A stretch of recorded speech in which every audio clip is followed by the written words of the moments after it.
Good afternoon and welcome back to the final day's play here in the Isle of Man at the Palace Hotel. I'm joined by Stevie Walker and Stephen. Yesterday, two champions were crowned, for the grand finals. Overall, it was, a really good day. Yeah, fantastic. I mean, I was watching from afar yesterday. I was on the table quite a lot. But the atmosphere in here was absolutely buzzing right up to the very end last night, and that's exactly what we want. And the two champions that were crowned, let's talk about Tilly first, playing Kelly, and she got to the final the last tour as well. But to come here and, and put a performance on like she did. Well, one of the first times I seen Tilly, she was playing in Lola's pool party up in Scotland, and she held her own so well. And then when I seen her get to the final of the last event, I knew for me it wasn't going to be far or long before she won one. And I think she's been fantastic over the last while, really consistent. So massive congratulations to her. And I think the way that the final was played in the great spirit, there was a lot of support, obviously, in the crowd as well. And to put on the performance that both players did, it's a great advert for the ladies' game. It's a massive advert for the ladies' game. They are improving all the time. They're giving us a spectacle most times when they come to the table, and they just seem to be getting better and better every single time. And that is a credit to them. The hard work they put in, they deserve everything they get. And yesterday, we saw, like in the men's event, we saw all the top seeds get to the quarterfinals. Was that any surprise to you? Yeah, I mean, I actually mention it quite a lot when there's different places we go to, different tables that people maybe say, oh, it's running a bit fast, it's doing this, it's doing that, and then it's the same guys at the business end all the time. And again, I think that's just a credit to the work, the mentality that these guys have got, and it's no surprise to me, but every now and again I do hope someone else maybe slips in there and gives us a surprise. But yeah, I mean, these guys are just absolutely phenomenal. And I know Kevin, he did a little bit of work behind the scenes about looking at the 1 year ranking list. Yep. To see how this season went, and at the top of the tree was Mark Boyle and Mark Farnsworth. So stats don't lie, do they? No, that's it. I mean, these two guys are probably the two giants of the game. It's just no surprise to me every time you see Mark and Mark in a final. If they can avoid each other on the draw going through, you tend to think or hedge your bets on them getting there, but the stats don't lie. And I know you were playing yourself yesterday, but you obviously just read up about the game yesterday. It was quite one-sided, but we saw Mark did play throughout the day yesterday as well, and he produced some good stuff himself. Yeah, I mean, I think at that level, if you've got an opponent that's really bang on it, and if you're just a tiny bit away, you maybe had a long day, maybe a bit tired, whatever it is, it can look like a really one-sided game. But there is the smallest of margins between these guys, and that can happen to anyone. But yeah, Mark Farnsworth he's different level. So, but on his day, Mark Boyle can do that to anyone. So we've got 4 more champions to crown today. Two amateur events with the men's and the ladies, then the open event that'll come to a conclusion later on tonight. The men's and the ladies. But Mark Boyle, he's not here for this open event. He's gone back home to celebrate his son's birthday. Does that open it up? Obviously, well, it does open it up for everybody, but sure, it's an opportunity for some of these other players. Yeah, I mean, I've actually said since I came to the IPA, I would love to see an amateur come flying through and do amazing and maybe win the Open. It seems to be the same guys, your Liam Dunsers, your Mark Farnsworth, your Garrett Fibbits, all these guys that are at the business end. But for me, I've still got that slight hope that maybe someone comes from nowhere and does well in that today. And young Gio, he got to the final of the Open. That's right. The last tour. Do you think he could go on? I mean, he's obviously playing in this as well. Do you think that could play a major factor whether he could go on and pick up both titles? Yeah, I mean, the form Gio's been in 2024 is nothing short of amazing. For me, one of the players at 24, he just doesn't seem to let up. He's always there. He's always mixing it. He doesn't miss many chances. So, I mean, he's got as good a chance as anybody, if you ask me. And a little bit about this amateur event now. So you obviously know Gio and Johnny. Yeah. Just a little bit about them two players. Yeah, I mean, as I say, Gio's been one of these. I mean, he played me yesterday in the quarterfinals. He's been flying. He didn't. 4 dishes out of the 6 frames. This year has just been nothing short of sensational for Gio. He's had some massive games, massive tournaments, massive wins. But Johnny, in the last few months, has just been super consistent. He's had numerous finals. He got to the final of the Saltire event only last week. He won a Scottish Tour event not so long ago, the West of Scotland, and he just seems to be chapping on the door. So the big question is this the one he gets, or does Gio manage to get another? Well, thanks very much, Stephen. That is it. The amateur final is next, and we're already here. And I know you're going over to the commentary box, and don't go too far.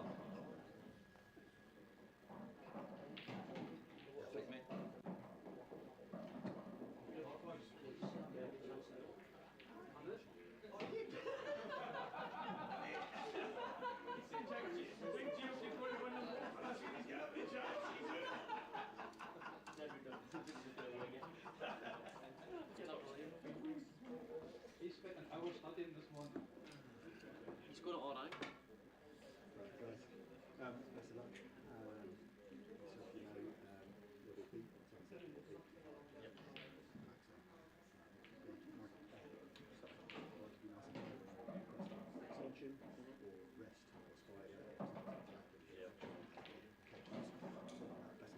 Thank you.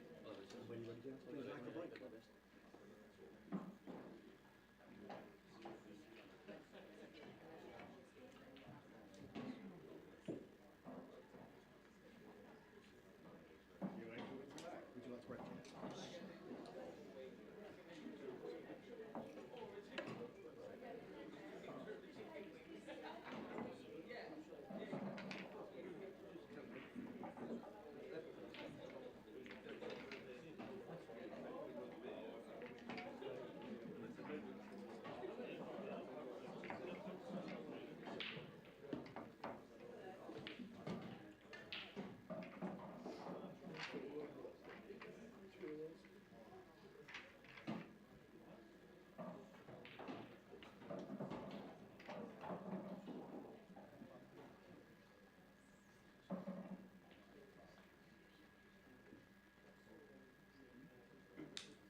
IPA Grand Finals, Amateur Final. Race is set on frame, first frame. Well, ladies and gentlemen, Walker the Talker is back in the box.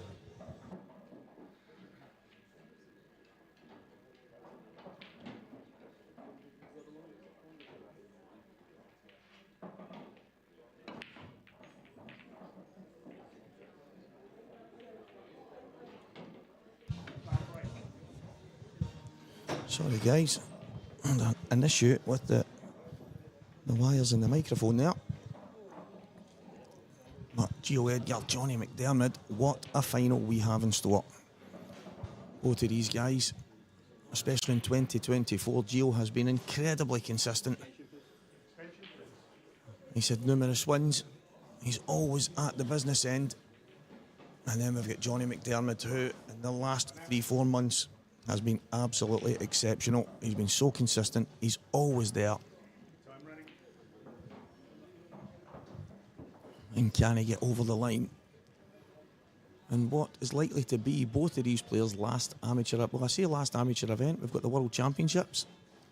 And after that, both of these young men from the Ayrshire coast will become professionals in the IPA. Well, Johnny is at the table with an early chance.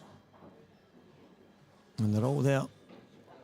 And a big test as well. I don't know if I'm right in saying this might be Johnny's first match with the shot clock.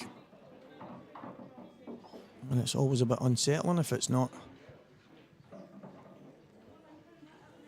your comfort zone.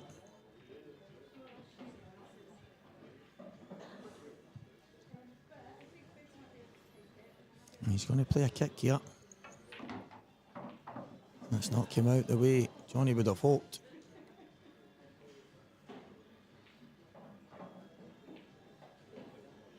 Now he might decide to just play some type of containing shot. Maybe double the red down to the bottom right hand corner. He might just play the red over the bottom left corner.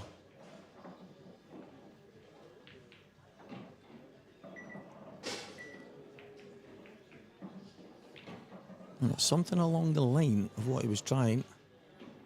It's got me wondering now if the yellows, if one of them maybe goes in off the red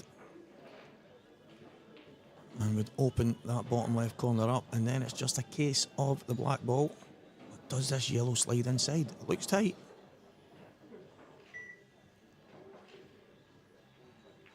Yeah, he's just putting it in top. So we now have a bit of a cagey affair. It will be a case of who decides to be aggressive first.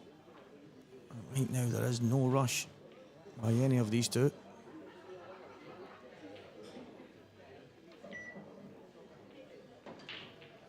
and you don't see Gio playing too many of these types of frames. Doesn't mean he's no good at them. It's got me wondering if this will suit Johnny. Johnny might decide to get the red out as soon as he can next to the black.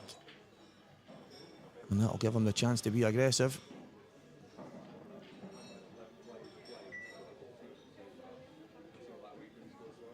I must admit, from playing Gio yesterday, he sometimes gets in a hurry to try and kick things out. And it looks to me like he might be doing it early.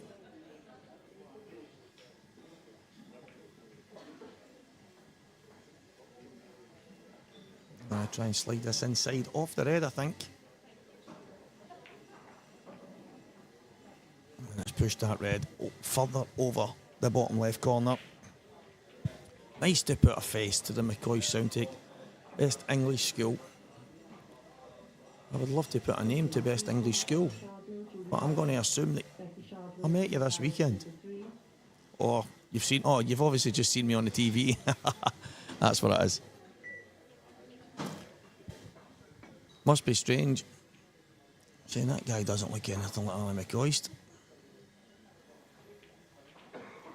No, that makes sense. That makes sense. I don't think Johnny will be in any type of rush here. I think it's going to boil down to when Gio decides to pull some kind of trigger. Right now, he really can't.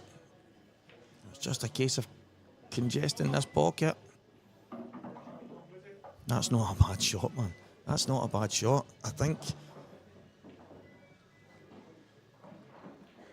I mean, it's not even easy for Johnny to get that red inside.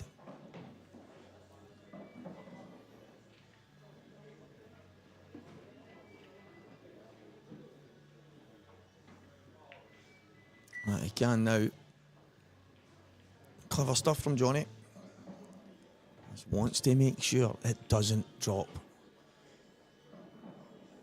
A lot of pace.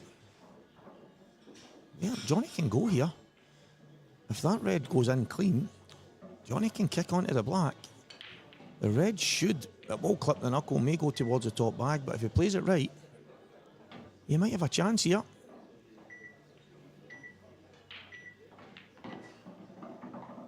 I like it. I must admit, I like that. Nice and controlled.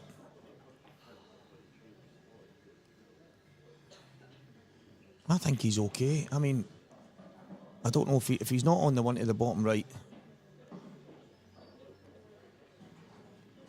You could take your medicine. Maybe wanted the black to come out a bit more, but there's still options on it. You can drop it, play it up the line. You can drop it in the middle, as you can see from the angle here. Sorry about that, guys. Someone's just dropped a massive crate of I don't know what, close to the vicinity of where we are.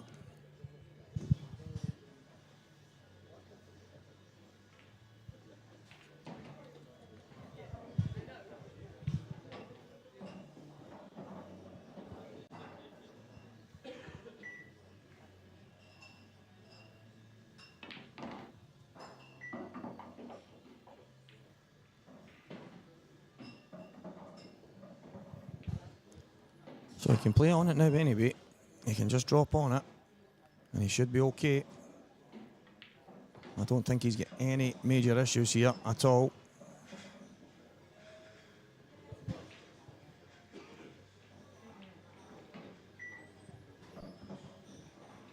He just wants to get as close as possible. I think if he does that, he will go one up here. Now he's not as close as he would have liked. So this is thin, as you can see there, from the different angle. And there's Tilly Edwards in the background. Your ladies champion from yesterday.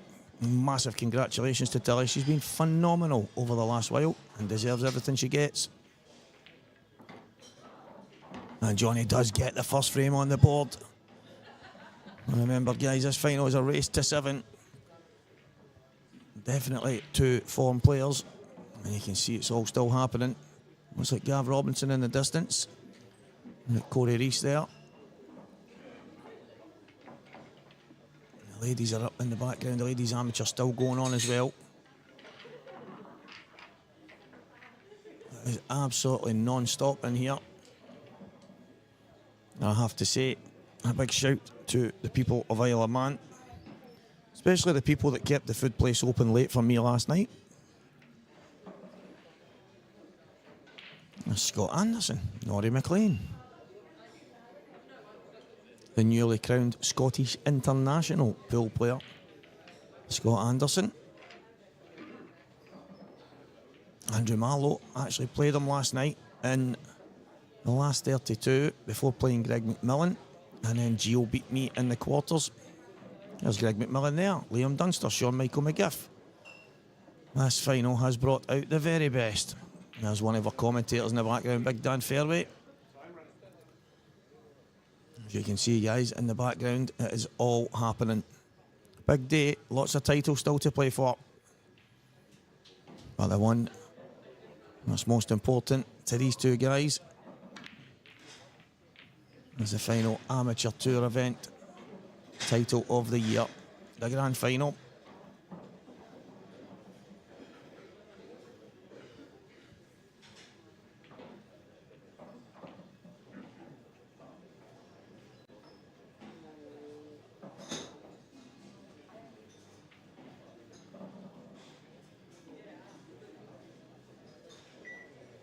Now a dry break.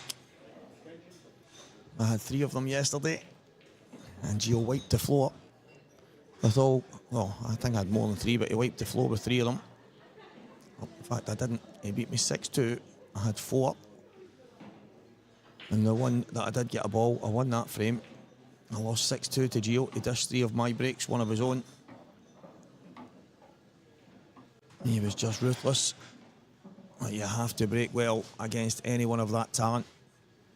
That's something Johnny is going to want to have working throughout this match. This is probably the most important shot here. He's controlled it okay. He's on to one to the top left.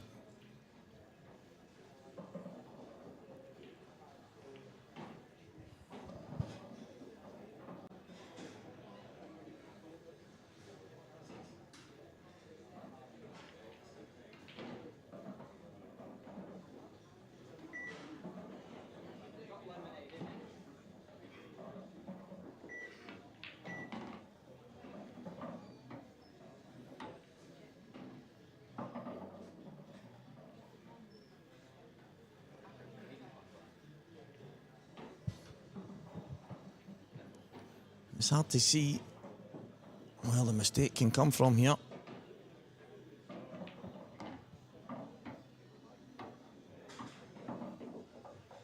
I think it's more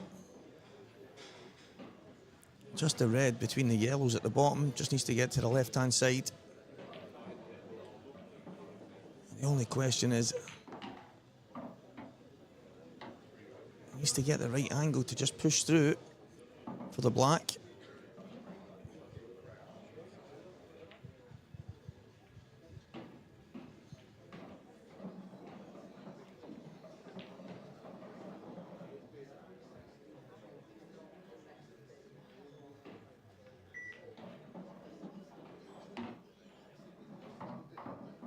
I think he's okay to just screw out. He doesn't look too pleased. I think he's okay. There'll be a bit more distance between.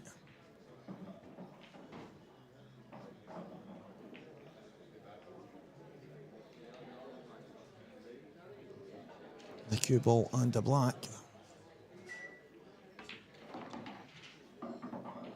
That's exactly the way he's played it.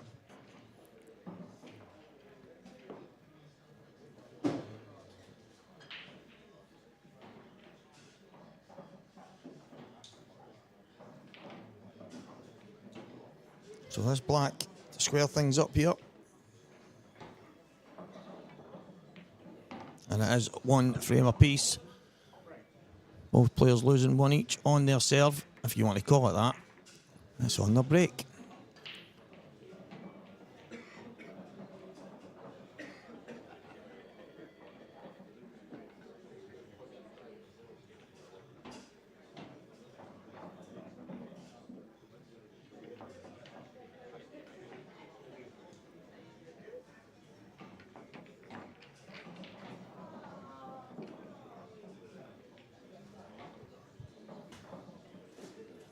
So it is 1 frame apiece.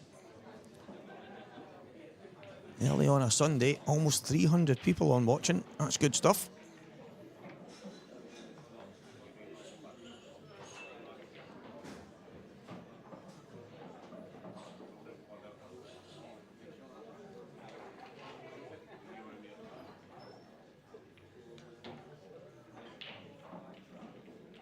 It's just a touch hectic in this building right now.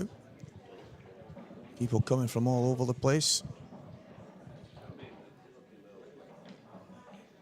Kitchen staff in and out. Cups and saucers and plates and bowls. Must be for the lunchtime rush.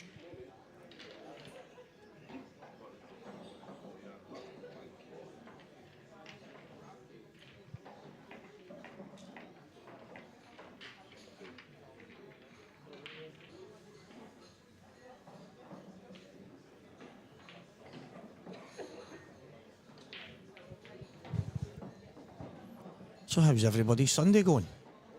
I know it's early and anything can happen.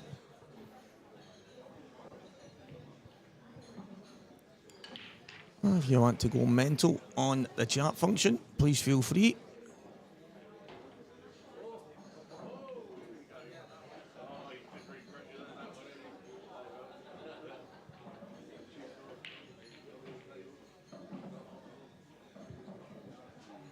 Except Paul McIntyre, he's not allowed.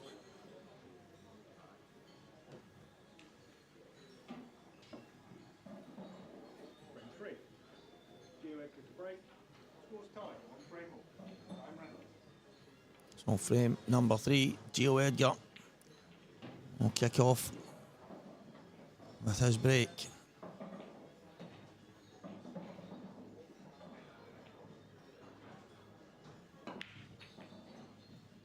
And he's got one. Is it one that leads to a chance? There is a chance there. One slightly awkward ball. Jordan Templeton, you look like you are absolutely loving life, mate. Big up for everything you're doing, travelling all over. And what a player you are as well, son.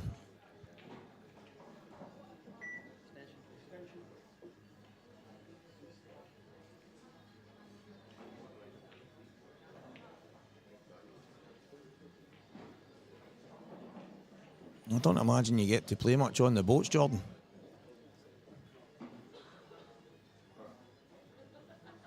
Well, Red's definitely the balls here. I think more a case. The sooner he drops on, the one to the right, the better. But the one just below the yellow, right now only goes in the right middle by the looks of it. And that's the same for the one just below the black. Or maybe the red to the top right, then the one just below the black clears that area up.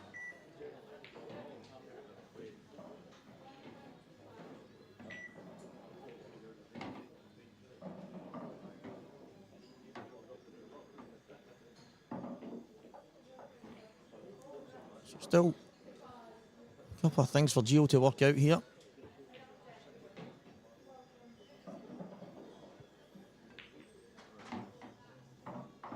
And that is most definitely not what he was hoping for. I think that's touching though. Ah, Santa. The main man.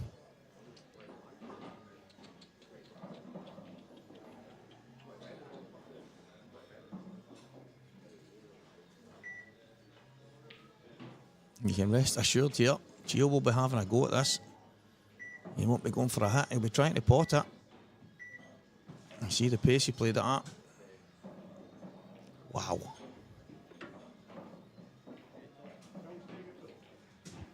It's just the aggressive nature that Gio plays. He wasn't playing just to hit that red. He was hoping deep inside that he was going to pot it.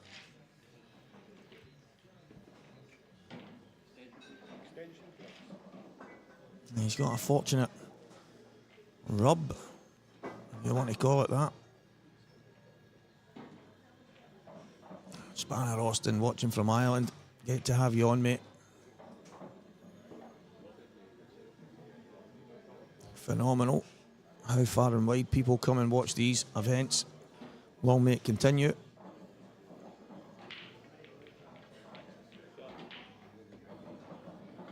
Ah, what a hit that is.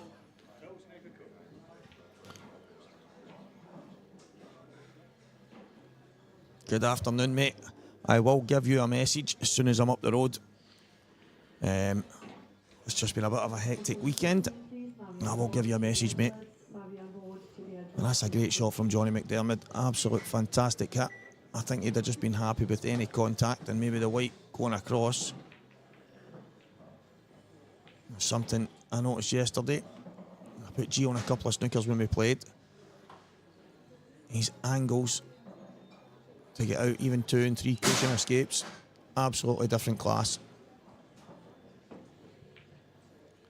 But these are the kind of chances at most levels in the game you expect to be taken.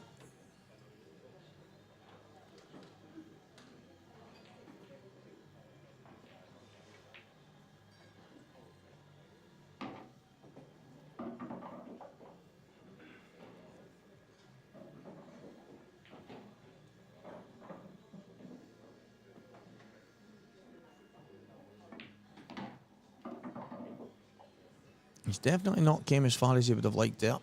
Played that a bit tentative. And he's going to have to try and nip the cue ball a bit and miss the 2 yellows.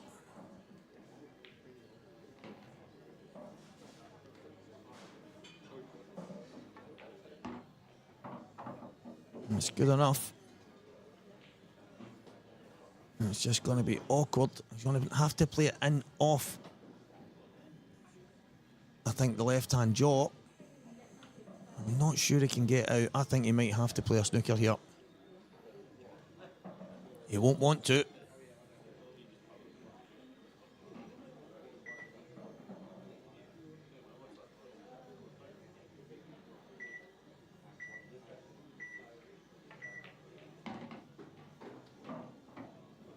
And it's not the worst.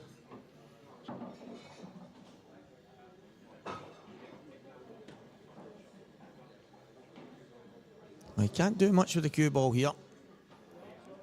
He really has to just nip this in and give himself a shot. He's done about all he could there.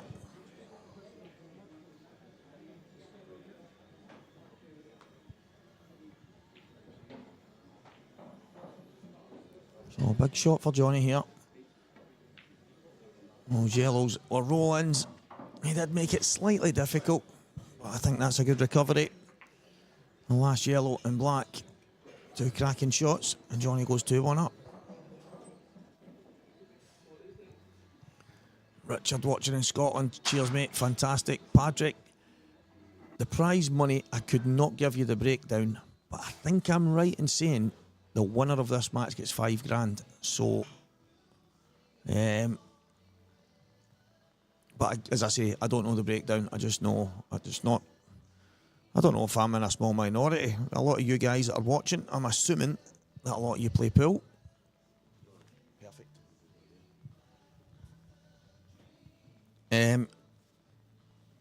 I can't remember the last time when I was going into a tournament, I looked at the money breakdown, but people might say, that's because you're not expecting to win it, Stevie. Maybe the case.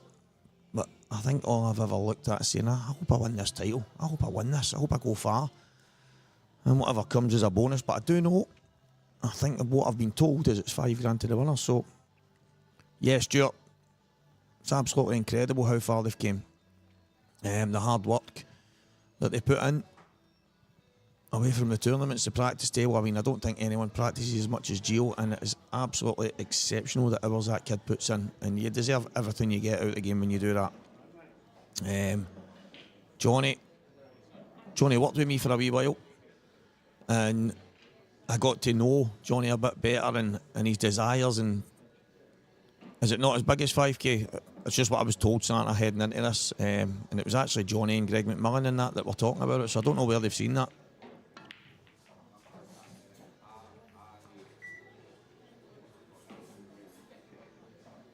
So 4k And Santa's going to know better than me, guys, so it looks like it's 4K. Mr. Magic, are you home yet, mate?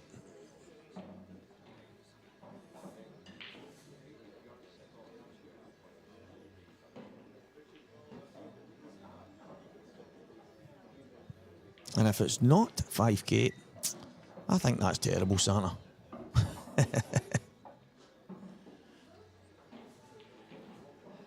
Now, these two, obviously from the Ayrshire coast,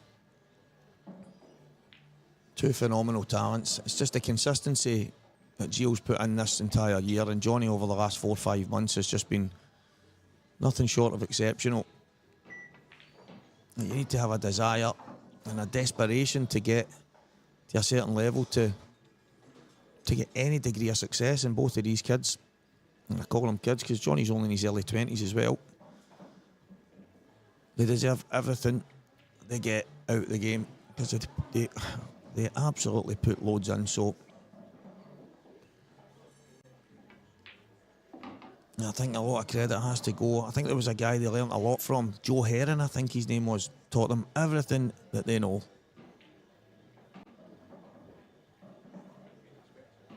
I think just the amount of pull and the amount of practice he puts in. I just think when he lifts a cue, he just feels natural.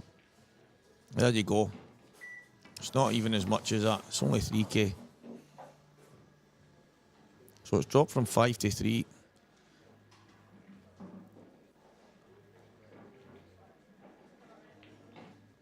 It just shows you how much I know. I think maybe what's happened is the guys have just assumed that the money was going to go up at the same rate as some of the other ones this weekend, and obviously that's not the case. Great shot from Gio.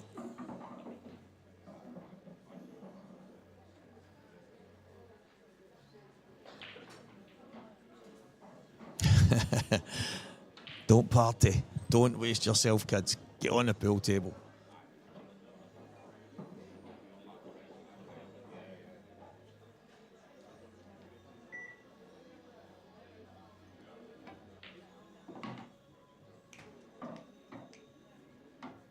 I think he's... I don't know if he can slide through here. It looks like he can... You see Gio looking, he was wanting to try and play cushion first round the back of the black, but I wonder if he can just miss it and just land on the red. Looks very tight. I think the pro winnings was 10. I'll probably be told that was wrong as well, but I'm sure the pro winnings was 10.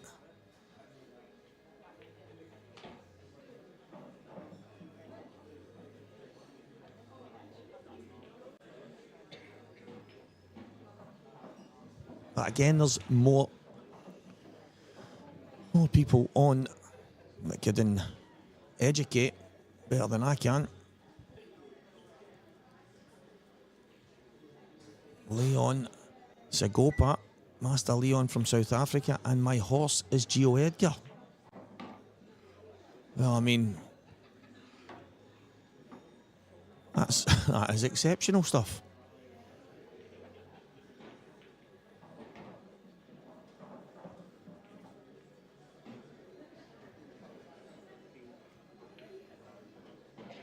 The good thing for Gio here is he can get his cue in. He's landed pretty good. I think he's worried about the red, a possible kick into the middle pocket here. I think if Gio pots that,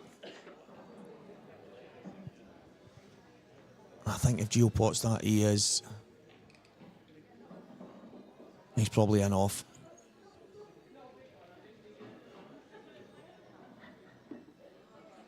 Now the big thing for Johnny now, if he can drop inside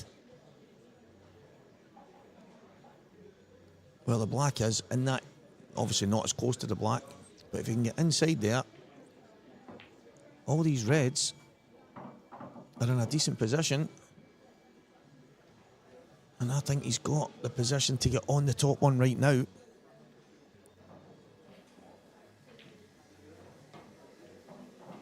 If he can, I think there is no time like the present. Just push up, play on that. You've then got the choice.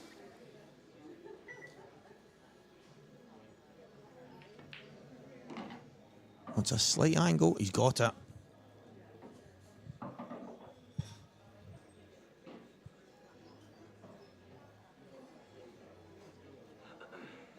He is absolutely perfect here.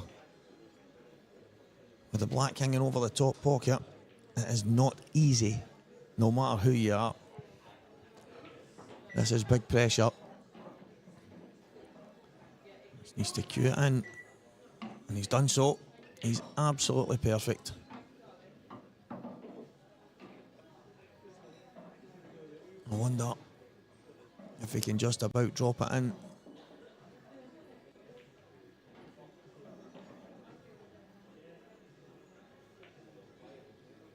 Yeah, good shot.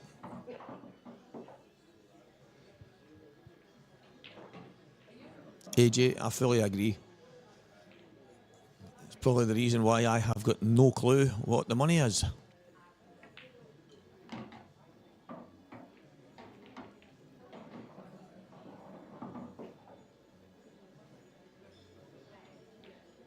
Is it just a nice angle to just drop down? And he's feeling the confidence here.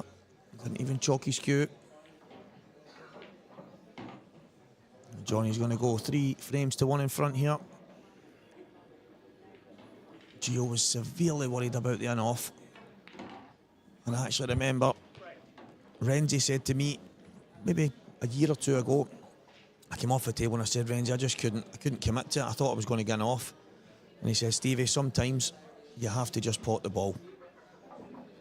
And I think in that situation, I think that's what Gio had to do, because it's cost him the frame anyway. So he could pot it, maybe the cue ball swings round off the 2 knuckles, or... Well, unfortunately, he's kind of just pulled out a touch. It wasn't easy. It was looking like a total natural one-off, but it's been a good finish from Johnny and a good start. He couldn't have asked for more. But one thing I will say, Gio won't be going anywhere anytime soon, so Johnny's going to have to keep that level up, because Gio will come firing back.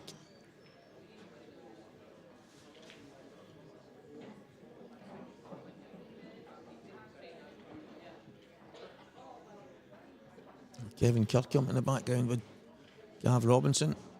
What a weekend he's had. Kevin won the lowest pool party qualifier. He will be going to Hamilton in 2025, August the 23rd.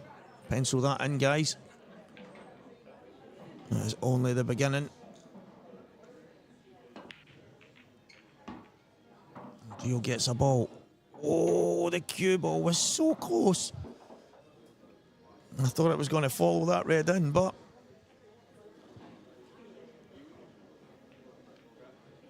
it's managed to hang just on the edge.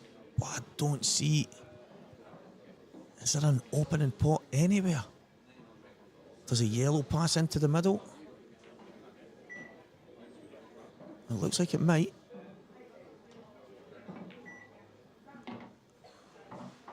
It's actually gone in the low side of the bag, so it absolutely flew in.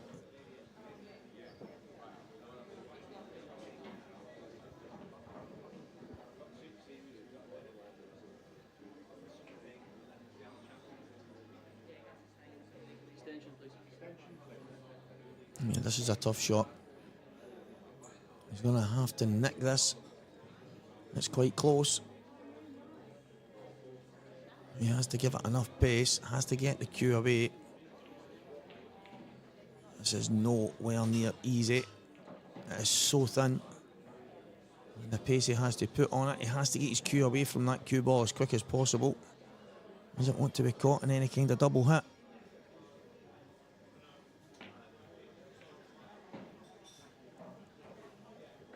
Yeah, it's ended up coming off the red.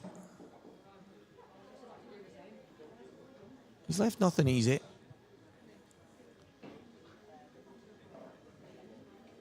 I don't know if Johnny can get enough of his cue on this, the long red.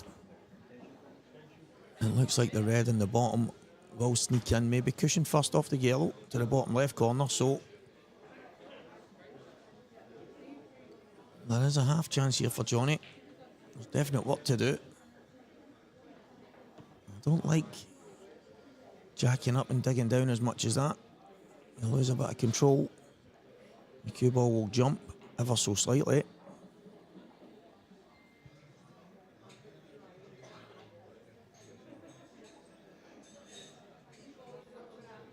Just needs to push through.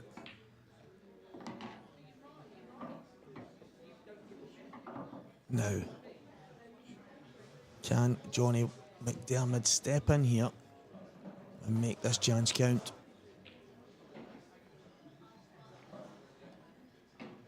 That is a massive frame. Yeah, the players talk about this quite a lot. And it does seem obvious, but the difference between 4-1 and 3-2, it's a massive swing. Now Johnny's going to want to get these. The top red looks like it's welded, absolutely stuck to the top cushion, so not easy, and not as easy as the one he played before, so it's definitely tough. And it looks like he's feeling good here. I think he could have got a little bit closer. He's maybe taking his medicine to get himself a better angle on the next ball.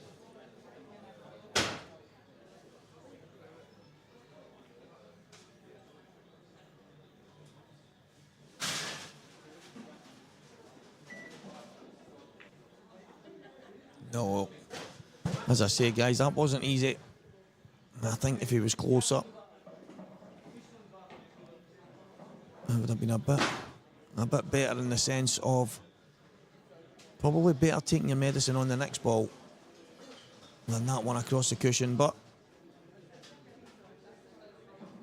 he's unfortunate in the sense, but it is a chance to Gio.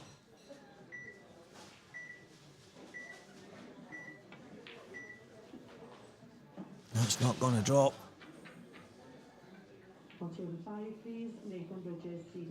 I thought that was super brave of Gio. Taking for me arguably the toughest pot of all four, or of all three, sorry. I think the yellow closest to the left cushion would have went cushion first and in. I think the one hanging over the pocket, he just had to drop in. But Gio saw the value in playing the toughest one first. It gets him in between the other three.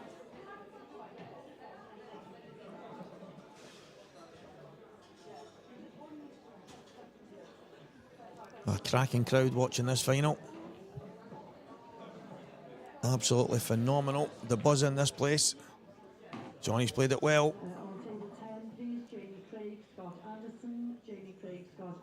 That is unfortunate. But, and it's a massive but, I think he can get out, but he's going to have to just slide. Yeah, that's it, cushion first. And if he catches the left knuckle just about perfect, he will come over to the right-hand side of the table.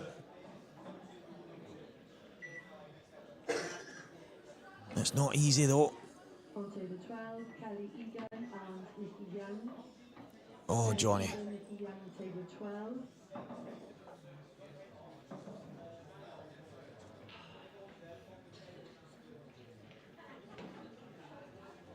He's going to have to play some kind of double here. Table 11, David Adner, Joe McAleer. David Adner, Joe McAleer, table 11.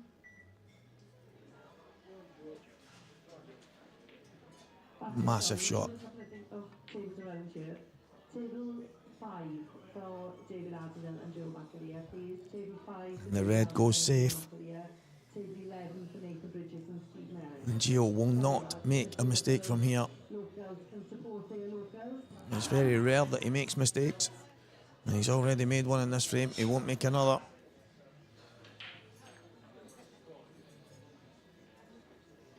I'm probably saying the word mistake is a bit harsh because it was a tough pot. I think the mistake in it was the choice.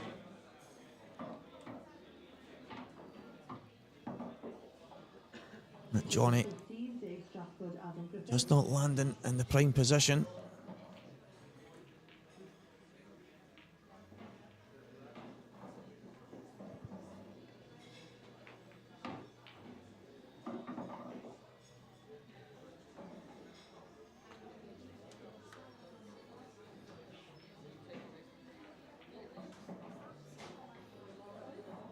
Oh, sorry, lads.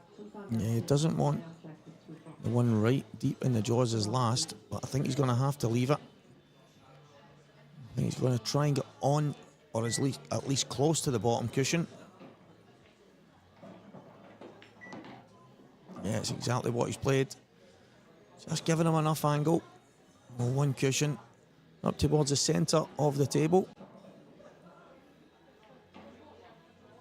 And in doing so, should be a very straightforward black.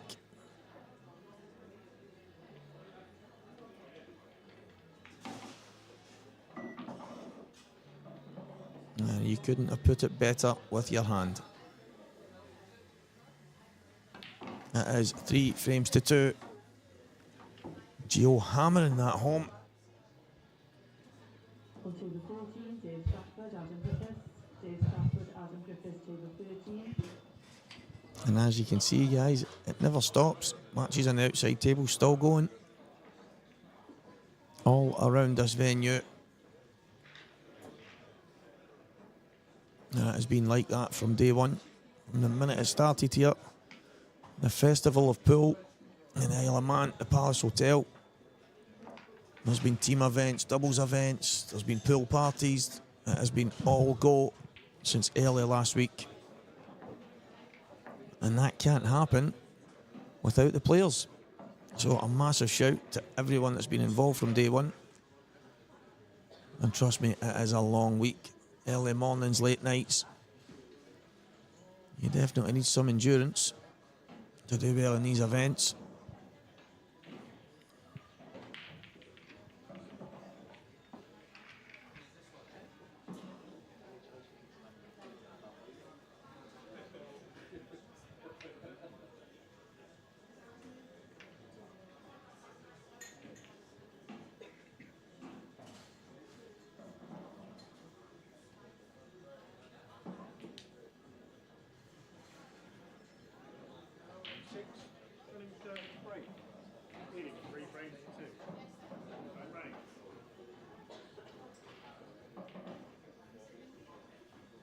So back to the main table. And Johnny McDermott will want to eradicate what happened in the previous frame, but he needs a ball. He's not got one. And I think every single yellow has a pocket, and the gap between the reds means so does the black.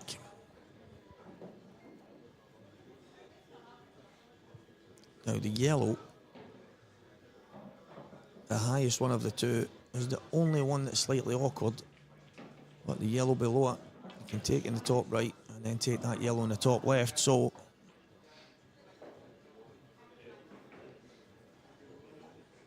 the IPA world number 1, Richard, is Mark Boyle.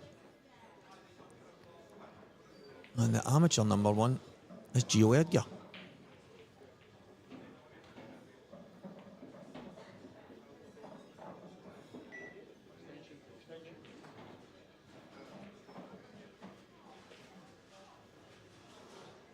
Gio just working out what he's going to do with those 2 yellows.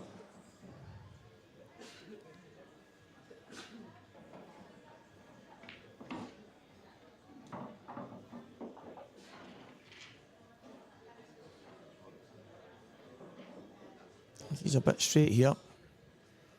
Might have to screw back off the left-hand cushion.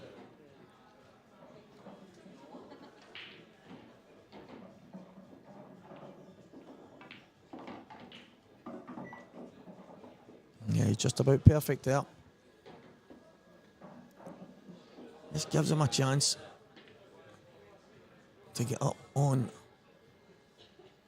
Deb Burchill is number 1 in the women's game, am I right? Hi, Stephen. Yes, you are right. Yeah, she's way ahead as well. Can't see her losing her number 1 spot, even though the enhanced points, etc. But definitely the number 2 spot's up for grabs. Rachel Tucker's currently in that position, but there is quite a few players just behind her, so I wouldn't be surprised if that swapped hands this weekend. Well, there you go, Richard. Well, this was always the awkward ball for Gio.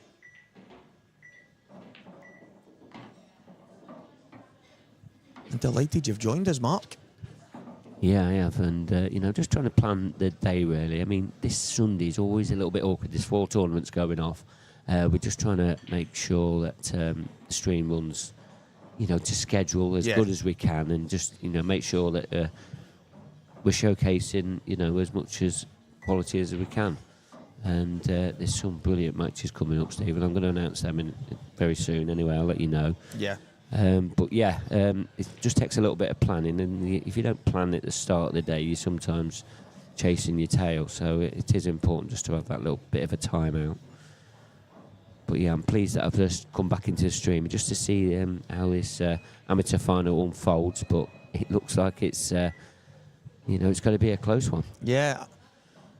The frame previous to this one, Johnny had a very good chance after Gio made a couple of uncharacteristic errors, and Johnny didn't capitalise on that, and all of a sudden 3-2, and then Gio's at the table after a dry break, and it's looking like it's going to be 3-all. So it's amazing how quickly these matches can swing, and it is.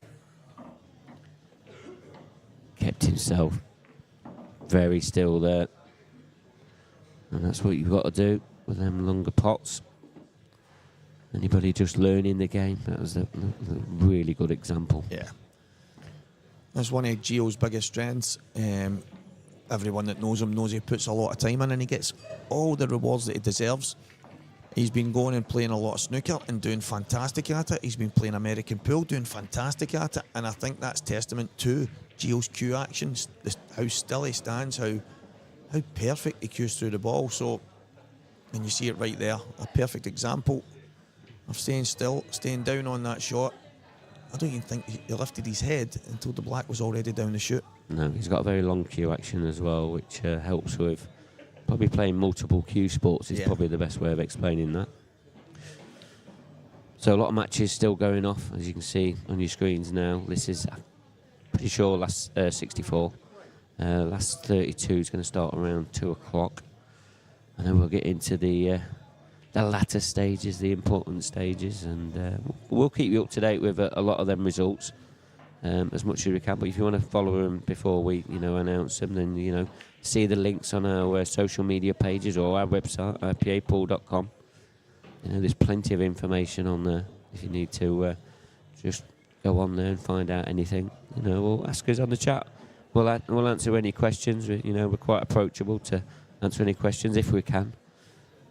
We can't answer questions for other organisations, etc. But we'll try and answer the best we can for it, from our side.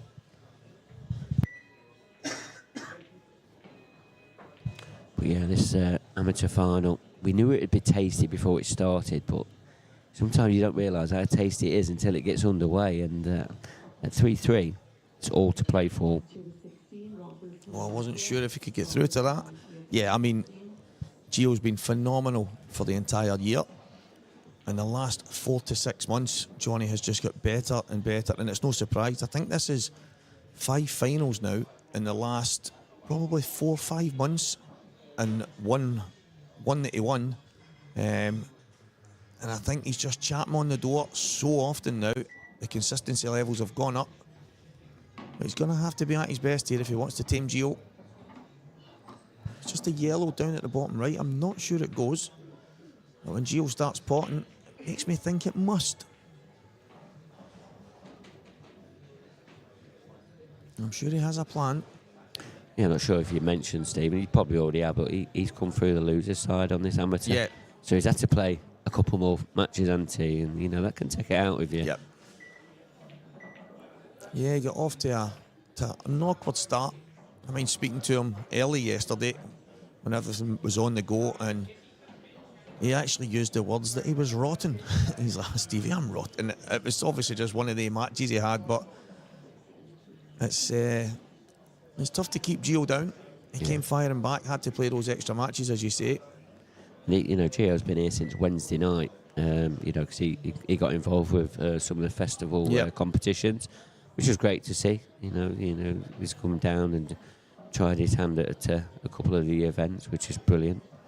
But yeah, being here since Wednesday, it's a little bit different. You know, we only normally do the tour event Friday to Sunday, but this one's very different. But everyone's had a lot of fun. I think it is taking its toll on a few players now. And, you know, don't be surprised if you do see a few misses here and there. I think I mentioned that a moment ago. If it's not for the players getting involved and coming to support these kind of things, then they can't be a success. But if they're not fun, I know people say, well, you need to get serious and you want to go and win these, but you have to enjoy it at the same time. And I think that's one of the things that's probably so telling when Gio plays the game. He always looks like he's having fun. Yeah, and I think when you don't have fun, I think that's the time to ask yourself the question, you know, is that the time just to hang up the cue? Yeah, exactly. I think it's all about enjoyment. There's no point in banging your head into the wall and going home in some kind of mood. You go there, you play pool, you meet some great people. I've been speaking about it all week. I keep hearing the word family. It's like a family, and it's mad some of the people I've been talking to, some of them that I don't even know, and it's just by the Thursday, the Wednesday in this occasion, it's a Thursday, Friday, Saturday, Sunday or whatever, I always seem to go home with a new friend, someone new you've met, someone new that you've got on with, and I just think these weekends are absolutely fantastic.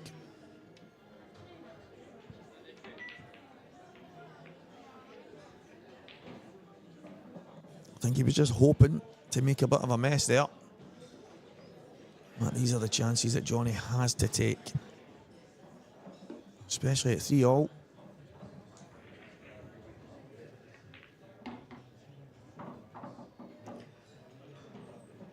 Yeah, remember, we'll be with you all day long, so don't be going anywhere. And if you are, you know, make sure you come back to us. You know, we'll still be here. I reckon the last final, I think it's scheduled around 8 o'clock. I mean, sometimes we're a little bit later than that.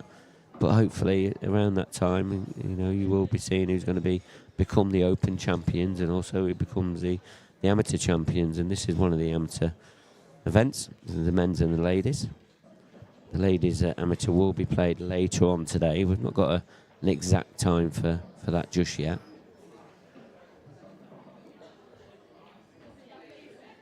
Yeah, a phenomenal day of pool ahead. We'll make sure you stay tuned. Almost 500 people on just now. So early on a Sunday. That's fantastic.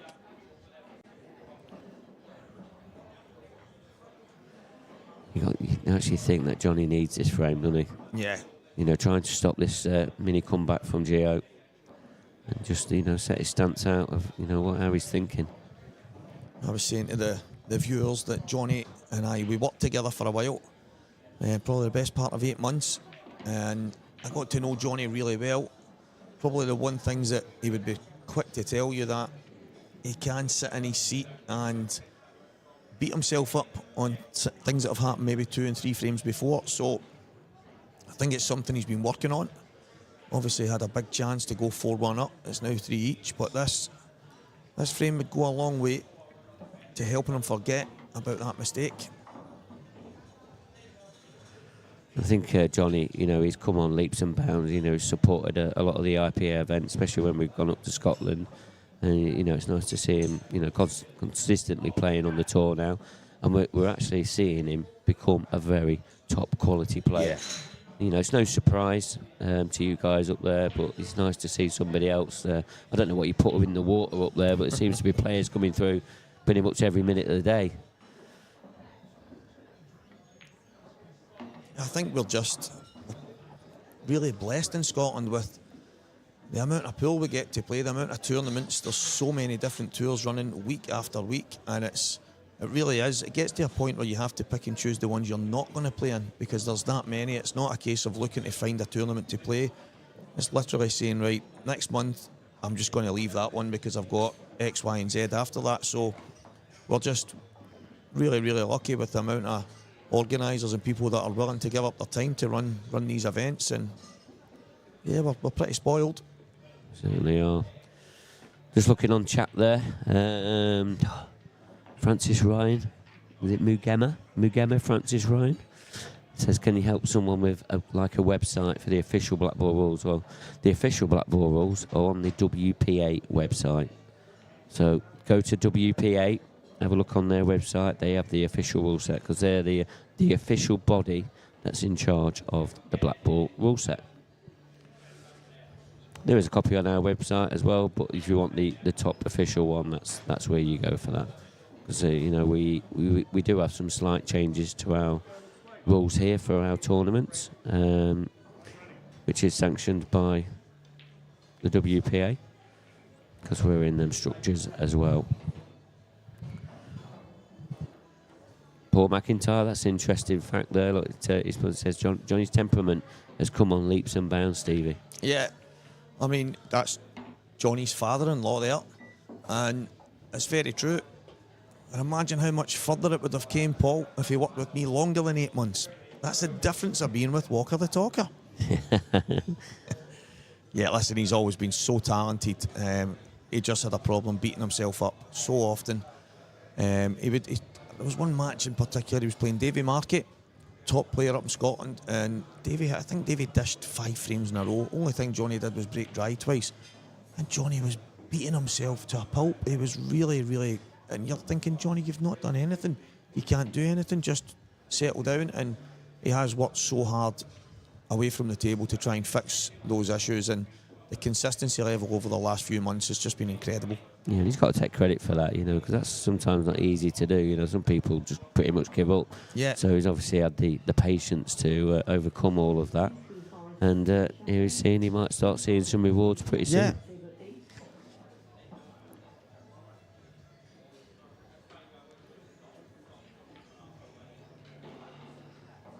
He's landed a bit more awkward than he would have liked there.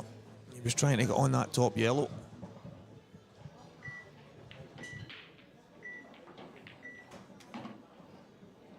Has he got a shot here?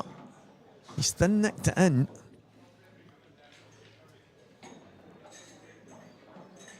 Well, I'm not 100% sure. But the yellow at the bottom right passes. I think it just about does.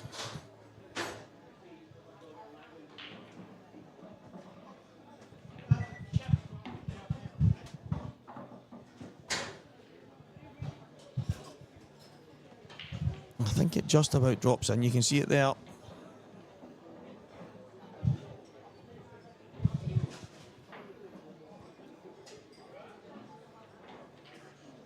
And that's going to be the key shot in this frame now.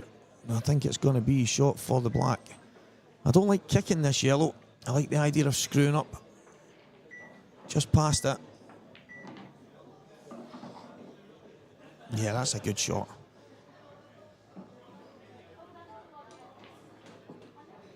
Declan, you're spot on. It's been a topic of conversation with myself and Johnny for probably about a year and a bit now. We keep talking about, is there something we can work on? Is there something you can do? The break is so hard. And then you see guys like Mark Boyle, Gareth Hibbett, smash them like a train. And I always feel like, I know Johnny's the exact same, that we're getting a good contact, but nothing seems to trouble our pocket. So maybe there are subtle changes that can be made. But it just goes to show what can happen when you do get a ball, especially when you're at Johnny's level right now. And he's got this black to go 5-3 in front. And Johnny of old would be thinking to himself, I would be 6-2 in front just now if I had potted that ball earlier. But the Johnny right now is just concentrating on his next shot in the next frame, and that is the reason why he's having so much success. Yeah, not sure if you've mentioned too much about rankings for this amateur event, Stephen, so apologies if I'm repeating myself No, a little bit. But yeah, Johnny McDermott, he's up into 9th in the amateur rankings. He's pretty much, you've got to say, cemented his place now in the top 16. So it'd be interesting to see what he says at the interview, see how his thoughts are for next season. Is he going to take that pro status, etc.? Well, Johnny will obviously like to tell people himself, but I already know the answer, but I will leave that to Johnny. Yeah, and we'll bring that live to you because, when we do have a chat after this final, then I'll be trying to get it out of him just to understand a little bit more. But yeah, I mean, like a lot of you said on the chat, his game's come on leaps and bounds, as you said as well, Stevie. And it's great to see, and it's great to see him in a final, and no doubt one of very many. Yeah, he's a great kid. He's worked hard. As I say, he spent a lot of time beating himself up and being hard on himself. And I think he just had to settle down and realise how good a player he actually is, and just let his cue do the talking. And he has done that. And yeah, he deserves all the credit in the world because he has made big changes, subtle changes, but the type of changes that are bringing him success. As I say, numerous finals, and only the very best players, guys like Scott Gillespie, Liam Dunster, that are stepping in and beating him. And he's in with a chance. He beat Ryan Davey in the final of the West of Scotland Pool Tour, and he's in with a chance against one of his old local friends, Gio Edgar. We talk about Scotland producing players probably over the last few years. The Ayrshire Coast has produced more young players coming through than any other part of Scotland. Dundee has brought quite a few through as well, but I think Ayrshire took that mantle in the last number of years, which is great for Scottish pool.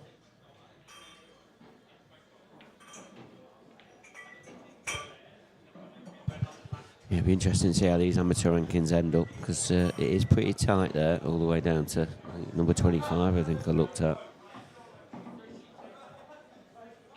Yeah, 25, 26, they've all got possibilities. When this amateur event is finished, it'll be interesting to see how that shapes that up then. And then come the end of tonight, after the Open results are all in, all of a sudden we'll know who the final 16 are. Probably won't announce, that till later on in the week, but it'll be interesting to see who does come up. Because there's some exciting times for the tour next season. Yeah, and anybody coming up into these ranks, they might not get another opportunity, a good opportunity to showcase some of their skills. So looking forward to it. It's probably the best time to turn Gio. pro, but Gio Edgar.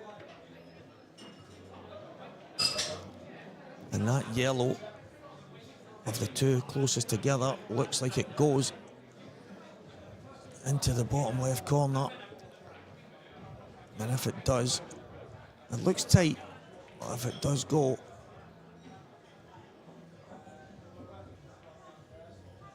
I think Johnny can even pot the bottom one of those two as well. So he's got options, but he's going to try and take these two away at the top first.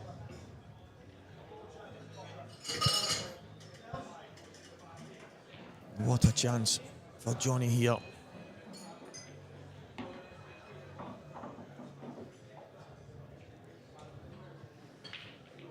This to go ahead by 3 and 1 frame away from a title.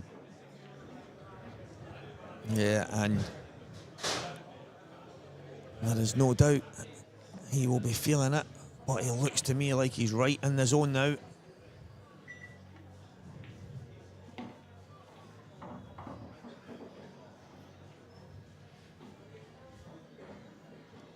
I think this shot right here is the key shot.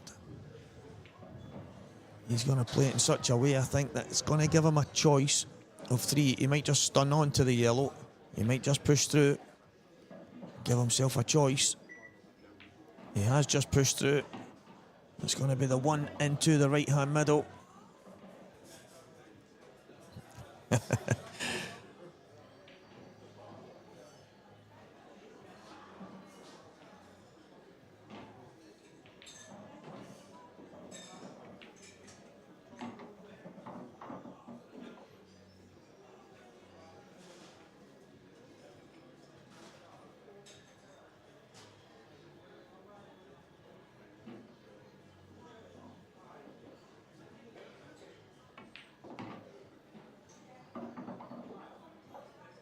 So this yellow for the black. And a 3-frame margin. And Johnny McDermott is about to go 1 frame away from the IPA Grand Final Championship.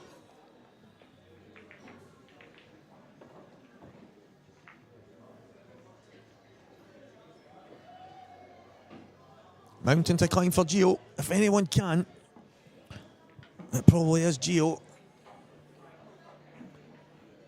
But Johnny looking super solid, pouncing on any mistake.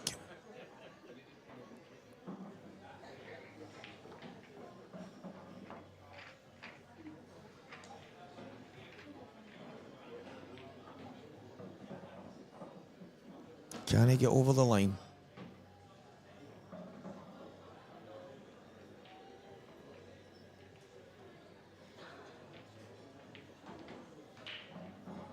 No, a penny for Gio's thoughts right now.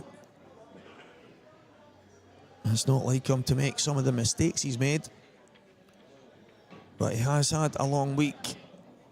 Gio won't make any excuses. It's not who he is, but long days yesterday. Same for Johnny. Having to play through the one loss side. Johnny went all the way in the winners.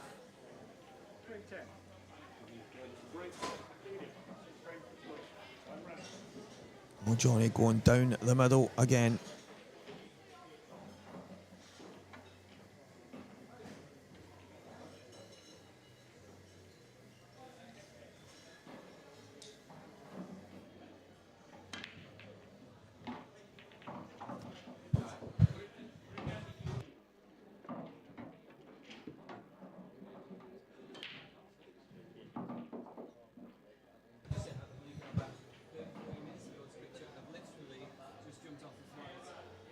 So this is the chance.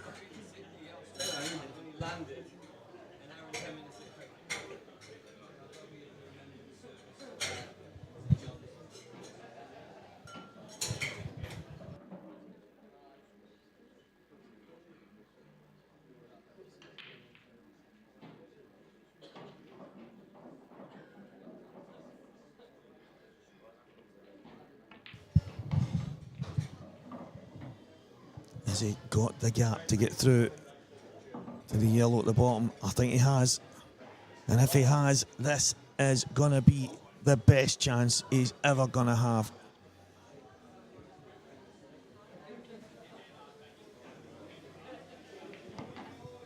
Sasa, I mentioned it probably 20, 30 minutes ago. To win these events, to go deep in these events, it is a major test of endurance. But it does mean that somewhere along the line mistakes can happen, and if your opponent punishes you, no, that is just the nature of the beast.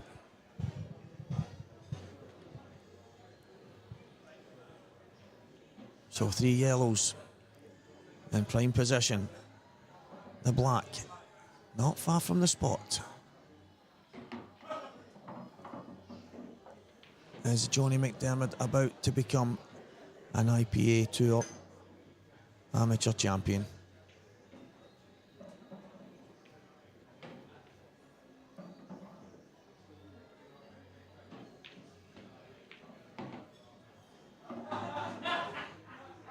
He's underhit that.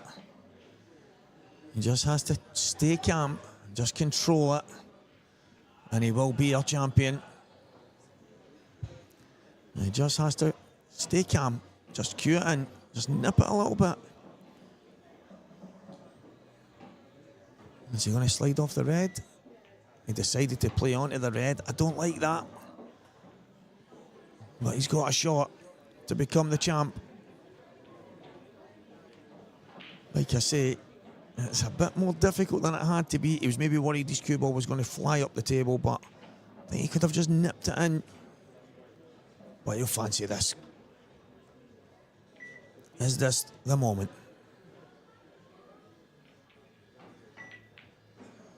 It is. Johnny McDermott is the Grand Final Tour IPA Amateur Champion.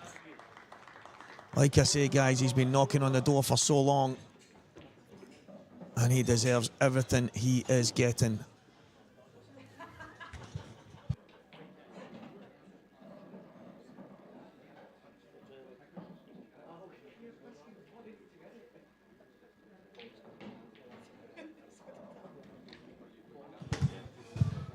So I am absolutely delighted for you, Johnny. As you can see, we're out on the other tables right now, but we're going to go to the presentation. Absolutely buzzing for Johnny. He deserves all the credit in the world.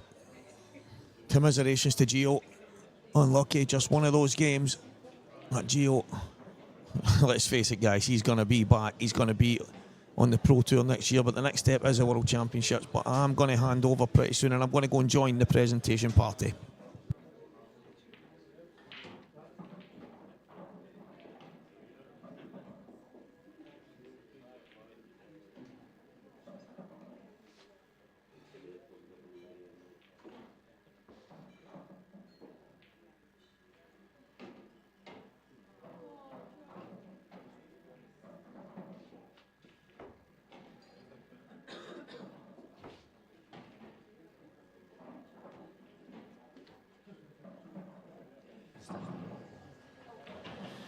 Brilliant. What a great final that has been. And, you know, let's put a round of applause together, please, for both players. Gio, if you can just come up, just have a few words, please. Obviously, not the result you wanted. Didn't really get started, but, you know, you've got to be pleased at another final. Oh, I'm sick of standing here. No, I was terrible there, to be honest. Johnny took his chances, so well done to him. He definitely deserved to win that match. I just wasn't at the races at all. Same as all weekend, to be honest. I've just been scraping through. I've not played really well at any part, to be honest. I've just been scraping through, but I think I've been past the semi-finals or better in every event this year in the amateurs, and I've only won one, so that's a bit kind of disappointing. I think I've been 3 finals now, so that's obviously tough to take, but hopefully do a bit better next year. I'd imagine in the pro ranks next year. Okay, and obviously, you know, you've been here since Wednesday night, and you know it is quite a long tournament. Maybe some of that's taken out of you, well, because I know you've also been busy in the background playing other Cuesports as well. No, it just looks like that. No, I played another one once. That was it. To be fair, I had one practice at it, and then a wee go at a tournament. That was it. I've only really been playing this, but no, it's been a long few days, but. Still happy to be in the business end as I usually am, I suppose. I mean, you made an open final this year. You know, you've also been a world champion. You know, you're amateur player #1. Surely that's not a bad season. It's all right. I know it is. It's good. If you told me that at the start of the year, I would have took it. But just looking back, kind of how many finals I've been in and semi-finals I've been in, and it's kind of tough to take. But no, if you told me that before the season started, I would have definitely took it. And obviously, your expectation was to make the pro ranks for this season. Any expectations for next season? What's going to come from young Gio? I don't know. Maybe nothing. Maybe everything. Maybe not play at all. I don't know. Anything. We'll see what happens. Well, I know. Well, for one thing, I'm looking forward to see what you bring next season. But well played, Gio Edgar, everybody. And here's our winner. It's Johnny McDermott. Anyway, on to the 3 ladies, Rachel Sherritt and Sharon McIntyre. Johnny, obviously you've been putting in a hell of a lot of time over this past season and that, and you've come on leaps and bounds. Do you think your game, really showcasing that now? Yeah, definitely. I mean, I think my game's always been there. I just haven't proved it enough, really, especially here. Kind of a couple of quarterfinals and a couple of second rounds, and I finally kind of came and it's all clicked in the one day. So I'm delighted. And obviously, you've watched what Gio's done this season. Yeah, Is that something that you really set your sights on, because it's possible, isn't it? Oh, of course, yeah. Me and Gio have stayed within like 2 miles of each other, so we do, and we've practiced. So I know how good he is, and he's been the best amateur by a mile this year. So to even play in a final, never mind win, is brilliant. Aye. And obviously you've pretty much cemented yourself now into the top 16. Yeah. You know, you're currently in 9th position on around 60 points, I think it was. I mean, you was never catching G. I don't think nobody would for the next 2 years because the amount of points is accumulated. But what's your, what's your thoughts for next year? What are you going to do? I'm looking forward to it. It's a challenge. What, are you going to take the pro rank? Yeah, definitely. Yeah, definitely. It's a challenge I look forward to. Aye. Just if I can play my best, I'll give myself chances to compete with anybody. But it's doing it and saying it as two different things, aren't they? So. Yeah, we'll see what happens. And you as a player, obviously you're playing quite a lot of tournaments up north, you know, in Scotland, etc. You know, how has this made you more mature? I don't know. I just look at the tournaments the same. A flyer or an IPA event or anything, it's just the same to me. It's just about winning. I just want to win and get better, and it's happening now. So delighted, yeah. And before this event, you know, even started on Friday morning at 9 o'clock. You know, what expectations did you have? To be honest, I came just wanting to cement myself in the top 16, that was my goals. But obviously in the back of my head I know I can win these events. But like I said earlier, I just haven't been doing it. So just play well and see what happens. That's basically what I was thinking. When you say you're not doing it, you have done it. I've done it now, yeah. You are the IPA Grand Final Amateur Champion. Thank you very much.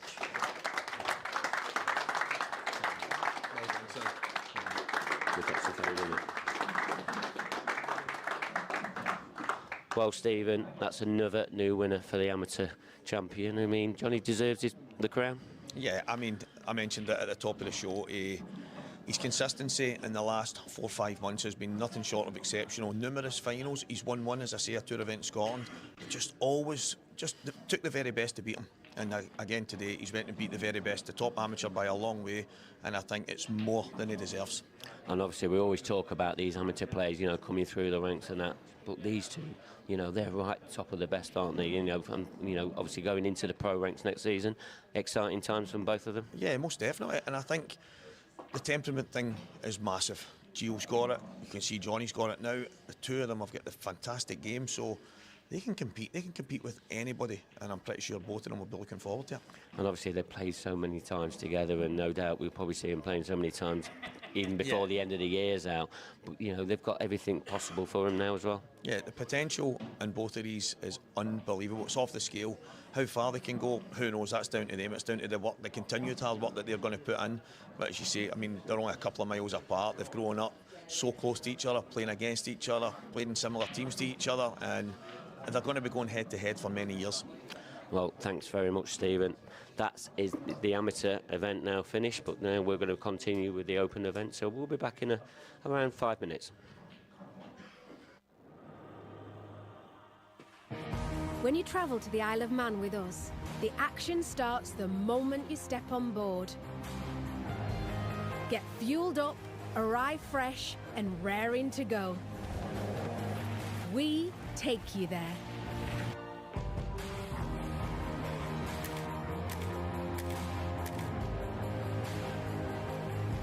Book now with steam-packet.com. This is our isle.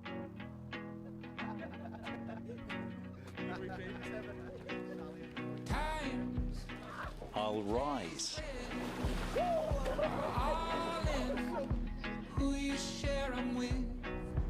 I'll dive.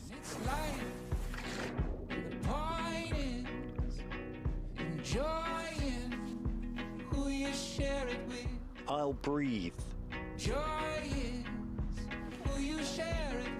I'll dream. I'll glide. I'll climb.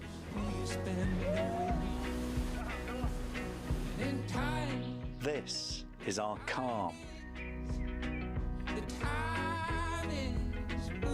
This is our wild. This is our past. This is our welcome. This is our story. Shaw and Chinya I. This is our biosphere. This is our ordinary.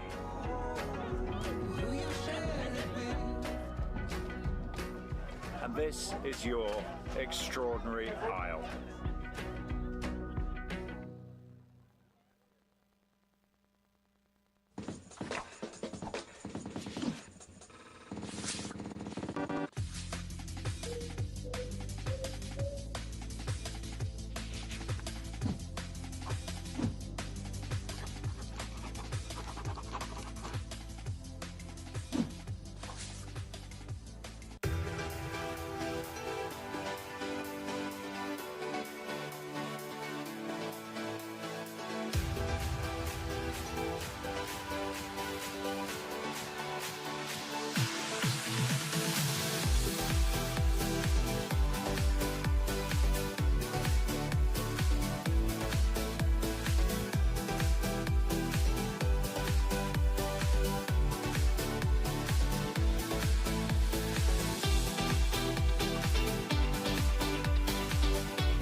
On table 9, please, Alexandra Cunha and Hayley Weston.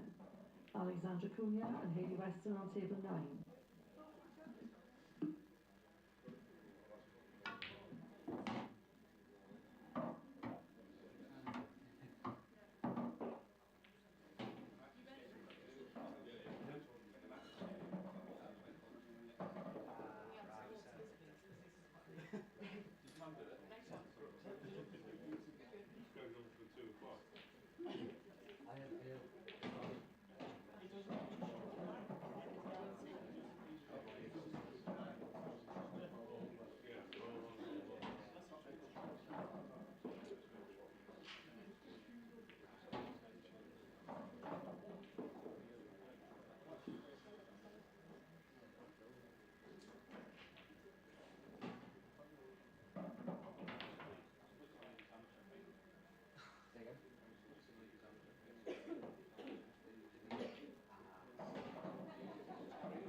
On table 10 then please Dan Brook and Robert Stephen. Dan Brook, Robert Stephen, table 10.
On table 11, please, Ryan England, Darren Cook. Ryan England and Darren Cook, table 11.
event, last 32 match between Connor Davison and Liam Dunster. Connor Davison to break.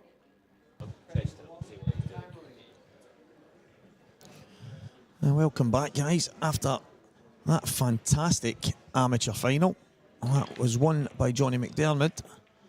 We are now back in the open event. And the black ball goes down. Connor Davison and Liam Dunster. Connor was missing in action. That is why we had a slight delay. There was some timed... The times were on the matches on the Cuescore app, but the players have been told that it's roll on, roll off, so keep an eye on things and to try and get things moving in an orderly fashion. Well, there has been one or two players that have just missed that message. And it has caused a few hold-ups, but we are on the go now. What can Connor do against the man many people say is like a robot, Liam Dunster?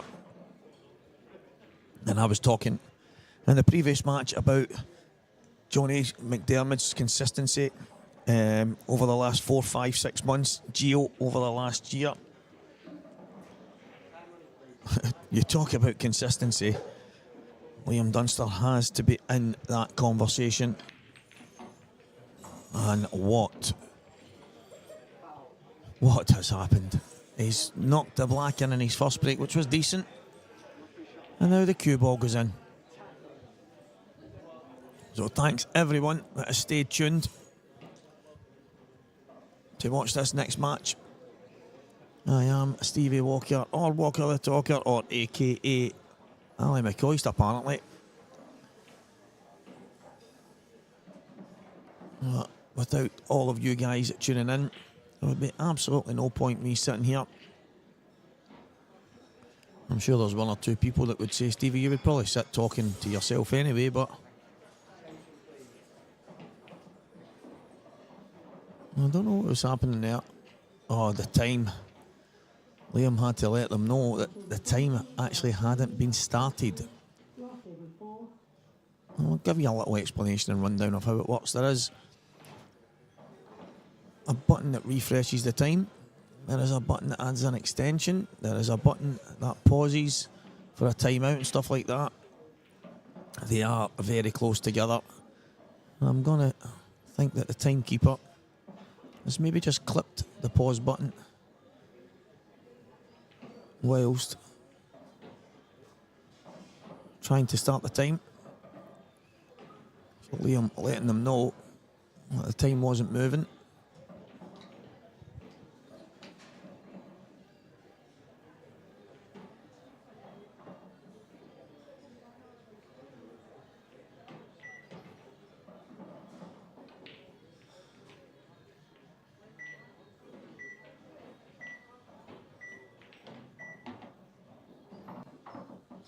So the first chance of this match is going to go Liam Dunster's way. His opening shot was to get the two reds at the top right-hand corner into play.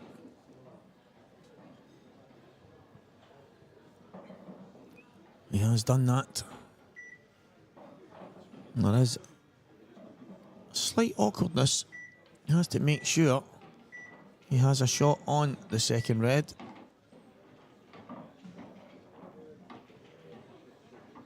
I'll just stop the cue ball. You can see the red is almost touching the top cushion. We might not do too much work with the cue ball here. I think simply back towards the middle of the table. I don't think he can flick too much left on it.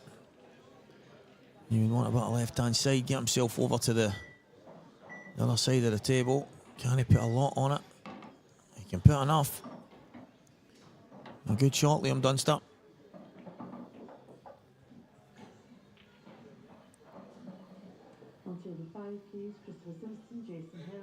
It looks to me as well that the red, the closest to the centre of the table, looks like it goes in every pocket. So, well, I mean, at the bottom end of the table. Well, it definitely doesn't go in the top right.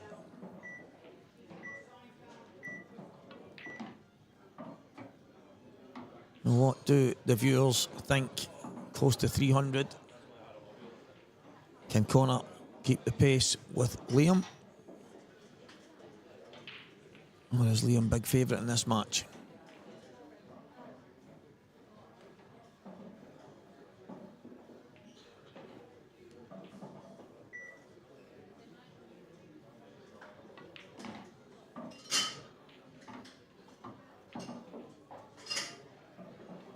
He already looks very assured and in the zone.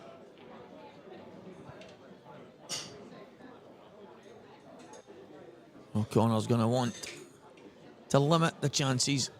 He puts Liam's way.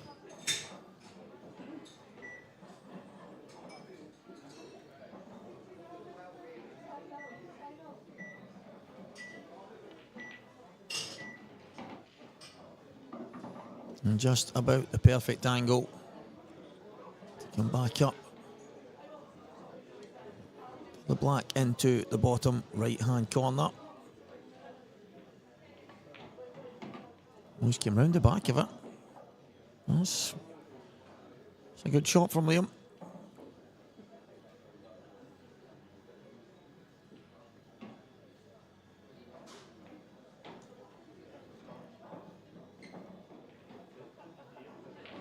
I like it, and it's 1-0. So good finish, Liam Dunster. Unfortunately for Connor, who broke off. The black goes in. And his second attempt, the cue ball goes in.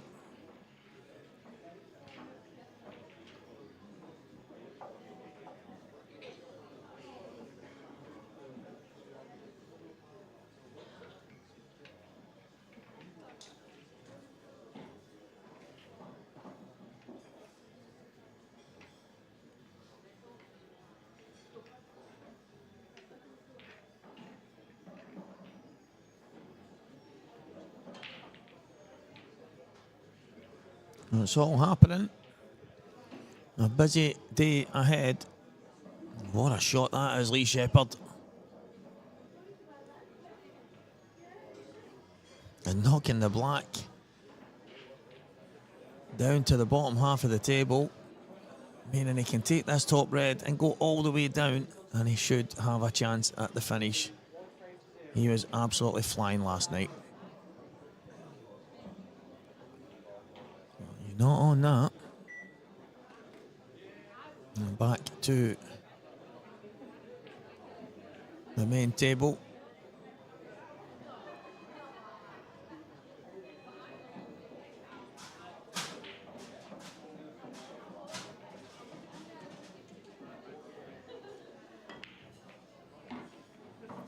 Good break from Liam. And you see it on the board in the background. We're in the Isle of Man. A lot of the partners that pop up on the screen. Without them, well, the tour simply wouldn't be as it is. And you will continue to see them popping up on your screen. On table 14, please, Craig Brown, Richard Throfield. Craig Brown, Richard Throfield, table 14.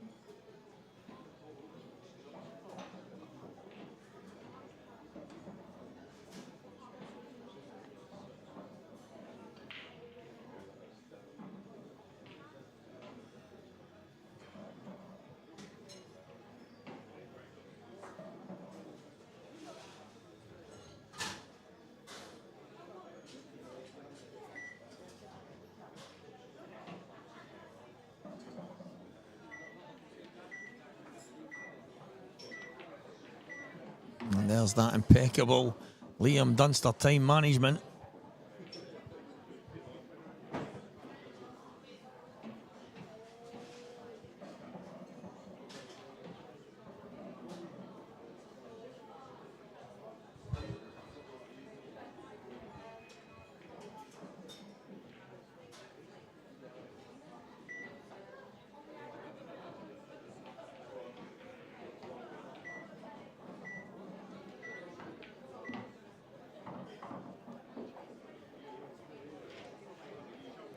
So what is Liam's plan for the top two reds?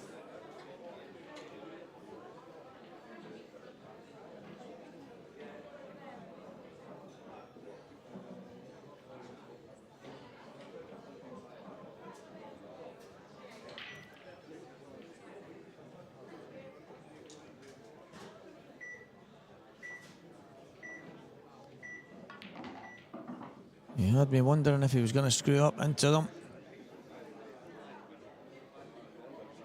He looks like he's knocked it on to being a straight plant. And that is as good a second prize, I think, as Liam could have hoped for. So,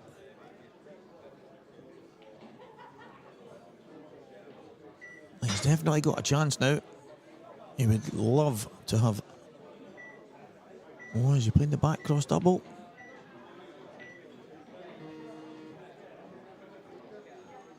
He is, and he's got it. What a shot, Liam Dunster. Never leave a plant to last. Liam, don't worry, Stevie. I am not leaving any plant at all.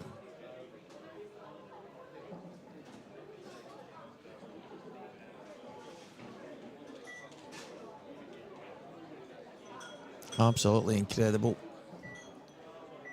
The consistency that Liam has shown over the years.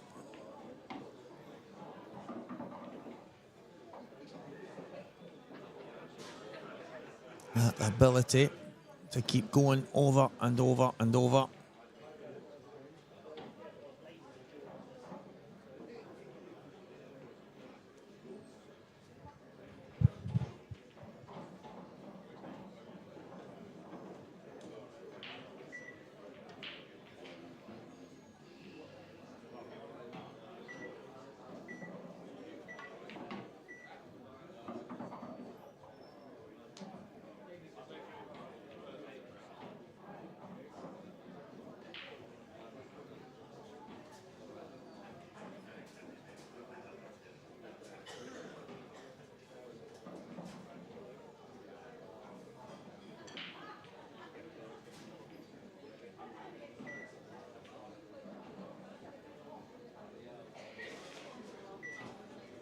And it's going to be 2 frames to 0.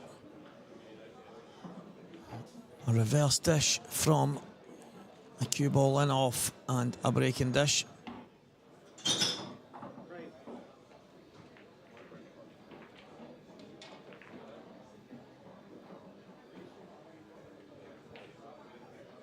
Gareth Abbott, Ross Fernie.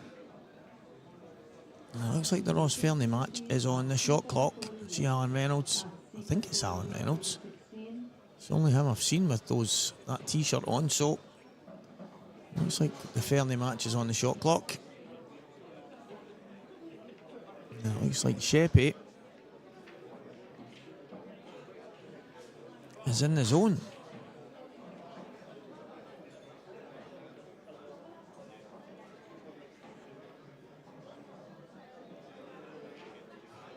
Gareth Abbott putting the white in off.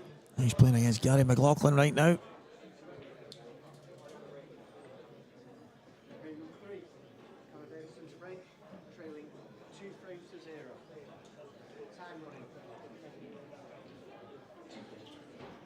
Now what can Connor do with his break-off shot? This time the cue ball has done well to stay out.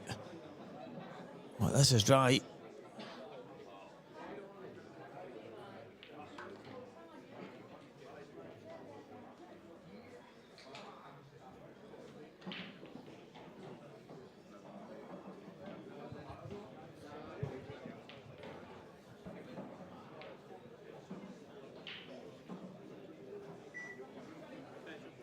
Well, slightly awkward.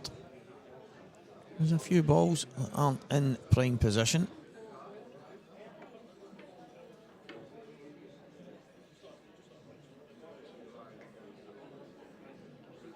And Liam working on a plan right now.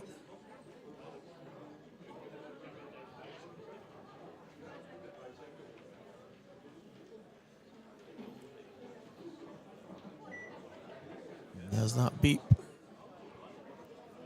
The Feathers coming at 5.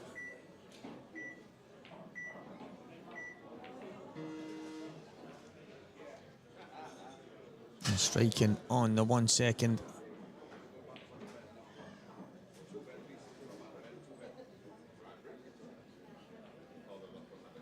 Wait for Matt Steeper, please. Wait for Matt Steeper, table 16.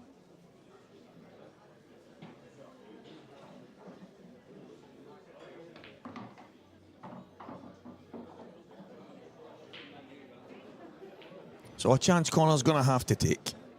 I don't think there's any doubt that any minor mistake that Liam makes, Connor's going to have to pounce on it.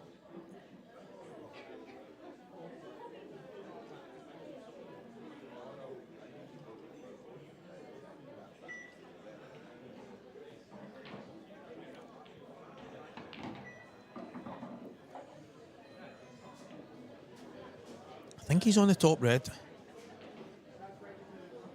I don't think he can get through to the one in the middle. Well, you can see from the overhead, he can't. But he's on the top one.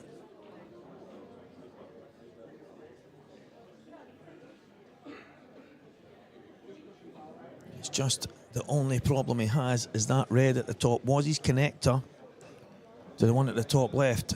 But if he comes down, was he playing a safety?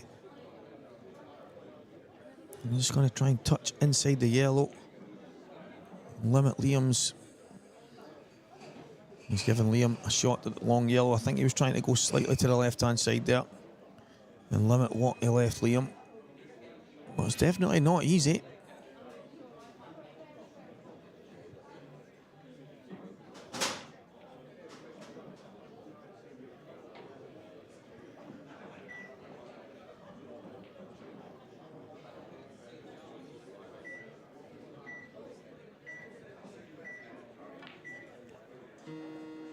Yeah, he's unfortunate. He's not managed to make that count. So a chance for Connor now. And I think with the first attempt, Matt, he won't get a lot of frames where he's getting 2 and 3 chances against Liam Dunster. So he's going to have to start pouncing on these and make it count.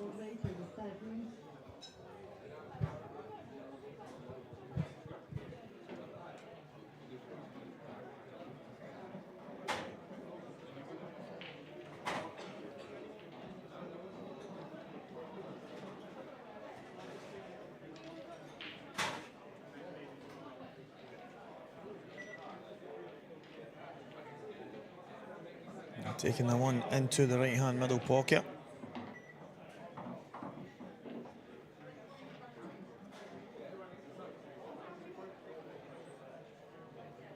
He has to get on. Yeah, he's looking at that gap because he has to get on the one at the bottom now first. I think that's why I would have taken the ball that he's going to take now, one shot previous, because he could have came down and created a bit of space that way. Is it going to hold up? I think he's absolutely perfect. His only decision here is where he plays for his last red. Looks like he can pull it straight back. Just out past the black would be perfect.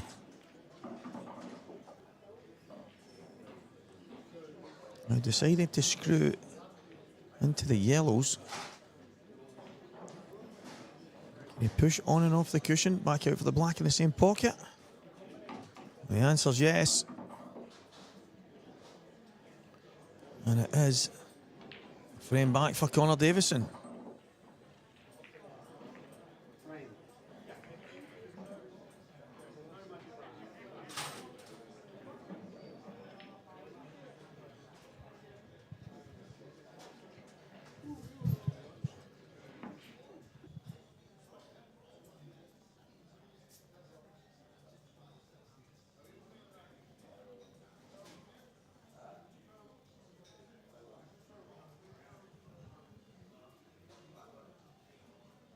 And one of our partners on the screen right now, Raffle House, you can win a 2.6 million Hampshire Dream Home, and it is something special. All you have to do is sign up, and please, guys, only gamble if you can afford it. If you want to have a go to win something magical like that, please feel free. Go and sign up, and there is a bonus draw, and it's just a Land Rover, a Defender 90 worth £60,000. So, if you've Liam Dunster set to break off again.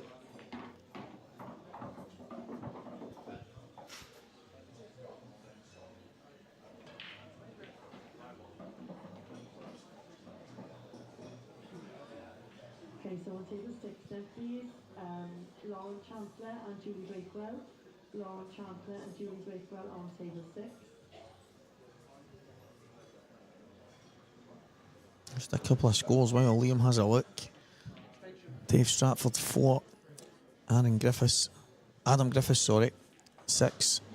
Gary McLaughlin, who is playing Gareth Ibbott, that's 4-all in that match. Well, Gary doing very well to stay with Gareth. And the match we keep seeing as well, Eddie Roberts and Lee Shepherd, it's 2-1 to Lee. Most of the other games have just started. Robert Stevens 3-1 up on Daniel Brook. Darren Cook 2-1 up on Ryan England. But we'll keep you posted on some of the results as they come and go.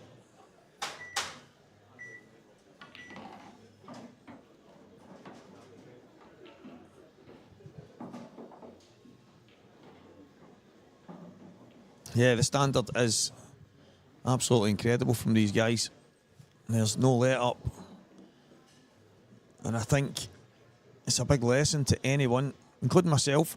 If you want to do well in these events, the consistency and the level that you have to play at over and over and over is simply exceptional. And it's not easy.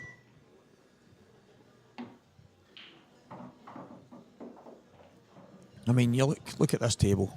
Even just now, when you come to it, yeah, there's obviously a finish there. You've got 2 balls on the left-hand cushions. You've got one stuck to a red, only goes, I think, in the top right corner. Don't think it goes in the middle. You've then got red and yellow stuck to each other down near the black spot. For guys of Liam Dunster's quality, yeah, the likelihood is these are there. But to suggest they're easy, they aren't. But it's more a case of mapping it out, getting the pattern. And once you've got that, executing it. And there's not many people better than Liam.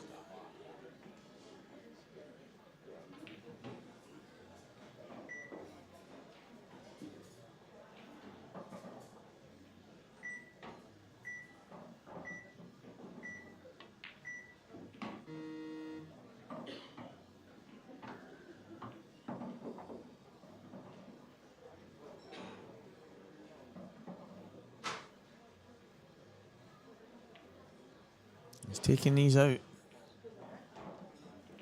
brilliantly so far.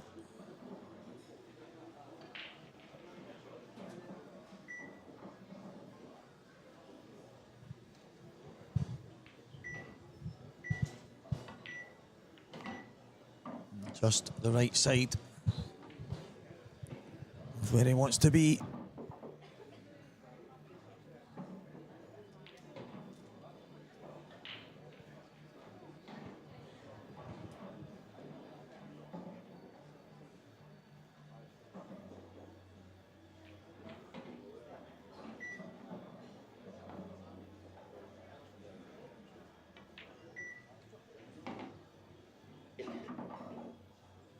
It looks to me like he's going to have to screw across just below the middle right pocket.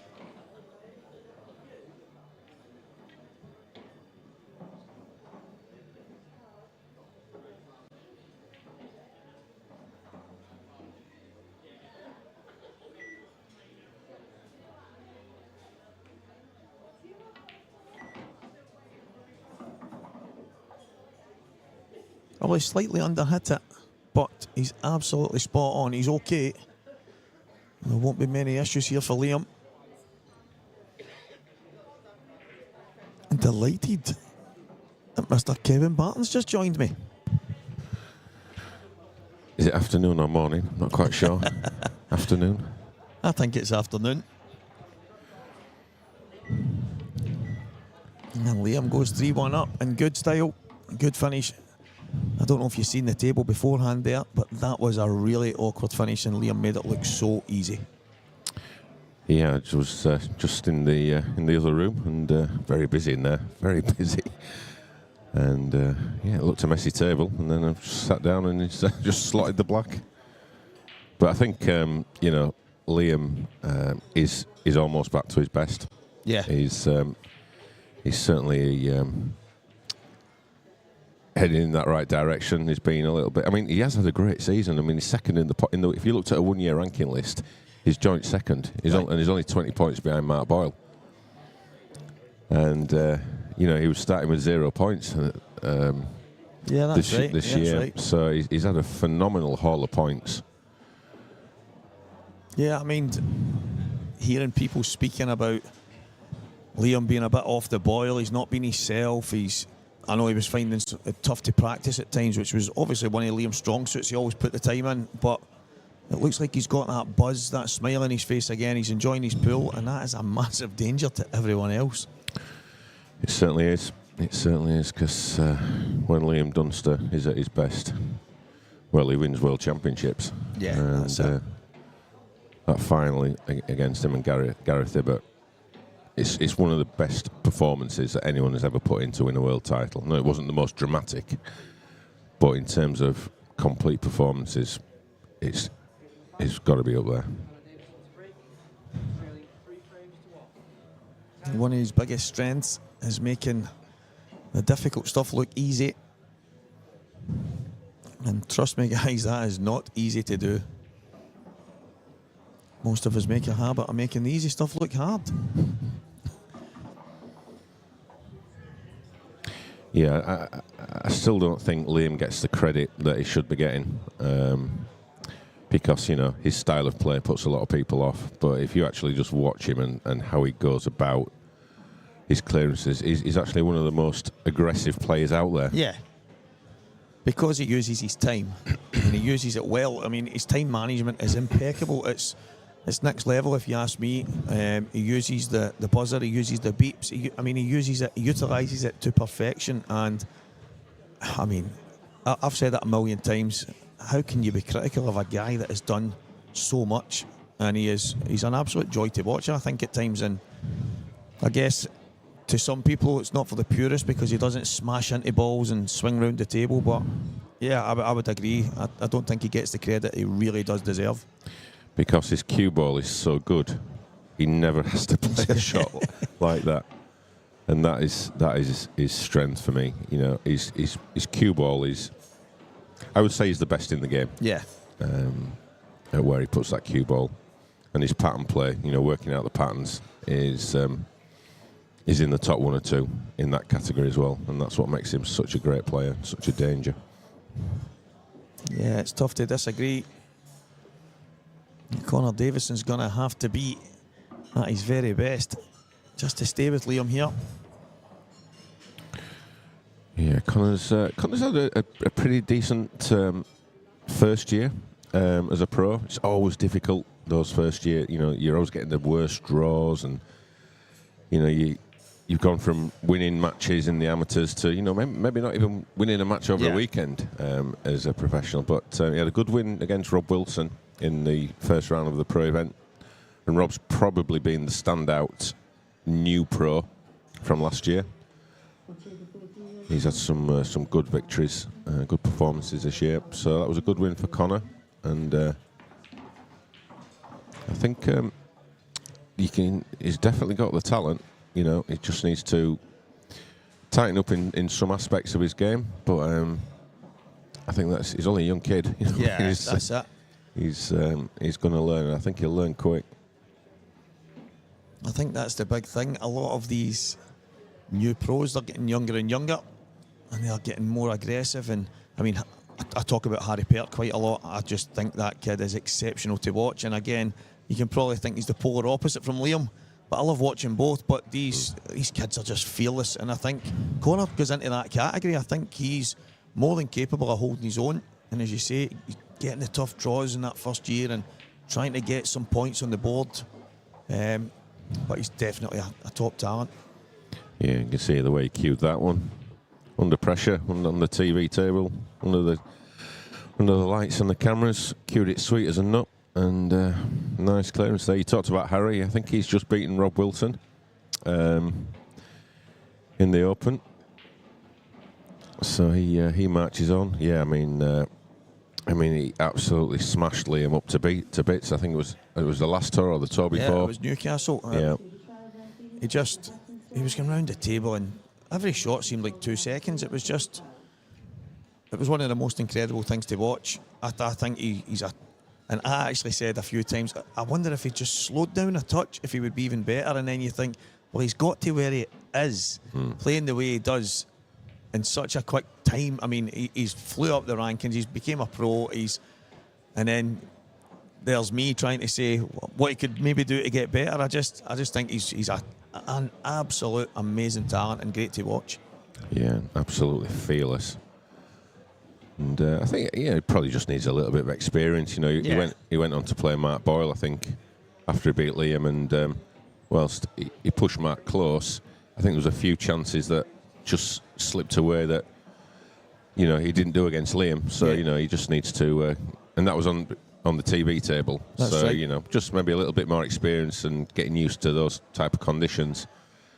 And watch this space over the next few years for young Harry. Yeah, I totally agree. Liam, I say it time and time again, he just doesn't seem to matter the tournament or where it is or what the conditions are. He just always seems to be at the business end, and I think that's just the type of temperament and character that he is. He's giving Connor a chance here. It's very rare you see Liam dry break. Not an easy table.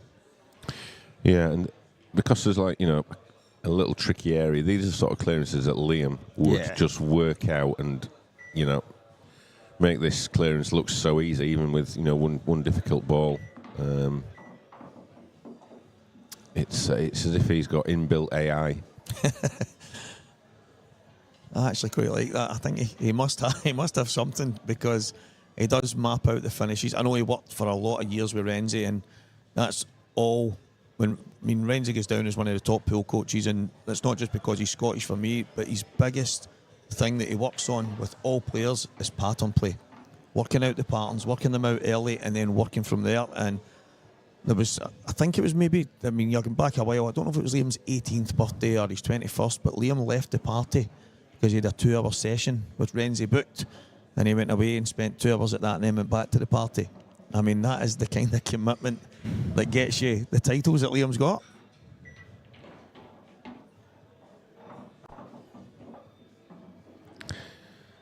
Okay, Connor, so what is your plan? Is he going to try and kick it just now? I think he's going to have to do. The red just below the cue ball into the right corner. You sort of think, well, that wouldn't have been a shot that Liam would have left. I think he would have worked quite a different route out. Yeah, I think it would have been a bit more intricate from Liam. They've been looking to play some kind of soft cannon, just dropping on it, but the one good thing Connor does have is he could land on the red into the right middle and playing this. And he has. Oh, it's a great shot there from Connor. Nice and controlled. I like that from Connor. Didn't go at it too hard, just made sure of the pot. I think he always knew he was going to be on that one to the right middle, so he's controlled it very well. Yeah, the important thing now is to finish the job off in this frame. He's worked his opportunity.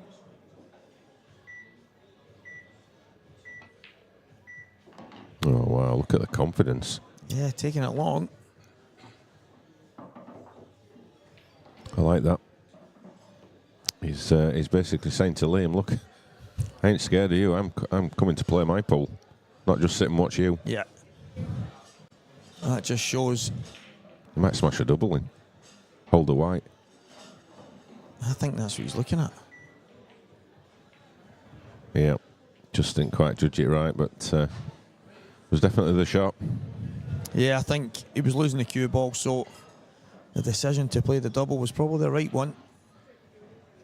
Even though he slammed the long, more tough pot in, it has me questioning whether it was the right shot. Maybe taking the red into the middle, just cushioning the cue ball would have been better, but if he gets that double, knocks the red in and the black, then there's no questions being asked. I mean, it's such fine margin, isn't it? We always say, you know, he's put a great pot into the corner. If that cue ball just runs another 2 inches, no, exactly, it's absolutely plumb. The fine margins, indeed. Is Liam going to hide the cue ball here? No, he's working it out. He's going for these, 100%.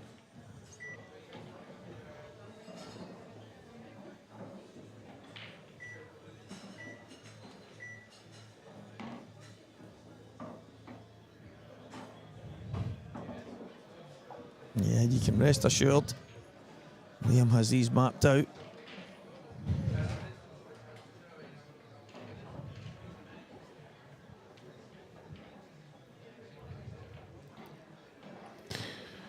So, almost coming to the end of another tour season, Stephen. Yeah. Reflections on it? I mean, I had a bit of a tough year. At the tail end of last year, I was speaking to Mark about, he was asking if I was here last year, and I was trying to think, and but it ended up I was really sick. I was in hospital, I had sepsis and a few other things, so I missed the event last year, and then the start of the year, I think we had a couple of events, World Championship, and then the first tour event in Newcastle. My best friend ended up in hospital, passed away, and it was just a tough year all round. But towards the tail end, it's been, I've enjoyed every event. I've just not really been myself on the table, but I've came here, I've done quite well, but I absolutely love everything that these events are. I love coming to them, I love the people, I love everything about it. So for me, even though it's not been great on the table, it's been absolutely brilliant. In the commentary box, doing some of the TV stuff, it's been absolutely fantastic. So yeah, I've loved every moment.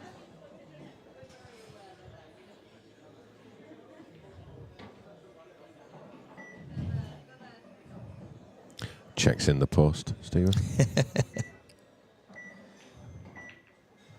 Oh, what a shot.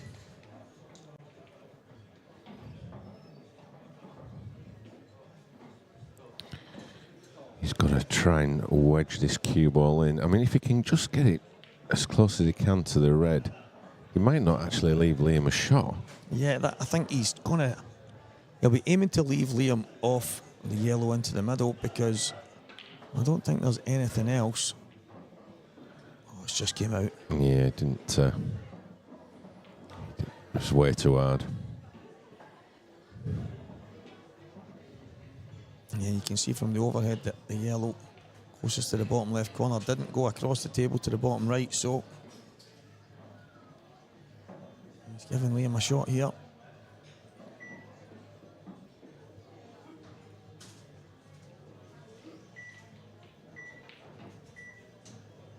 Just a drop in.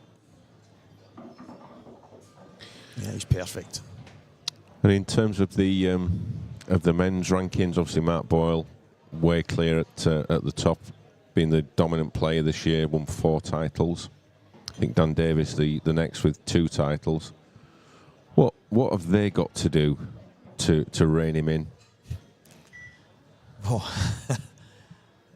I think that's one of the easier said than done things. I remember before Newcastle, me and him were having a conversation. He was talking about some of the stuff he had going on, and I went over to.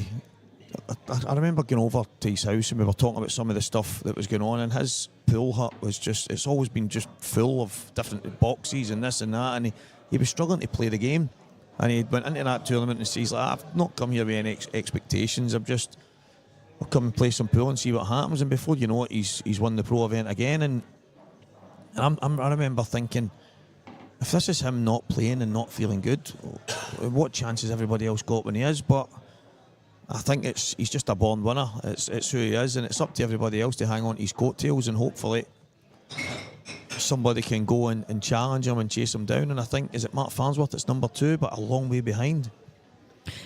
It's I think it's Gaz. Is it Gaz now? 2. Yeah. Gaz is 2. The updated rankings will be out hopefully tomorrow, because I'm doing them as we go along. Because I was looking at what the 1-year ranking list would look like. Right. Because we do a 2-year rolling one. But that's right. Just out of interest, I was just having a little look, and the Boyle had, before this event, he had 187 points so far this year. Gazibert and somebody else had 167. I wonder if it was Dan Davey. Dan must be close. He's had a great year. I can't quite remember, but it was some interesting ones. And Chris Bowron, who we've talked about, he's had a decent year. He was number 7. So it just shows that. We spoke a lot about Chris at the opening of the show the other day. I think he had a fantastic time at the World Championships, and then he had a few patchy kind of events here and there, but he's also been quite consistent in other events, and probably no surprise that he's ended up on the 1 year, if it was a 1-year one, that he's as high as he is.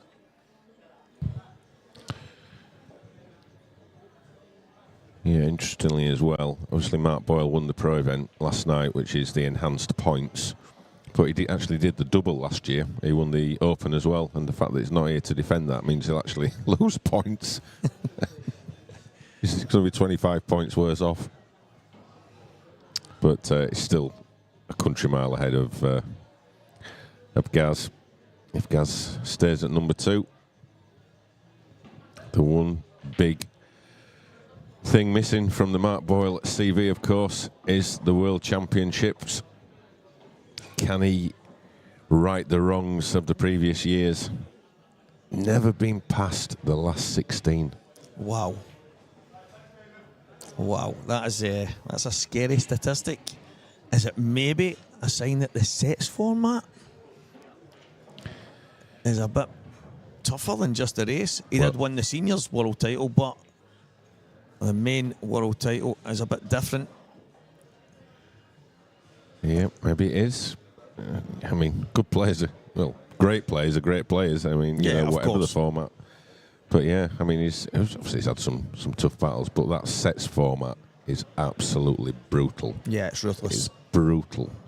Great for spectators and watching viewers, but horrible for a pool player. Yeah, obviously Gareth Abbott winning it in the previous one, and he was playing Liam. I'm sure he was 2 sets down. He went into his room, changed his break cue, came down and beat Liam 3-2, and he obviously goes on to beat Jake Delanulov in the final. And it just goes to show that's one of the things I remember speaking about it probably just before that final, that's the big thing about the sets format. You're actually never out of it, and it's, as you say, it is absolutely brutal. You can think you're miles in front when you could lose 4-0, 4-0 in the first 2 sets, and then go and win 4-3, 4-3, 4-3, and it's absolutely incredible. Yeah, that will be coming up sooner than we know it. February. Watch out for the details.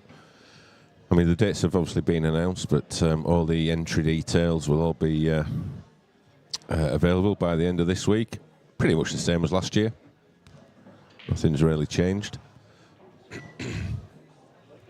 But yeah, that's one to look forward to in February. Yeah, that's going to be fantastic. Looking forward to that myself. And there's going to be more players in the mixing pot in the discussion about who's going to win.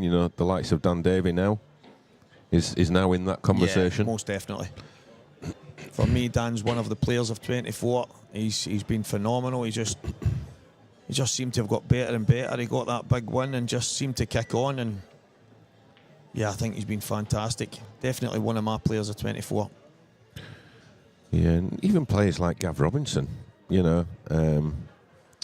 He's going to be there or thereabouts. Yeah. He's going to take a lot of confidence from winning the world event at Bridlington, and he's certainly going to be putting the hours in for them.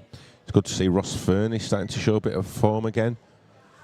Yeah, he said last night to me he's feeling good. So obviously Liam's back to is just about best. It's going to be an absolute treat for us fans. Yeah, I mean, how do you pick a favourite? Absolutely impossible.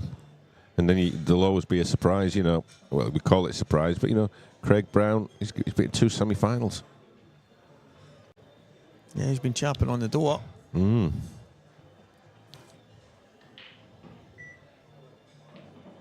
it does give you a buzz sitting here thinking about it. Oh, that's not too bad. He's got a shot here. Does he play this pot or is he tickling up? I think Liam will be calling a total snooker here. That's nice. Showing some nice patience there. The problem is, Liam Dunster is the last person in the world you want to be giving extra shots to. Yeah. You know, he's not looking just to come and out and hit this. He's looking at where he can hit it and leave the cue ball safe. Yeah, I think Liam's going to try and get down behind the 3 yellows at the bottom side of the table. Yep. It's going to be... Oh, he's just missed it. He's just missed it. He was going to be close. Yeah, if that just shaved that yellow, Connor would have been in a lot of trouble. Still got a little bit of work to do here. See the red nearest the black. And then the red on the side cushion. Just got to work out how he's going to get onto that.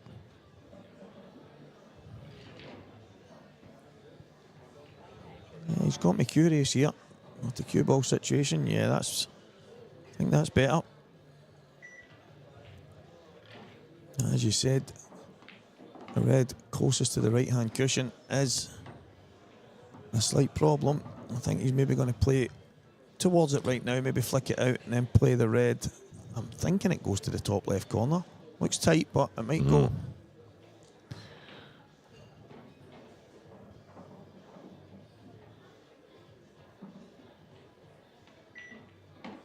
Yeah, through the gap. Has he got an angle?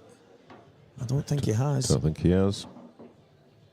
And he was looking to get that in a small window there. I'm wondering if did he try to nudge that red out? Yeah. The double's not the shot. I think he's got to send the white off the top cushion, bring it back down. Looks like he's going to screw off 2 cushions. No, he's just taking his medicine. I don't mind that. And you mentioned it straight away that the red closest to the black and the one at the right-hand cushion were going to be problems. It's turned out that way. Just has to stay confident. Yeah, these are nice shots. You're playing with a little touch of left on side. Oh, beautiful shot. Beautiful shot, Connor Davison. Absolutely phenomenal. Fantastic stuff. He's not going away, that's for sure. Just calling for the rest, I think. He's quite a tall chap, Connor, but it's a long way at that end of the table, isn't it, Stephen? Yeah. He's just making sure, and that's exactly the way to do it.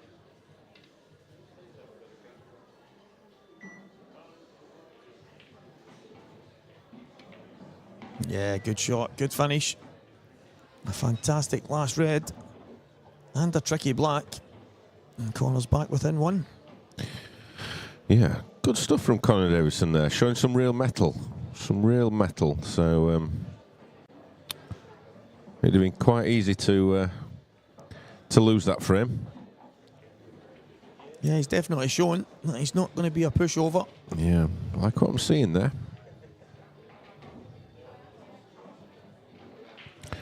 On the table here, Lee Shepherd. Yeah, he's playing Eddie Roberts. Yeah, Eddie's having a good run in the amateurs this year. Very good player from Wales. And it's 4-3 to Lee in that match. Lee Shepherd, big reputation, big player. Another of the class of 23. Maybe not quite had the season he was hoping for. Yeah. There was a lot of talk about him at the start of the year. Yeah, he had a dominant year last year in the amateurs. I mean, he blew everybody away. He was by a long way the number one. And I think maybe a bit more was expected of him this year, but it's maybe just been a settling in period for himself. He maybe feel a bit more confident next year going in, knowing that he's been there. He's now part of that pro ranks, but there's no doubt in how good Lee is. He's a phenomenal talent.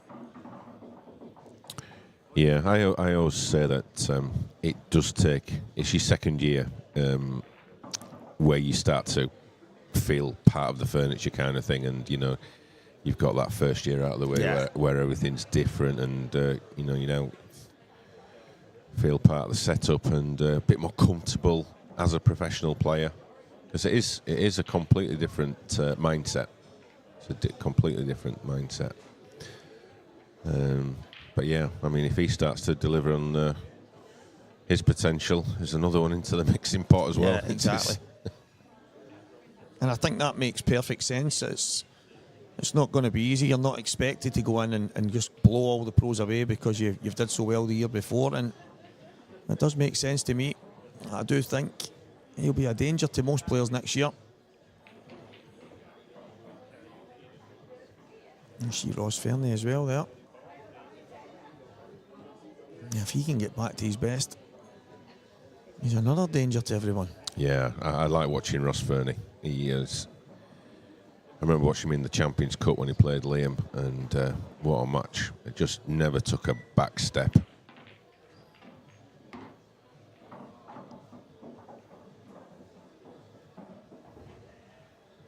Yeah, a couple of awkward balls here. But he's at the table, and that's when danger's always there, when Liam Dunster's at the table. Yeah, and this layout just looks like typical Liam. Yeah. A little bit messy. And he's just gonna get that computer brain of his into process mode now. And work out how he's gonna dismantle this table. Probably missed his first ball now I've said that, but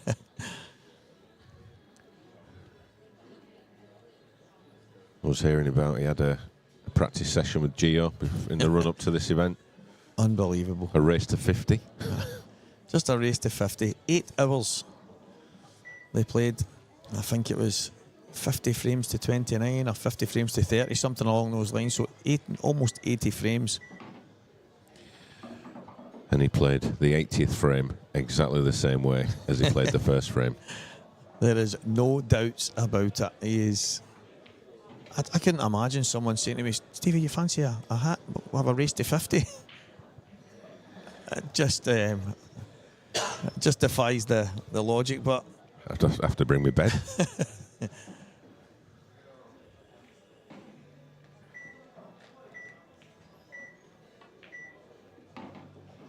I think the fact that it's the way Liam is, as you say, he's going to play frame 1 the same as he plays frame 50, and there's no let off, and to have that kind of discipline, to even have an interest in playing a race to 50 for a practice, if you want to call it that.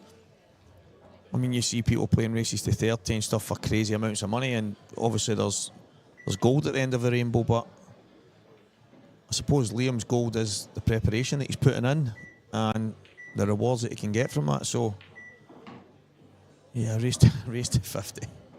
Incredible.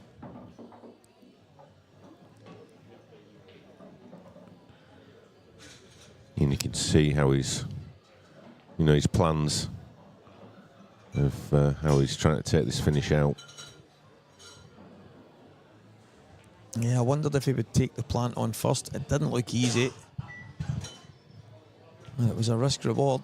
The way Liam plays the game, he knew if he could drop that in, using all the bag there to make sure of the angle. He didn't want to go too close to the yellow. That was all about pace. Yeah, a millimetre further down that knuckle, and that would have stayed out. I thought it was going to stay out as it was, but the pocket just grabbed it.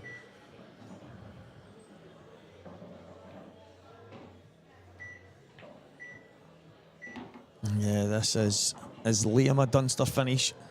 Is a Liam Dunster finish as you're ever going to see. And the pattern and the way he works it out. And the mad thing is, Kev, he's done that before he's played his first shot. He's already known the way he's going to go around this. Yep, and it's getting the cue ball in the right positions that just makes it almost dot to dot, when most humans are thinking, well, that one's going to not be as he wants. Computer was just off a little bit there. Yeah, I think it started buffering a bit. I wonder if he can go. Yeah, it looks close to the jaws of the pocket. Yeah, I think he's okay. I think this is going a couple of inches above that centre pocket. Yep. Oh, well, how about that then? Wow. Liam at his best. And the thing is, he's been put under some pressure because Connor's not been going away. But that is some finish. And he's now with two quite similar ones. And the table's not been easy. But you can see Liam is in some kind of form right now. Another frame on the board for Ross Fernie there.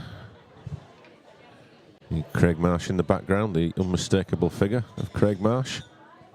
Fernie is actually 4 frames to 2 down against Matt Schofield. Yep. Another of the new pros this year, Matt. Probably not again, probably not the season that he was hoping for, but a very, very talented player, capable performer. And again, I think we'll see more from him next year. Yeah, I think that's probably what makes next year very exciting. I think some of the guys that are going to be entering the pro ranks as well, it's going to be some 2025 season. Yeah. And also, you know, just a word about someone like Johan Attard from Malta. Well, I mean, what a standout season he's had as a first-year pro. And hopefully he'll be at the Worlds, because he'll be... it's unlucky there from Connor. The cue ball just found a path. It was like the parting of the Red Sea, headed into the centre pocket. But, yeah, Johan... Obviously, Gio is, I assume, going to turn pro. And Johnny McDermott, who, you know, what a performance from him today. Yeah, fantastic. Johnny had a goal in mind when he started playing IPA. He wanted to try over a couple of years to get himself into that pro ranks. He's managed to do it this year. Mark asked him, was he looking to take that opportunity? And he's like, yeah, that's always been the goal. He wants to play against the best players. Yeah. He's found a level of consistency over the last while. So Adam Myerscough, Gio, there's going to be some talented players stepping up. And as you say, the guys that stepped up last year, or for this year, and they start finding their feet. And then the top guys that are already mixing it year after year. What a year we have ahead. Yeah, I'm glad I'm retiring.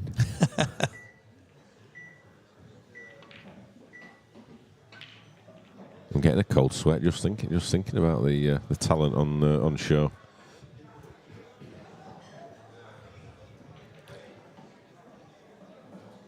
I think Liam will go yellows here now. I don't think he can get through to any red, so I would just looking at the yellow into the middle. Or does he play the one to the top right first? It's landed slightly awkward. That red must go. I think it obviously goes. He's playing it. Yeah, that was the one awkward red. Good shot, Liam. It didn't look from the camera angle that he had that pot on.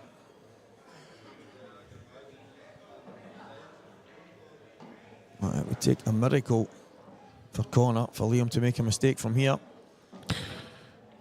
Yeah, and what we've seen so far, These are done.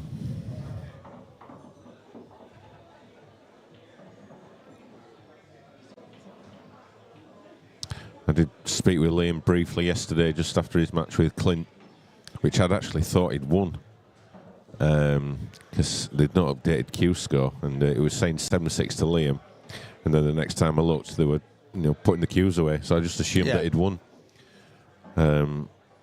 So yeah, schoolboy error there from me. Never assume anything, because Clint won the 300 trot on 197, but he said he was, felt he was, back to his best. I think it's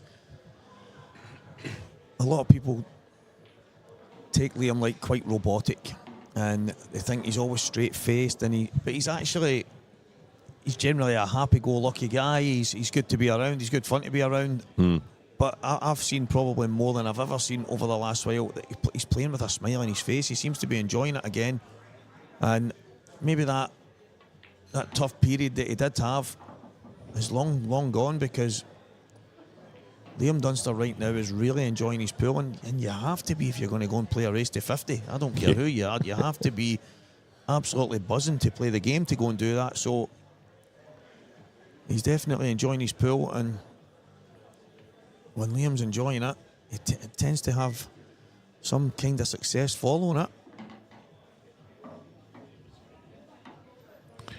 Yeah, it's all pinpoint precision from the Duster.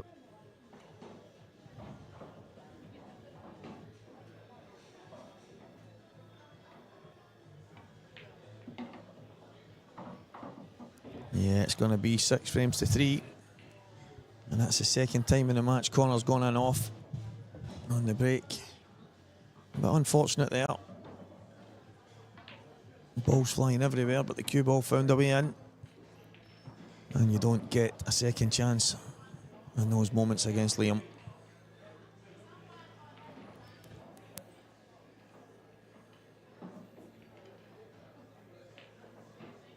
A lot of ladies' games on just now as well.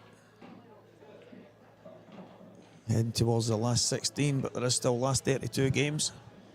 Marianne Watt 5 frames to 3 up on Tilly Edwards, our elite ladies champ. Yesterday she was absolutely flying, and deservedly so. She's been super consistent lately as well. Yeah, and as we said yesterday, we've seen these players develop in the ladies elite, and they've come on leaps and bounds. And Tilly, as I think I said to Mark yesterday, if there was a most improved player of the year award, I think she gets it hands down. And who she beat in the final, a partner, Kelly Egan. I think she has got the potential to really do some damage in the ladies elite. I like how she plays. Just a few little careless things, a few errors, but if she can tighten up on that, I think she potentially could have a bit of X factor in the women's game. So again, that's going to be a lot tougher next season, but yeah, I think those two could challenge the established stars of Deb and Rachel quite seriously, I think, next year. Yeah, I do agree. I've seen quite a bit over the last while. The most improved tag on Tilly, 100% agree. I actually mentioned earlier on, me and Mark were speaking about it. The first I've really seen, although I've seen her throughout the year, on and off here and there, when I really got down to the details of how she played the game was at the Lola's Pool Party finals, and she was absolutely fantastic. She stepped onto that stage. She looked like she was born for it. And then obviously she played amazing in Newcastle. She ran into Deb, who was just ruthless. She won obviously both titles at the time. But it was no surprise to me when I seen Tilly work her way through to the final and then eventually get that title. I think it's something she's deserved, and yeah, she's been fantastic. And the manner that she won it as well. She was 5-3 up, and Kelly'd won the next two by just teasing us all with leaving the cue ball in the jaws of the pocket. But then to break and clear in style in the final frame, I think it just summed up the ladies' elite for me. Yeah, fantastic. Exciting times ahead for all the ladies. Yeah, and as they're getting more exposure in the arena, playing more matches in, they get more comfortable, and standard just keeps going up and up and up. And Liam's in off this time. Wow, those balls were queuing up to get into that left middle pocket as well. So, come on, Connor, what have you got? Can he return the favour from his own in off in the last frame? If he can get to 6-4, it's his break. You just never know this game, do you, Stevie? The match can turn in a single moment. And is that in off the moment? But Connor has to make sure here, no mistakes. It's not the easiest table in the world, but he has to use his free shot to his advantage. I think he's looking at reds. He's looking at just taking the red at the top to start him off and then try and work those reds out. It's probably not a bad shout, but... Yeah, if he's going to go reds, I think I'm just knocking this red over a pocket.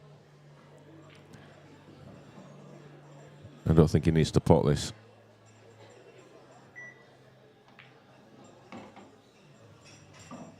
Okay, well, we'll see. He's put the eggs in the basket. He now has to take these out.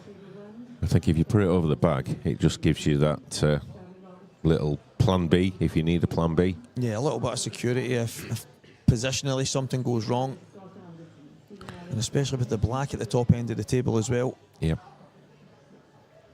He's relying on a couple of nice kisses.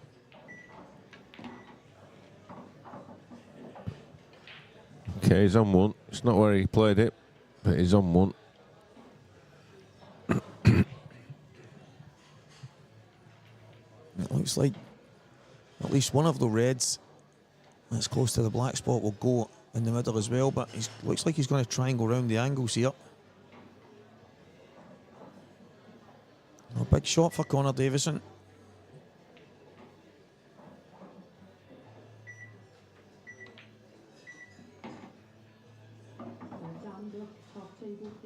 Has he got another shot? Does the red pass the black into the top right corner?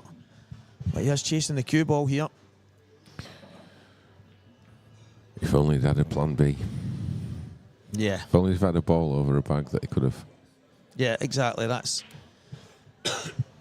He put his eggs in the one basket, and unfortunately for Connor, he's got work to do, but he's still at the table. He's fluked it. He's got it.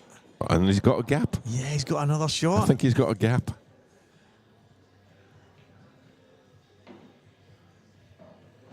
Oh, can he see the bottom one? Into the right corner. Yeah, that's what he's looking at. He's looking at drifting round the back of the yellow on the left-hand cushion. Can he hold the pace of the cue ball? That is a question. Pots in. And he's canning that. So this is a potter's finish. Can he take them out?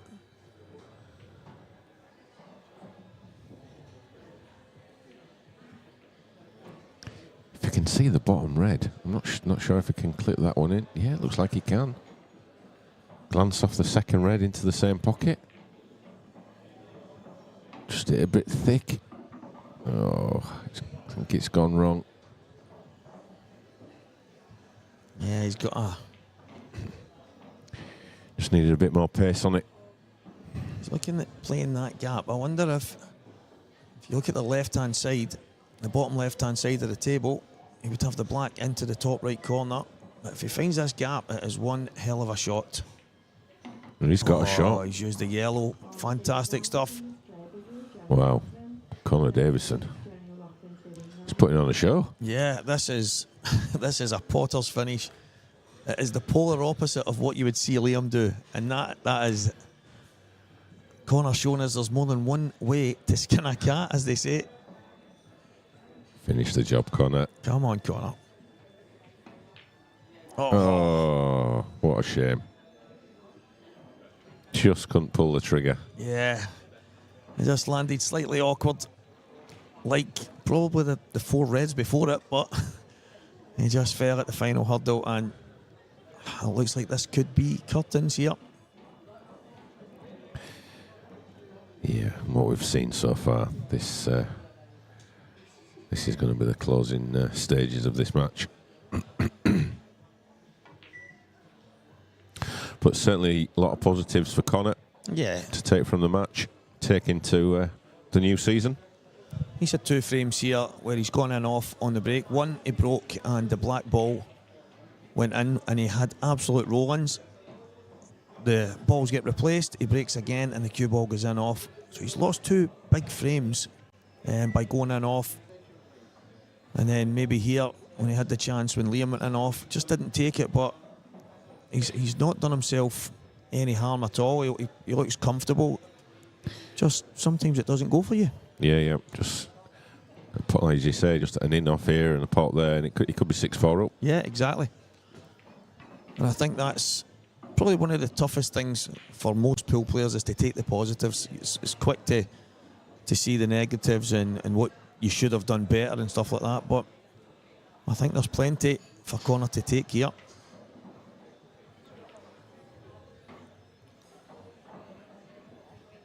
Liam a bit straighter than he would have liked here. Yeah, still got plenty of options though. Just screw the cue ball back. Ooh, look. Give that a little bit more than I thought he was going to do. Yeah. I think that just shows how confident he's feeling. He's managed to absolutely hammer that in with loads of side and create an angle that he really didn't have. And that is Liam at his best. And he is about to lay the final blow on Connor, who again, as we said, has done very little wrong. He's made a couple of errors here and there, but Liam Dunster is a tough opponent, even when you're in top form. But no disgrace. And commiserations, Conor Davison. Congratulations, Liam Dunster, who goes through to the next round. A fantastic performance, very solid. And I'm pretty sure we will be handing over to Kev with Liam any moment now.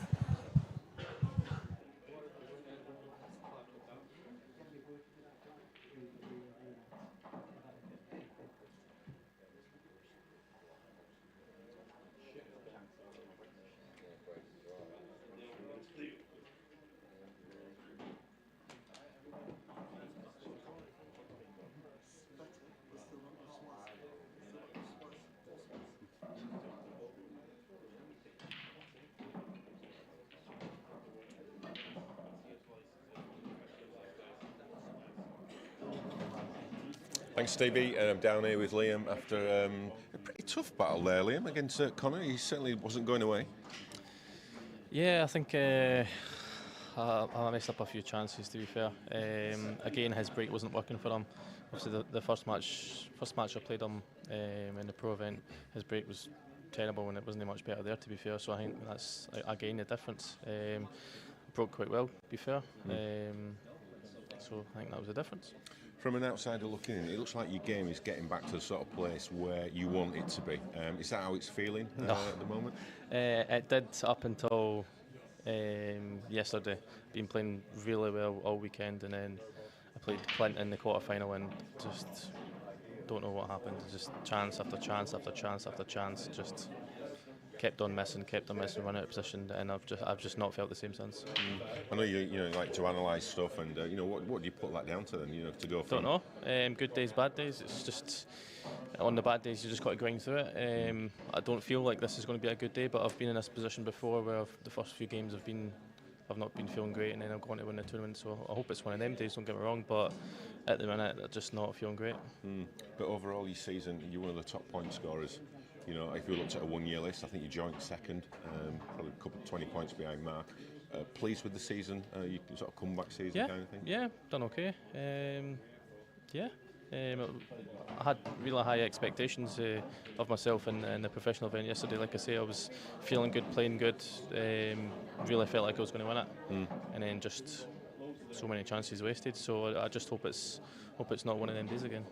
But another title on offer this weekend, and it would be a great way to finish the season off with another piece of it's not silver, it's glassware. I think, definitely, yeah. I don't think it's quite as prestigious as the professional, but no, it'd be really good to win it. Yeah. Well, Liam, thanks a lot for your time, and good luck for the rest of the event. Cheers. So Liam Dunster takes his place in the next round, and we've got another cracking match coming up for you between Michael Tomlinson and last night's runner-up Mark Farnsworth. So we'll be back in 5 minutes, so join us then. When you travel to the Isle of Man with us, the action starts the moment you step on board. Get fueled up, arrive fresh and raring to go. We take you there.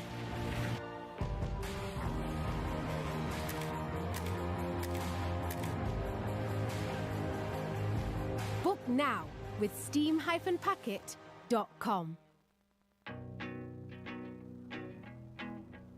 This is our isle.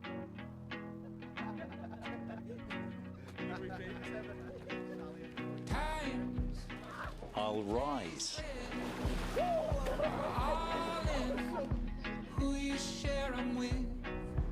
I'll dive.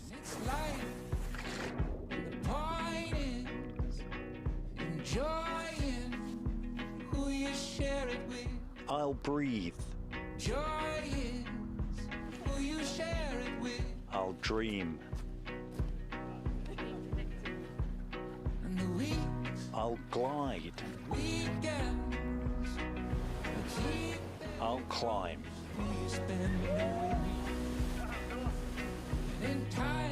This is our calm. This is our wild. This is our past. This is our welcome. This is our story.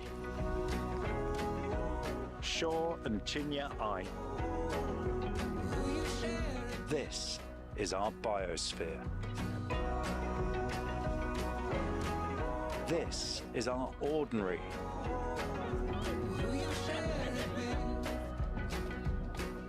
And this is your extraordinary isle.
table 7, please. Mira Aria, Laura Gillette.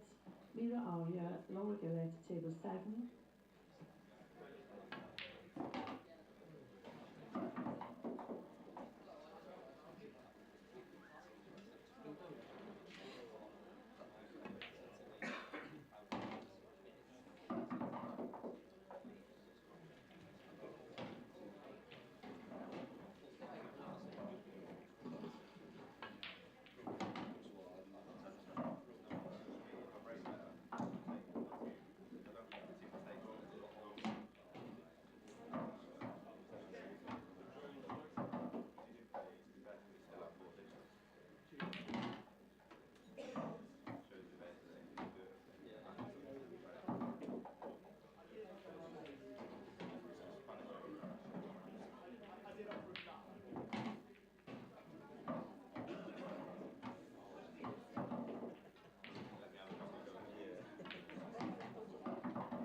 On table 11, please. Darren Cook, Liam Dunster.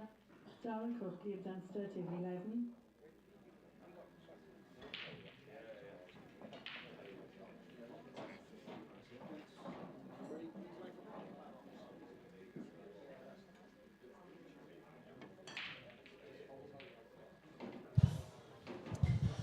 Welcome back.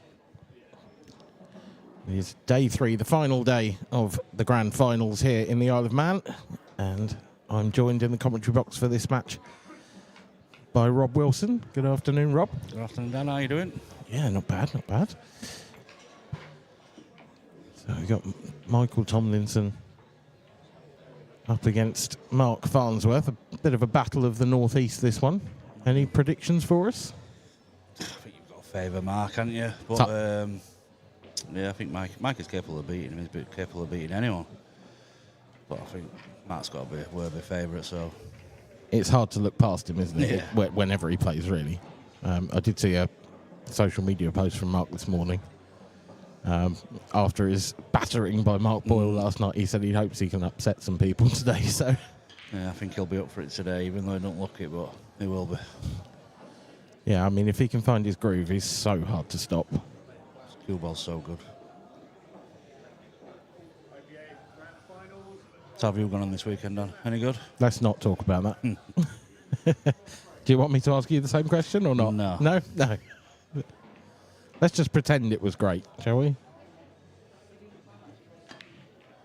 It's been a good weekend. Let's leave it at that. It's been fun.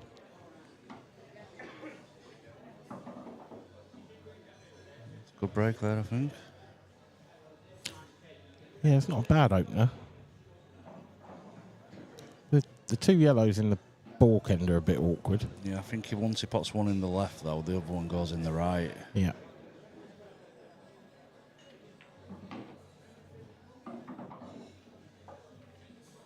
Wrong side there.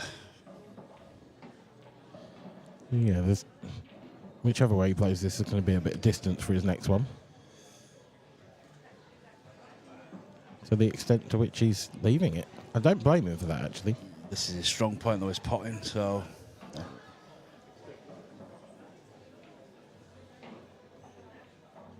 He's been away, I think, I think it's his first tour he's been on since last year, was it? I think.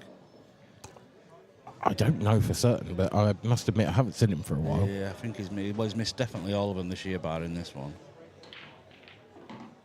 Any particular reason for that you know of? Or? Just family stuff with his son and that, I think. Spending more time with his son now. Life gets in the way, sort of thing. Yeah, yeah. We've all been there.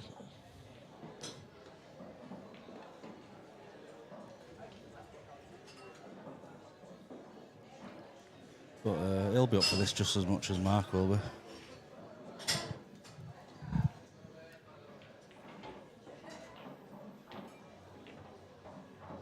Yeah, he's one of those players that you feel can hit bigger heights than he has so far.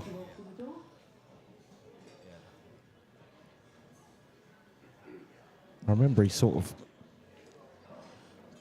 No, I mean, he's one of those players that a lot of people knew about, but not necessarily everyone knew about. And then I think it was probably about 3 or 4 years ago, he beat Liam Dunster in the early rounds of the World Championships. And I think when you do that, people sit up and take notice. Yeah, and he played in a big competition round where we're from in Murphy's in Doncaster, just when he just started playing. And he beat Farnsworth in that. Well, he's going to need to play better than that particular shot if he's going to do that today. It's a bit of a loose one. I wouldn't be amazed if we saw safety shot here from Mark. Yeah, just took him up, I think. What you find the one on the right, Dan, just flicking it off and trying to hide behind the two. I think it's either that or you just play straight into the one on the left. I think either way, to be honest, it's it can't really go wrong. You'd have to play a pretty poor shot, and Mark Farnsworth doesn't play many of them. I think he's going to play the one on the right. So even if he comes along this side, he's still got cover. Yeah. Yeah, there's not really any danger with this shot. Oh, no.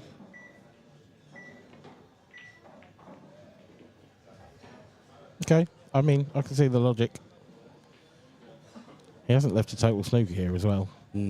Whether there's any intent in that or not, I don't know, maybe just to stop the possibility of Michael coming in behind and making things difficult. Yeah. But in that situation, I always try to bump a ball off. You know, just to make life a little bit easier for yourself. I completely agree, and it's absolutely what I would do.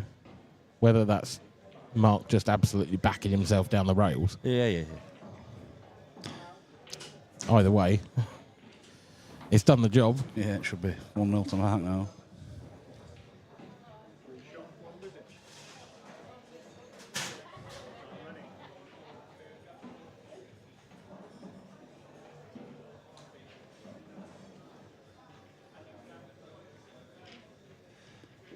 What do you think to Johnny winning the amateur? Good win, that? Unbelievable performance. Played well. Yeah. Yeah, it's nice to have another name on the trophy. Because Gio's been the man, hasn't he, in the amateur earlier? Yes. Yeah. Without a doubt, so... Head and shoulders above the field, across the season. But this morning, evidently not. I had a little look this morning just to see what everyone were doing in the amateurs, to see who were probably going to make the top 16.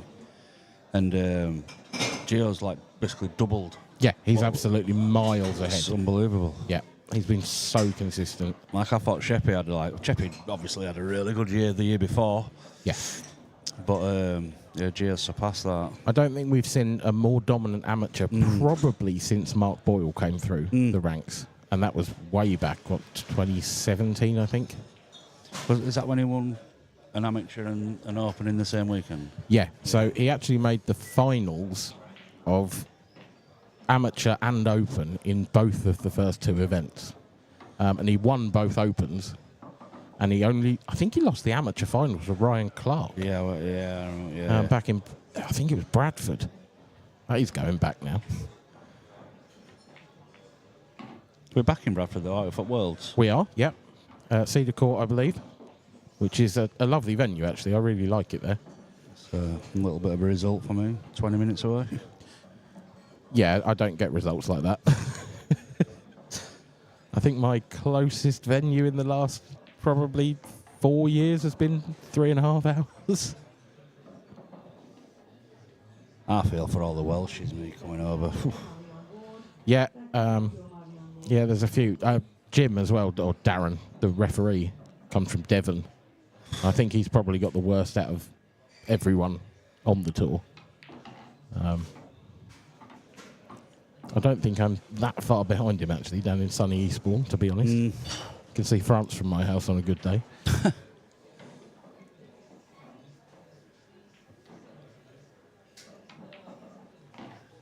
Yeah, that's 1-0.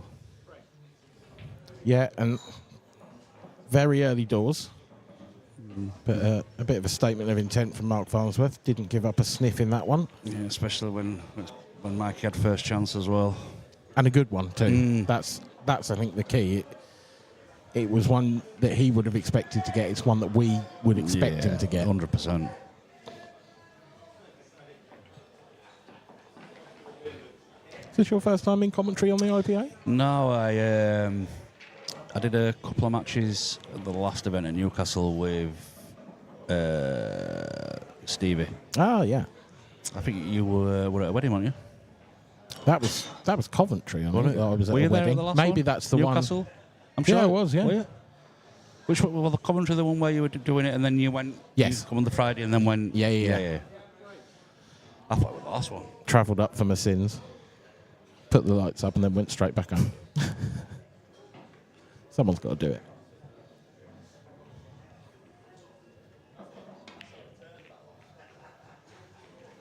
Well, that 8 ball's close. Not going to make it. Is anything going to? No. And the yellows are good. Yeah, that yellow looks like it passes the 8 ball. I mean, these actually are. I hate to say it, but they're pretty much unmissable, aren't they? These Can't say yellows. unmissable, but someone at Mikey's level should be getting these. They should be making it 1-1, really. Yeah, I mean, this is the sort of table where if you come away not having won the frame, you're livid with yourself. Just about picking the right way now. And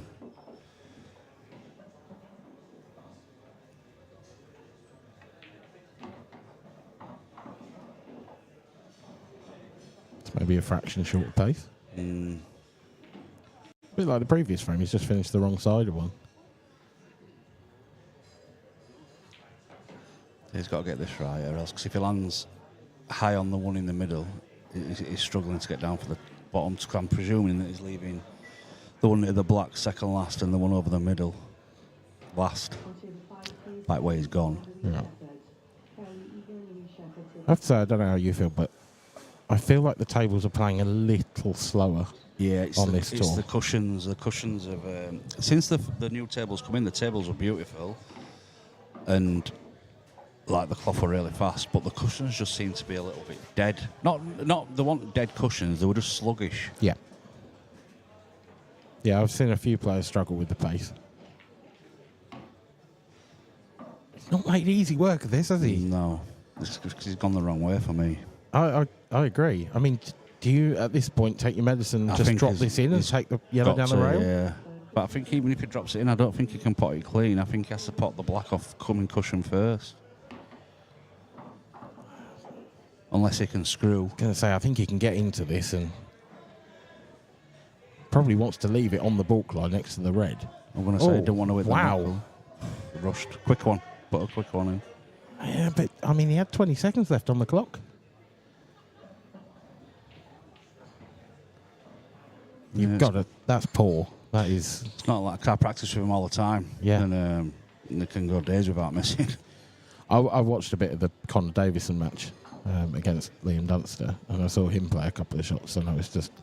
I've played Conor in comps. He's not that local to me. He's from the Isle of Wight, but he comes over to the mainland, and we've played in a couple of sort of different series together. And he's played some shots there, and you just think, you'd never do that against me, ever. And I bet there's a few people who have played Michael Tomlinson at home thinking, why aren't I getting these chances when I play you? Well, they had a big £2,500 a man competition at the club where I play from, Murphy's. And it was Thursday, Friday, Saturday, Sunday, so it's a 4-day event. The winner got 17,000. Was that the one that Dan Davey won that one? Or was that different? That was just like a £125 a man one. Okay. And Mikey Tomlinson won the competition and played for 4 days and didn't miss a ball basically for 4 days. Yeah. Yeah, definitely capable, but not showing it at the moment because he should be 2-0 up, and it looks like he's going to be 2-0 down.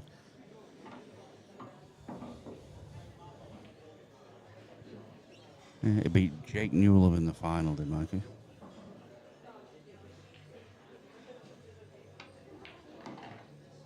He's a great player. There's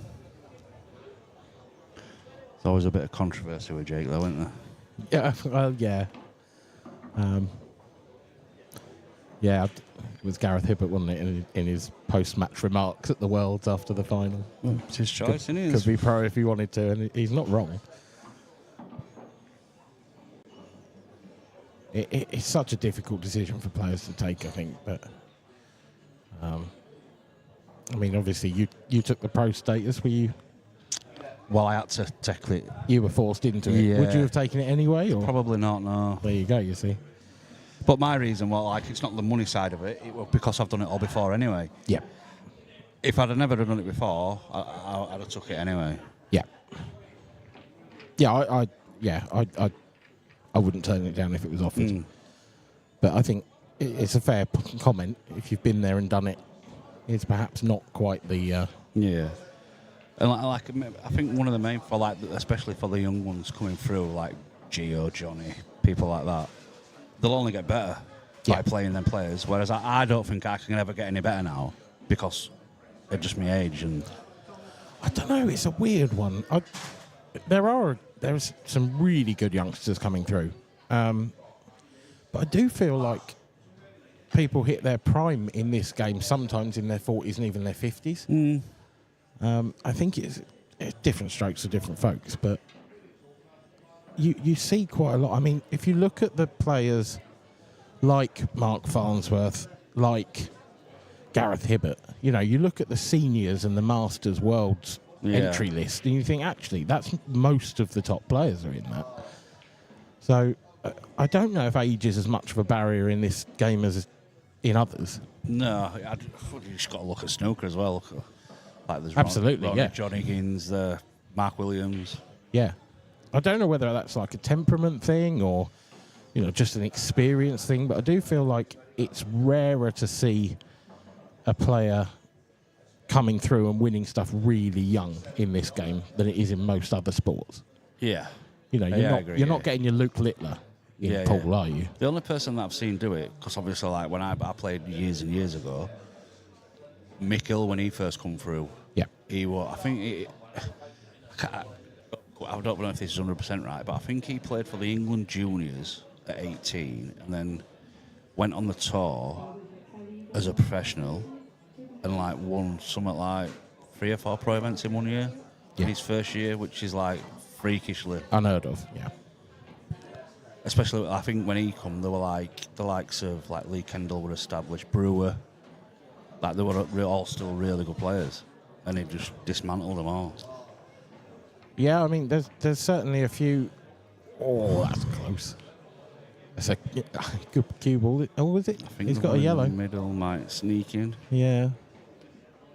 Awkward yellow on the right hand side though. But yeah, I mean, there's some terrific youngsters coming through. You've got your Jaden Billingham. You've got Anthony Monarch. I was dismantled this morning by Charlie Hindley. Yeah, who he's is another young 14. one. Is that all it is? Yeah, and I promise you, he didn't miss a ball in that match. I lost 7-1. Nothing went my way, but every credit to him. He was unbelievable, like truly phenomenal. So there is the young talent coming through, but you don't see them winning these big events.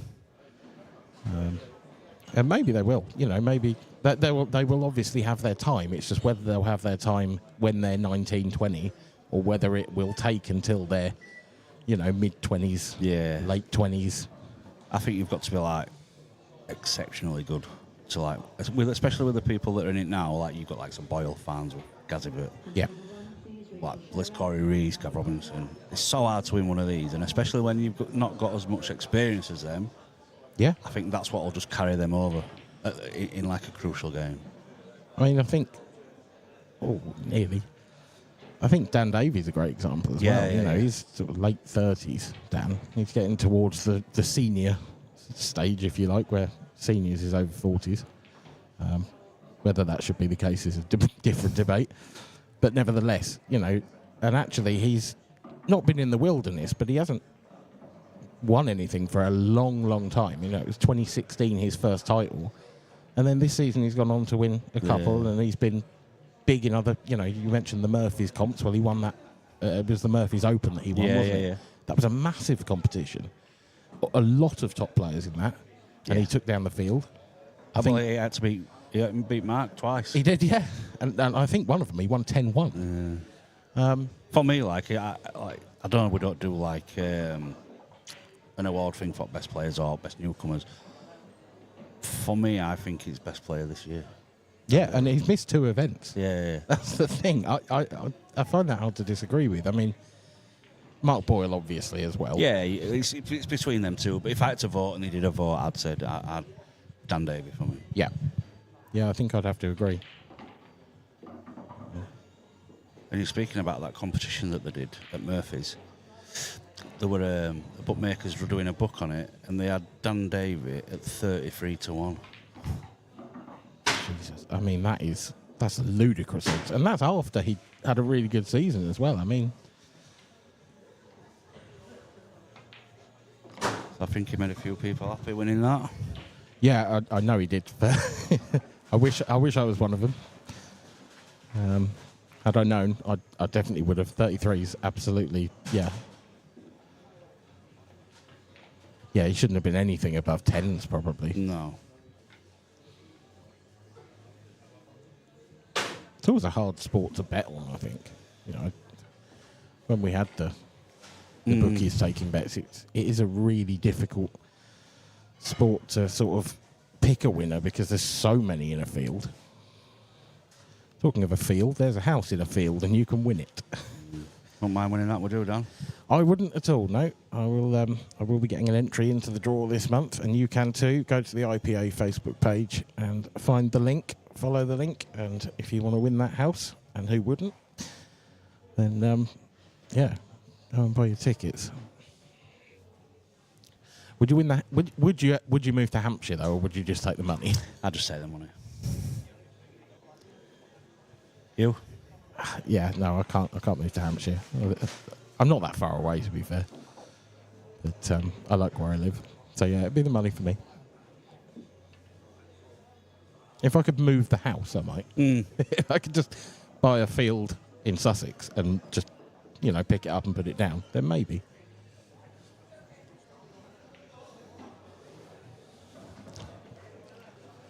Mark Farnsworth is running away with this match at the moment, and that break is not going to help Michael Tomlinson one bit.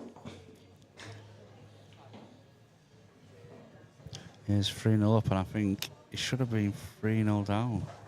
Almost certainly, yeah. Yeah, Michael's had first chance at every clearance, and none of them were unmakeable. Oh, wow. Nice. It's shots like that show how good Mark Farnsworth is. It never seems to get him wrong. No.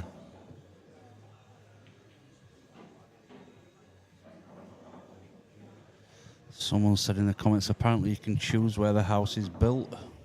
Oh, that's all right then. I mean, you can if you take the money. That's definitely true. I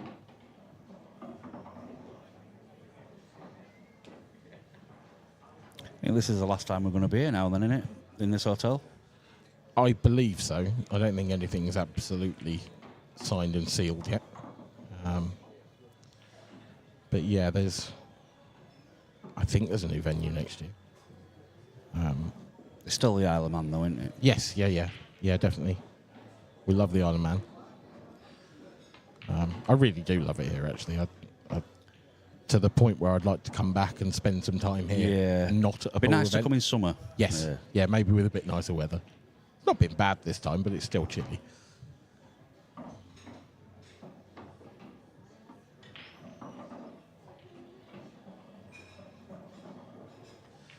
Serene progress from Mark Farnsworth. He leads 4-0, and that is the first frame where Michael Tomlinson might feel, will feel like he didn't have a chance. Adam Myers-Scoff against, is that Charlie Inlet, isn't it? It is, yeah. Yeah, that could have been me. But, But instead you've got me. Absolutely. And I know where I'd rather be. I'd rather be in that room.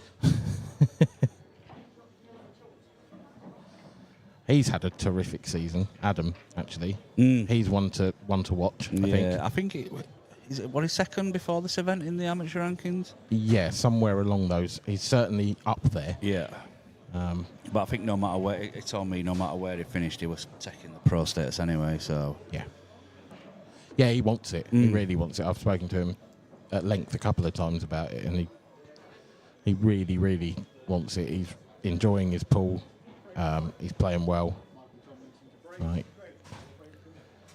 Tell you one person who I've spent a bit of time with over this season, Adam Stevens.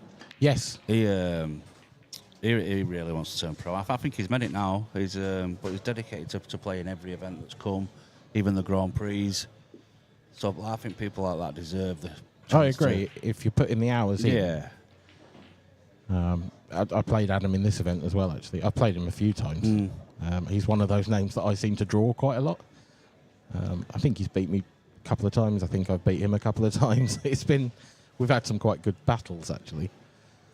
And yeah, he's when he's on it, he's really on it. Yeah. I got think one of the best breaks I've seen. Yeah, he does have a really good break. I think Adam, like a lot of the better amateurs, he just needs to develop that consistency. Yeah. He's got talent in spades. The first slight positional error from Mark Farnsworth there. Just needed another inch or two on that cue ball. I think the black only goes in the top right-hand pocket as well. Yeah, and if he's going to take a pot on now, you feel like he's going to have to take this one in the bottom half of the table, which was his ball to get on the black. This is definitely the most awkward table we've seen, though, by quite a long way. This is where he shows his class with his little finicky shots that you've got to play right. He just never seems to not get them right. No. I wonder if he's looking at the red below the baulk line here. Oh, he's going above the baulk line. Does that sneak by? It does. Well, now it's getting tricky. Now he's got a double and then a plant. I think he'll play the one in the middle and probably stun down off two cushions. Leave that and then run through for the plant. Yeah, I get it. I just wonder if he would have, if he feels the double's easy enough, I think he might take it on because... If he can take the double on and get on the plant, he'll take it. But I think the yellow's in the way. Yeah, it just... The problem with this is it now leaves your last ball as the ball after the plant, and then getting down onto the 8 ball might be tricky. That's a great positional shot he's played there, though.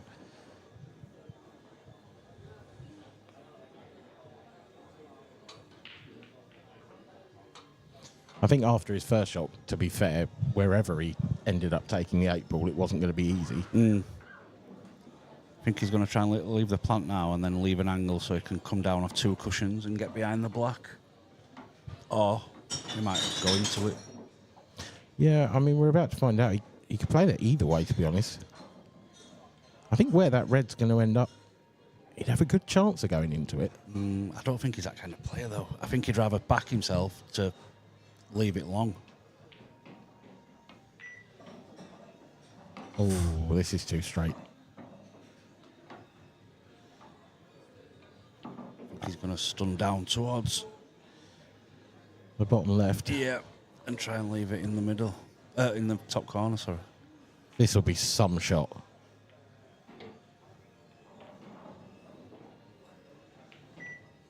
Nice running round. Oh, this is an unbelievable effort. Wow. So close. But I'm saying yes. You're saying he gets it? I'm saying he gets it. I mean, he's given himself a shot. He couldn't have asked for much more from there, but my, that was close. To just flicking that 8 ball, it would have been unbelievable. No. No, not this time. Now, Mikey Tomlinson, you've had 3 bites at the cherry so far. These need to go. Throwing the skew around. Yeah, they've got to. Absolutely got to.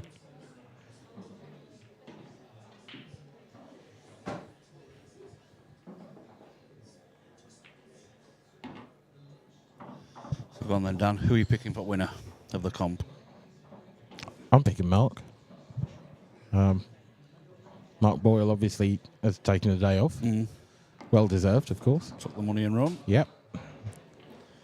But I suppose the one thing going against Mark Farnsworth is the fact that he made the final yesterday and therefore might have a little bit of fatigue. But the way he played yesterday, watched him a couple of times, it is really hard to look past him.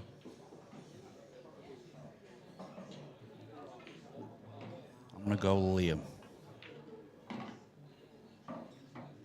I think that's a fair shout as well. That'll be if Liam wins the Open, will he have gone back to back? Yeah. I think they're the 2 obvious shouts, if you like, aren't they? I don't know, who else is coming through the field here. Let's have a quick look. As Michael Tomlinson wraps up the frame to avoid the bagel. Yeah, Gav Robinson's still in.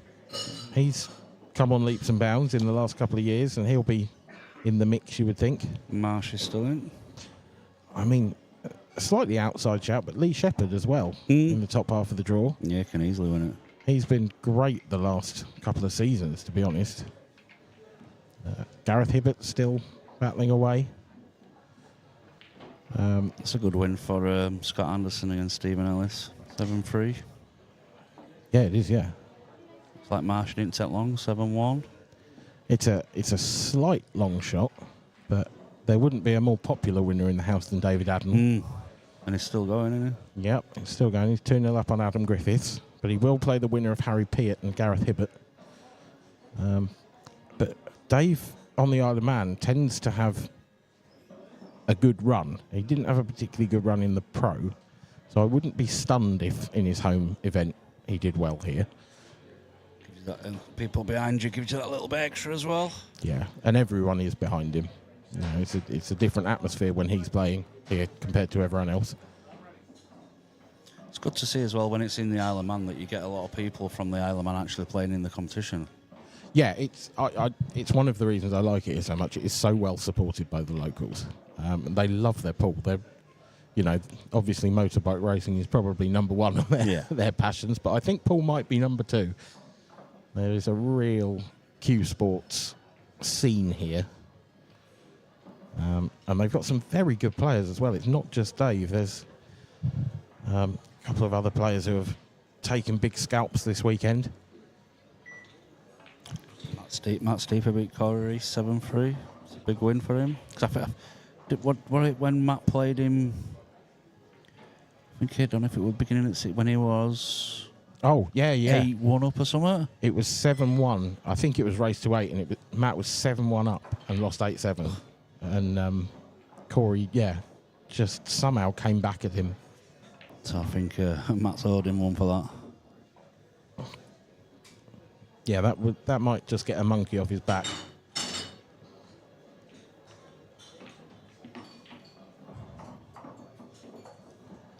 Yeah, we're sort of awaiting the last 16 to make itself fully known, but it does look like the next match on the stream will be Lee Shepherd and Robert Stephen. That's a really interesting tie because it's a tale of two amateurs, former amateurs if you like, who were quite dominant in their years. I think people have expected more from Rob. It's still a bit early to expect too much from Lee Shepherd, I think. But, but Rob, I think when he came through, he had such a good year in the amateurs, and he looked so good that I sort of expected him to have perhaps picked up a title or two by now. Yeah, yeah, definitely.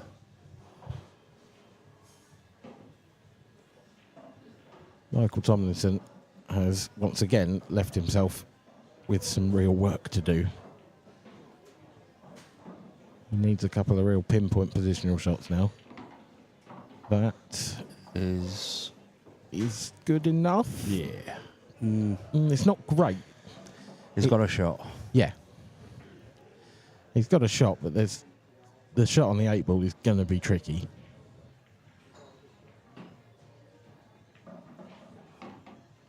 Got a run. That well, nice. That's nice. That's about as good as he could have done from there. Is there any amateurs left that can go through to the last 16? Let's have a look. Darren Cook's pro, isn't he? That's a really good question, actually. So there will be one, Adam Myerscough or Charlie Hindley, and Owain Ellis or Callum Jackson as well. But they are the only two. So there will be two amateurs left in, and they will be playing each other. So we are guaranteed one amateur quarter-finalist. One from 4 at the moment, and to be honest, you could pick any one of them 4.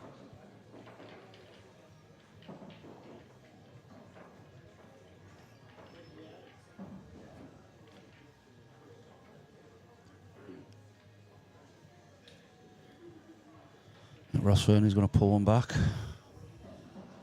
to go 6-5 behind against Matt Schofield.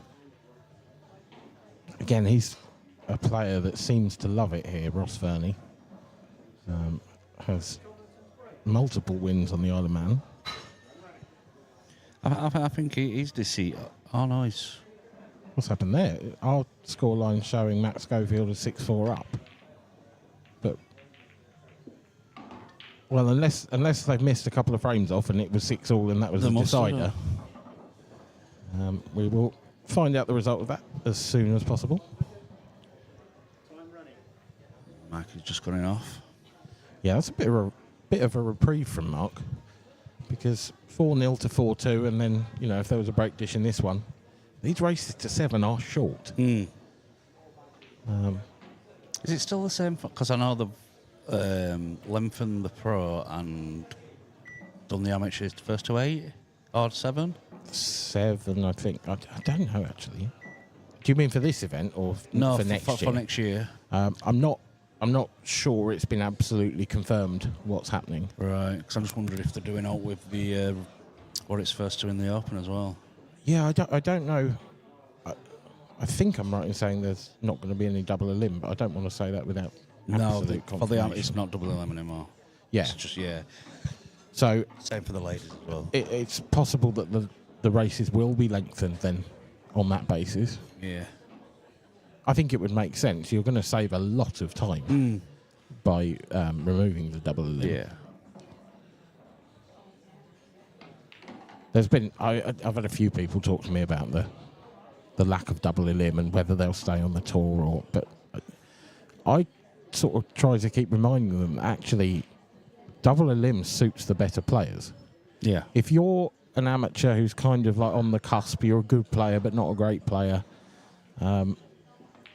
you've actually got a better chance of going deep without the better players coming back into it having lost already. Yeah, they've got basically 2 chances, haven't they? Yeah, so for example, Gio got pumped yesterday. I think it was 6-1, 7-1 in like the second round of the amateur, but because there was a losers section, he was able to come back in and get to the final. Now, I don't know how many times he's been in the losers section this year, but that's certainly one final he wouldn't have made without the double elim. Yeah.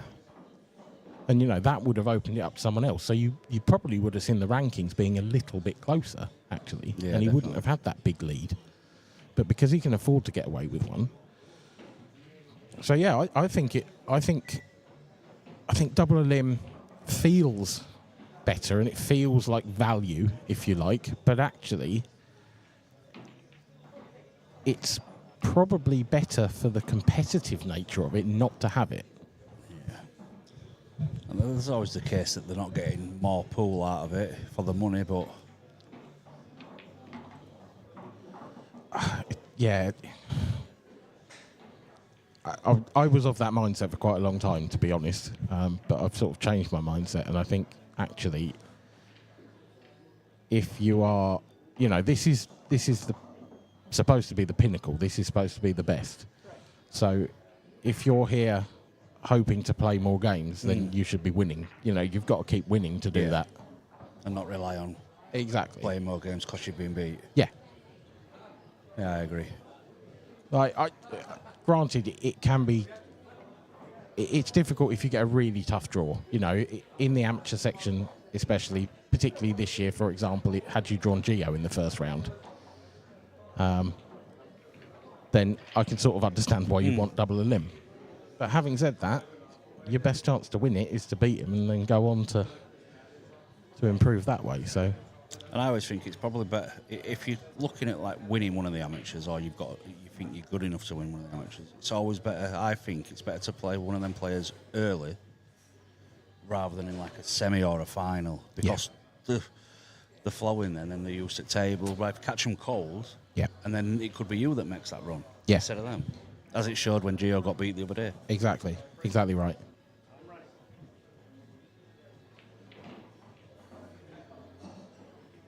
Because like you could probably speak to every professional when they play their first open game. All the amateurs have played.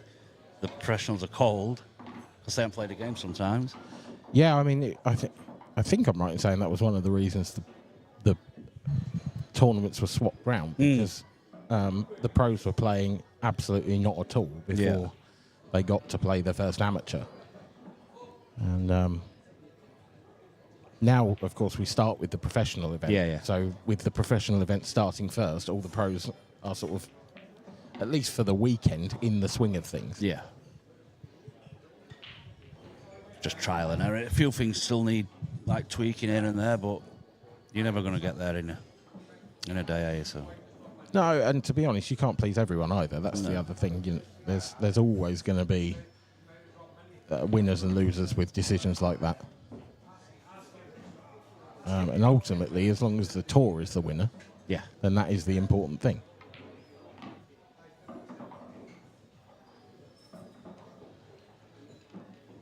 Yeah, Mark looking very, very strong here, Mark Farnsworth.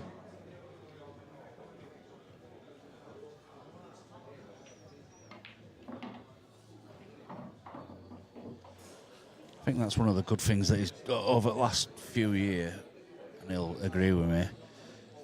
He was known for having not what cost him a lot of matches and frames, but he's worked on it. And it seems to be he just cut breaks now and he hits it well. Yeah. Whereas he was front balling before, and for someone who cues the ball so well like he does, he could never time the break, which is weird. It's I think that's on the IPA commentary bingo card talking about Mark Farnsworth's break, but you're absolutely right. But I still don't think it's one of the strongest. I just think it's stronger. Yeah. It's still not his break that wins him matches. No, it's his cue, but like pinpoint every time, more or less. Yeah. Yeah, hand on the table for me is... hand on the table is the best for me. Yeah. Well, obviously at the moment. Yeah, I agree. I agree completely. Just in general, Boyle's the best. Yeah, because he's got the all-round, including the break, essentially. That's the difference between the two, really, isn't it?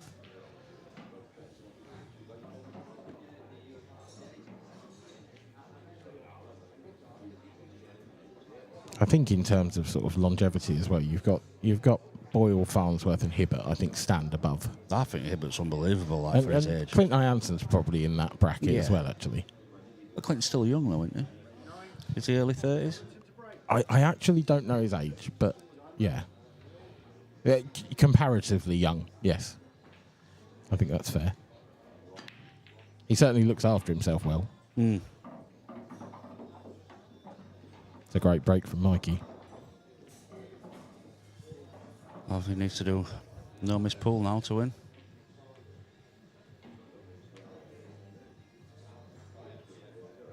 And rely on a bit of luck as well, to be honest. Yeah. You need couple of dry breaks. Or an uncharacteristic mistake by Mark to let him in. But it happens, though, Dan. It does. I mean, stranger things have happened, but not that many.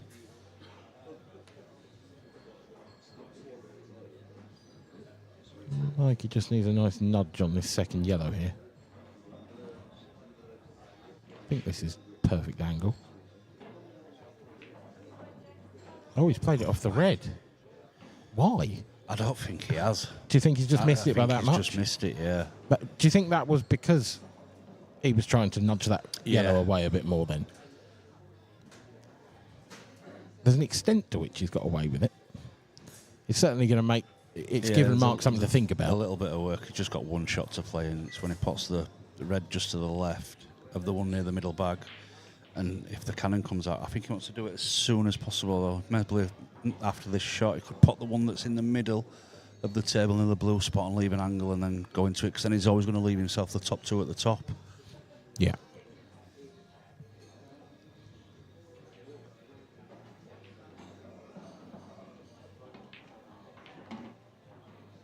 I could go into it now, off the one near the yellow at the top. It's quite a nice angle, isn't it? It's and as you say, he's guaranteed to leave himself a shot. I think the only problem is moving that red from this position with that other red still there. They might get in each other's way. Yeah. I think that's why he's played this first. I think there were a case for both, because you should be really going into them as soon as you can when you've got balls on the table. Because then you see it a lot with some of the amateurs. They'll leave it till like last ball or second to last ball, and then it don't come out, and then they've got no shot. Yeah.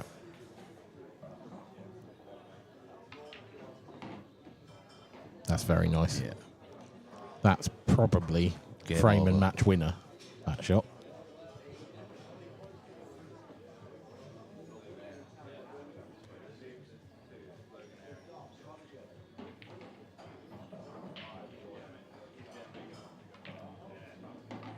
I think he's a worthy winner. Oh, comfortably in this. I think he's only just the black that he missed, that were it? But, yeah. And it'll want a gimme.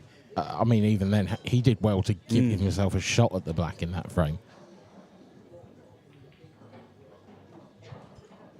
Yeah, he's been dominant in this match, absolutely comfortable, and he got gifted a few frames as well. That's the key, isn't it? You know, this could have gone a different way had Michael put Mark under pressure, because frankly, it should have been 3-0 the other way. Well, if you flip them round, it should be 5-4 to Mikey. Yeah, and that's just those ones.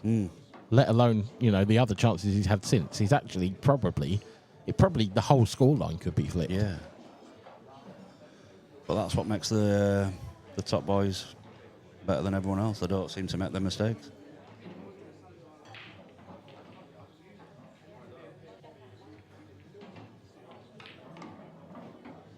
Oh, that needs to go. Perfect. It's always perfect, isn't it? You think, oh, maybe it's gone wrong. But no mistakes whatsoever from Mark Farnsworth. A comprehensive 7-2 victory over Michael Tomlinson puts him through to the next round. And, it was just a spot-on performance, really, wasn't it, Rob? Yeah, worthy winner. Just one miss black, but the black was no gimme. Other than that, he's just done what Mark does, where his white was faultless.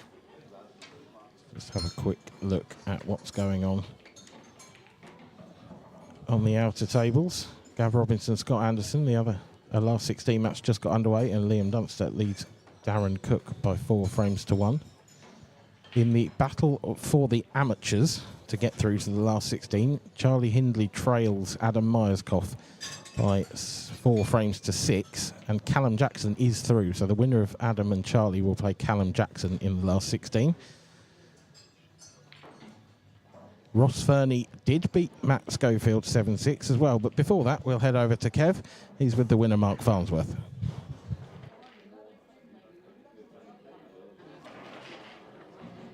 Thanks, Dan, and I'm here with Mark after a pretty comfortable victory there against Michael. Always difficult on the Sunday, you know, it's at the end of a long week, but I guess even more difficult for you after, you know, the defeat last night. How do you, one, reflect back on that and, you know, get the motivation to go again? Yeah, like I said yesterday, I've been playing well. I was sore last night and obviously this morning. At the end of the day, can't take anything away from Mark's performance, you know, but just really disappointed myself.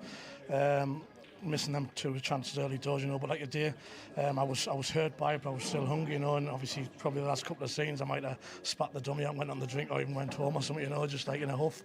But I was sore last night. I just went up the room, chilled out, and obviously refocus on what to do, you know. So it's another tournament, and I feel as if I'm playing well. If I get my chance, I feel as if I'll take them.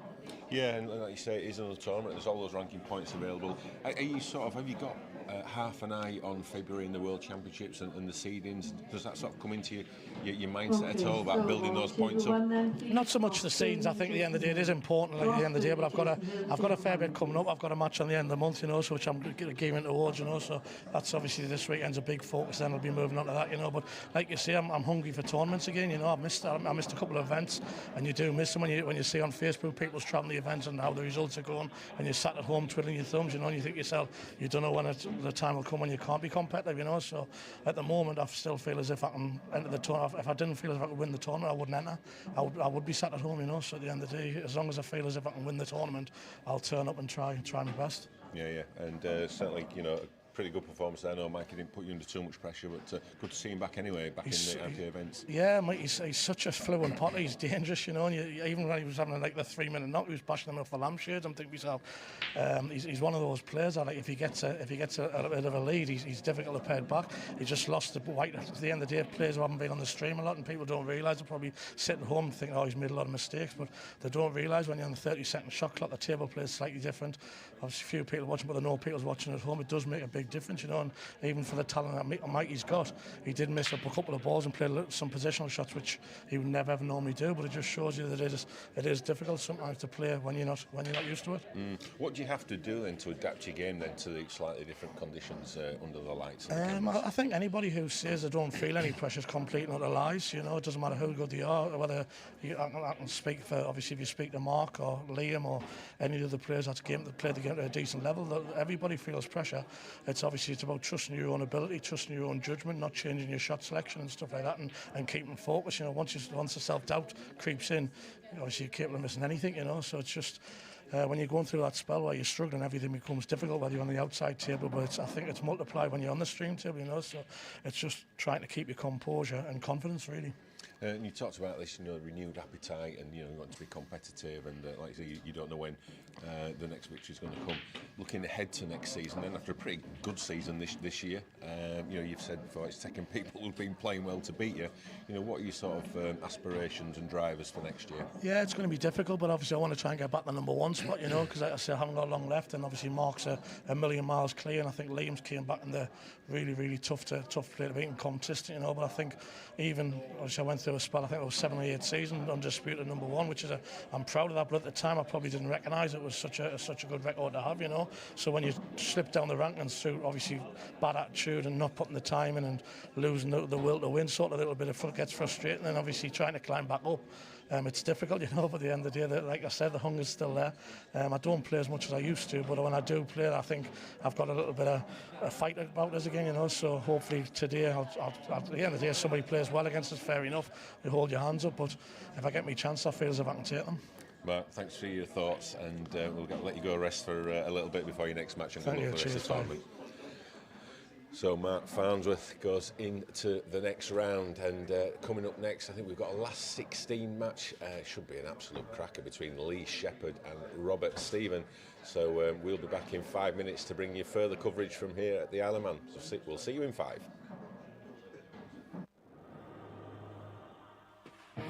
When you travel to the Isle of Man with us, the action starts the moment you step on board. Get fueled up, arrive fresh and raring to go. We take you there.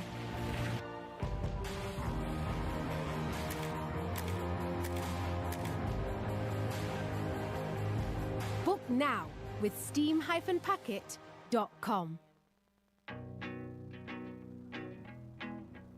This is our isle.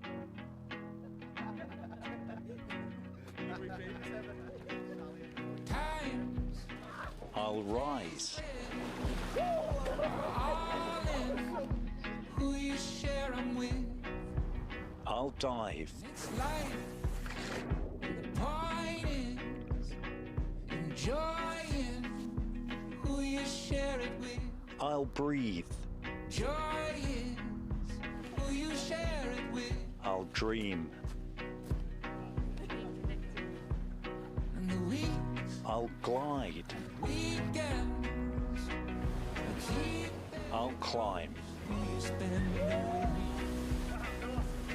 And in time, This is our calm. the time is who you spend. This is our wild. Joy is This is our past.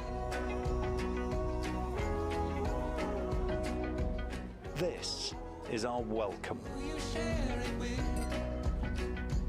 This is our story. Shaw and Chinya I. Who you share it. This is our biosphere. This is our ordinary. Who you share it with. And this is your extraordinary isle.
The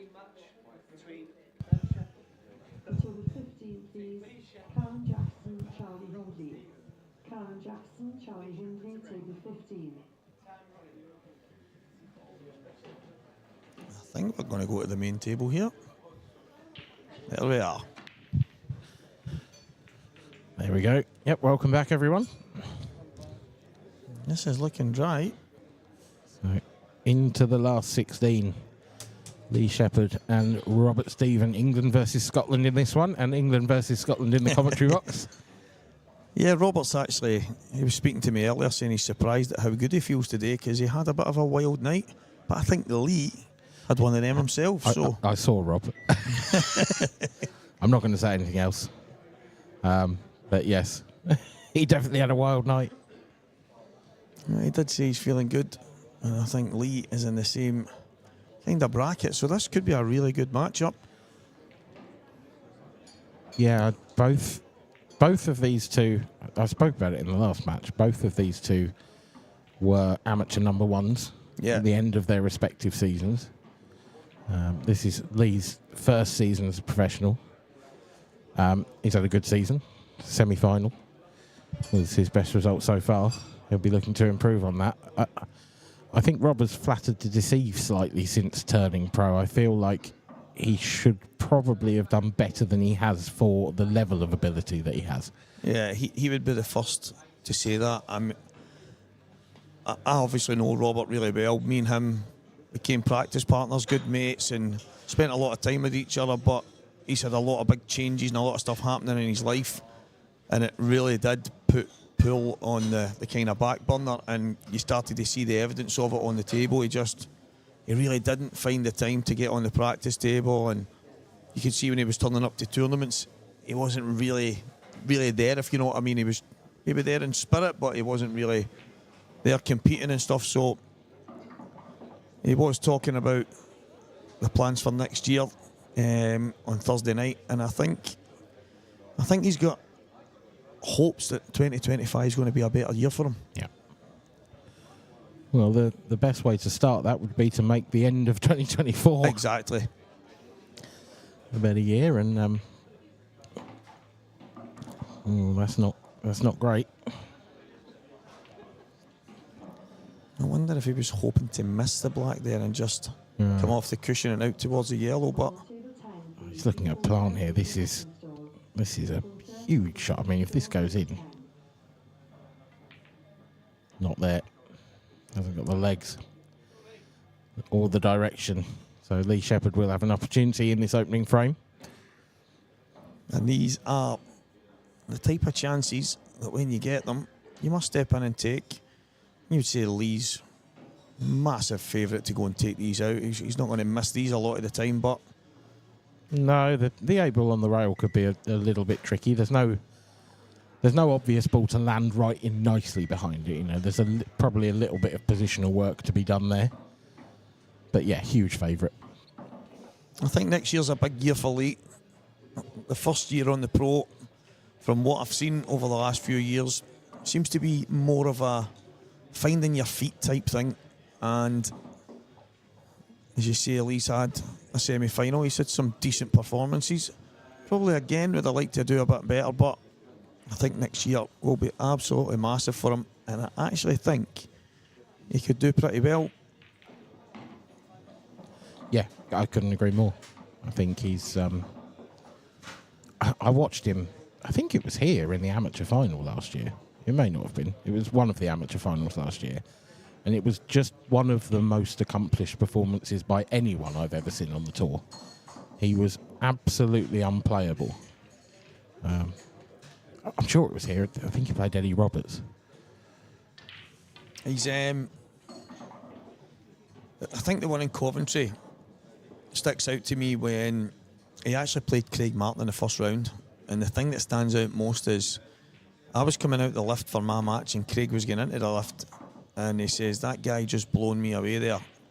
I think this guy can win the tournament. And I says, you think he can win the tournament because he's just played well against you in the first round? He went, Stevie, please trust me here. I think this guy can win the tournament. Yeah. Next thing you know, both of us are standing at the side of the main table watching Lee in the final play phenomenal stuff. And I mean, if there's ever a sign of somebody's got something about them, if to play them in a match and feel that they can go and win a tournament, and then he goes and wins, did he win 2 in a row or something? And then, he was by far the best amateur that year. And I honestly believe he's got all the attributes to be a top pro as well. I had a very similar experience playing, again here, Liam Roberts. And yeah, again, I think next year is going to be a big year for him. He's not here this time round, obviously. He's on international duty, isn't he? But wow, Ross Verney's gone for an unbelievable cut there and nearly got it. But yeah, I think he is one of those as well that could really kick on. You see a lot of players come through the amateur ranks and they turn to the pros and they come and go. And, sometimes the players that really pick it up come from unexpected places. But I don't think if either of those two picked it up, particularly Lee Shepherd with the season he had last season, it would be any surprise. I spoke to him, I don't know if it was the Newcastle one, and he was kind of saying to me that he wasn't best pleased. He wasn't disappointed, but saying he just felt like he was a bit better than he was shown. But also, to me, I'm thinking it's a massive step. It might not seem like it, but it is. Some of the seasoned pros that you're going up against, serial winners. Of course it is, yeah. And there's obviously no given right to go and win these and go deep in these tournaments. So, but I think that's just the belief he has in himself, that he believes he can go a lot further and do better. And I mean, the difference really between the amateur and the pro ranks, it's in the early stages of tournaments rather than the latter stages of tournaments. Yeah, of course. The difference, I think, in the pro ranks is for a player like Lee is you've absolutely got to start the tournament so strong, whereas you can probably get away with one or two in the amateurs. You can get away with those odd few mistakes, but anyone you're going to play in the pro ranks is capable of punishing those mistakes from the get-go. Yeah, it's a massive point, and it's funny. I was speaking to Craig Marsh last night, and he was saying that back in the day, the first round of the Open was the first tournament to begin, and the logic behind it was it meant the pros and the amateurs would get a match on the board, whether they won or lost. They got a match to play themselves into their respected categories. And he thinks that's something that should come back, because he feels like in these first matches, a lot of the players are a bit more erratic. They don't have the feel of the tables. They're a bit... And I'm not saying the Open doesn't matter, but that's the impression that I got from Craig, saying that he thinks both main tournaments are the main tournaments, so the Open should be maybe a match first. But to me, it's not even something that's ever come into my mind. I've just thought, well, he was here to play pool. I've heard so many different opinions on this, and I don't think it matters. No, that's me. The honest answer. I don't think it matters. I don't think... I quite like the way it is at the moment, to be honest. I quite like that, the pro takes precedent for the first couple of days. I think it's the way it should be. I think that the pros are the ones who have earned the right to be given, the treatment, if you like. No, of course. But yeah, there's 100 ways to run a tournament, and none of them will please everyone. No, of course, that's it, exactly. It's, I suppose, when you look at it in the sense of, if you play the Open first round, then technically you might not have any matches later in the weekend, because if you get put out, whereas, as you say before, you play your amateur, you might have a wee run in both, but you also know that when the curtain falls, if it falls, you've got another one to play in. Yeah. But if you play that first, then all of a sudden your weekend can be over before it's even started. Yeah, exactly. Particularly with the lack of double elimination next season, I think that's not going to work. You don't want, that if you play one round of the Open and then you play your amateur, there's every chance, probably maybe 33% of the players will be gone before Saturday morning. Yeah, exactly. Or certainly Saturday afternoon. And yeah, that's probably the biggest reason why it doesn't work, because we're trying to offer value. And to come away, if it's the people from down south like yourself travelling to Glasgow, yeah, or the people like us travelling from Glasgow to Coventry and Isle of Man and whatever, to go and play 2 matches in the opening day and that's it all over. Yeah, I mean, I think that's probably the biggest reason why it doesn't work. Yeah. I get that he's probably thinking to himself he just wants a warm-up match, get himself in and then feel sharp for his pro, but that's kind of what the Thursday night is for. If you're that desperate for that, then you come on the Thursday and you play in the fly. yeah. Pool players are like Formula 1 drivers. There's every excuse on under the sun, really, isn't there? Oh, I didn't have a warm-up match. I didn't play this. I had to do this first. And most of us are as bad as each other. I'm just looking at the score. Dave Adenall 6-2 up, and I was looking over at Dave's cue. I don't know if it's something he's always had, but it's the first I've noticed it. It's like a big brown bottom and a black top shaft. It's quite an unusual. Yes. Yeah. And he played one of the maddest shots I think I've ever seen. It was like a close, kind of touchy shot, and he played like an over-the-shoulder, dart-typed shot. So, but it's obviously working because he's 6-2 up. Yeah, he's got a few little tricks in his locker, as Dave. I'm not going to reveal them because he genuinely asked me not to. But yeah, he's got some weird little quirks that really work for him. He played a shot out of snooker with one hand as well. That was one of the things that he was telling me about the other night, actually. He's one-handed, yeah. He broke, hammering the cue ball into the side cushion and into the side of the park as well. He did that against me. And it's probably the best break I've seen all weekend. Crazy stuff, but yeah, it seems to be working. He's 6-2 up. This has been a good finish from Lee. Robert had a good one the frame before. Lee answering back straight away. He got a bit of a kick on his second last.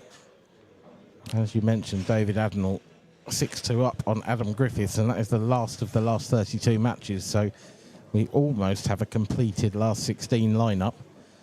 It looks like we're going to be watching Craig Brown and Matt Steeper next here on the stream table. And the winner of David Adenall will play, with David Adenall and Adam Griffiths, I should say, will play Harry Peart, who has just completed a pretty good comeback. He was 6-4 down against Gareth Hibbert. But it's the young Englishman through to the last 16. Again, he's another one, isn't he? He's we're mentioning the sort of players coming through, the up-and-comers. Well, he is definitely on that radar. Yeah, he's so exciting to watch. Just one of the... I mean, you see most of the youngsters are fearless, but the way he plays, the pace he plays at, the shots that he takes on, he's one to watch. I mean, if you like watching exciting pool, then there's not many better than Harry to watch. No, absolutely. He's, just a different level of aggressive. Yeah. That is incredible that nothing went in there. Few balls tried the pocket. Yeah, it's a great chance as well, this. My question mark is the furthest right of the yellows. Does it go anywhere? Well, he's taking on red, so he's going to try and move some stuff early doors here, Lee Shepherd. Yeah, that's come out quite good.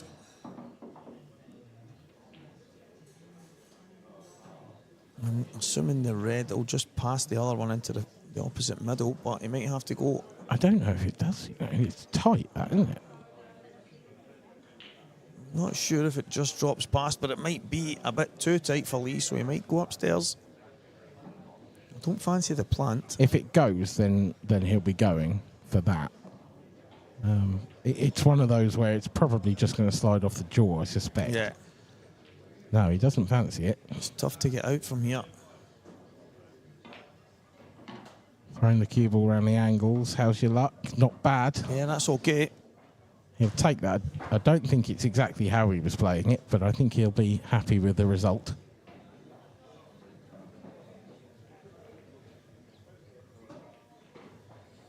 Yeah, it could have been a lot worse there. If he can land nicely on that red I was going to say the red below the 8 ball. I thought he might have taken that next, but more than one way to skin a cat.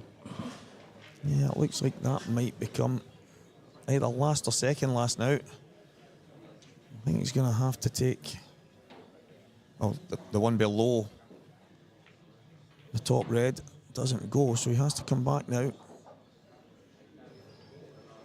So it's going to be middle, bottom, middle.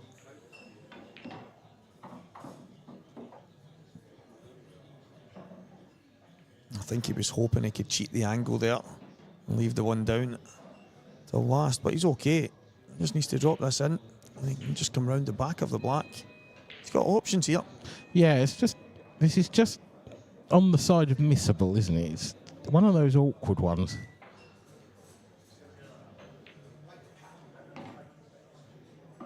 Wants to come off the cushion. That's just about far enough, I think.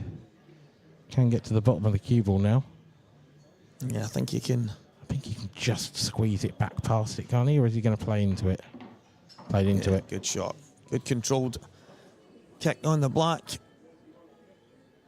Good pace. He looks in fantastic form here. He does. He looks in good touch, does Lee Shepherd. We talked about Harry Peart's comeback against Gareth Hibbert during the break between frames in the last one. Well, I'm just looking down the scores, and Liam Dunster was leading Darren Cook by 4 frames to 1 at one stage, and it's now 5-all. That would be a big, big scalp for Darren Cook. Yeah. I was speaking to Liam after his previous match against Connor Davison. I was saying to him I thought he played great. Me and Kev did the comms on it, and he said, it's funny, Stevie, went, Kev was saying that there as well, but I didn't think it was that good. And I'm like, well, you've had 4 dishes.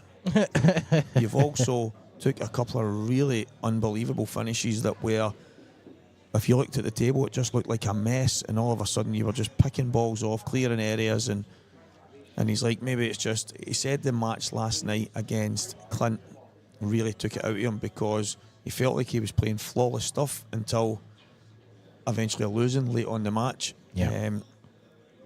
And he just feels quite flat from that, but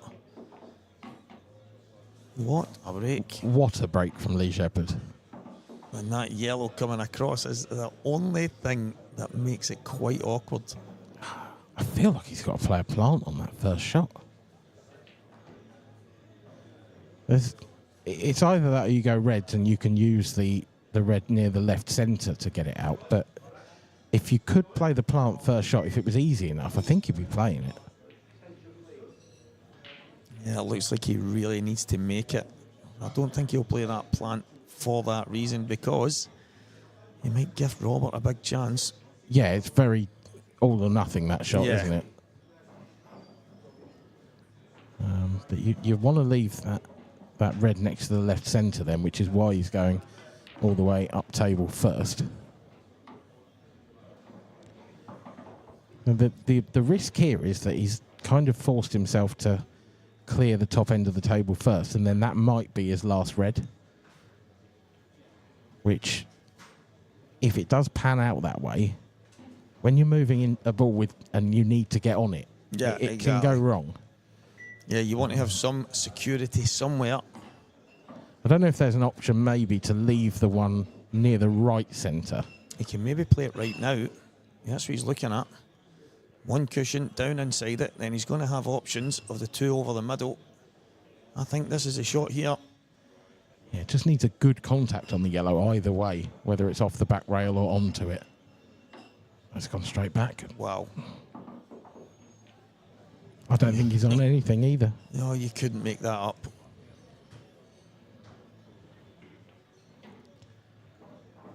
I think the one shade of criticism I would offer with that shot was the distance. There was a bit of a lack of control over it. It was trusting slightly to luck. Yeah, I think for me the pace that it was played at as well probably meant it was in the hands of the gods, but maybe it's just one of these shots. Sometimes they come out, sometimes they don't, but he's slightly unlucky, I would say. I'm not, yeah, I'm not for 1 second suggesting that he deserved it. I know. It's just, but equally, do you think you would see Mark Farnsworth playing that shot? Do you think you would see Mark Boyle playing that shot? I think where he's landed, he's just basically had one of the gift horse in the mouth moments where he's went, "Oh, I'm perfect right now." Exactly right. And there's probably no doubt that he wanted the one over the left middle. But as soon as he landed on that ball, he changed his mind. He's made his decision then and there. But I have to say, he's played a very good containing shot afterwards. yeah, he did. He made sure Robert didn't have anything easy. And it's enough to get him a chance to go 4-1. Yeah, it's a bit of a demolition job at the moment, this one. Oh, now then. This is not as easy an 8-ball as Lee Shepherd would have liked to have left himself. You back him to get it, but... And he duly delivers. Yeah, well done, Lee.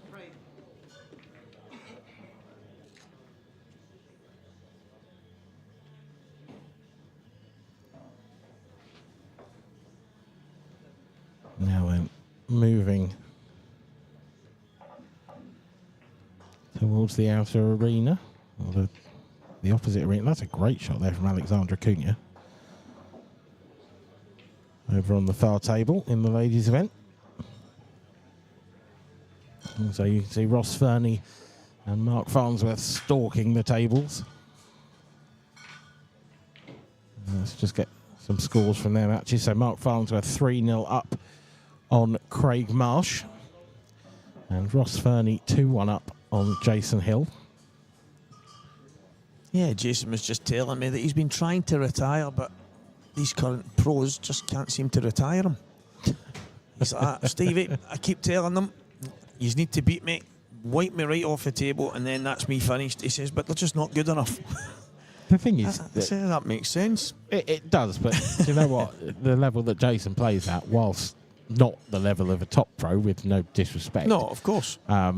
It is still not bad enough to get wiped off. He's a good player. You know, he's not going to get wiped. Not going to happen.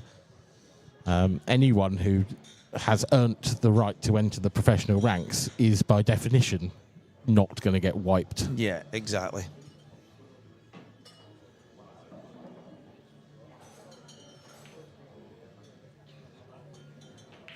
Yeah, it's good to see Fernie enjoying his pool again. Yeah. Yeah, one of the nicest people on the tour as well, Ross Fernie. He's absolute class. And the battle of the amateurs is underway as well. Callum Jackson and Charlie Hindley, the two amateurs left in the competition at the last 16 stage, and they're facing off against each other. So we will have one amateur quarter-finalist, and that is not a minimum or a maximum, it's just the fact.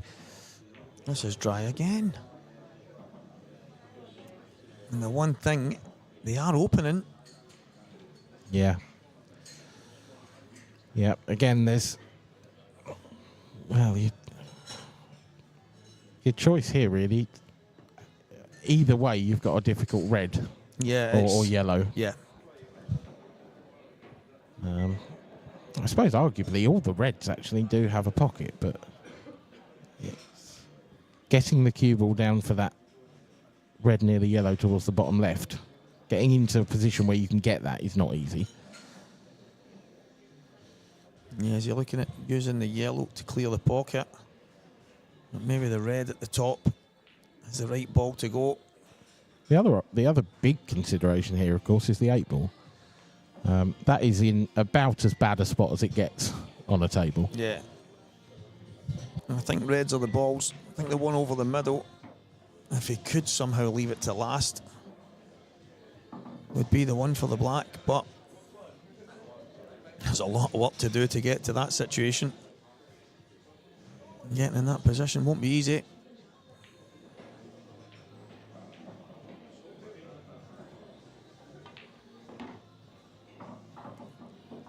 Oh, stun run through there. It's a nice shot, that. Just topping it in. Enough stun to move the yellow out the way.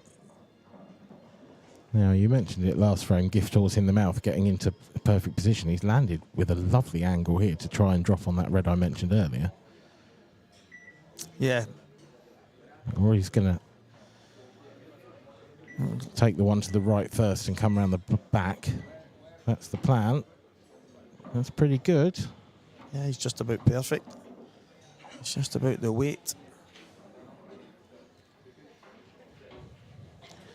There's a wall of yellows for the next positional shot after this one that he's got to negotiate. That's going to be the real test, I think. Well, he's missed that one by... And the thing is, he's put the cue ball exactly where he was trying to. I think he's concentrated so much on the white. Yeah. And it looked to me like he was going to drop that through, drop the hanger in, and then play the red into the top left corner. But he's unfortunate. I think the good news here for Lee is that he left that yellow alone. Yeah. So that yellow is really awkward. It would have gone to the bottom right, to be fair. But yeah, but that red. He's covered it. And also, again, that 8 ball. That 8 ball was bad for Lee being on reds. It's worse for Rob being on yellows. Because that red over the middle pocket is basically where you want the cue ball. If he can play on the yellow that's closest to the red over the middle bag and maybe just screw into the red, potting it, and leave him on the black, but there's a bit of work to do to get to that. Yeah, I suppose the other thing you could think about doing is playing the bottom of the 2 yellows that he's going for now off the red in the middle, but he's going for that one now, so that's not the plan. He's going to try and move it now. Yeah, he's going to clear the bag now. Still going to leave a difficult black, no matter what.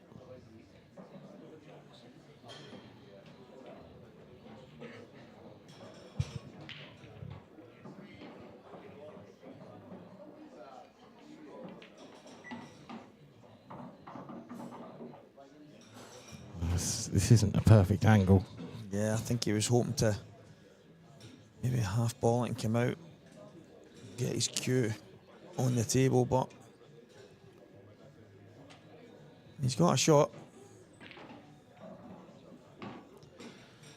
When you're 4-1 down, these are the moments that can really make or break a game.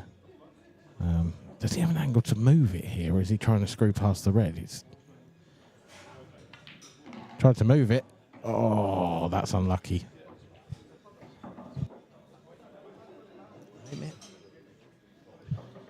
What do you do here? Can you just hide the cue ball? Yeah, I think he's got no other option. It's pretty good, but that's a total snooker, and it's probably a one cushion escape, maybe with a little bit of side for Lee Shepherd.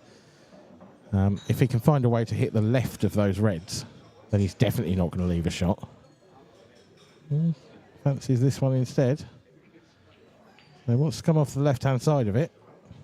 Yeah, he was always leaving Robert a shot doing it that way. Yeah, I was surprised at that. I thought he maybe might have had a little look at trying to find the red across the other side of the table.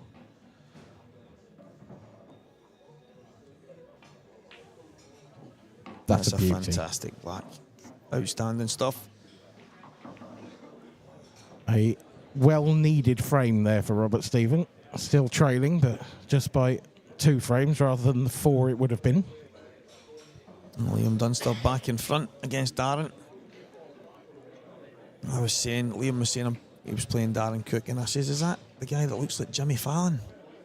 And he says to me, I'm not so sure, I can't see it. And I went, I was on the table next to him yesterday, and I couldn't stop looking over. I'm going, that is Jimmy Fallon's double from the talk show in America. Yeah. I can see it, actually. Yeah. Now that you've said it, I can see it. I honestly couldn't, but I was looking on going, no way. But I'm thinking he should be called now the late Darren Cook. It's a bit morbid, that. I know. Darren the late Cook. I mean, surely his nickname's Chef, isn't it? That has to be, surely.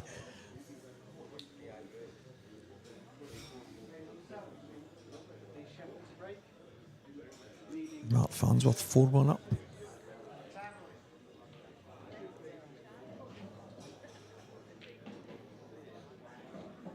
Lee's break has been fantastic here. He's That is continuing again. in that vein, yeah. He's striking those really well.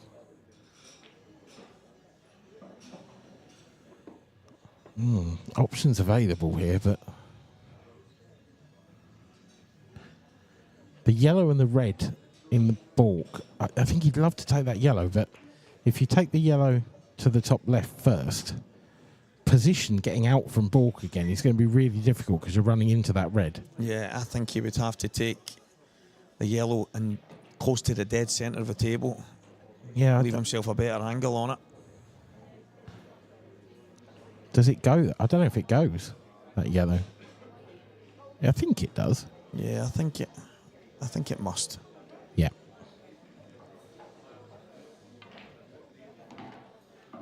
Yeah, that's better.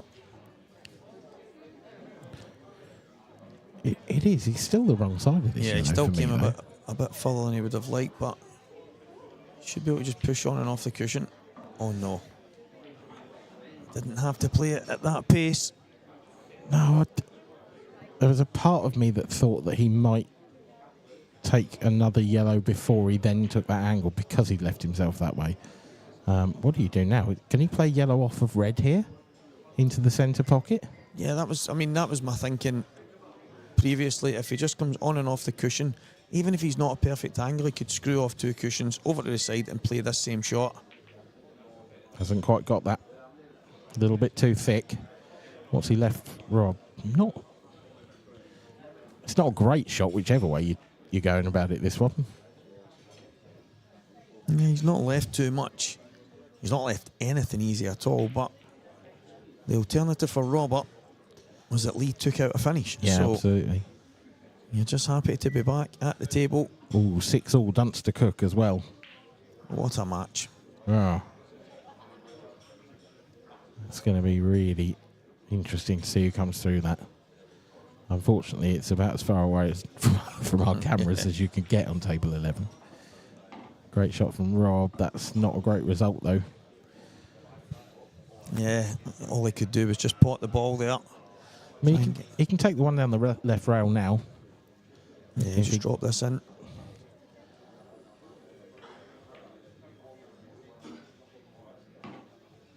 Very well controlled.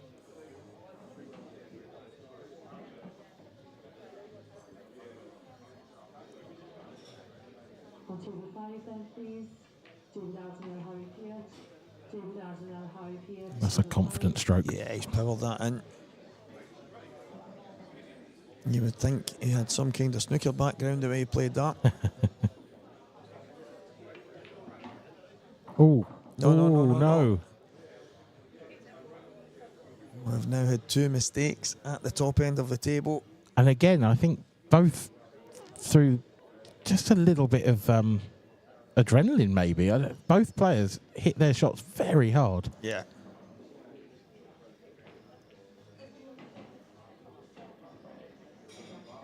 Well, Lee's not gonna give Rob an easy chance back into this frame. He's just gonna play safe. Little containing shot, not the best. Yeah, Lee thinks that's rolled off a bit. You see his reaction there.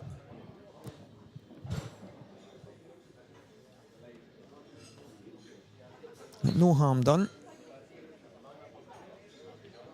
No, I think that the only possible harm is just that he didn't get that yellow out the way he wanted to. Oh, that was risky. It's very well controlled in the end. But took a little bit of a risk there, did Rob?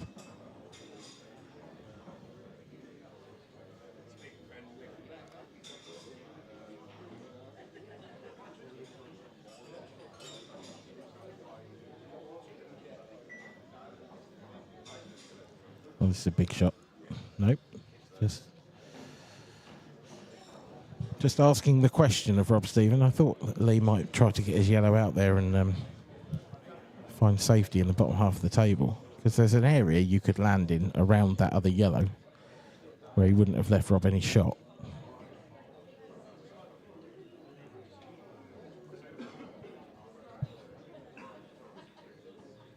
It's quite clever from Robert.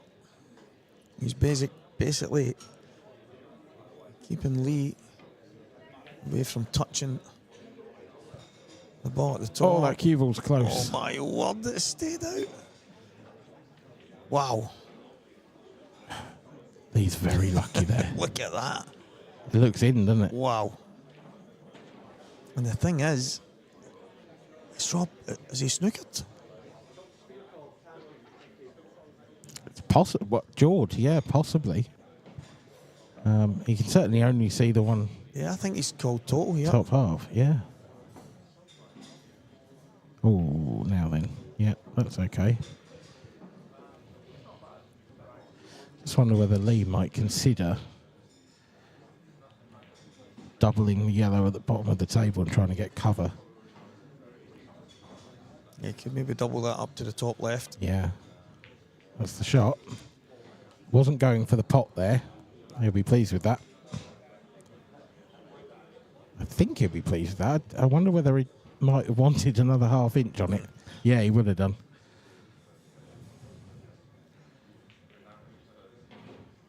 Needs to be careful not to pot the red here.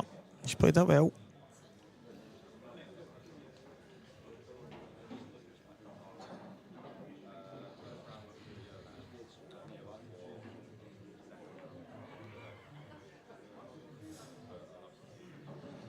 This is proper cat and mouse stuff from these two.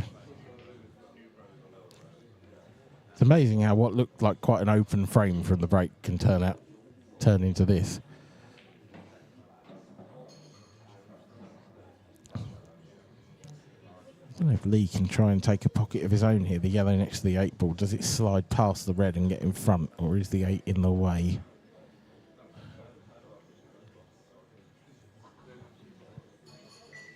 Yeah, it's not easy, but I think that's a shot Lee's going to try.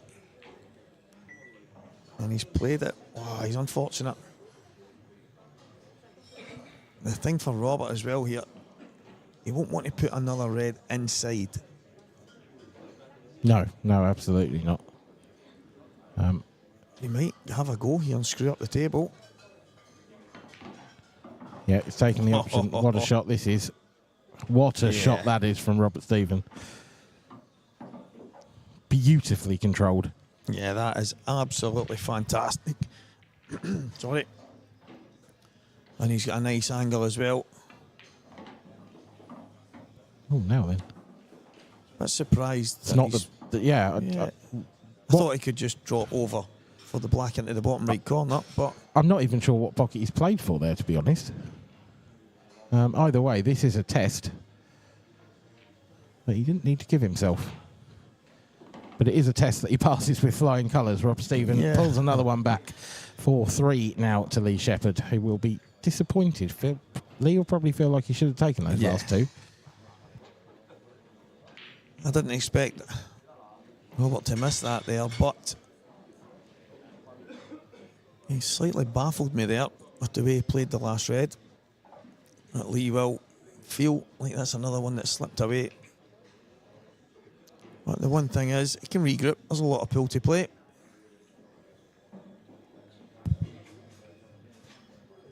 Scott Anderson 6-3 up on Gav Robinson. Yeah, what a weekend he's had. Scott Anderson has played quite well.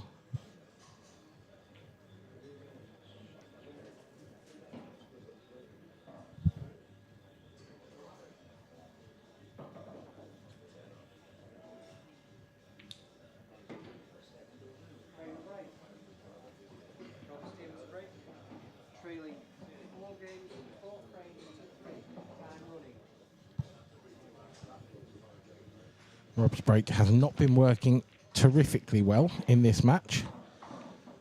Until now. What a split that is. That is more like a Robert Stephen break. It's more like a Mark Boyle break. That's... If he can take... He's going to take the plant. Yeah. Play with enough pace to get the yellow out the way, sorry. That'll do nicely.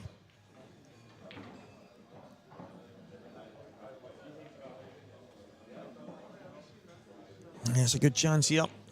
Chance to get back level.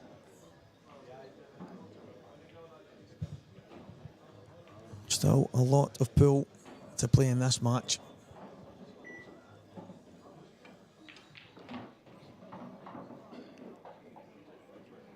Tad surprised that the route Robert is deciding to go now.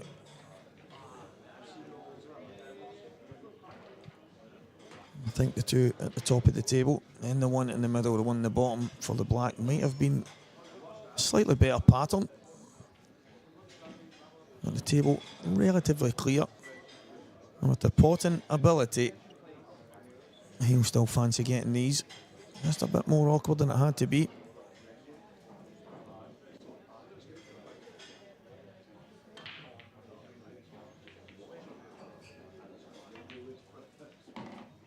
Needs to watch.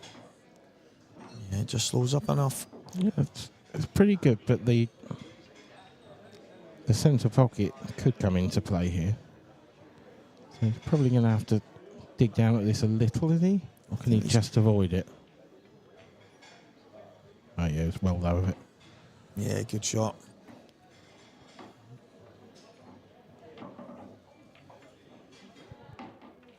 And a decent finish. And it was all due to a far better break than he has had previously in this match. I mean, probably the best break of the match by a distance, actually, that one. 4-all then. And Liam Dunster got over the line. He has, yeah. Liam Dunster is through to the quarter-final where he will face the winner of this game. Other scores for you. Ross Fernie 4-1 up on Jason Hill. That one's front and centre on your screen at the moment. Craig Brown and Matt Steeper, they'll be playing next on the stream table. In the amateur battle between Callum Jackson and Charlie Hindley, it is the 14-year-old Charlie Hindley who leads that one 3-2. Just 4 frames away from a maiden open quarter-final. That would be some story. And if he were to get to that maiden quarter-final, the likelihood is he would be playing against Mark Farnsworth, who is currently 6-2 up on Craig Marsh. And right at the bottom of the draw, Scott Anderson is through after a 7-3 win over Gav Robinson, and Harry Peart has taken an early lead. He leads David Adenall, the Manxman, the local hero, by 1 frame to 0. And all of a sudden, the Shepherd's break has not come up with anything of positive nature for him. It's amazing what seems to happen when you miss a couple of chances, isn't it? I remember hearing the old saying, when you make a mistake, it's very rare that you only get punished once. Yeah, it's not wrong. Certainly in this game, it's not wrong. And I didn't used to understand it until you start to see things like this, the odd mistake, and next thing, 3 frames of him, and you go, wow, that one mistake, and I've been punished time and again for it, and that is just the nature of the game of pool, and it's looking likely that this match is turned on its head.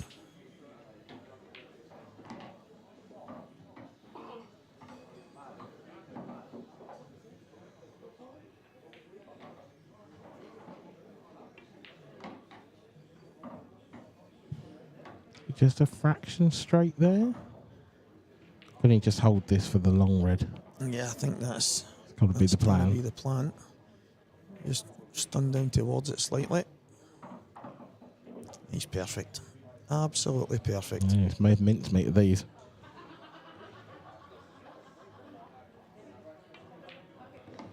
Certainly looks like the Rob Stephen we all expect to see. Yeah.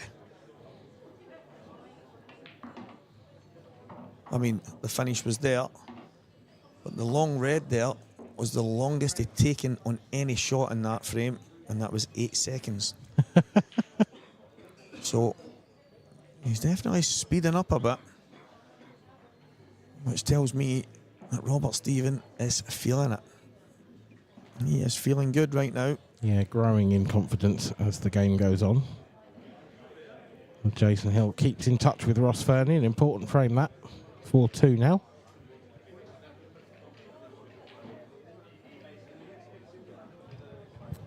Really are getting down to the business end of the tournament now. Rob Wilson asked me in the previous match who he thought was going to win it. I'm going to ask you the same question. So, I've actually been thinking about it as I've been watching some of the scores coming in, and I'm going to say, do you know what? I'm actually going to sit slightly on the fence. I'm going to say either Liam Dunster or Mark Farnsworth. That's exactly what we said. Is it? Yeah. And it's the obvious call. It's just like you kind of hope that someone else is going to stand out really flying, but obviously Liam, over the last while, he's back to his best. He's always at the business end. He won the Open in Newcastle. He won the Saltire event last week. Mark Farnsworth just always seems to be in finals and winning finals, and right now both of them are playing great. So it's just, they're just standing out for me. I think if Robert gets through this and keeps in full flow, he might be a danger, but they two are standouts right now. Yeah, and I think the key to that as well is that the draw has opened up for both Mark and Liam. You look at the players left in Liam's half. You've got these two, Ross, Jason, Craig Brown, Matt Steeper, and Ross Verney's a previous tour winner. But no one else has taken down an open title in that side of the draw. And again, Mark Farnsworth, if he can get past Craig Marsh here, which it looks like he's going to, he also has a list of names that are yet to take down a maiden IPA title. So it really is getting hard to see past a Liam Mark final unless someone comes up with something very, very special. It's over the last maybe 20 minutes or so, I've been having a look here and there, and it's just, I think it would be different if they were just falling over the line. And Darren's obviously had to come back and play great against Liam, but Liam always seems to find a way, and he's just in great form lately. And Mark Farnsworth, I mean, it's Mark Farnsworth, so... Yeah, I mean, I think in the top half of the draw, the biggest danger to Liam Dunster is probably Ross Verney. Although, you know, the way that Rob Stevens playing at the moment, he also could be that danger man. In the bottom half of the draw, it is very difficult to see past Mark Farnsworth. Mark will have one of the two amateurs left in the tournament next. Wow. That wasn't easy, but no, I think he looks like he's playing with such confidence. I don't even think he imagined missing that there. Yeah, with Mark playing one of the amateurs in the next round, you feel he's nailed on to make the semi, with no disrespect to Callum or Charlie. Of course. Who are very capable of beating anyone on their day, but Mark Farnsworth on the Isle of Man in a grand final, quarter-final is a different kettle of fish to anything they will have faced before. Yeah, it's a tough school, but at the end of the day, if you want to go deep and want to go to major finals and semi-finals and be consistent, you're going to run into these guys, and you just have to take the experience you get with it. Some you win, obviously most at a certain point you're going to lose, but yeah, I mean, I would love to switch places with both of them. Yeah, absolutely, 100%, yeah. And the other thing, of course, the other name that I think deserves a mention is David Adnall, who is quietly going about his business at the bottom of the draw. Yeah. Took out Adam Griffiths last match, 7-3. That's a big win. That has opened things up for him a little bit as well, because he's now playing Harry Peart, not Gareth Hibbert. Harry is class, but I think David's more likely to beat Harry than he is to beat Gareth. Yeah. Just because of the way that Harry plays the game. And Harry's game is quite dependent on how the balls lay, whereas Gareth can win from anywhere, if you know what I mean. But David, with home advantage, if he can get through to the quarters, maybe the semis, get on the stream table, you might get a crowd in here. Yeah. You know, it might be a little bit of a hostile environment for potentially Mark Farnsworth, but, you know. So I think there's a real opportunity for David Adnall, Scott Anderson. You know, those are the players there's a massive opportunity here for. Yeah. I think the thing with Dave as well, probably against Gareth, he probably believes he's slightly second favourite, but against Harry, he probably believes he's a favourite. Not by much, and I'm not saying it in a disrespectful way, but you probably think No, he's a more seasoned pro. He's been there a bit longer and probably thinking, right, I've got a bit more in the tank and a bit more mileage in the clock, so probably slightly favourite against Harry, whereas against Gaz he's probably thinking, right, I'm going to need to be right. And I'm not saying he doesn't need to be his best here, but it's probably that just difference in mindset when you play against either of those two players. It'll be a tough match regardless, because as I say, Harry's one of the best guys. I've enjoyed every single match of his that I've watched. I've loved watching him this season. Unbelievable. Absolutely unreal to watch. And he has 2 all with Dave just now. So a lot of pool to be played in all these matches.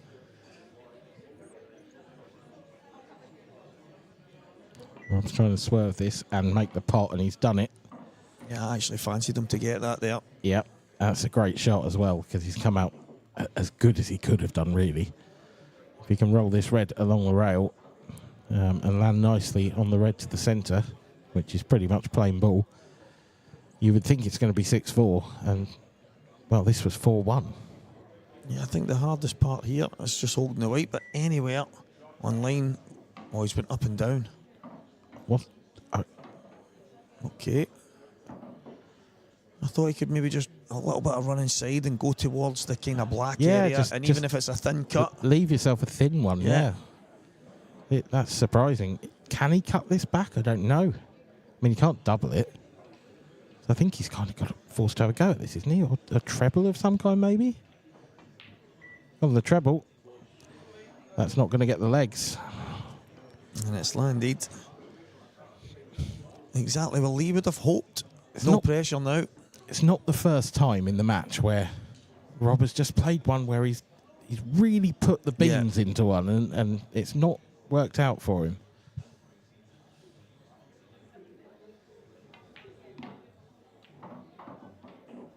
You feel that Lee will get these, and it's one after maybe chipping a couple that he has to get one of these back. Yeah, I mean, we've had one big turning point in this match. Is this the turn back towards Lee Shepherd? That is the question.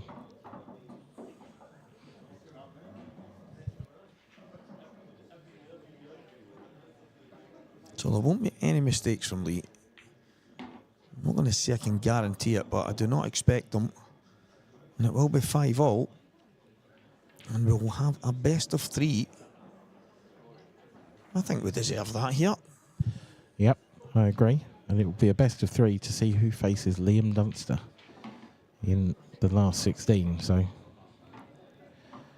whichever one of these two gets over the line, they want to do it quickly. They want to give themselves just a break and a chance to reset before you go on against Liam.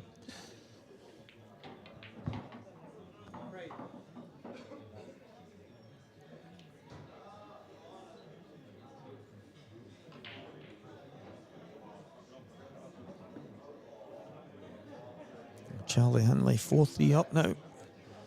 The youngster is not going anywhere anytime soon.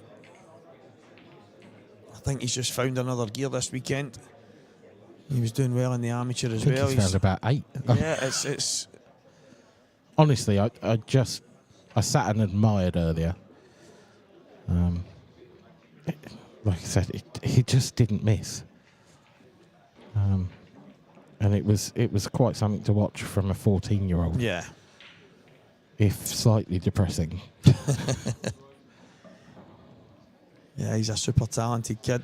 And you can see in the background, Mark Farnsworth and Craig Marsh putting their cues away, so that means that it is Mark Farnsworth through to yet another quarter-final. So I don't know whether Charlie and Callum will be keeping an eye on that. You wouldn't think so, but you never know. Whichever one of those two amateurs does come through on table 15, they will face Mark Farnsworth, as maybe it wasn't a turning point because Lee Shepherd's been kicked in off horribly there. Wow.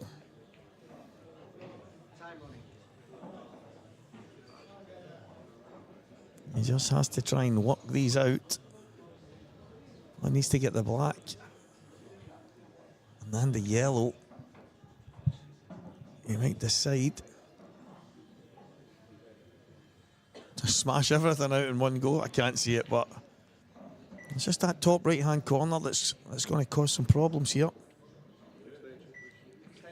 It's kind of worth a go, that shot, I think, because you've got to do something. You can't just move the yellow. You can't just move the 8 ball. You've got to move both.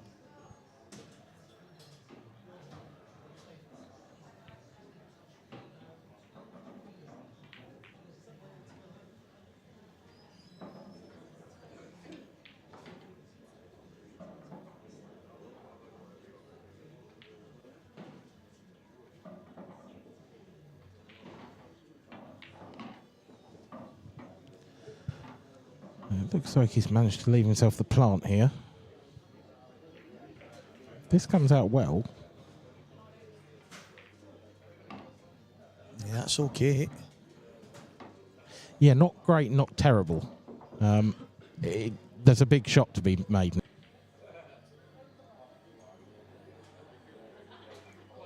Just a drop in. Yeah, he's just about perfect. I think he would have liked to be maybe another inch further forward. Yeah. So he'll come back now. He's had to change route here. That's okay. He's worked his way around these nicely. It's just going to be about the next shot, really. Roll this into the centre. Again, he's put a lot into that. This time he's played it well. Yeah, he's controlled it with the side really good, but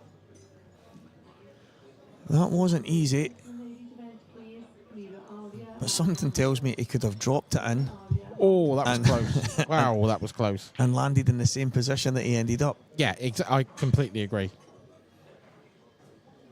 Now, does he check this back towards the yellow, or does he go with left-hand side towards the yellow on the side cushion? I think that's what he's playing. Just don't overhit it. Just a drag, drag left. Oh. It's not there. He's not happy either. I don't know whether the players feel like the table's not playing as true. I haven't seen anything obvious to suggest that, but I think the thing with that shot is he's playing it with like drag bottom left, so it's going to move. And I think it probably has, but maybe a trace aside and it's ended up more like a swerve rather than rolling off. But either way, it's yet another potential turning point. Yeah. It's Lee Shepherd. I mean, he's got to find a telling safety, you would think, from here. But, I mean, if you can put the cue ball on the side rail anywhere towards the bottom right corner, that's a very tough hit for Rob Stephen. It looks like he's going to leave it close to the middle pocket here. Yeah, I mean, still a tough hit. I don't know if he can sort of treble this across, so play it almost straight into just above the knuckle, but with lots of right-hand side. Is he going to try a swerve? This is massive. He's going to have to get a lot of action on this. Oh, what a shot. What a shot, Rob Stephen. Yeah. That is phenomenal. Wow. Wow, just enough to flick it, and he's came out absolutely perfect. But yeah, you feel he deserved it. Yeah, what a absolutely. shot. What a shot. I will say I was slightly surprised that Lee didn't try to get a better white than that. But having said that, can you allow for a shot like that? Probably not. Lee, in Lee's defence, he's thinking that Rob's going to have to go up and down the table and try and nick it in, or play some kind of treble. Yeah. So he's thinking to himself, right, if he pulls one of them off, which is now long odds, fair enough, but to go down and dig into it, get enough action, round 2 balls, just flick the knuckle enough to slide it in, and then it's kind of all bets off. You deserve that little bit of fortune that sometimes you don't get, but he got it there, and I think deservedly so. Yeah, it's an unreal shot, that, from Rob Stephen. And he will be delighted. He's 1 frame away from a place in the quarterfinals against Liam Dunster.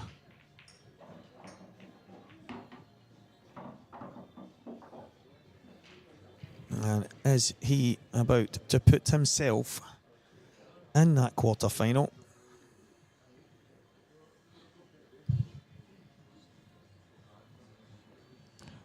You couldn't really ask for a better opportunity to do so, could you? Yeah, they're all there. He just has to map them out. Stay focused. And get them taken away. But they always say that last frame to win is the toughest frame to win.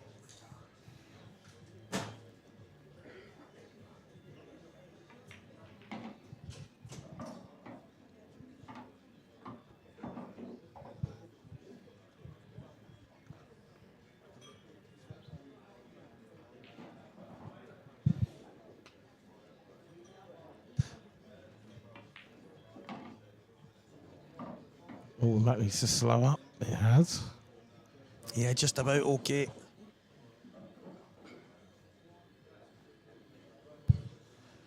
Not necessarily the planned route, but he's still got options. He could still take that into the middle and then play the one at the bottom. He's going to come all the way around.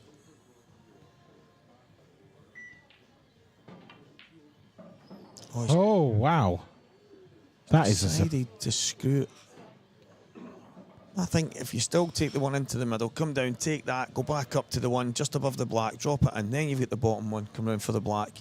I think that's probably the only thing that you can have a dig at Robert. Is sometimes the pattern play and changing your mind on certain shots, but it's almost like a confidence thing. It's almost like sometimes he feels the need to play the shot, the sort of, I want to say the hard way, but in such a way that you're striking the ball hard. He hasn't dropped much in.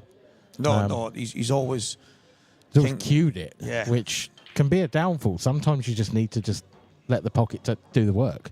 Well, that's probably Liam Dunster is the big advert for just, if they need dropped in, you just simply drop them in.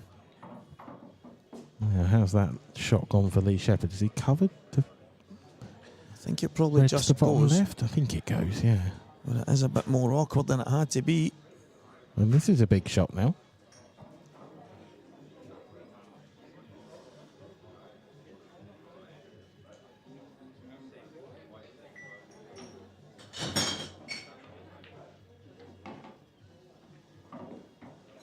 And again, he's not happy, but I think he's really fortunate because he's got the angle to drop down on the bottom one now. Yeah, he doesn't have to do anything with this at all. As long as this goes in, he will have a shot one way or another. It's not the end of the world, but it is awkward cueing.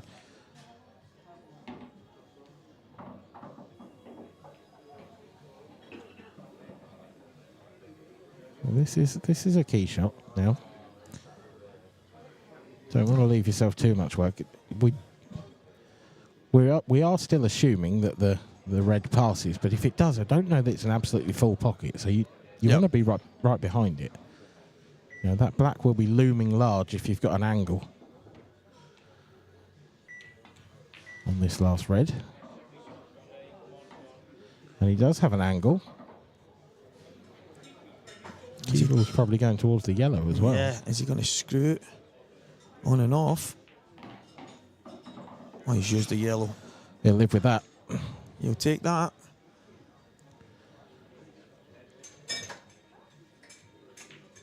And it's 6-all here. We are going to a deciding frame. And I think on the balance of play, it's probably deserved that it's gone this way. Yeah, I think both of them have had their moments. They've had some good play, some mistakes. But I think I agree that this match probably deserved a decider. Now we've got it. Yep. 6-all. Ross Verney 5-3 up on Jason Hill. Jason just making a comeback of sorts, but it looks like Ross is about to extinguish that fire somewhat because he's running around the table clearing these up for 6-3.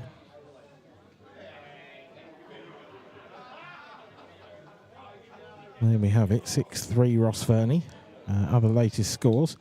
Callum Jackson, Charlie Hindley, the amateur battle drags on. That's 4-all between those two. And at the bottom of the draw, David Adnell, the home hero, trails Harry Peart, but only by the odd frame in 7. He's got one. He put absolutely everything into that, didn't he? And he's got his just rewards. This is a brilliant chance now. Yeah, this is the type of opportunity you pray for in any decider. It's not that far off the opportunity that Rob had in the last frame, to be fair. Yeah, I think it's marginally easier, I think. Yeah, I think that there's not really any traffic here, but listen, the last frame I expect Robert to get them, and yeah, just as I do Lee here. So again, barring any crazy mistake,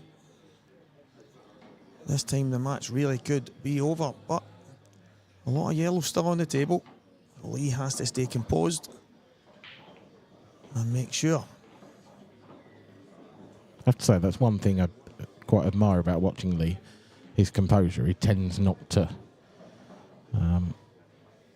throw his arms up in the air or, you know, smash his cue. He just looks solid. You know, we spoke about him earlier, the way he sort of burst onto the scene, and you were saying about, you know, when Craig played him. I think that's part of what you can see in a player. When you see that talent, you just watch the way they hold themselves around the table as much as the way they play. And he's got both of those attributes. Yeah, I think there's just a touch of class. Yeah. And when you see that shining through, it was obviously obvious to Craig, who played against him. I mean, he's played at a decent level at snooker and stuff in the past, Craig, and he just seen something special in Lee, and he did go on to win that tournament and others after it and dominate the amateur ranks. So more than earned his right to be in the pro ranks, and he's about to earn the right to be in the quarterfinals of the Open. Yep, one more shot. This 8-ball along the rail. We'll see Lee Shepherd face off against Liam Dunster in the quarterfinal. But first, he's got to sink this. Which he does. 7-6 win for Lee Shepherd. Congratulations to the Englishman. Commiserations, rather, to the Scotsman. Lee Shepherd takes down the win 7-6 over Rob Stephen. Both players will probably feel like they had the chances to win that game, but in the end, it's Lee who will be moving through the tournament. So while we get ready for the interview, we'll just run you through some live scores. Ross Fernie, Jason Hill, that one's still 6-3. Jason is in a world of trouble by the looks of things in that one. Front and centre on the camera. Callum Jackson's taken the lead over Charlie Hindley. That's 5-4. So Callum, well, I say that. The score is just updated once again in front of my very eyes. And it's 5-all, so it's a race to 3 between the two amateurs. The 14-year-old Charlie Hindley, 2 frames away. I still can't quite get over that. And David Adnell has tied things up against Harry Peart as well. And that one's 4-all. So a race to 3 there. So the quarterfinal lineup, Lee Shepherd versus Liam Dunster. Mark Farnsworth awaiting the winner of Charlie and Callum. Scott Anderson awaiting the winner of David and Harry. But before we go through any of that, we'll go over to the arena where Stephen Walker is with Lee Shepherd. Well, I'm here with Lee Shepherd, our winner. Lee, that had a bit of everything, that match. How did you feel? Well, I played yesterday, obviously, against Fernie in the pro, and it was 7-all. And I've made a couple. I've probably shot a couple in and maybe come away thinking should have won that. And I thought it was going to happen again at points. But when you make a mistake like I did yesterday, and then it kind of plays on your mind, like, you know, like, have you got it when it matters?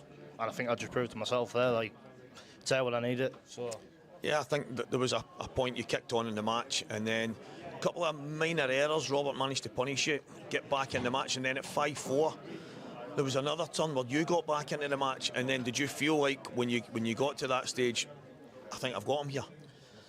Yeah, I mean, there was one or two that was towards the back end. You think he potted one in this bottom corner, and it didn't half wipe its feet. And I thought, he looked. I was watching his body rather than the shot, and I thought, I feel like he's feeling it as well. I mean, we both were, because I think we pushed each other. But yeah, there's a couple of shots that he played that I thought, I can tell he's feeling it. So I think I drew a bit of confidence from that. But he's an unbelievable player, and you can't get through these games unless you're perfect at the business end, really. Well, we're in the commentary box me and Dan Fair, we were commentating on it, and Roberts had a couple of big chances there, especially the one he's had a chance to go and win the match. Looked like maybe the composure had gone, and then when you got the same chance in the deciding frame, we spoke about, you looked very composed. You looked like you were going to get him. You didn't look like you were going to make a mistake. Did it feel that way? No, to be honest, I sort of landed on the last two balls, and I wanted to be sort of a bit more that way, so I could get closer to the black. I mean, you shouldn't have to, because you put that 99 times 100 in practice. But you think if there's any movement in your back arm, it's not going in. And a lot of people say the tables are slightly generous, but if you catch the rail, they just don't go in. So yeah, I didn't feel at any point like I'm definitely getting these, but I just thought at least I've got a chance. And if I don't take it, like I didn't yesterday, then it's my own fault in it. But I feel like I've made up for yesterday's, probably, I don't want to say a lack of bottle, but probably folding a little bit under the pressure, and I think that sort of set the record straight for me there. So now you're into the quarterfinals where you're going to play Liam Dunster. Looking forward to that? Not really. He gave me a good hiding last time we played, and he's one of the best players in the world, but I've definitely got my break going now, and if I can break like that, the way that I have played recently, I could quite easily blow him away in the same breath. Could have an absolute stinker, and he could beat us 7-0, so who knows what's going to happen. Well, good luck, mate. Good luck in the next Cheers, one. pal. Appreciate Cheers, it. mate. Cheers, pal. And we are going to have Craig Brown and Matt Steeper next on the main table, so we will be back in a few minutes, guys. Thank you. When you travel to the Isle of Man with us, the action starts the moment you step on board. Get fueled up, arrive fresh and raring to go. We take you there.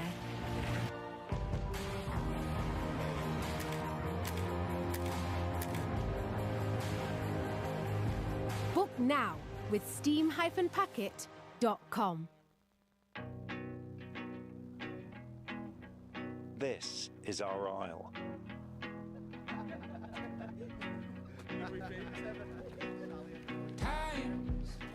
I'll rise. Who you share 'em with. I'll dive. It's life. The point is enjoying who you share it with. I'll breathe. Joy is who you share it with. I'll dream. And the weeks, I'll glide. weekends, keep I'll climb. you spend the week. And in time, This is our calm. the time is who you spend. This is our wild. Joy is This is our past. This is our welcome. who you share it with. This is our story. Shaw and Chinya I. Who you share it. This is our biosphere. This is our ordinary. Who you share it with. And this is your extraordinary isle.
Right, good afternoon, ladies and gentlemen.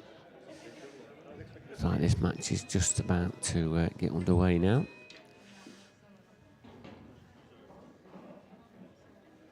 Craig Brown against Matt Steeper.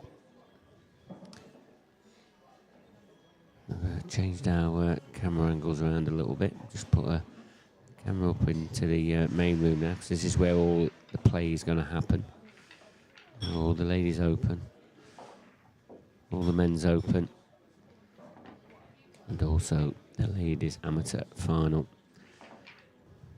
That's all left to play for. This next match up though, Craig Brown against Matt Steeper. This is the last 16 match. There is still one other last 16 match going off. That's between Callum Jackson and Charlie Hindley.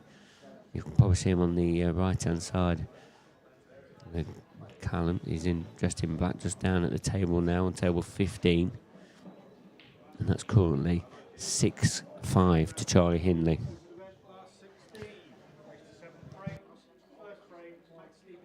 Is that one going to go to another deciding frame? We'll keep an eye on it. First frame though here, Matt Steeper to break.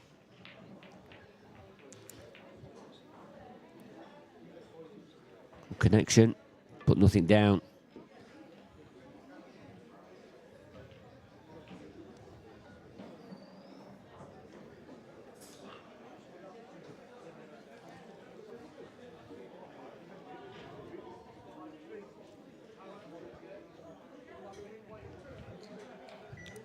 Yeah, so opening pot here on yellow.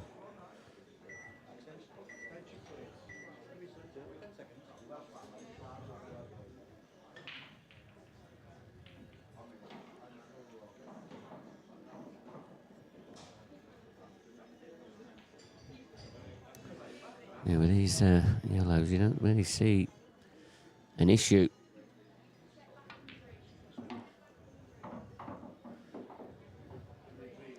Like to get on the one on the side cushion, just above the baulk line next. Not sure what angle he's got here. Can he get anywhere near it? Might have to reroute a bit, if not. Yep, so that's what he's doing. Should be able to play on it after this yellow into the middle pocket.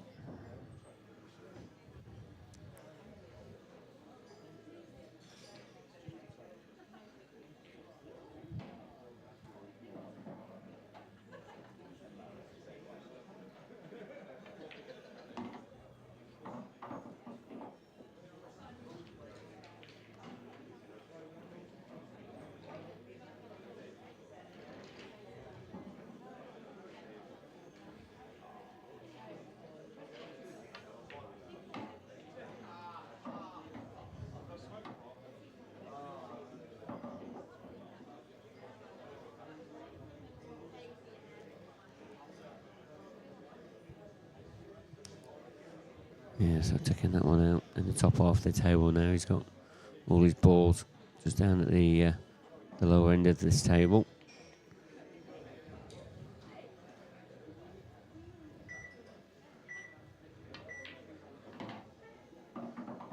So now he's just got to navigate the cue ball to the other side of the table. Easier to do it with this one in the bottom right hand corner. Nice big gap. Has he hit it? Has he got enough? No, he hasn't. And I think that's the problem when you don't play the cue ball at natural speed. It slides off that cushion. And that's what's happened.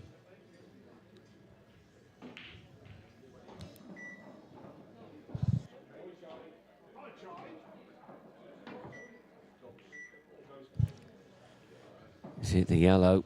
Oh, he's handed over the table to Matt Steeper. And that dry break that Matt did doesn't look like it's going to be punished.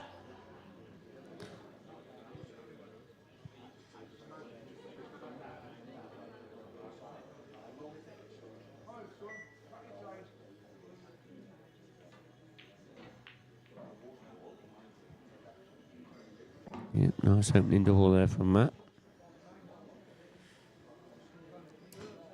Really, this should be a formality, this clearance. I think it's on this top cushion. No, probably do it this shot here.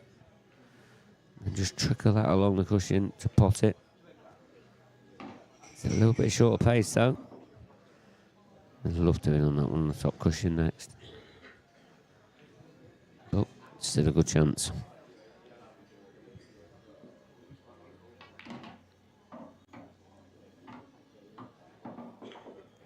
Yeah, he's left a nice angle there.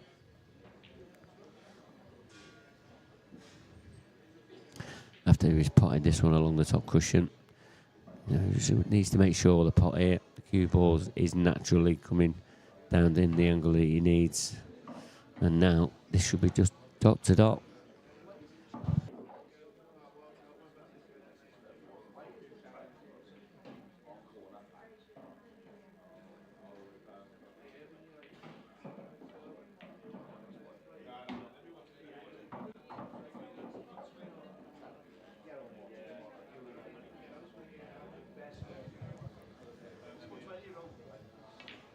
Yeah, basic stuff, this one. Just rolling them in. And that will be the opening frame to Matt Steeper. Look at some of these other results.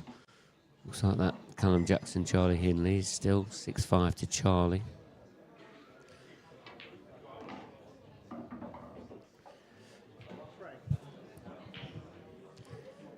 See Charlie's at the table there. Liam Dunster and Lee Shepherd. That's the first quarter final.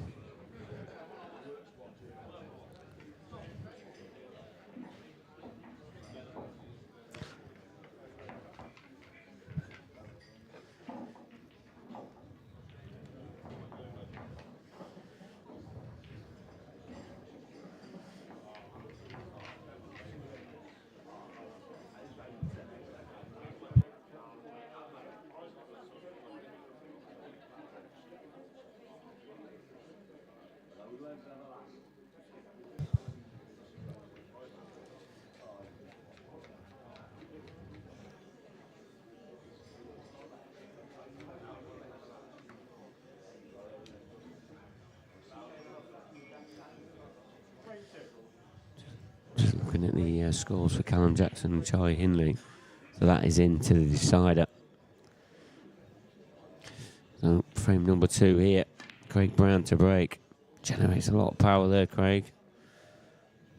But it's the same result as Matt Steeper. It's dry. Couldn't clobber them anymore, really.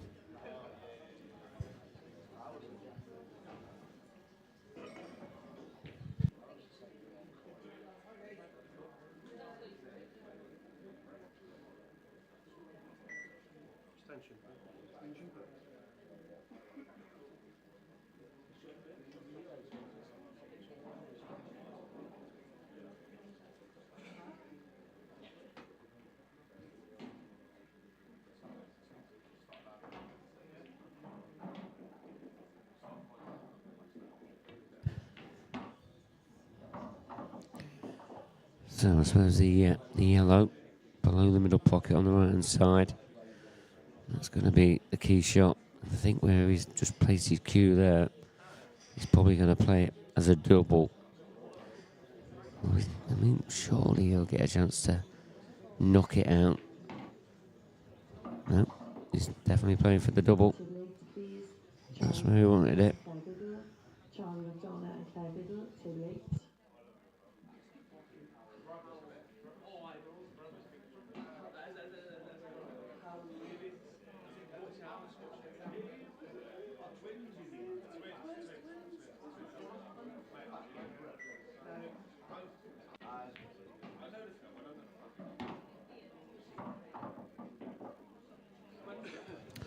A good double indeed.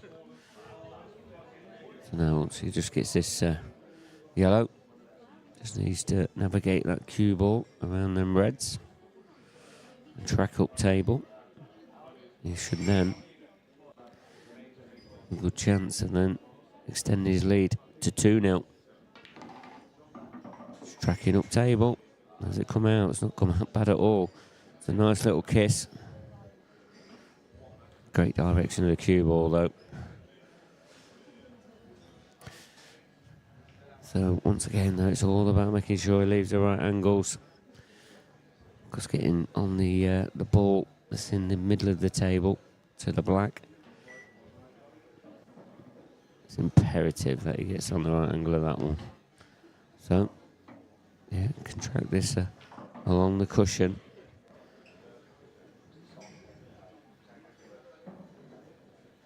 Even though this yellow does look close to the middle pocket, it's just about how much power he can generate, just so it doesn't pop back out. Yep, played it at an angle, that's nice.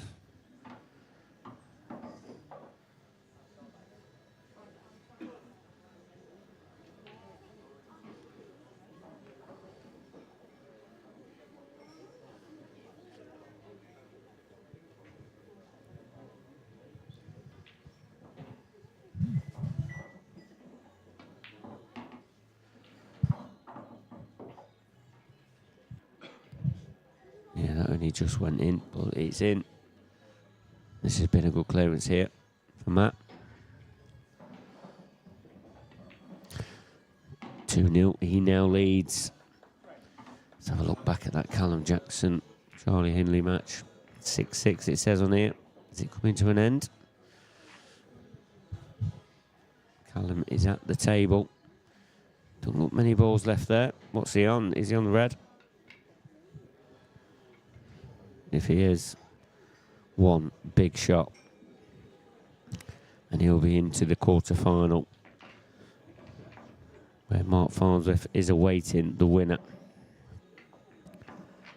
Yeah, it looks like he's on the red.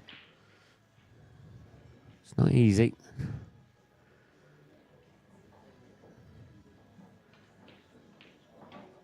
Oh, he's missed it though. He's rattled it into the corner. In young Charlie Hindley now has a brilliant chance to get himself into the quarter-final. Pressure. That is what that's down to.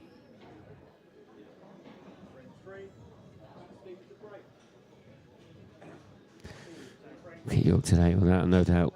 Because there's a lot of the crowd there, a lot of them are watching it. They know what's going off. Well, back to this table. Frame 3.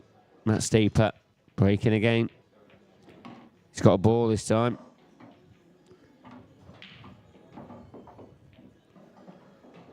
First looks tricky. You know, whether it's a yellow or a red.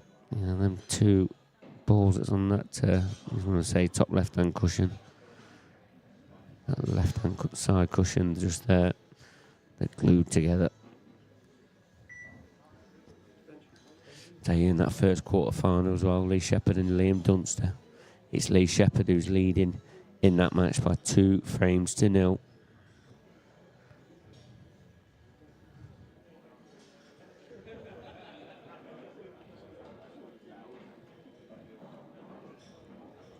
Next match on this TV table is going to be Scott Anderson against Harry Peart. That's going to be the quarter-final.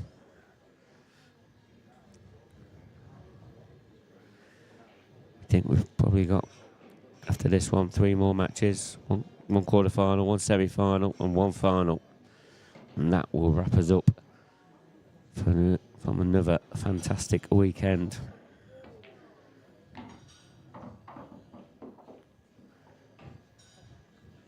But still plenty of pool yet.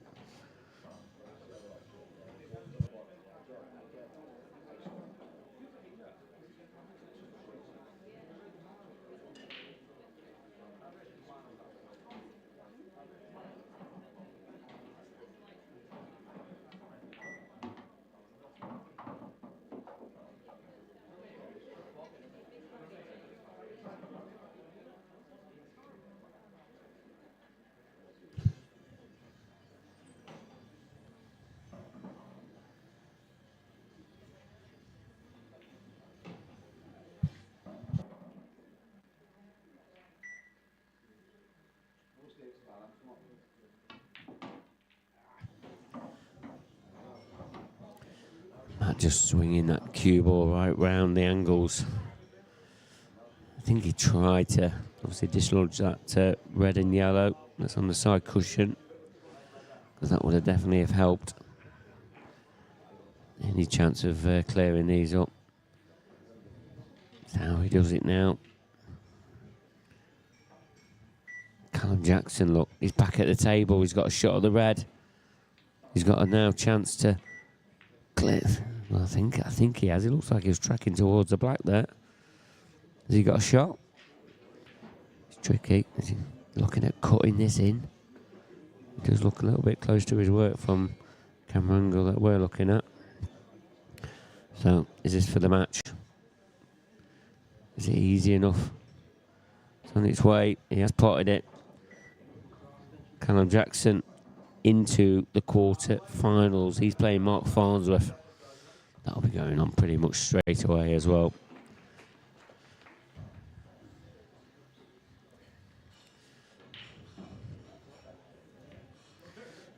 They've been battling away for, is it an hour and 50 minutes, I think it is? An hour and 40 minutes.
Yeah, Craig just playing a bit of a containing shot. No what else he can do at the moment. Just got to be patient and wait his chance.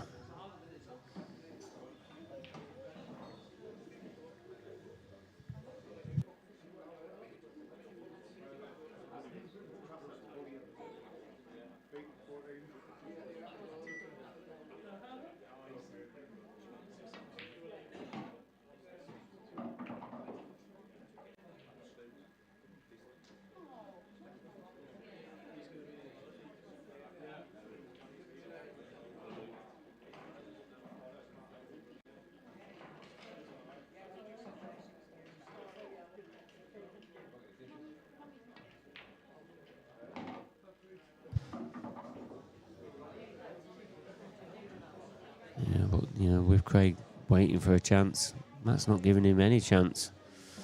Just keeps dishing him up. Still needs a big shot here though. GMT pointing specialist. That's what's the next match on the stream table. Well, I can tell you that. And that match is going to be a quarter-final between Scott Anderson and Harry Peart. That'll be quick fire, let me tell you. Probably take about 30 minutes to finish. But at the moment, it's very one-sided. Matt Steeper 3-0 ahead now.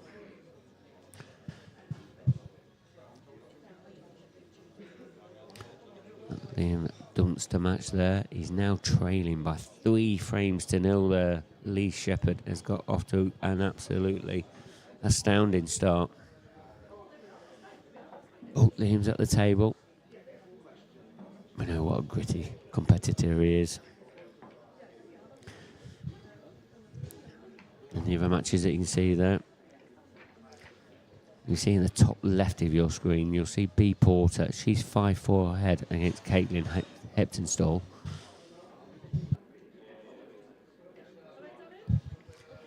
And that is the last one of the last 16. And then there was 3 quarterfinals underway. Kelly Egan, who has got into last night's elite final on table 7 there on the left-hand side. She's currently playing Alexandra Kuna, and she's in the final of the amateur event as well, Alexander is. You know, she won that last tour as well, but she's trailing Kelly Egan by 4 frames to 0.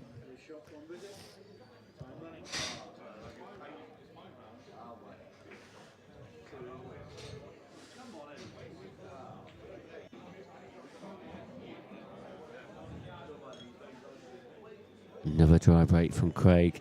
It's really not going his way at the moment. Matt Steeper with another opportunity. He's getting plenty. Just one more result out of the ladies' quarter-final. Mira Ara, she's playing Marianne Ward. And Marianne is winning that by 3 frames to 0. Remember, all the ladies' open matches race to 6. Charlie McDonough and Claire Biddle, they've only just kicked off. And then Kara Whitcomb, she is waiting for the winner of the B Porter and Caitlin Hepton. So we'll keep you up to date with all of them scores. Remember, the winner of this one will play Ross Fernie.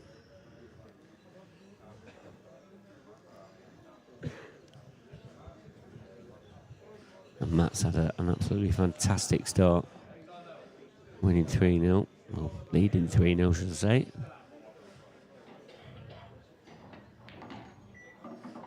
Callum Jackson, he'll be going on soon after that 7-6 win against Mark Farnsworth. That'll go on a table that we'll be able to see as well. So I think we will. Sure we are. Sure we should be able to anyway.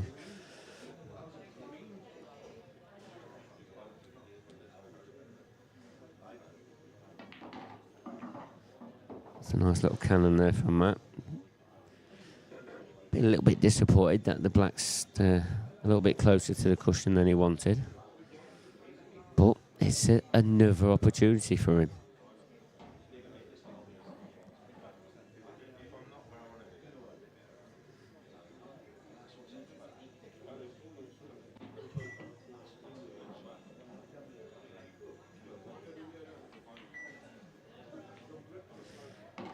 A great pot there from Matt.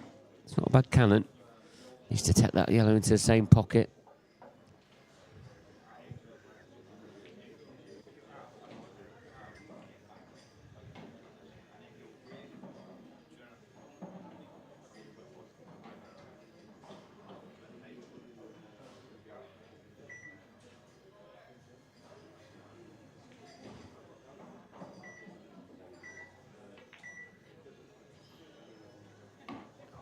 Just dropped, played it at a great pace. Looks like he's back in perfect position.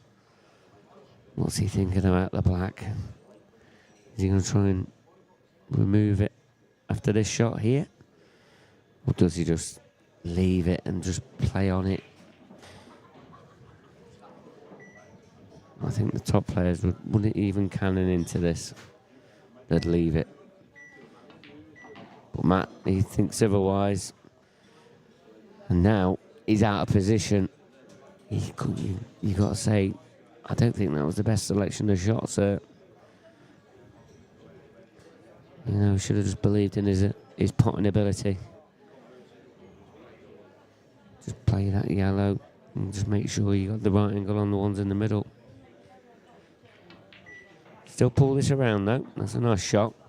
But again, he's chasing position. Is he going to have to leave another double? I think there's enough room for the black to double past that red.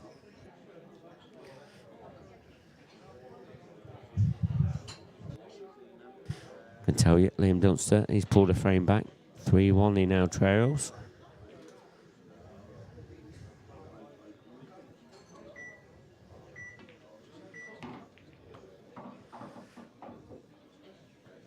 He's got the pot. But where does he pot this black?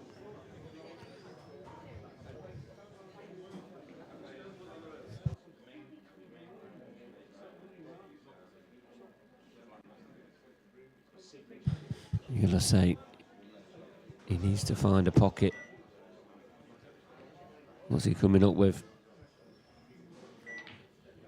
Oh, wow, what an effort that was. Only just missed.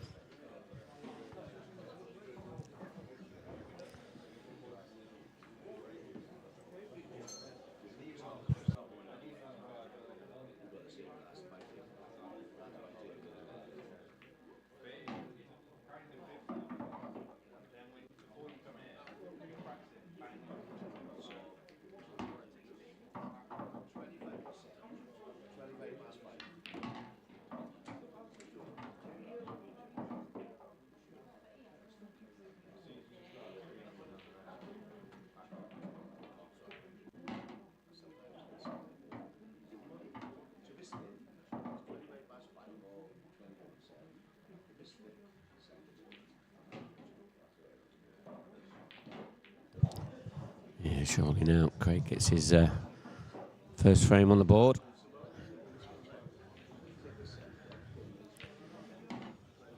First frame it is. Now trails 3 frames to 1.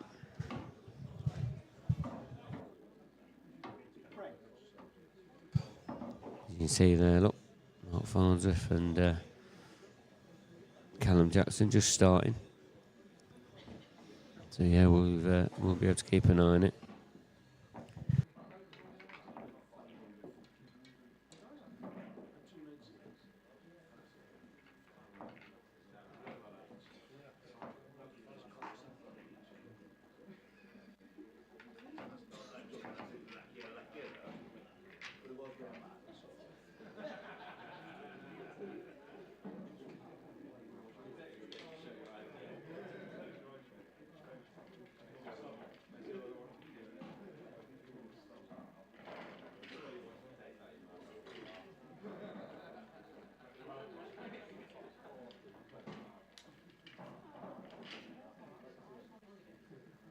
Frame 5.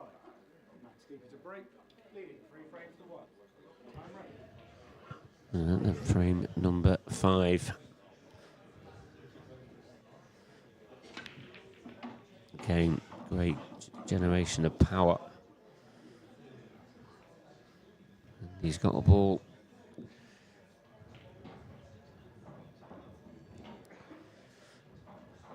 In the obvious first glance says yellows, but right yellow on that baulk line there. What does he do with that? Does he get it out this first shot?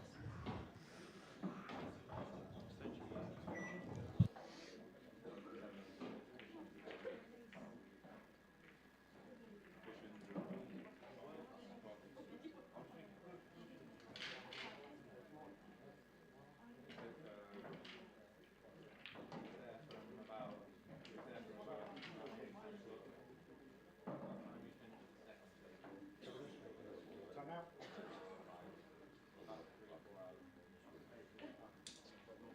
Time running.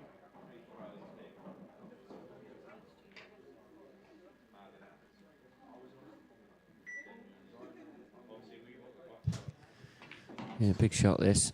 Yeah, didn't get enough of contact there.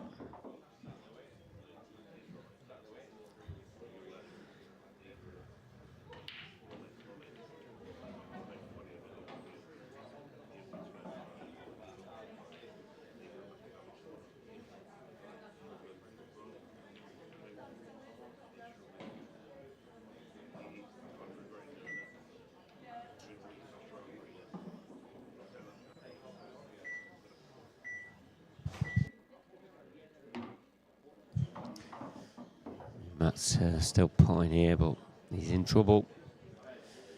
Any problem when you continue potting, you can put yourself into trouble.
Yeah, it's a foul. Just clip the red. I was trying to play that yellow next to that red. Just got the angle a little bit wrong. Weren't easy from there. But now, Craig Brown. Can he get the second frame on the board and go within one?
Yeah, this is going to be a good clearance at a very useful time here for Craig. He was showing a little bit of frustration, especially with his dry breaks.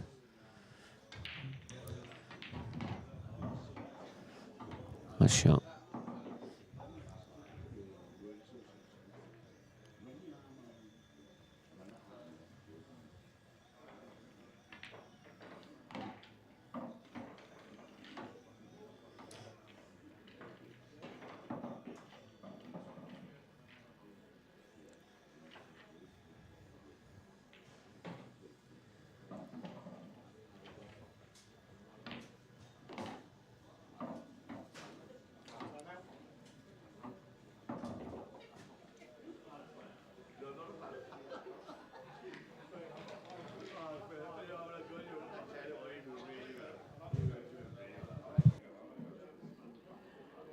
On table 10, please.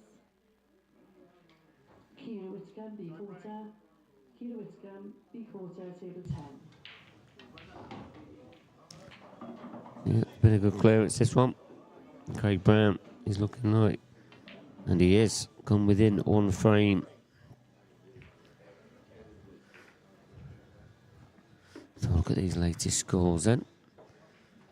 Callum Jackson, who's at the table on table 5, he's gone 1-0 ahead. And as you can see, he's got ball in hand as well. So Mark's gone in off his break. The Lee Shepherd and Liam Dunster match. Liam has pulled another frame back, so he's within one now at 3-2. That B Porter match was in your top left-hand part of your screen. That's finished now. She has beaten Caitlin Heptonstall. So now she will play Kira Whitcomb. All the ladies open quarterfinal matches are underway. Charlie McDonough against Claire Biddle. That's currently 1-0 to Claire. Mary Ara against Marianne Ward. 4-0 to Marianne.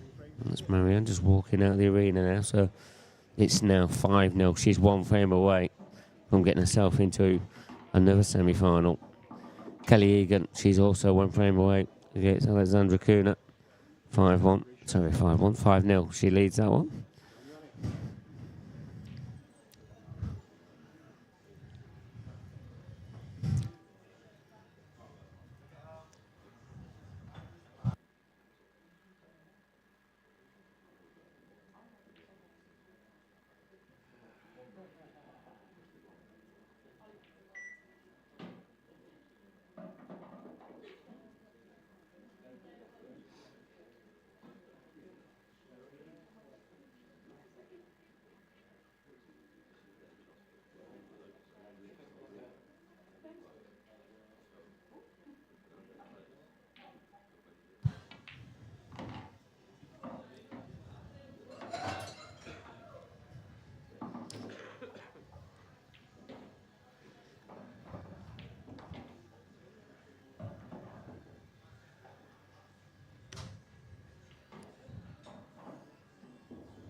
Yeah, nice shot there from Matt.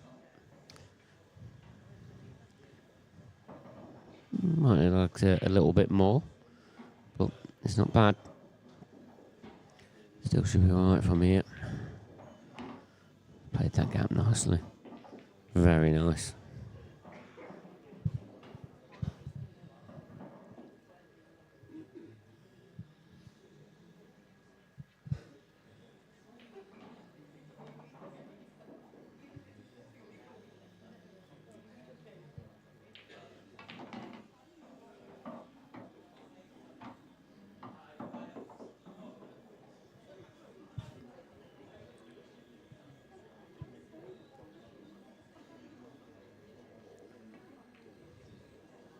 Is that going to drop? It's not.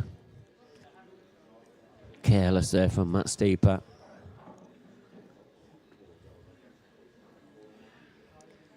Good chance to get back, leading by 2 frames. He's not done it. Under hit that one. No, Craig's got a little bit of work to do here.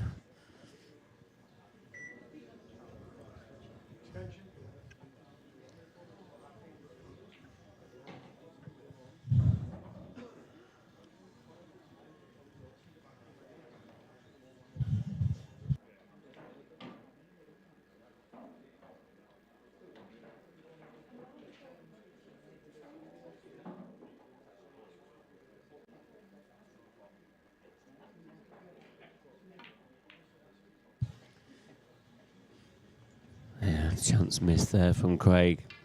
Such a big shot that was. Not sure he had to do that at that point.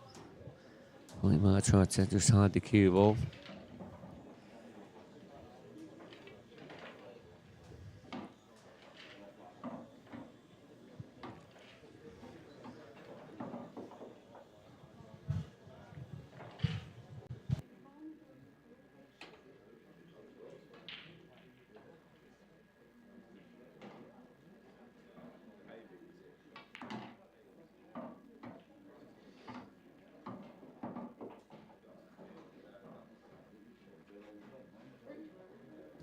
So this black then to finally open up that 2-frame lead once again, and he does it. 4 frames to 2.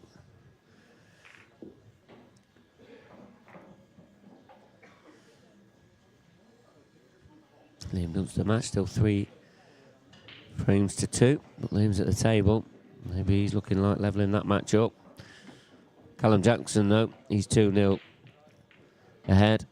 He's breaking in this frame as well. And he's made a ball. And look at them reds. They don't look bad at all.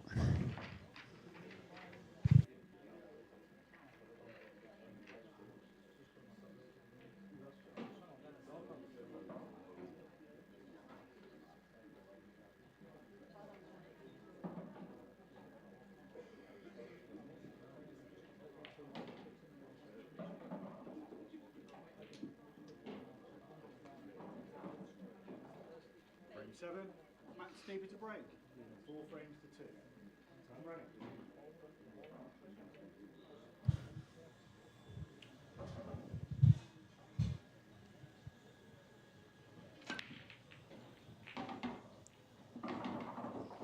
There's a cue ball.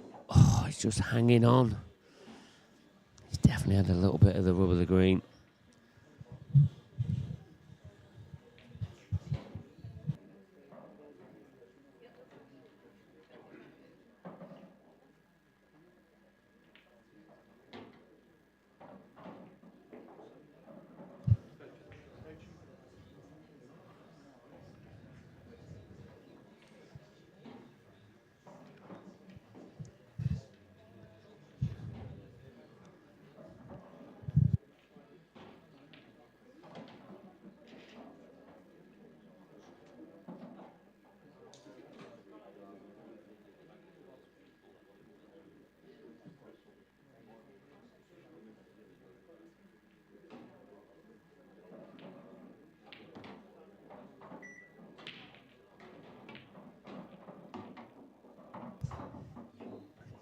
So one good shot now and then from Matt.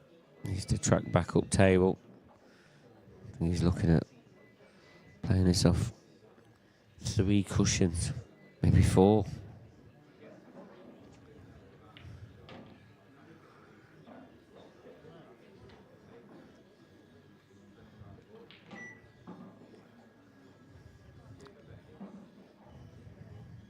All about the pace, this one. Oh, he's coming into the red. How's it come out? It's not come out good.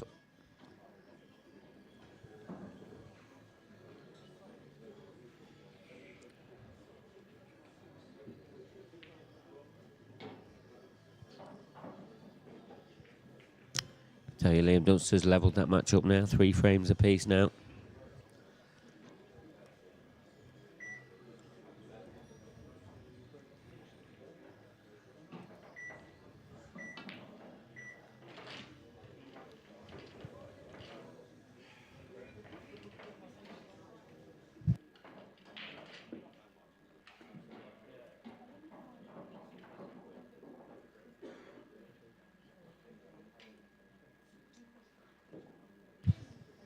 Goon Champ asking, did they scrap the shot clock?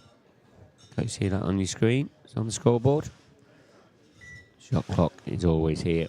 It'll never leave us, that won't. The 30-second shot clock. We want 30-second extension per player, per frame. Gurney, unfortunately, we've only got 1 stream available here at the Isle of Man. Just basically, the hotel's had some renovations done, so we weren't able to allow that to happen. A lot to do with where the internet is and that, etc. So it's been a bit of a struggle. But it'll be better next year. We'll be a bit more prepared for some of them changes. I will keep coming back though to the Dunster game and keep you up to date with the scores. We can see it, but we've only got the 1 feed, which is obviously to you guys for this match. And I think for the Worlds, when we go to Bradford, there's no reason why we shouldn't back to 2 streams, maybe 3 like we've had before. And then the tour will be pretty much fully consistent for next year. That's something that we're going to try and make sure we're a little bit more consistent on, is how good the stream is.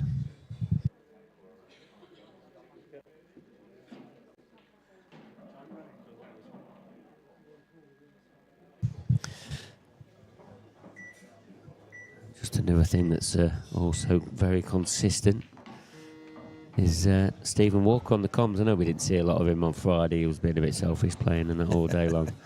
But yeah, and Saturday night. But yeah, it's good to hear Stephen Walker back, and he's joining me once again. Yeah, delighted. What a time to come back. Long and off there. We've seen a wee bit of this out in the main arena just for a moment there. And it looks like it's been a decent game, am I right? Yeah, it has been a decent game, but Matt, he's had a little bit of the rub of the green. Craig's starting to show a bit of frustration. A lot to do with his dry breaks, etc. So that's contributing to the sort of scoreline at the moment. In the other quarterfinal, this isn't a quarterfinal, this is the last 16. In the other quarterfinal, Liam Dunster, who was 3-0 behind against Lee Shepherd, he's now pulled that back to 3-all. Yeah, I've seen that there, and I've seen Callum Jackson was 2-0 in front of Mark Farnsworth as well. Make that 3-0 now. Wow. We have got a visual of that as well, so we will do a bit of coverage in and out of, in between frames.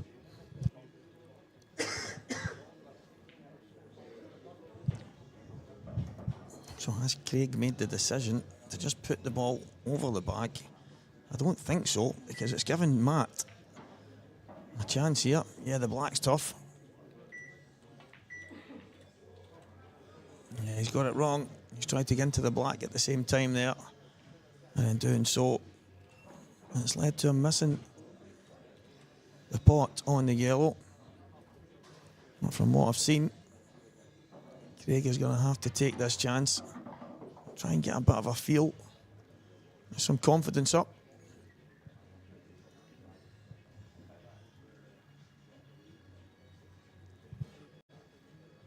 He's landed in a bit of no man's land here.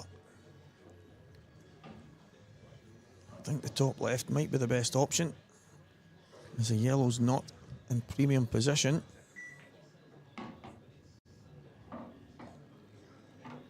Yeah, I think the thing is with Craig, he hasn't really got his cue ball under control on this table yet. You know, he hasn't settled in. You know, some of the doubles he's played and the positional shots, and he just hasn't settled. That's a good shot there. A lot of action on the cue ball. He's landed close to perfect. He needs to just cue this. I was going to say over towards the middle pocket, but that's not bad. Yeah, it's better off having a slight angle than no angle. Gets him away from the cushion. Yeah, Power's at home.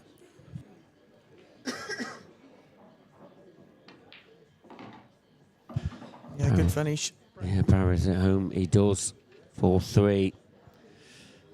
This table closest to us, table 5. That's the Callum Jackson Mark Farnsworth match. As we said, currently 3-0 to Callum, but he looks in a spot of bother there, I think. Can he get through to that red? He can, but where's the cue ball? Oh.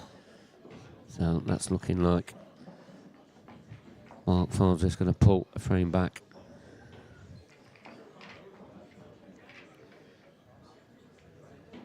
And you see that frame on that table there. Look, Lee Shepherd, you know, he's pretty much surrendered a 3-0 lead. But he is at the table again, so he can take the lead once again. Looking at these yellows, they're not too bad. Oh, that was very close to the left middle there for Lee. Yeah, definitely a little bit closer than he wanted. But just draws this back now. Has he overdone that? Is he fine? Probably overdone it a touch. But probably looking like, you know, getting the lead back in that match. Great brown break.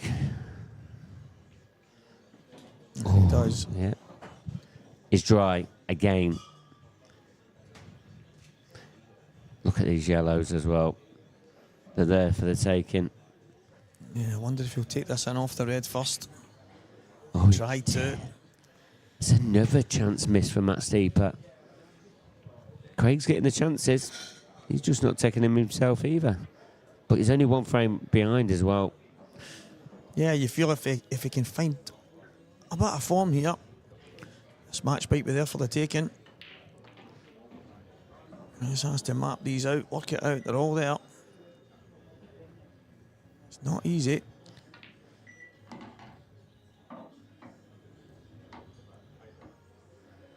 Really quick player is Craig Brown. Yeah, I think the thing is with Craig, once he's made his mind up, you know, he knows which way he's going. You know, he just execute it as quickly as possible. So, yeah, he's definitely a good player to watch.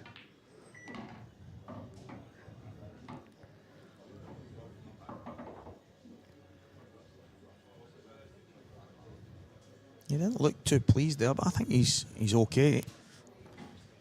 The one in between the two reds at the top side looks like it's just a case of dropping on that, and then he'll have the choice of both yellows into each middle pocket. So he's in good position here.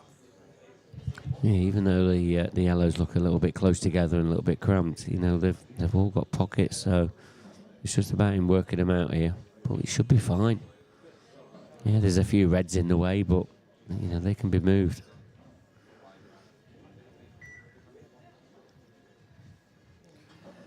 I suppose the only thing that can go wrong is if he sticks to one of the reds, and then he'll lose his position.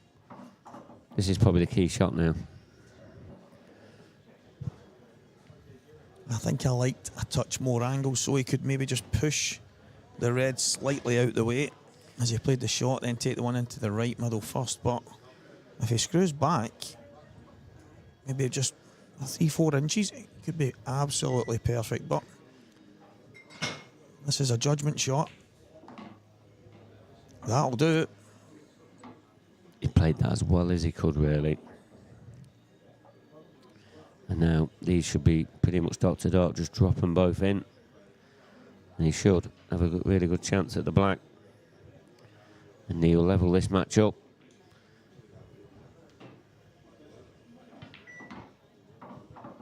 Played that very confidently. So that'll screw back onto the red. Perfect position. And this has been a good finish. It wasn't easy. Well done, Craig Brown. Yeah, Craig Brown, when he's like this, he's dangerous. 4 frames apiece. We're into the best of 5 in that match now. Callum Jackson, he's back at the table, leading by 3 frames to 1 against Mark Farnsworth. And Lee Shepherd is also in control of that match. On the table in the top right. Tell you what, is Callum going to be snookered? He's unfortunate. That wasn't an easy shot, but you don't want to be letting Mark Farnsworth off the hook, especially when you're in such a good position. Taking your chances is something you have to do every single time you get them. Well, these guys just keep coming back at you. Yeah, they certainly do. He's pretty much, he needs to pot this yellow, doesn't he? So off the cushion, he just hopes he gets the pot. Because if he doesn't, I know he's hit it, but you just can't see him winning that frame now. Yeah. Just on the table there, you can also see, well, you know, that last caption, you could see Marianne Ward. Yeah, I've just seen that there. Yeah, she's the first lady into the semi-finals of the Open event by beating Mira by 6 frames to 0. A very steady win there for Marianne.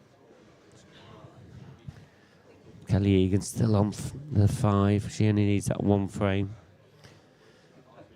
Yeah, Kelly's had an exceptional weekend already. Only losing in the final to Tilly, who was absolutely fantastic.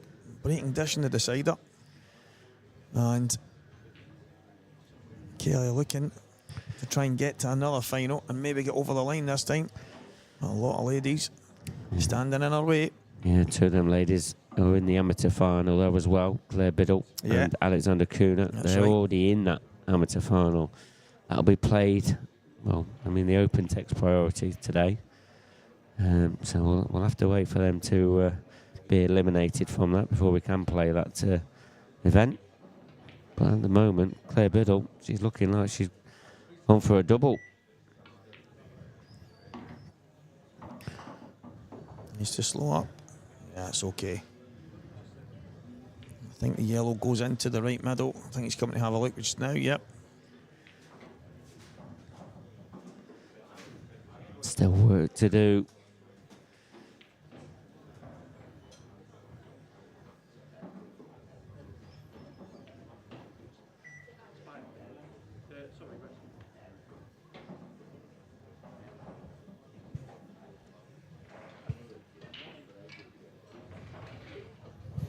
Needing the rest. He's decided to kick it out. I think he's on the one to the top, so... Yeah, that yellow is just kicked out. He's definitely got better options for a pocket now. Yeah, he's opened it up in good fashion, so... A big chance here for Matt. Oh, he's on it. I wasn't sure he was on it either. Yeah, even better. This works out better for him, you know, because if he wasn't on it, he could have been chasing a bit of the finish, really. But now, that one that's along the top cushion into the top left makes it a bit more natural to come down table. You've got to say, another great chance. And he will take the lead again.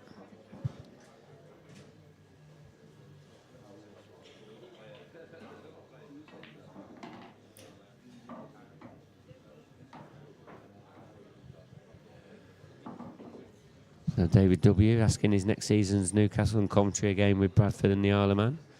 Yeah, the Bradford is for the Worlds The tour events are in Newcastle, Coventry, 2 in Coventry, 1 in the Isle of Man, and then we're also into Scotland. Yeah. Fantastic 2025 ahead.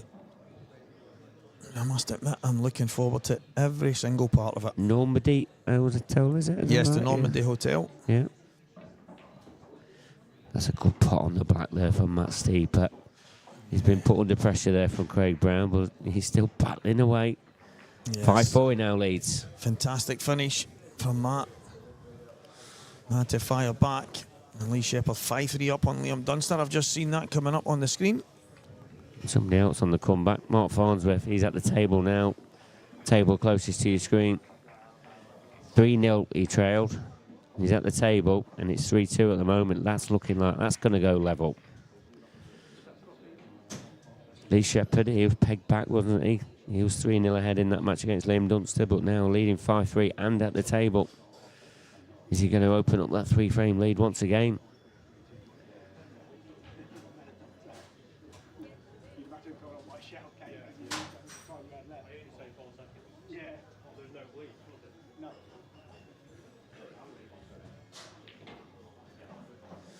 Yeah, Kelly Egan, she's into the semi-finals as well now. She's beating Alexander Kuna by 6 frames to 1. Kelly will be waiting to play the winner of the Kira Whitcomb and B Porter. Currently 2 frames to 1 to Kira. And then in the for quarter-final, it's Charlie McDonough against Claire Biddle, and that's currently 2-1 to Claire Biddle.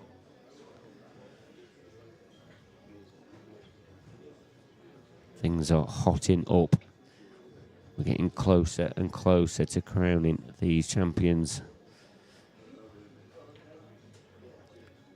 Oh, Mark Farnsworth, though, as you've just seen, he's rattled the red. Callum Jackson, chance. Is this a gift? These are the chances you've got to take. Yeah, these guys don't give you many chances. No. Like some Mark Farnsworth, Liam Dunster, Mark Boyle, Gareth Hibbert, they just don't give you many opportunities. So when you get them, as the old saying goes, you have to take them. Yeah, and that's what Lee Shepherd's doing on the other table. He's taking his chances. Remember, Lee Shepherd, he's already been to a semi-final already this season. What a shot from Lee Shepherd there. He's playing with some confidence in it. And now he's going to open up this 3-frame lead once again. 6-3 he now leads the Duster, Liam Dunster.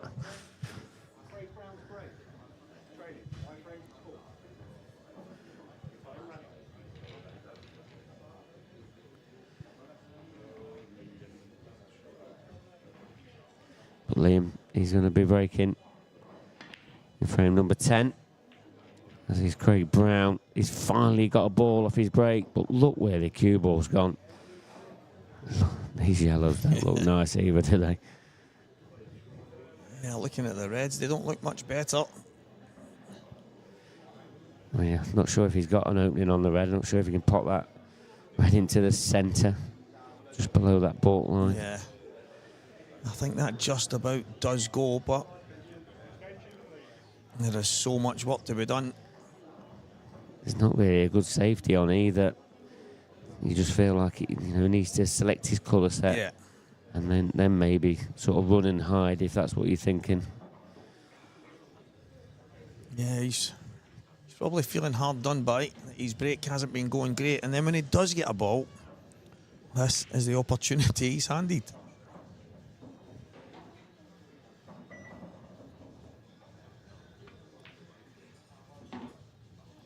So he was on that red.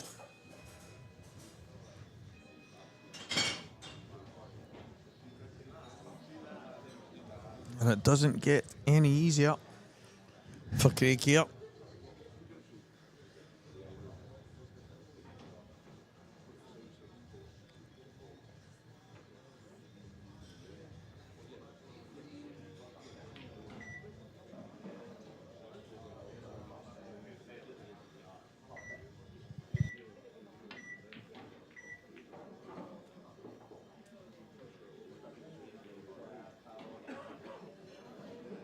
It's not a bad containing shot, that.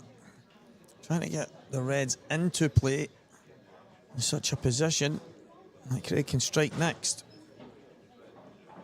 The only question is whether Matt can make life difficult for him, or can he see something to be aggressive at here? I think you've used the correct word there, aggressive. Is he going to try and attempt to have a go at these? I mean, I don't think he needs to. But you don't want to be giving Craig Brown a chance, that's for sure. Yeah, I wonder if he can get a couple of these balls out at the same time and not leave a shot. That's a good shot. I think it's a straightforward enough hit for Craig, but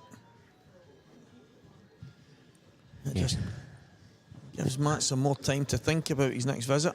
Yeah, I mean, that's it, innit? It's just in one of them shots that's, you know, he's not really forcing Craig into, you know, doing anything too difficult.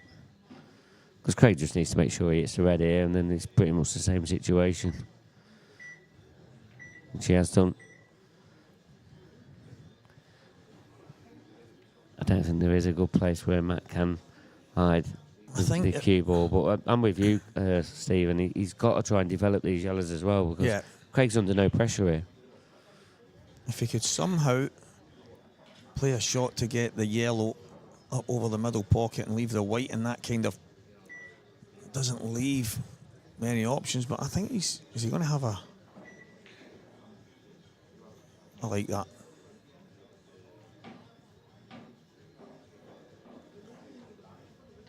I mean, it might look like a nothing shot based on the fact Craig can now maybe put this red down over the middle pocket, but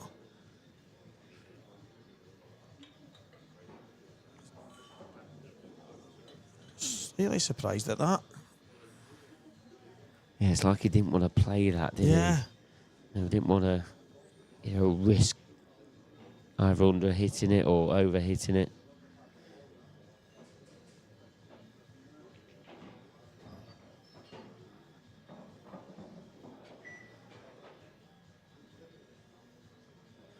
He's still big favourite in this frame, Craig, so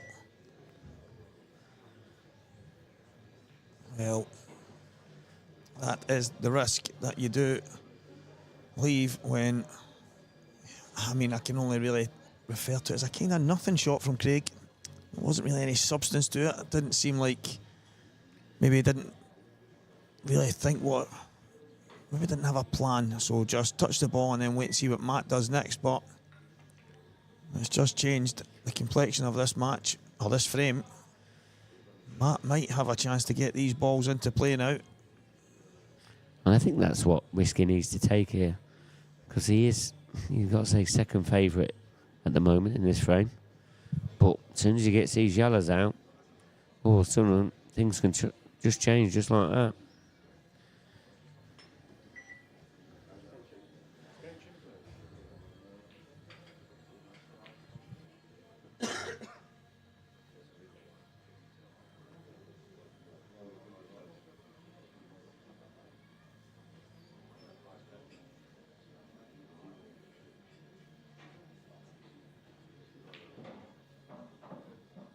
And he's keeping it safe. More of a containing shot here. Is that going to drop?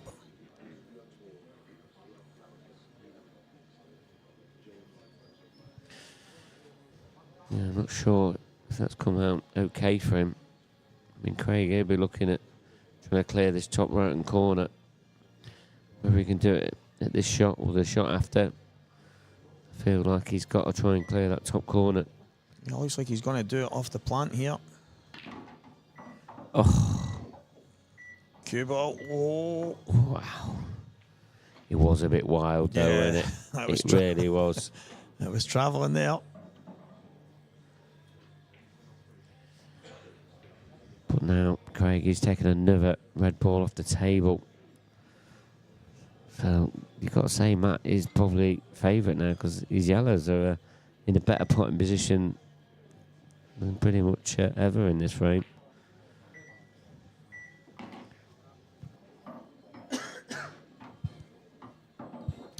can tell you Mark Farnsworth has taken that frame, so it's 3-3 now. So he has pegged him back. Yeah, you felt like Callum had to take that chance when Mark missed. I mean, it didn't look like it was an easy chance anyway. No. But definitely an opportunity.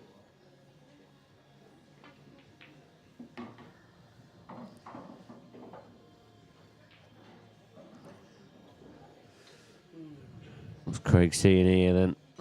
Is he just trying to play a double or something? I don't think he can see the angle to play the double. I'm not sure.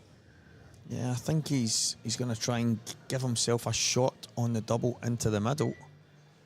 Maybe even a treble into the big bag, but he has to get this one first, which he doesn't. And from being a slight favourite in this frame, he is a massive underdog now. Matt can put him in some serious trouble here. You just feel like just nestling him in them yellows. Just glue it. Yeah. Obviously needs to make sure he hits a cushion as well. But fine. This is a must hit now for Craig.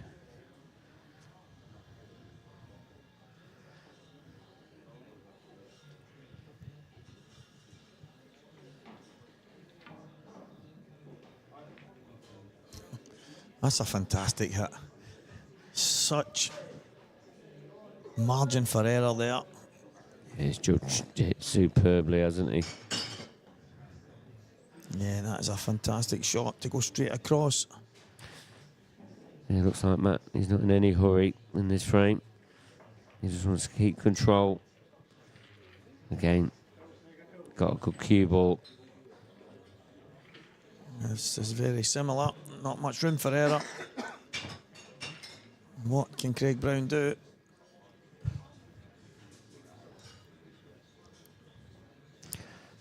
Probably playing this off 3 cushions, is he? Wow. Great shot. If anything, it is some escape from that snooker. Yeah, he's got out of it, but at the end of the day, he's now giving him a chance.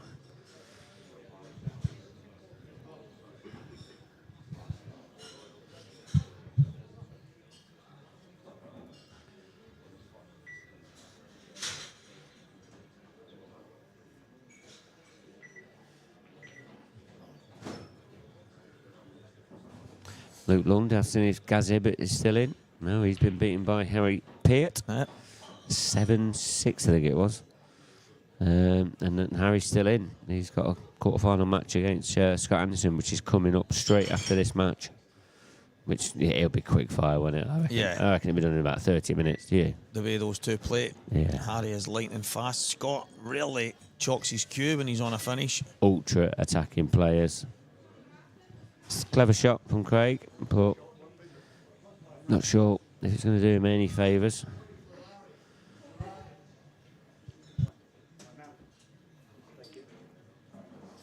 It's actually a foul. Craig hit the cushion first and knocked the red up, and nothing else touched the cushion, so it is one free shot, one visit here for Matt. He's just going to play the red across onto the top cushion.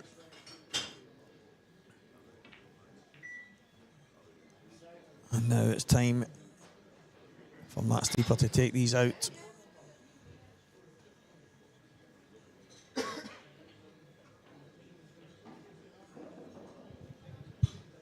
He just wants to give himself a chance here, round the back. Nice angle would be good. He doesn't want to be on the cushion. Should still be okay. Should still be okay here. I think he can just drop it and come towards the area where the red and black are. Maybe just slide past them. Yeah.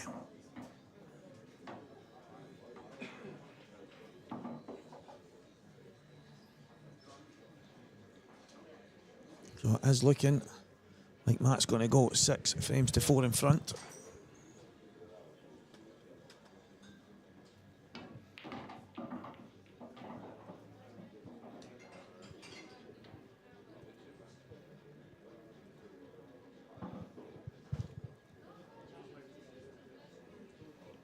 slightly overdone that, but I think he can just drift the plant in, just come back across the table.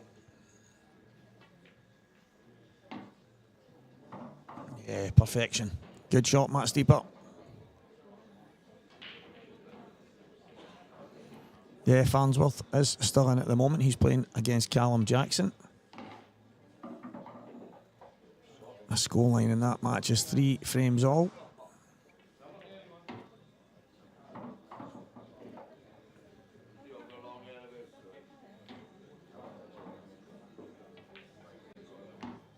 Good finish, Matt. Just looking back at some of the stuff on the chat function from when I sat down. Something about commentary in German. I know the Scottish are hard to understand, and maybe even Pickers is hard to understand at times. But German? That's a stretch. Your commentary, the commentary isn't in German, mate. Your settings are. I like that from Tom. And Mark Farnsworth on a finish here to go 4-3 in front of Callum Jackson. A bit closer to the middle pocket than Mark would have wanted. But he'll take it every day of the week. There's Liam Dunster, who is 6 frames to 3 behind against Lee Shepherd. Oh, Mark just caught Liam's eye as he was about to play. And the consummate professional that Liam is stands up. Now, how many of you guys watching, when you get the chance, just stay down? I know I'm criminal for it, and then I say I should have stood up. I wasn't on the right line after that. I was all over the place. Or I was just looking for excuses. A lot of the guys in the northeast got ferries. Well, most of the guys I know got the ferry over, but that doesn't mean 1 or 2 didn't fly. So I know a few guys from Scotland went down to Manchester and flew over. And you consider the difference in price, it was about 5 times the difference. Fly from Edinburgh or Manchester. It was understandable that the guys travelled on the train down, but I was on the ferry with a lot of the guys from the northeast.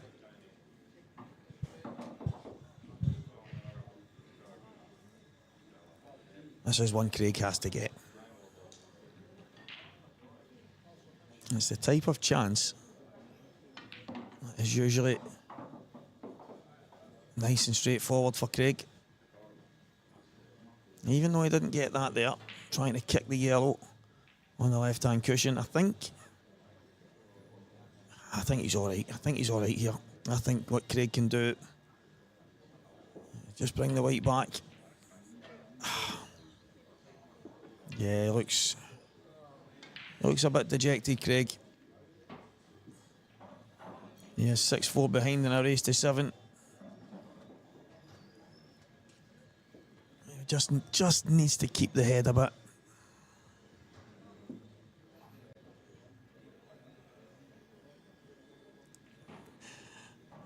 Cheers, Danny boy.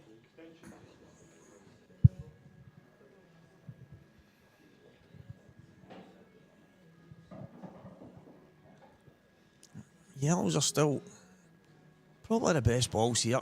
I think Matt's slightly still second favourite, but he maybe can make something happen. He's got a few shots to play first. And I don't know if he's got the right angle up. I mean, he's going to want to drop on those 2 at the top, but the ones closest to the right middle, yeah, I'm not sure. I'm just not sure what he's going to do with them.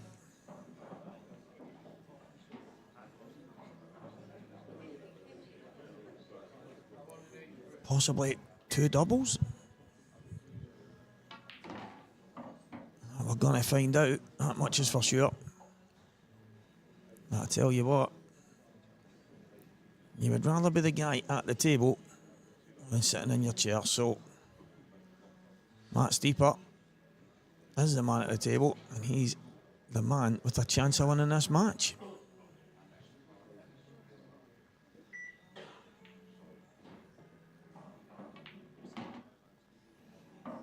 Oh, a bit of right hand side here. That's what the doctor ordered. Doesn't want to get stuck by catching the first red off the cushion. He's going to want to go into them, maybe half ball. Give himself a chance to get out.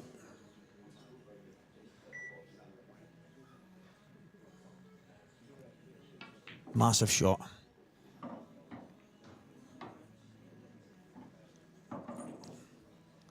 Yeah, it's not came out. It's nowhere near what Matt was hoping for. He's got a double. Try and get round the angles. Try and land on one of the reds down the bottom. I think there's a lot of things here that can go wrong. Let's see what Matt can do. Let's see what he can do here. That's some effort. He's actually played it, and he's actually called it beforehand, guys. He's called the check off the top cushion. He's just not hit it hard enough. He's just not hit it hard enough. So, is he on the one closest to the black? Something tells me he's not, but he's going to swerve it.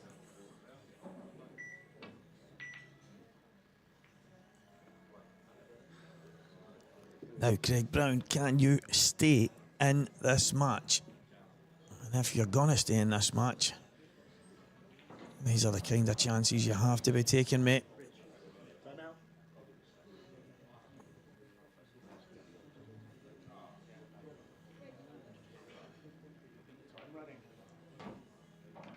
He's got a spider.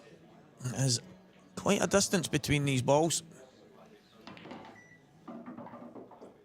He might need the spider. No, I can get round the side of the table this time, but the cue ball's going to be travelling.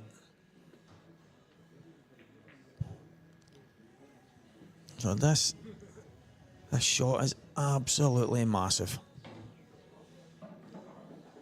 Yeah, I think he's looking. You seen him pointing at it. He was aiming to go there and try and get that yellow out. It was bringing the middle pocket into play, but he's played it well. And is he on that plant? Does it look like a plant? I'm not sure. I mean, there's a little bit of a gap in between them two. But you feel if he's got to take it, he's got to take it next shot. That clock ticking down. He's made his mind up. This is a massive shot. Containing one. It's not bad.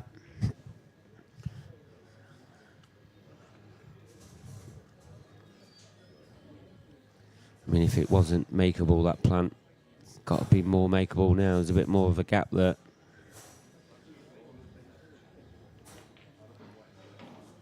Yeah, I didn't mind the shot that he played. Maybe could have just played it a touch harder, got the yellows, bigger gap, and then got the white onto the top cushion, leaving Matt in a snooker.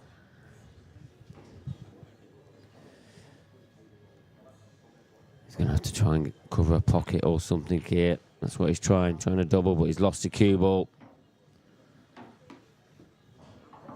Yeah, he's not having the best of times, Craig Brown. If there is any kind of saving grace here, it is the fact that the yellow has went in an awkward position and it's given Matt a shot to play. Look at that match there. Look, Lee Shepherd against Dunster. Twice. Lee Shepherd's been 3 frames ahead. Is Dunster going to make another comeback and take that to a deciding frame? It's 6-5 currently.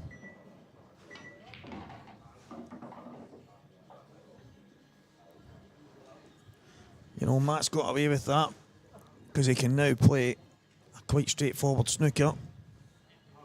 I did think it was quite difficult to get out, but he was hoping to play the red across to the other side. He's not come out the way he wanted. He's quite fortunate. You say fortunate if Craig does get anywhere on that top cushion. If you can just hide that cue ball on that top cushion. I mean, first things first is to make sure he hits a yellow. Surely that's a big target up there. Yeah, I think it looks to me like he can go one cushion just below the middle pocket. Craig's going to come down the way.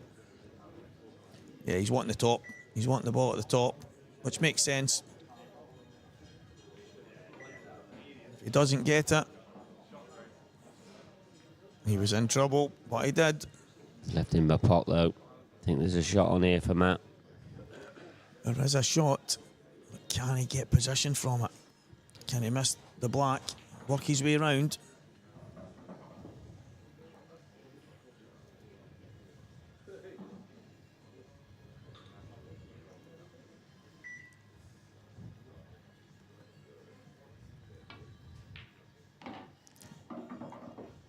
It's not bad. That's not bad at all. This is a really good chance now to close this match out.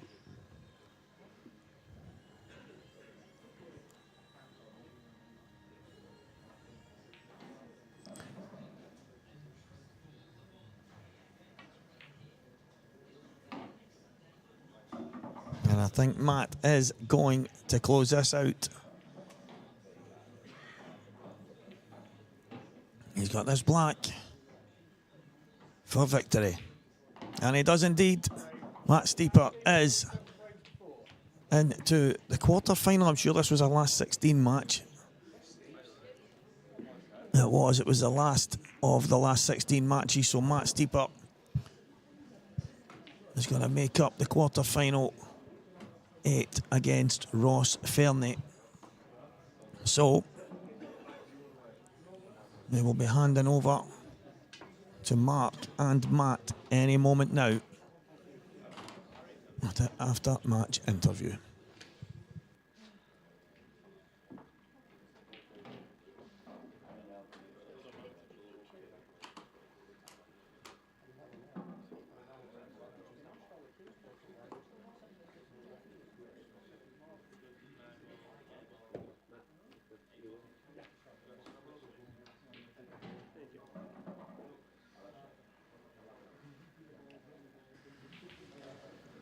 Thanks, Stephen. And Matt, quarter-final time, you've got to be happy with that performance, especially against the calibre of player that Craig is. I'm ecstatic, to be fair. I mean, to play well against Corey and then to back it up against Craig, I'm delighted with that. Yeah, because you've had some mixed results against Corey over the couple of years, etc. One that you probably want to forget, forever. But for you to overcome that as well, and and all of a sudden you're battling into a quarter-final. Yeah, I mean, I'm playing well. I've been hitting the ball well, before this tour. Playing in plenty of comps, and I've been queuing well, and it's just a case of bringing it here. It's sometimes hard to do, but I know it's there somewhere, and I've just got to keep it going now. And a little bit about the match. I mean, sometimes the frames have, fell a little bit awkward at times, but you did take some big finishes out, and you really gave Craig something to think about. Yeah, there was a few. I mean, I'm not a tactical player, but I don't mind, getting involved in a tactical.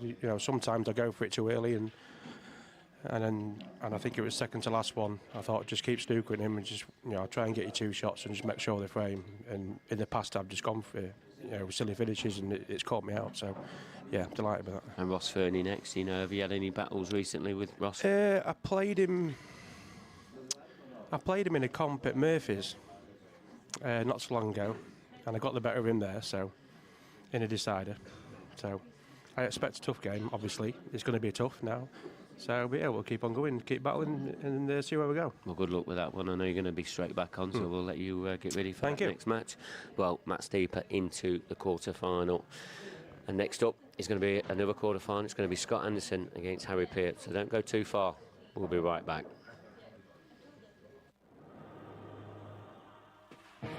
When you travel to the Isle of Man with us, the action starts the moment you step on board. Get fueled up, arrive fresh and raring to go. We take you there.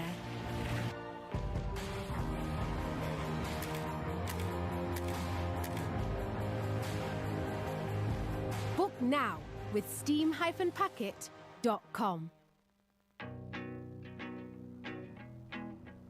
This is our aisle.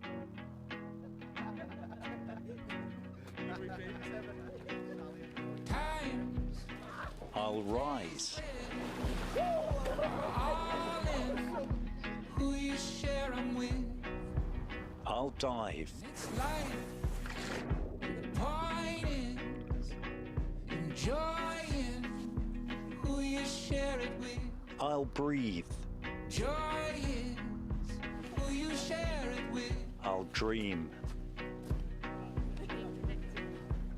And the weeks, I'll glide. weekends, keep I'll climb. who you spend with. In time, This is our calm. the time is who you spend. This is our wild. Joy is This is our past. This is our welcome. who you share it with. This is our story. Shaw and Chinya I. Who you share it. This is our biosphere. This is our ordinary. Who you share it with. And this is your extraordinary aisle.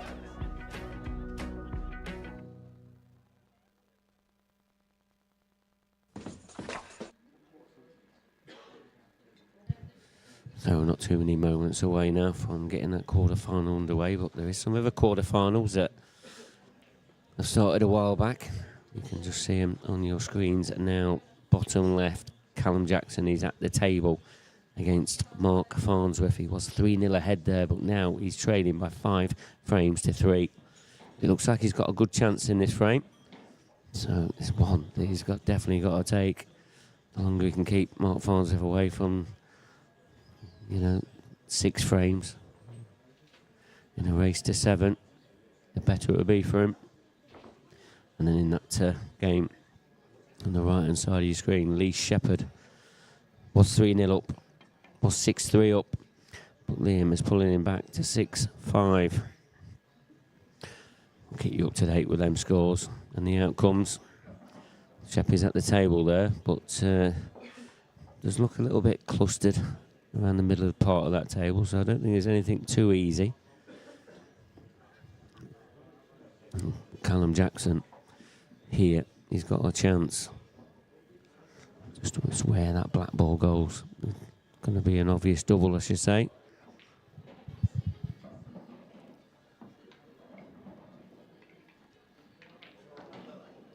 Or is he going to try and bump it out?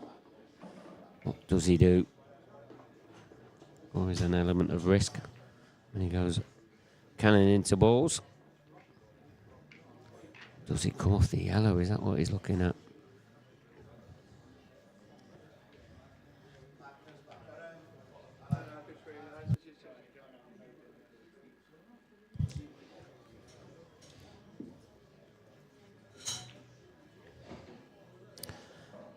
They're the final 2 quarterfinals of the ladies still going off. On the left-hand side, the game nearest to us, Charlie Madonna against Claire Biddle. And Claire is winning that by 4 frames to 2.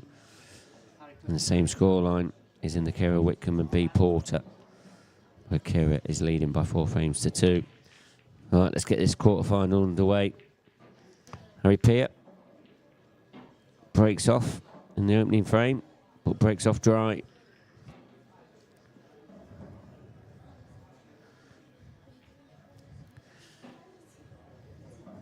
I'm not expecting this match to take very long.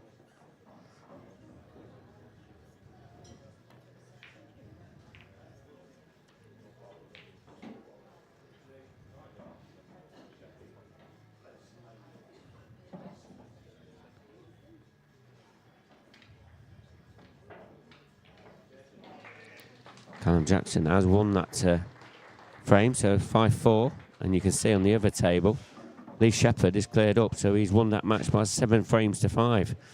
So Lee Shepherd, the first man into the semi-finals. Who's going to be the next one?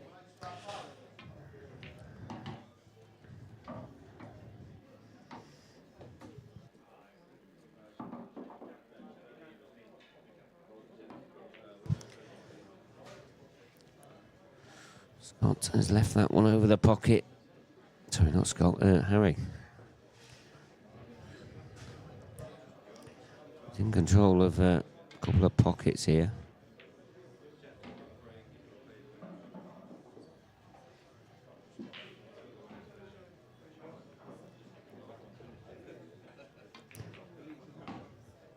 Don't waste any time, does he, Harry? Don't think that yellow goes now. A little bit careless.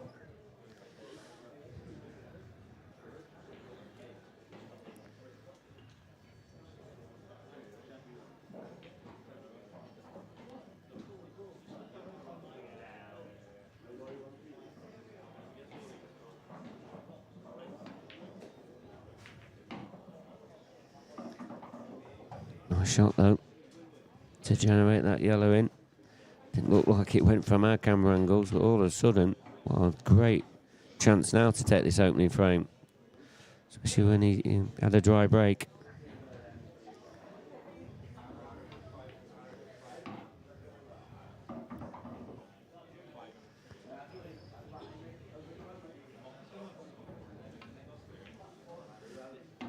And as I said, don't be nipping out for a biscuit or a cup of tea, as you will miss a frame with these two. And Harry disposes of the black into the bottom right corner and takes the opening frame. Just while Harry's been doing all the business on the table, done fairway, he's jumped into the comms to assist me with tonight's play. Good evening, everyone.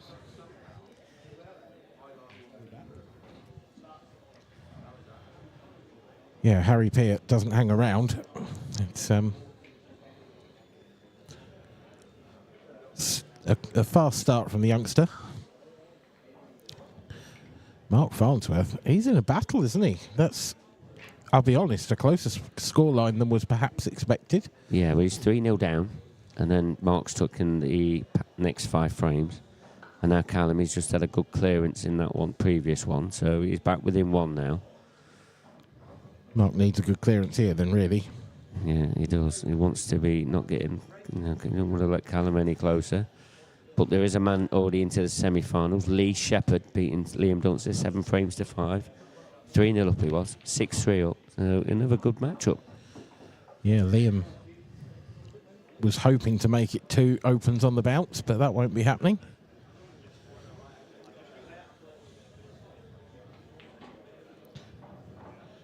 I think it's fair to say the contrast between today's quarter-final lineup and yesterday's quarter-final lineup is quite evident. Yeah, it is. No offence to the players that are in it, but yeah, everyone turned up for the Open. I think it was just between 8 and 9 seed, wasn't it, to have the top 8? Essentially, yeah. Yeah, because Gav was 8. Possibly barring Craig. Dan Davey, is he? Yeah, I mean, yeah, but the seeds go up, don't they? Yeah. So, yeah. Of those that were here, yeah. Yeah. Yeah, it was. It went very much to form yesterday, didn't it? Whereas today, there's been thrills, spills, shocks, and surprises all over the place. Yeah, which is what normally happens at a tour event, but in the probably the second biggest event on our calendar, everyone seemed to have turned up for the big prize. Scott Anderson, he's going about this finish in a slightly roundabout way, I would say. He's got to find a way to get on that red closest to the cue ball now. And he's got to do it quite sharpish. Doesn't look like he's got the angle at the moment, so that might have to be his last ball. Yeah, it didn't seem to look like he was quite happy with that shot. But still work to do. I'm sort of surprised that he's just potted that one, to be honest. I felt like that might have been the best red to get him into that area of the table. He's gone for it now. Has he got there? Just about. Wow. I think he's on it. Millimetre perfect, yeah.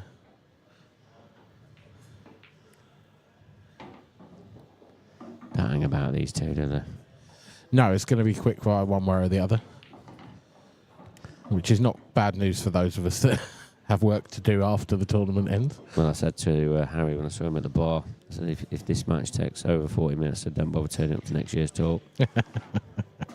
So at least he's taking notice of me. Taking your words to heart there. Yeah. There's a frame that. And who's won that? I've got to say, probably Mark Farnsworth. So is he on the hill? You would think so. The score hasn't updated yet, but you'd have to say balance of probability from where we last saw it. Yep, there it is. Confirmation. Mark Farnsworth won away from yet another semi-final. That's the other quarter-final. Ross Fernie, Matt Steeper. Obviously, we've just seen Matt beat Craig Brown. Ross has been waiting. I bet he's been waiting a couple of hours, I think. But he's on now in the quarter-final. Ross has had a pretty consistent weekend. I know he's not picked up a trophy, not just yet. Callum breaks off in that 11th frame. The black's down, so he'll have to set them all up again. Was it just the black that went down there? It looks like it was. That might be a repeat. Yeah.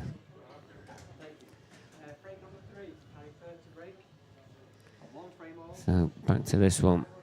Got a feeling our referee's probably going to be taking more time racking them up than these I was going to say exactly going to be that. clearing them up. Oh. Cue ball. Cue ball and a gift for Scott Anderson. Does that red pass the yellow down to the bottom left? He's just come around to point his cue at it. I think it does. These are wide open, aren't they? Yeah. Especially with 1 free shot as well. Just open up this little cluster maybe. Or I think he's just going to try and land on it. Yeah. Is that wrong with that? Yeah, it's fine. I mean, there's a little bit of a protection around the black, but shouldn't be a problem. Just wonder how many pockets the 8 ball actually goes to. There's a chance it goes to all of them, you know. Probably all, yeah, I think it does. All the 4 bottom ones, really.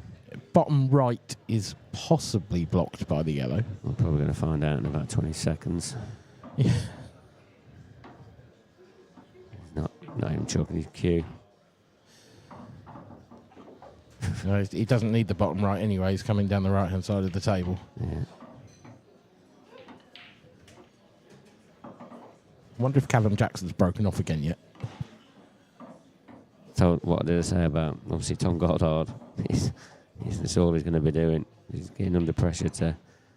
There you see it. Another quick frame. About a minute. Not sure. If that. Yeah. Oh, he has broken off, Callum. Oh, well done, Callum. Looks like he's gone dry, unfortunately, for Callum. Lightning. All the balls are still on the table there. And, well, yeah, this is a golden chance now for Mark Farnsworth to get over the line in what has been a very tight match by the looks of things.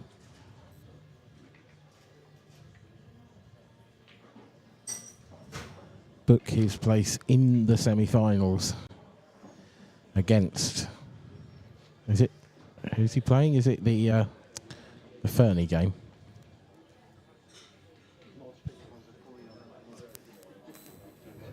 No, it's the winner of the TV game, Scott Anderson and Harry Peart. Of course, the winner of Ross Fernie and Matt Steeper will be playing the Shepherd.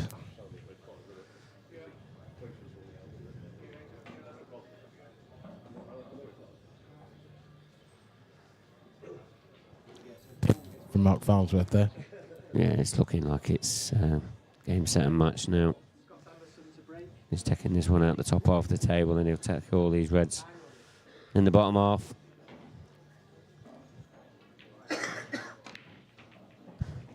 That's a brilliant strike of the cue ball from Scott Anderson. It's been well rewarded. He's made a ball. Cluster at the top of the table, but I think there's enough angle for that red to pot. Yeah, I think you could... It's an awkward one, isn't it? Because You could potentially play the plant, dear. although you've got to get on it first. You've got to get your colour set as well. That's, got to say, poor shot. Work to do here for Harry, though. See, those the two reds, if you plant them, you've got to play that with some serious pace. Otherwise, that red there that Harry's just pointed his cue at just welds itself to the yellow. So it's not absolutely straightforward. The pot might be easy enough. And there you see it. Mark Farnsworth is another man that's into the semi-finals, beating Callum Jackson. You know, you've got to say he's had a brilliant run there to get to the quarter-final of the Open. Yeah, massive congratulations to Callum. That'll be a real confidence boost ahead of 2025. But Mark Farnsworth, he makes his way into that semi-final along with Lee Shepherd. I think the question... Oh, Harry, what have you done there? Dear. And some careless shots in this frame. Just trying to be very, very cute. Get the reds out. Push the yellow safe. And a bit too cute in the end.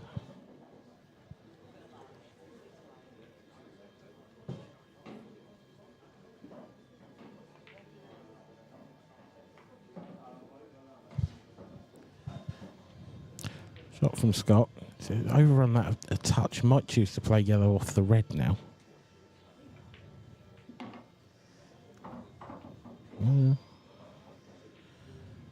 Not the end of the world.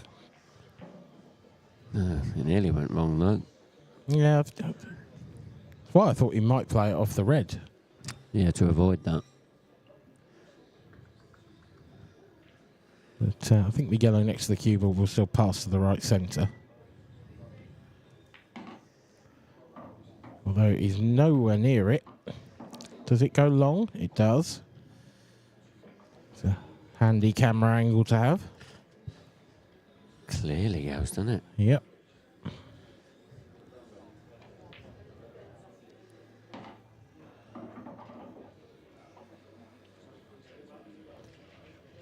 Just hasn't quite got into perfect position yet in this finish, Scott Anderson. And he's winding his way round now. These would be gone if the black was a little further over, but that's come out nicely.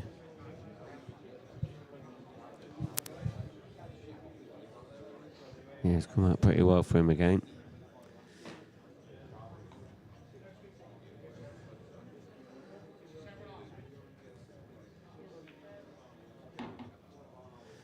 Yeah, simple finish here for Scott Anderson. He'll be opening up a 2-frame lead.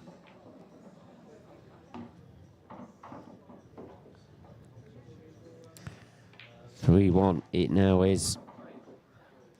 Race to 7. The other 2 ladies quarter-finals, they're still going off.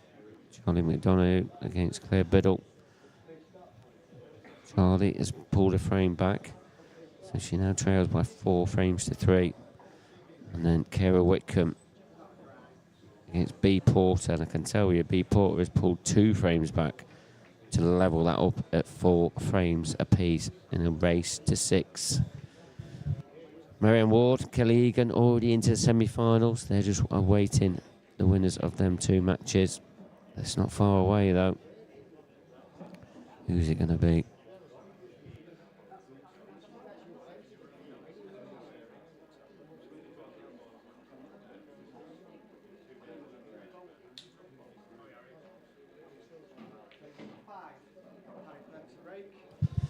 I'll keep you up to date with all of the scores. I'll keep you up to date with that Ross Fernie and Matt Steeper match as well.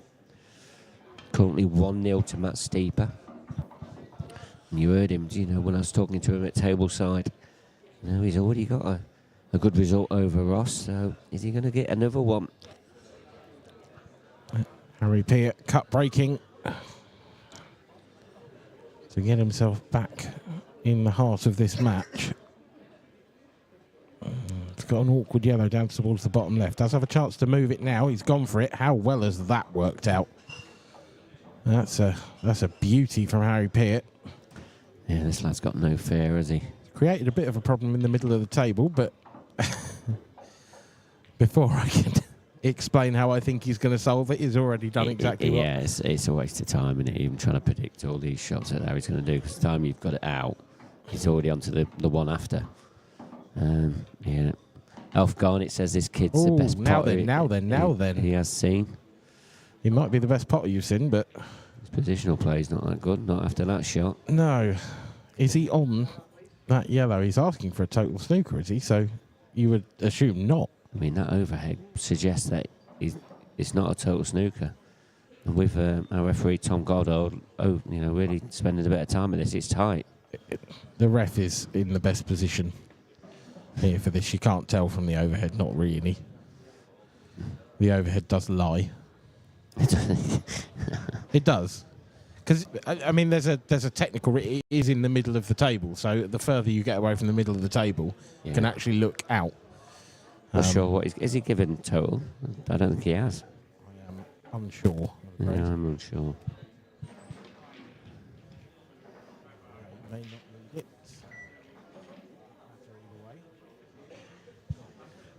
Yeah, just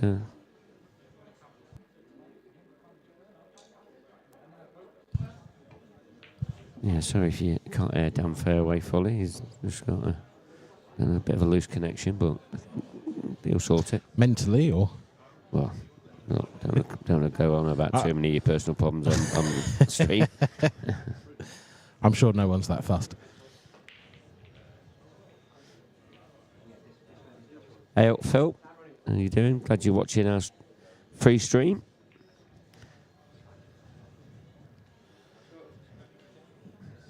So Harry Peart will come back to the table. Hope you're enjoying the coverage at home. Not just Phil, everybody, that is. Again, shouldn't have missed that one. I think he might have got caught in two minds there, because there was an argument for going for the near yellow, and there was an argument for actually going for a treble and trying to catch the furthest away yellow and try and put it over the pocket. And I get a feeling he might have been trying to do sort of one or the other. Oh, Scott, what have you done there? That is careless. He didn't even have to hit it that hard. I think he thought it was just a definite plant. But now he's chasing a bit of a finish here. Yeah, also he did have an angle to move it then, and he's decided instead to sort of go after this. Does he think this goes in off the yellow? Yeah. Is that yellow a bit further away from the cushion than I think it is? No, he's just covering the pocket. I mean, he's protecting his 3-1 lead. But I don't think Harry is going to come up with something here.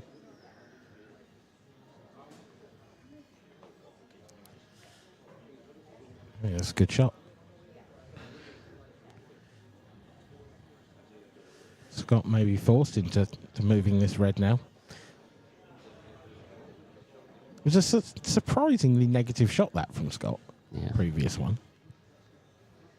Nice. Oh, he's done very well there. Nice touch.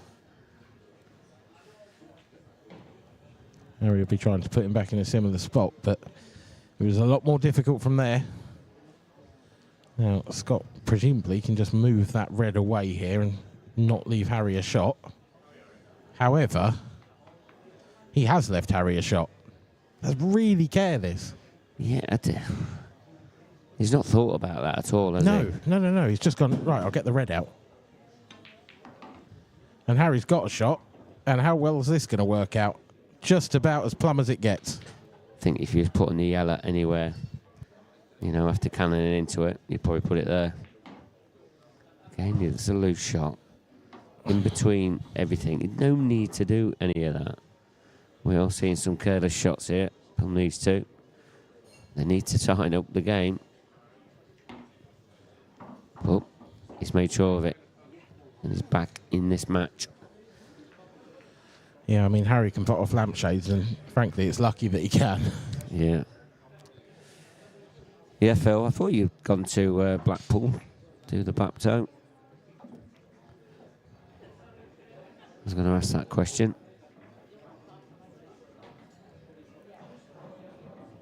No doubt you're worn out after all the late nights, early starts and that.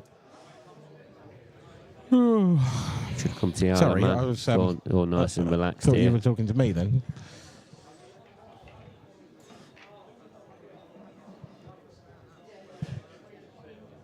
So Matt Steeper, Ross Fernie. That's locked at 1 frame each now.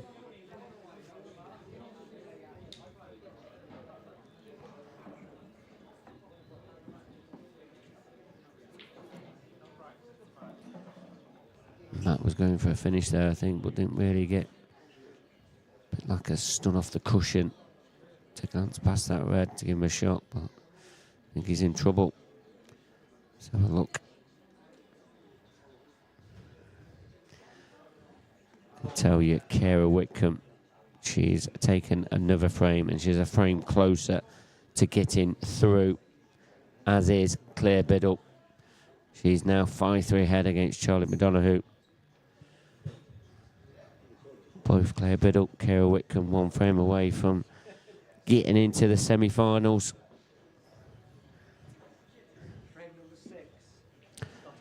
Well, just looking at that Matt Steeper match there, it looks like he was snookered.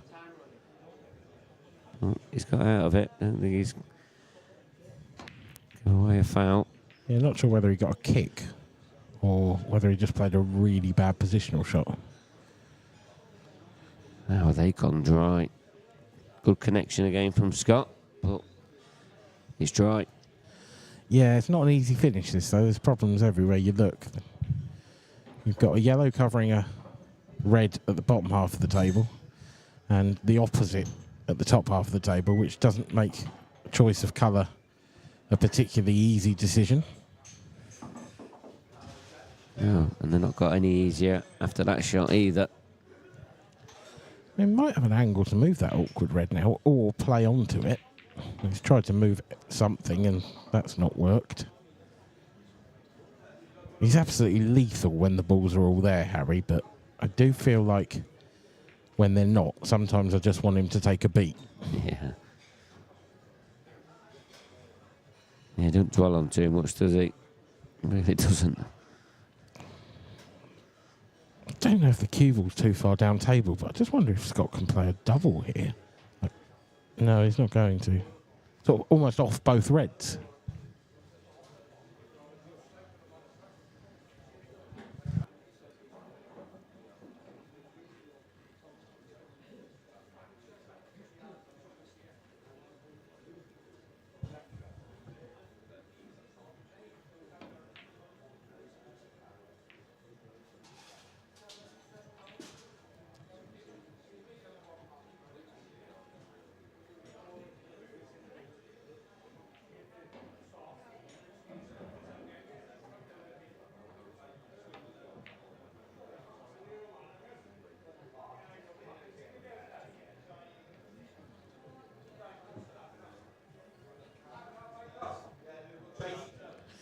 Well, things are opened up a little bit now for Harry, but he's still got that one big problem ball.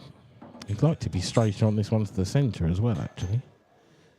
Does this one pass long? Doesn't want to clip the yellow. It might cover another red. It's a good shot.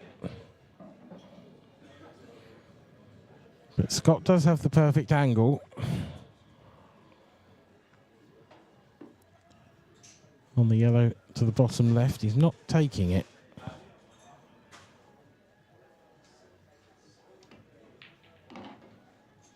Which I'm a little surprised by. Does he think that this yellow comes off the red and clears the pocket?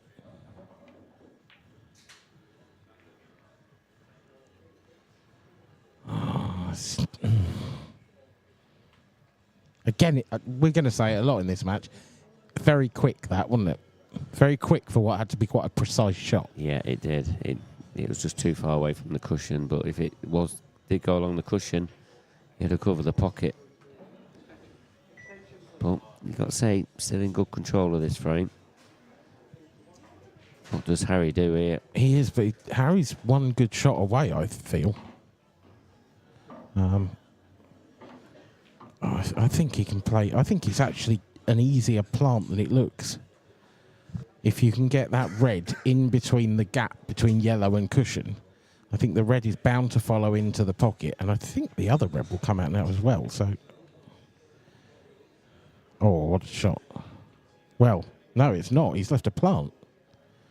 These are all there for Scott now. Yeah, they will be. Maybe he didn't quite have the potting angle that he needed. Yeah, he made his mind up quite quick, didn't he, if he did have the potting angle.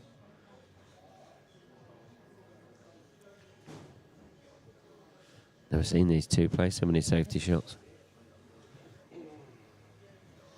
Just goes to show sometimes you don't have a choice. No, you don't in frames like this, definitely not.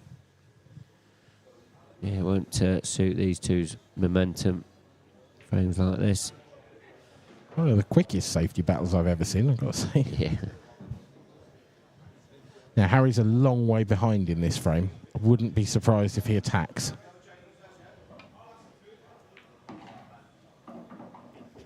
Does he think that red squeezes past the yellow? It might do, you know. That's a big error from Scott Anderson to leave that on. Yeah, never careless shot from Scott. He's really let Harry get back into this match. And he is back into this match. This is going 3 frames apiece. We're into the best of 7. And you see, 3-3 it is.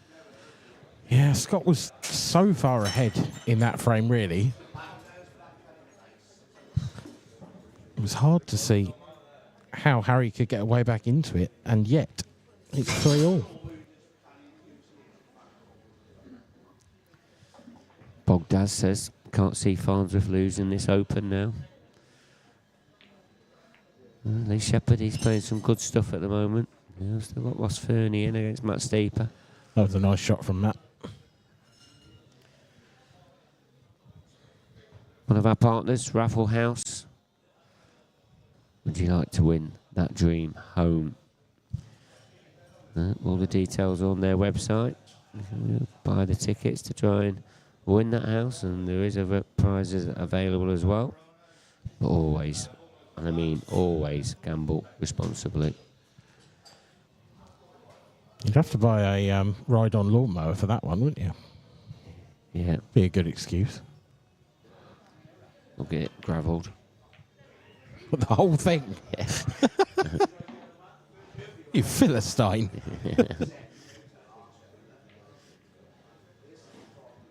Just AstroTurf it. Yeah. Jesus. That's the one, yeah.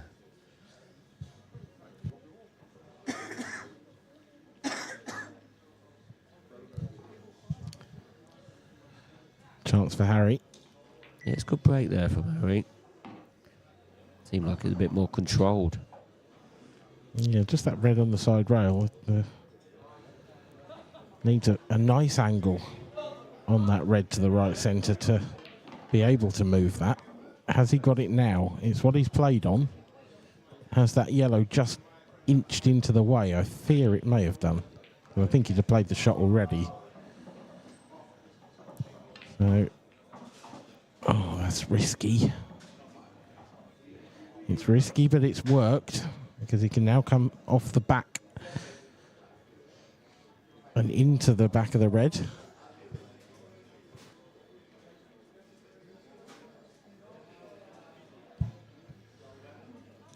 He's got to control this well, and I think it's one of the few times in the match we've actually seen him walk around the table and have a proper look. There's a decision to be made here.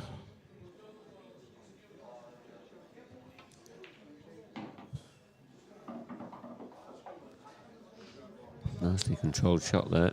Yeah, is he going to just drop on this red? Just get the cue ball right on the cushion, and he is. Yeah. There's a little bit more angle here than I suspected one. If you're dead straight on this, then it's nice and easy, but controlling this cue ball is now just a bit of a task. Those reds in the middle of the table, particularly one to the left of the cue ball, that's looming large here. Well, he's left himself a shot. Yeah, does it cut to the middle? Be a result if it did. Don't think so. Gonna take it long. Just like that. Well, over the pocket, wasn't it? Nonchalant, that is. Silly. Yeah, brilliant shot, though. Very good. Hi, Con up, asking how do you get involved in IPA pool events?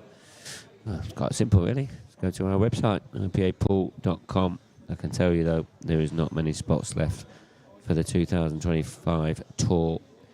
We're not going to be doing single entries for the first event, but there will be that possibility for the next 4. But the World Championships, that's our next event, which people can enter. That's in February. All them details will be coming out later next week. So the dates are already set for the Worlds, but obviously all the details of payments and dates and scheduling and all of that, that'll come out next week.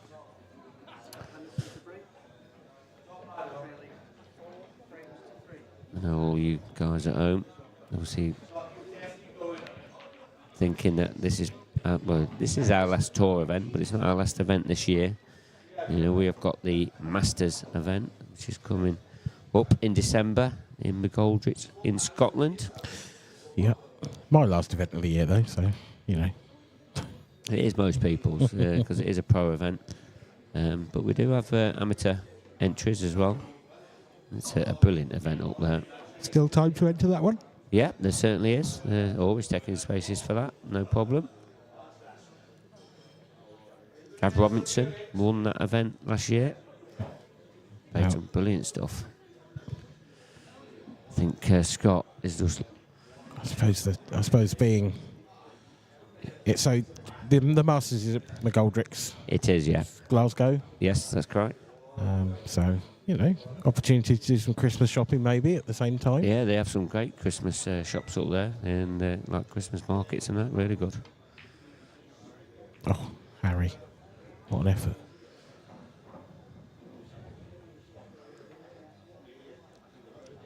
Scott got away with one there, and Harry very nearly punished it.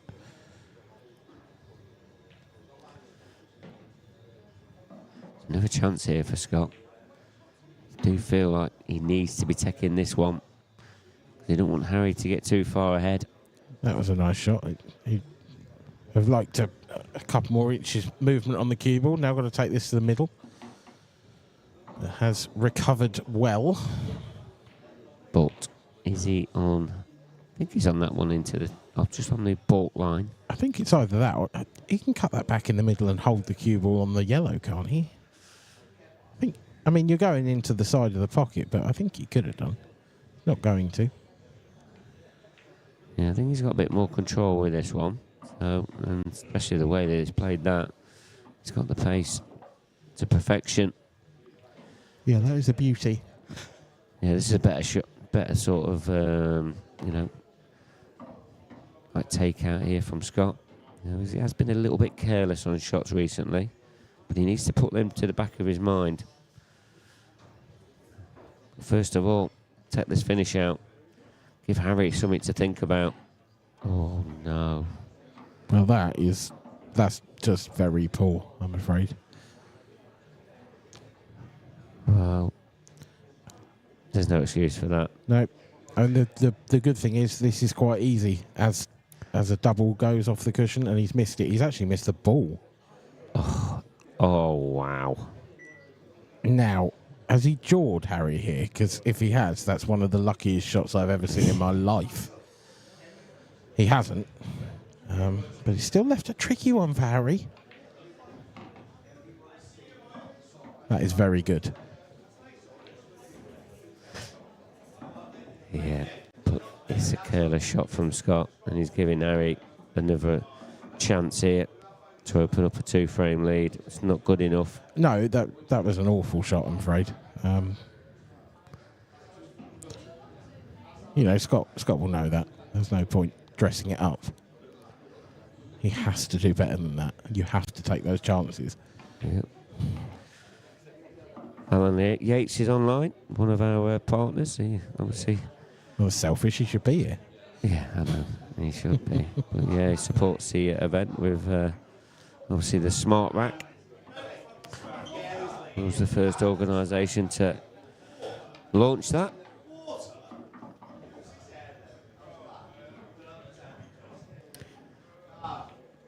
Luke Shackleton asking if are we playing blackball rules or world?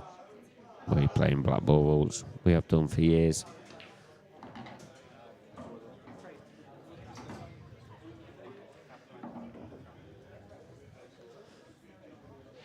If you can hear all the noise, right? Dan Fairway's invited all his friends around. Connor?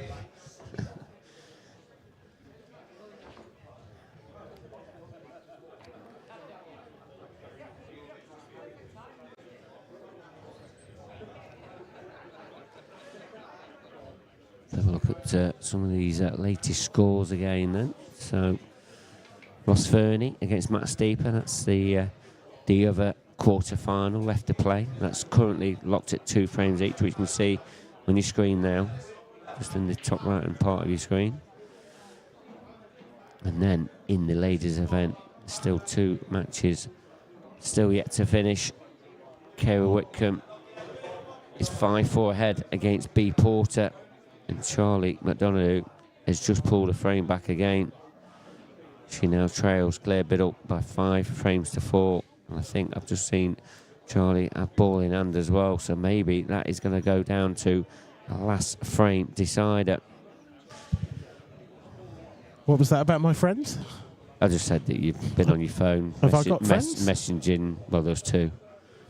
There's 2 that turned up. So I think you messaged 48 people and 2 people turned up. Is that right? It's every party I've ever thrown. Yeah, there you go. But at least 2 of them's turned up. Look like they're all doled up, ready to go partying and that. Yeah. Going for a Chinese, apparently. Yeah, there you go. Same thing. I was invited. Was you? I'm working, so. Correct answer. I don't have to, mate. I know. Can leave you to it if you like. Well, can tell you, Kara Whitcomb, she is into the semi-final. She's going to be playing Kelly Egan. She's beaten B Porter by 6 frames to 4. Kira v Kelly, is that a repeat of yesterday's semi-final in the Elite? Yes, it was. Yeah, I'm sure it was. And Kelly came out on top in that one. Yeah, I've got that, but yes, yeah, she did. Yeah, obviously, because she got to the final. So perhaps a bit of revenge in mind for Kira Whitcomb, the ladies' world champion. Kelly's been playing some good stuff though, so been pretty consistent this weekend. There's a man at the table who has been pretty consistent this weekend, but anything but in this match. He needs to find that consistency, and he needs to find it now. This is a must finish for Scott Anderson. Yeah, they are not particularly difficult. No, and he's had plenty of chances here. He should be leading 5-3 himself, really. Yeah, yeah. You know, he should be now, this clearance here should be getting him on the hill, but instead he's pegging it back, you know, this lead back.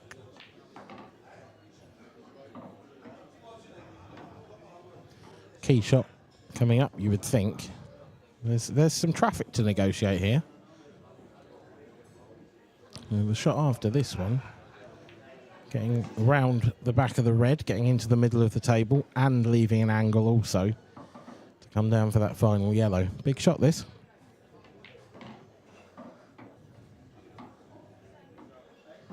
That's even better. He's landed on the yellow at the bottom of the table first, but there is still traffic. He did snooker himself earlier on in similar fashion. This time he avoids that fate.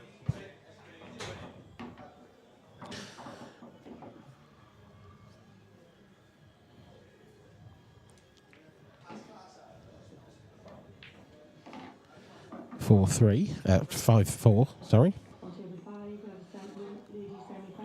Now, I would imagine, Mark, the winner of this game will be straight back on this table. Yeah, not a confirmation of that, but, you know, that's my thoughts. I might go and ask about too and just make sure that's probably got to be the right answer, to be honest. So Mark Farnsworth will have had a bit of a break. Whichever one of these two comes out on top. I mean, either way, whichever table they're going to, really. will be straight back in. Arguments for both as to whether that's the best way to be or not.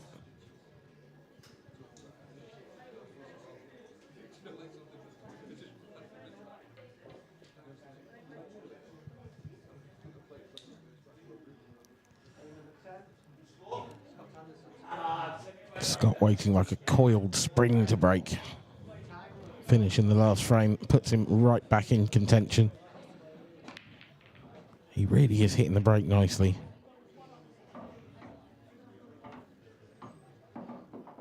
And again, been rewarded with a ball and a chance on yellows.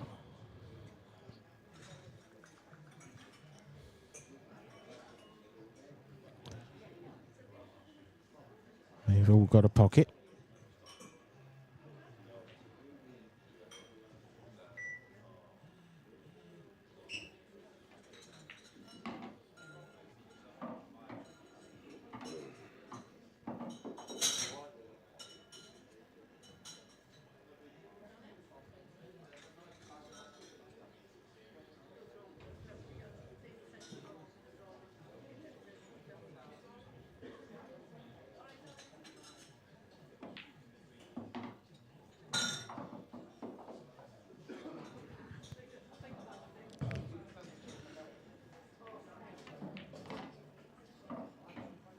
He played into an area here, and it couldn't have come out much better.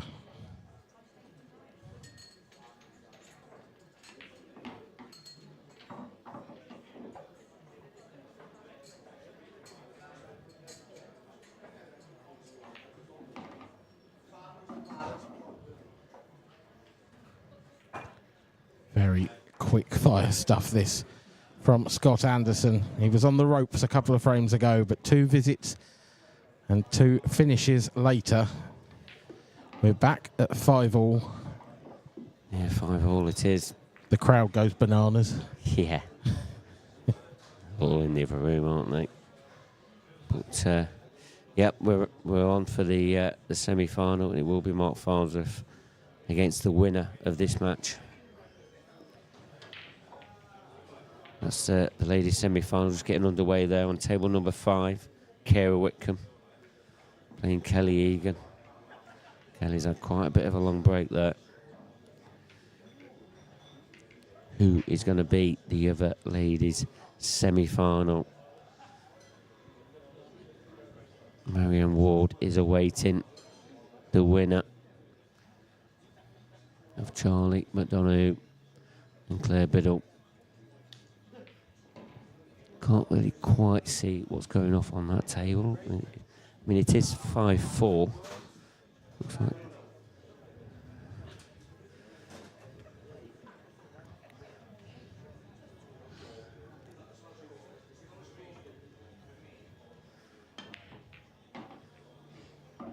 Harry breaks off.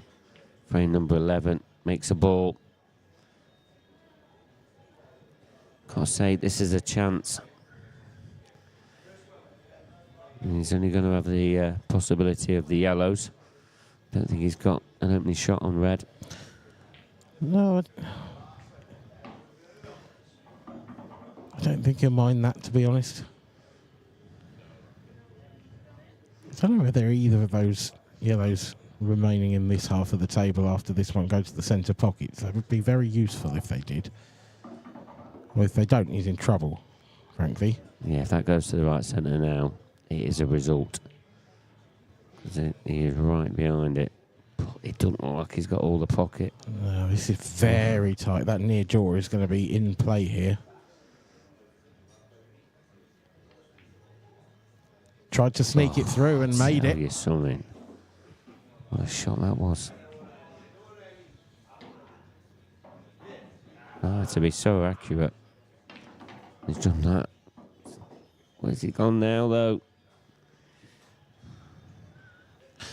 It was going so well.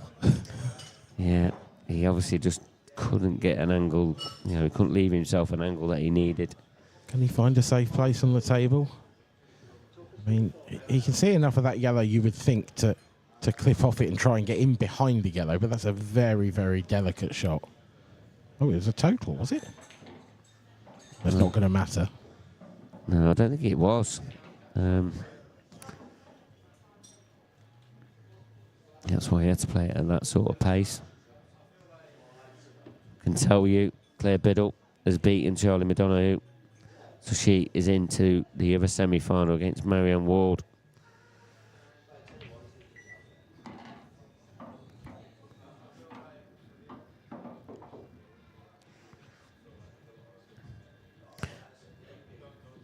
Big shot now, Scott here. Nicely potted. Surely now, with all these reds in the middle part of this table, he takes these out. And if them two go quite cleanly into the bottom left-hand corner, you just can't see any issue. Especially if he's got a bit of hampered queuing here, a little bit careless, but shouldn't be a problem. Well negotiated. And now it is just about playing dot to dot with these remaining balls. Taking these out in less than 15 seconds.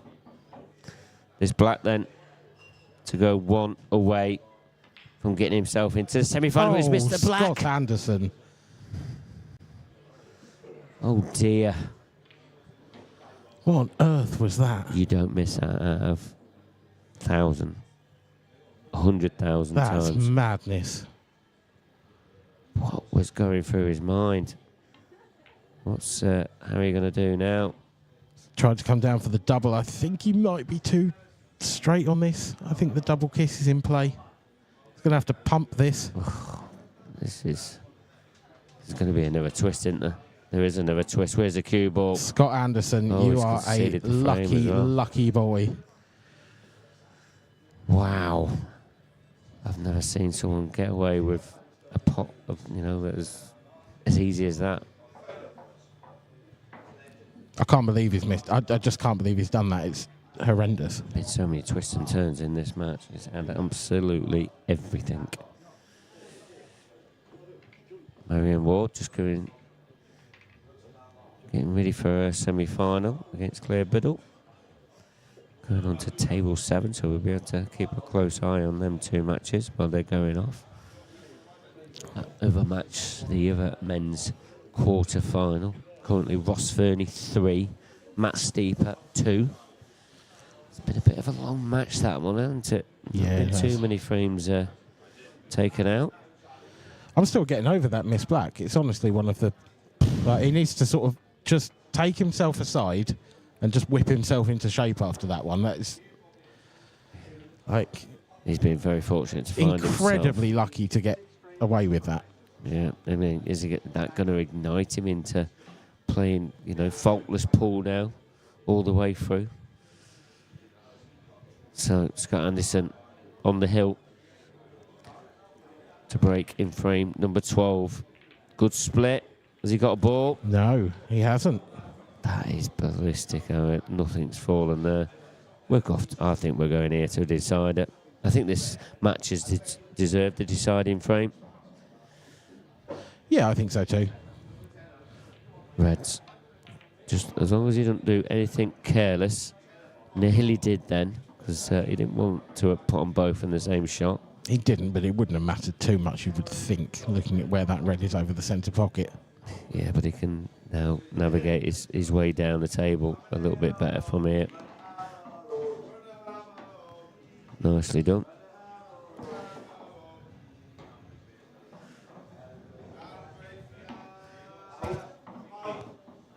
Probably going to see these final two frames in less than 2.5 minutes or something.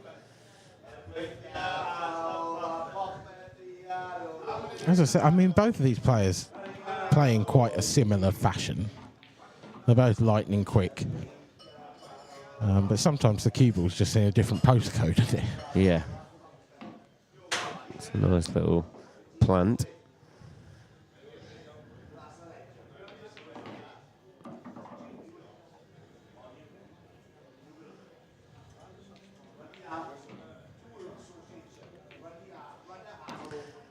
It's black then to make it 6-0 all. No, Harry, just don't do a Scott. Yeah. I felt that black's probably a bit more difficult than what's going It probably was, honestly.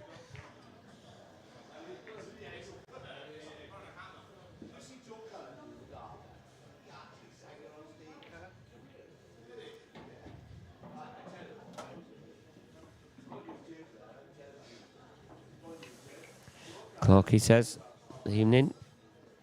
Mate.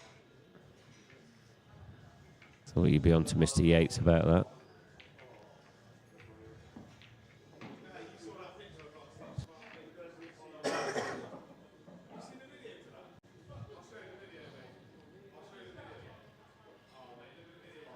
Really are getting to the business end of the tournament now.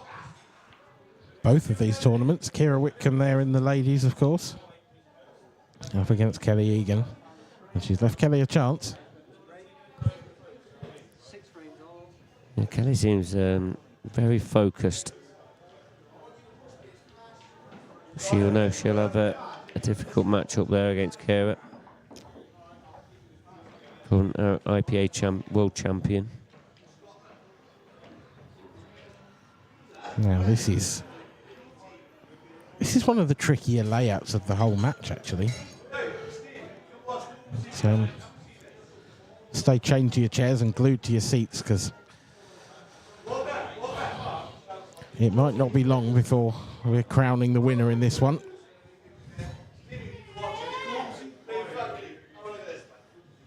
He's going for these. Oh, careless. Incredibly careless. I mean, what's he got now? He can take the yellow he's just nudged up to the top right. That's still on that shot. But it's a very tough.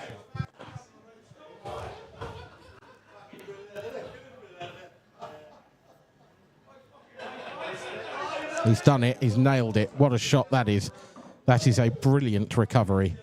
Is that the shot that's going to get him into the semi-finals? Oh, that looked quite nervy. Possibly not, because... Oh, what do you play from here? Is it a plant? What choice have you got?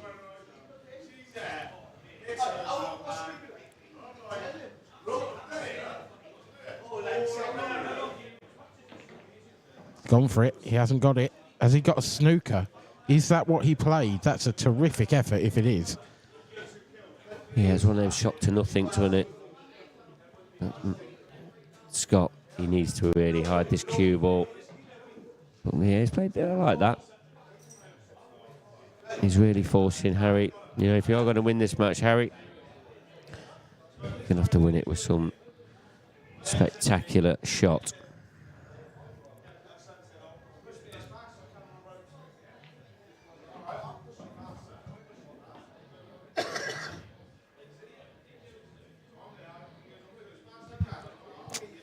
Oh, Harry's in trouble there. So now... It's Scott's to lose to here, in theory. Does he pull the trigger now, though? Does he pull it? He does not.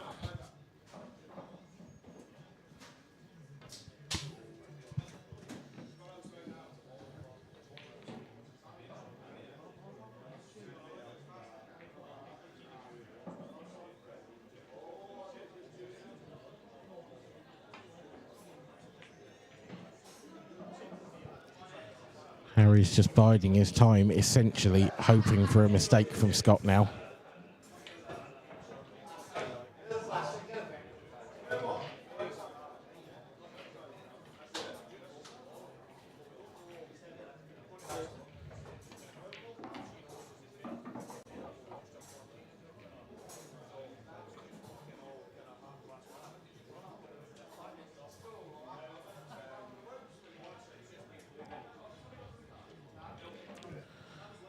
Getting right to the business end of this match now.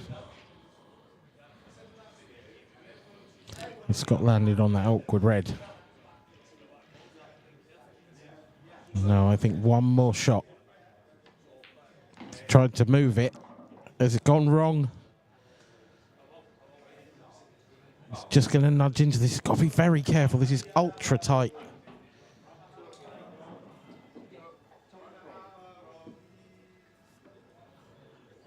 a good shot from Scott Anderson. There's still a little bit of life left in this one just yet. Yeah, but for how long for? This is coming to the end now, isn't it? Surely. This is a good chance now for Scott. Anything he's taking here, he's going to be getting a yellow out, is he? Or is he going to just come on and off the cushion? Yeah, nice shot. This is the moment. Surely he gets over the line here.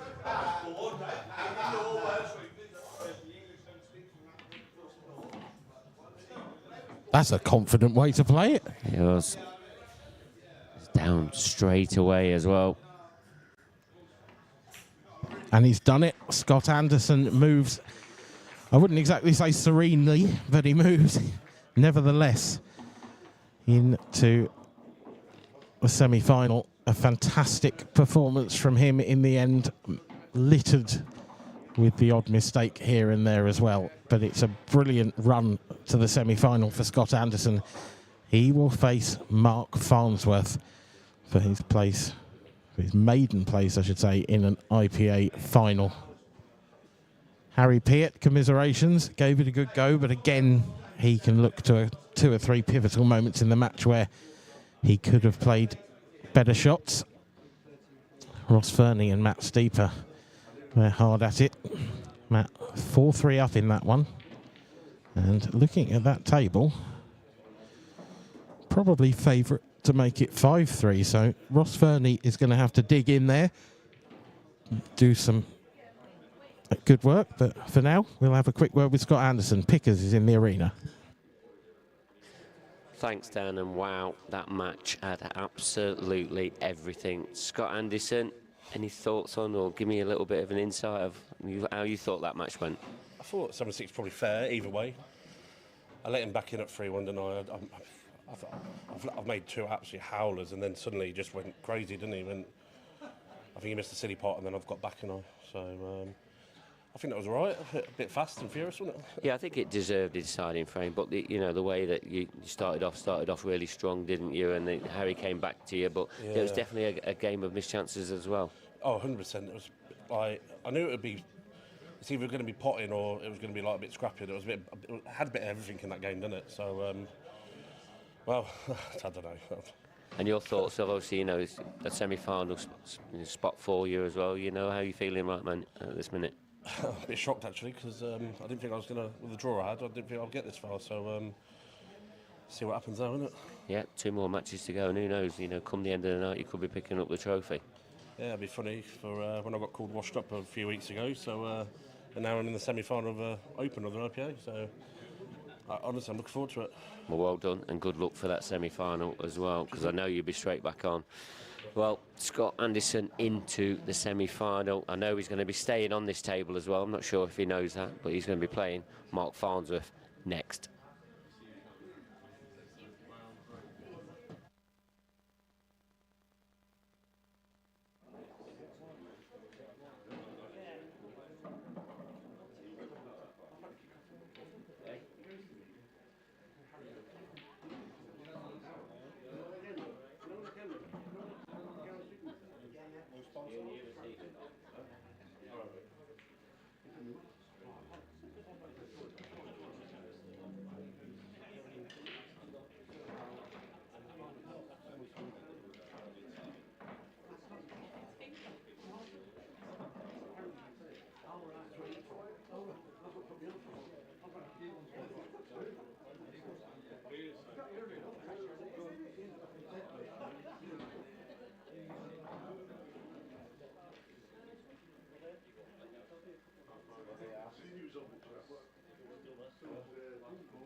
Welcome back to the Isle of Man as we head inexorably towards the conclusion of our weekend here. And next up on the stream, Scott Anderson, who's just got off the stream, up against Mark Farnsworth. Joining me in the commentary box is, well, the double and current world champion, Gareth Hibbert. Good evening. Good evening, Dan. Seems a long time ago, that, actually. Yeah, it does, but it is still current. Yeah, it is, yeah, just about. It's been a long year. Yeah. And just think, in, what, 3 or 4 months' time, we can say 3-time world champion. Possibly, if I break a bit better than I've done this weekend. I think, yeah, I'll definitely need to do that. Has that been your Achilles heel this weekend? It's been pretty average, to be fair. Yeah, a lot of in-offs and quite a few dries. And when I've potted, they seem to be not that nice a run out as well. So it's just one of those weekends, really. Have you been enjoying your time on the Isle of Man? Yeah, it's been good, mate. I always enjoy coming here. It's good. So, yeah, I've enjoyed it. It's a good place to come to. You? Yeah, I've had a lovely time. Got there early, participated in all the sort of warm-up events, if you like. Yeah, good food, good drink, good people. Definitely.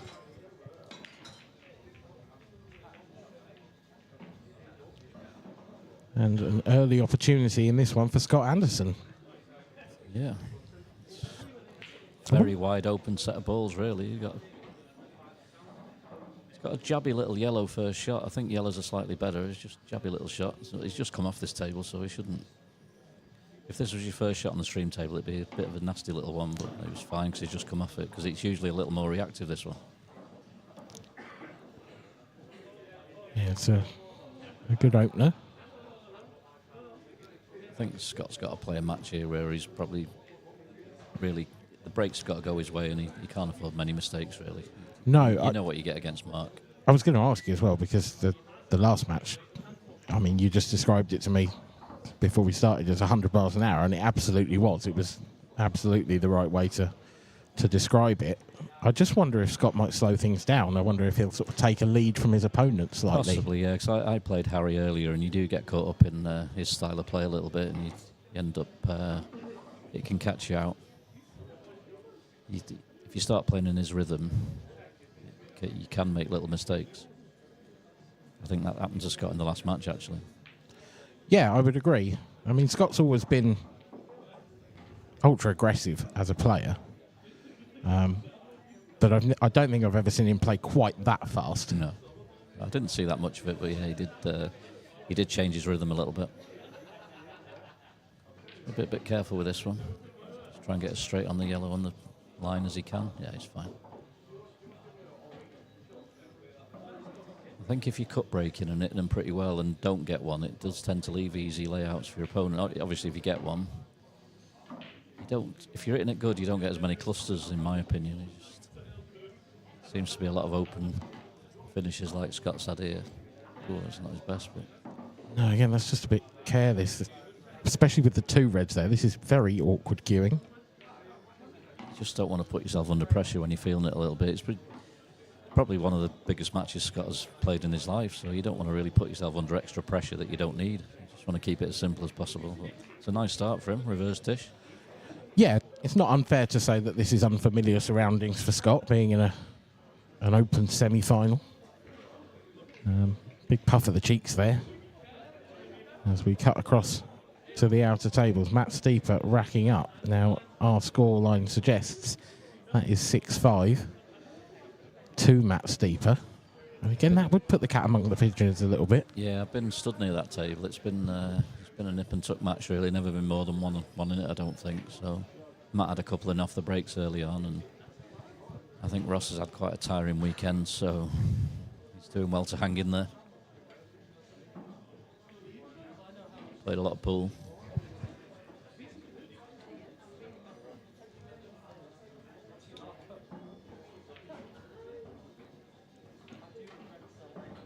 Kira's just played a bit of a weak one there. Which should be all right. Yeah, let's see if we can get the scores up for that one. So Kira trailing Kelly Egan by 2 frames to 0. And in the other semi-final, Claire Biddle trades Marianne Ward by 1 frame to 0. not a bad break from Scott, but it's not come out with a particularly nice layout. No, I think well, yeah, you can see by that the bottom yellow behind the line does go. It's going reds. Yeah, I was wondering whether the bottom red behind the line went, but it's a bit academic now after that shot. I think he's tried to pinch a little bit to hold the white. I've just bought Harry that pint. He's drowning. Oh, bless him. Yeah, I don't think I'd be sat there watching 10 minutes after I just got beat. No, yeah. I feel for him because it was such a nip and tuck game, that one. I mean, they both went hell for leather.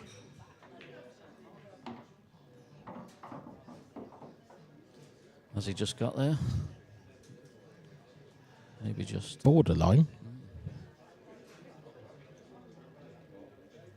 I think he has, hasn't he? Yeah, I think so. May have to throw this in with a bit of right-hand side to nudge into the yellow to leave the red in the middle, or no, he's not on it. I think he might be on it, but I think it might be the angle he's left himself is the wrong side. And a little bit unlike Mark, that one. That was quite wayward, that one. It didn't really threaten the pocket much. Yeah. He seemed to rush it a little bit, actually, for Mark. He normally cues him and takes his time on the more difficult shots. He'll give it a little bit extra. And I will say I feel like these pockets have played a little tighter this weekend than normal. Yeah, they're not guaranteed down the rails at all. I mean, personally, I quite like a tight pocket. I'd rather that. I think it's you should have to play test. proper pool and cue a ball down the cushion, yeah. There's nothing worse than seeing someone cue on really badly and it wobbles and drops in. Yeah. Obviously, we've all been on the wrong and the right end of it, but he's not had a bad leave here, Scott, to be honest.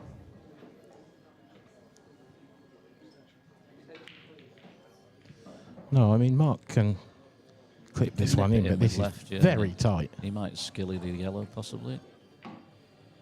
Ooh, that's nasty.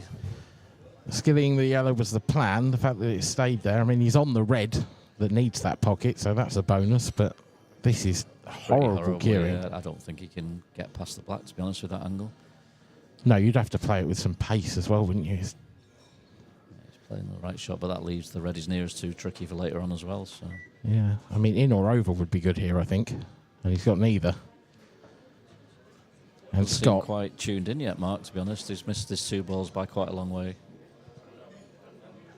Do you find it harder to have a bit of a break when you get to this stage of the tournament? He knows he's coming on against Scott, who's literally fresh off the table. Would you rather have been in Mark's shoes ahead of this match or Scott's? 50-50, Dan, to be honest. Sometimes you need that little rest and you need to get some food or something. Other times you're happy just to go get yourself back on there. But sometimes it can work either way, so I wouldn't choose a particular way, to be honest. I had a spell a couple of years ago and lost a few finals, and I was the second one going into the finals, and I played the person who just come on. So we just played the match previous. And I did feel like it worked against me at the start of those matches, but otherwise I don't think he's got into that enough. I think he's played for the plant, and I think he's on it. I don't know whether it's the slightly lower ceilings in this hotel so we've got a slightly lower camera angle, but it is quite deceiving this weekend, I'm finding, more than most. Balls that look like they don't go do. He's done well to get that there. Played well, yeah. He's got to make sure he cues this, though.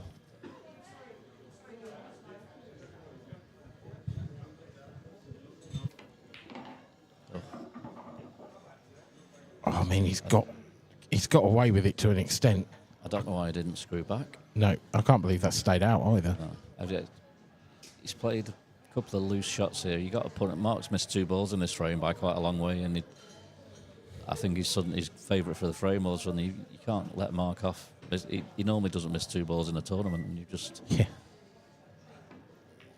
He's got it though, so he hasn't let him off. But I mean, that is a terrific shot. Absolutely. The way he'd played the previous shot, I didn't fancy him for that, to be honest. And I thought Mark was going to get away with that one, but I think Scott needed a start like this. Yeah, I mean, Mark's no stranger to a comeback, though. He was 3-0 down against amateur Callum Jackson in the quarterfinal, but managed to get over the line. Oh, he certainly never gives up. A word for Callum as well. That's a tremendous run. It's a great run, yeah. That might give him a chance of being pro next year, I would have thought. Yeah, I don't know. I know we have sort of extra prize money and extra ranking points in the amateur and the professional. I don't know if that applies to the Open or not. I'm not too sure, Dan, to be honest, but I know that I was sort of in the vicinity of him and chatting with people who were chatting with him last night, and I knew he was sort of in the 20s, I think, and he'd had a decent run in the amateur, but obviously getting to a quarter-final. Every chance then, yeah. Yeah, yeah. Yeah, because those are big ranking points. Once you get past the sort of last 16 stage, they can really make a big difference. Especially at this event as well, because, you know, we're in the Isle of Man. It's the last event of the season. There'll be a few players who perhaps could have made that leap that won't have made it here. Yeah. Every year there's probably 4 or 5 who are in the top 16 who don't get to the Isle of Man for one reason or another. Yeah, that's true. Nice break from Mark there, like we were saying about the cup break. If you catch it well, they do come out very, very open. I mean, this is as good a chance as you get off the break, really. Yeah. It would be astonishing if this scores anything but 2-1 after this frame. A little bit tentative. He'll have to reroute now, I think. I think he was playing for the one on the left middle there, but it's no big issue, really. They all lead on to each other, these reds now.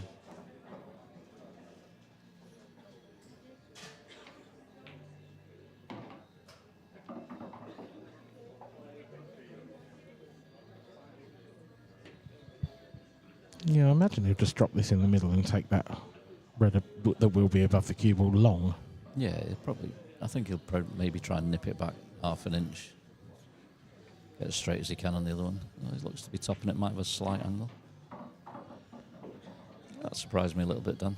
I think I'd have gone the way you said there. There's a sort of... I think there's more can go wrong this way. There's just balls in the way everywhere, aren't there? And it has gone wrong. Yeah, doesn't seem to have his brain in the game at the minute, Mark, to be honest.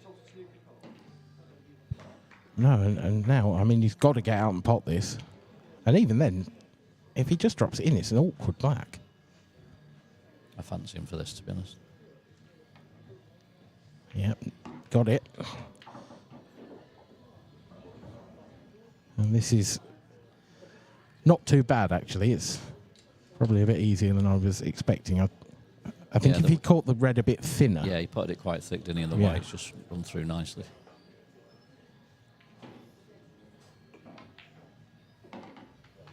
And the 8 ball disappears. Mark Farnsworth is on the board, but not in convincing fashion, shall we say. He's got a little bit of hope there, didn't he? Kira Whitcomb's in all sorts of trouble. She just missed that quite easy yellow. And Kelly Egan has 3 balls remaining for a 4-0 lead. One good pot for 4-0, really, it should be. Ooh. That'll do. Nicely played. Yeah. The Ross and Matt game's finished, so I guess Matt must have got over the line there. So it was 6-5, wasn't it? You would think so, but we will just check, because that was a long enough frame that it's potentially gone the other way. Nope, Matt Steeper is through. 7-5 winner over Ross Fernie, so it's, I'm fairly certain in saying a first Open semi-final for Matt as well. Kelly's missed the black. Possible turning point there. It's gone safe-ish, though. They're not gimmies on these tables the way they're playing, as you say, Dan. They're playing fairly tight down the rails. Yeah. Yeah, you've got to hit the ball right. Yeah. We'll never know. Oh, we might do. We might do. Depends on this break from Scott Anderson. Can't hit much better than that. Is he on that red? I think he may be, but then he's still got a tough red in the one he's nearest to. Might have to play it cushion first. Yeah, it's one of those situations, isn't it, where you don't really have anything else to go at, so you've got to give yourself the awkward set. Could he cut the yellow onto the plant, which opens the red up that is closest, that is tricky red? It's a lot more risky, but it's a big pocket. It's quite thin, but it is a big pocket. You're not wrong.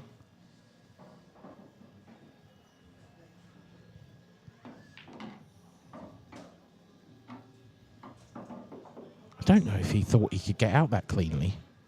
Yeah, I think he slightly swerved it, and it's potted it thinner than he expected. It's a little bit tricky now, losing the white a little bit. If he's on that one long and straight, I don't know if he could even play it off the yellow and open the red up. But I'm not sure if he can get past the black enough.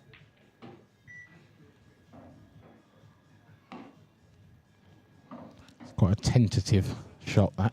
Doesn't look a bad angle, though. He could sort of maybe just pinch and stun it over. It's not natural, but he could force it a little bit, I think. Perhaps tried to force it a little too much.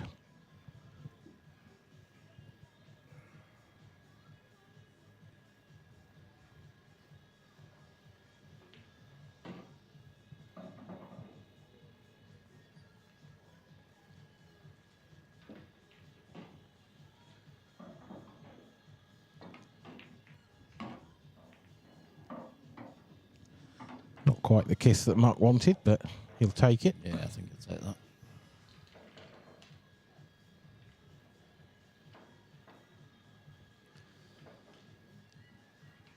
Yeah, I think the one he's closest to now will be his last ball now. I think he'll try and leave the cushion two till last.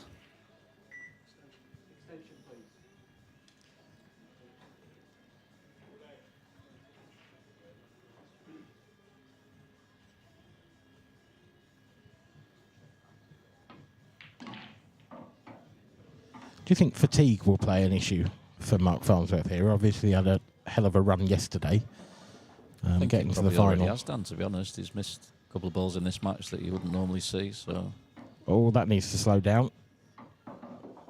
It's not great, that.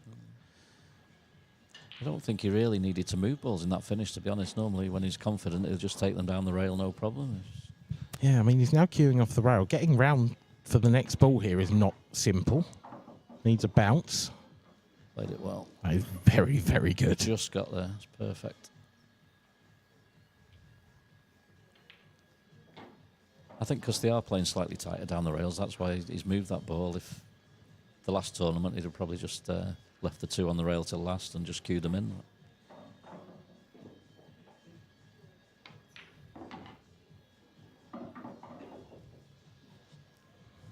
Yeah, I think it is tiring. You don't get your sleep at the right time, and you don't eat at the right time. It is tricky when you're not sure when your matches are going on and different things. So it's a long old weekend if you get deep in both comps. Yeah, you can turn into a bit of a zombie at times, Yeah, can't you? When you get deep. But Mark seems to have found a groove a little bit. He's had a few sort of open events like that where he's done well in the pro, had good runs, and he's really forced his way through in the open. I've heard him say it a couple of times where he's just been really struggling, but just got over the line in a lot of matches and maybe ended up either winning or getting to finals or semi-finals on the Sunday when he's not played anything like as well as he did on the Friday and Saturday. Yeah, and there's so many different factors that can have an effect on that as well. Like you say, it's when you eat, when you sleep, when you know, down to not being used to your own bed. I know we get used to playing away as pool players, but there's so many difficult things that can just come up on a weekend that can throw you off your rhythm, and throw you off your game. Depends how much of a princess you are, I suppose. Yeah, it is like that. I think obviously some people have got it off to a tee, and other people are a bit more lackadaisical with it and stay in the bar a bit late and things like that. But not mentioning any names, obviously. Present company accepted, of course. Of course. Yeah, it's the spicy meatball pizza at 3 a.m. It's what champions are made of, Dan. Well, that makes me feel a lot better, so thank you. Didn't hit that one quite as well, Mark. His last one couldn't have hit it any better. Does he play the plant first shot? That's what I've seen. I think he's looking at it. I think he has to, doesn't he? Opens up the reds. He has no other red, I don't think. And the reds are the balls. They have to be the balls, so he has to play it. I've just got to be careful of where the yellow ends up. It's sort of travelling towards the reds. Doesn't want to sit on one of them. Needs a nudge. That's come out Do it lovely. nicely, yeah.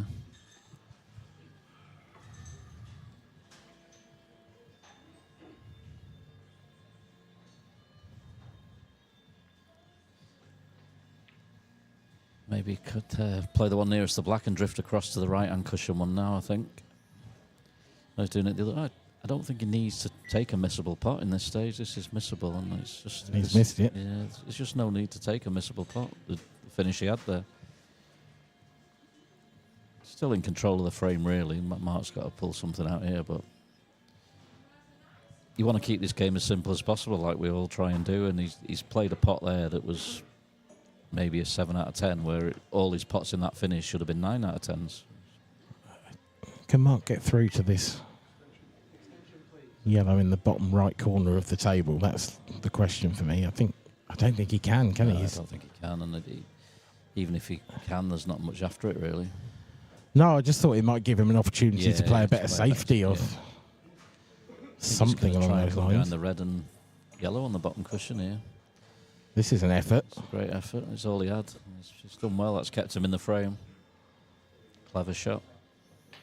I wonder whether Scott can return the favour and try and send the cue ball if he can get it past the yellow and up behind the black and reds. Is he knocking his red safe as well? That's what it'd be worth it if you get a good white. Needs to run a little. Well, hasn't quite got there. It's a good effort, and I like that he's tried to control the red on the yellow as well. Yeah, it was cleverly done that he wasn't going to tie the red up. Fraction harder, and I think that was probably a frame winner. As it is, he's left Mark a pot. If he can find some way to disturb those 4 yellows, or even maybe plant them. Yeah, if he gets high enough up, he could play a little plant. Tricky little finish. It's all about this shot, really. If he gets this shot right, they're doable. If not...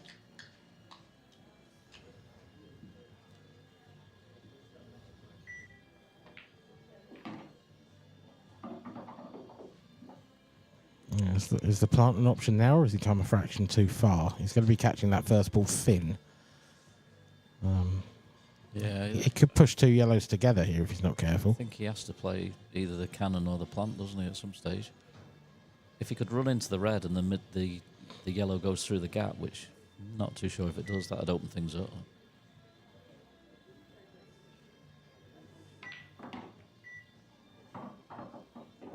No, that's not a lot of conviction in that one, really. It's just I don't think that was ever really turning out good. Sort of tried to pinch a little bit and force an angle that wasn't there, I think. Yeah, I don't know how bad it is. Does the yellow below the cube will go to the bottom right? If it doesn't, then he's got nothing on. Maybe a safety if you can just play the one that's on the cushion with a touch aside.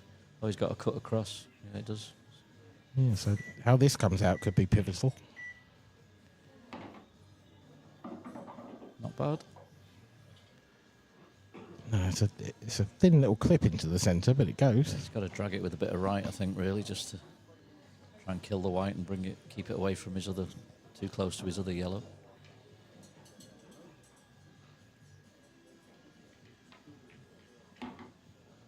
Has done, has avoided the red and has avoided the middle pocket. That's a great shot. Good shot, yeah. We had a small window to land in there, a bit shorter he wasn't on it, and obviously a bit further he's lost the frame pretty much by going in off. This is what we said earlier, though. While Mark wasn't quite tuned in at the start, Scott had to take advantage, and he's missed a good chance there by going the wrong way, in my opinion. So, oh, well, spoke too soon. I've cursed him there. Definitely a tired one. I'm slightly in shock, to be honest. I mean, has he taken a bit of a liberty there with the pocket? We've talked about that they're playing a bit tighter. To that last night, didn't he? In his very last frame of the final. I don't know if you were commentating that he tried to pinch. He didn't need to pinch then, but against Mark Boyle last night, he tried to pinch and moved, almost identical shot to that, really, and missed it. Yeah. I was playing during that final, so I didn't catch. His very last shot of the match was almost that shot, and he's missed. Yeah.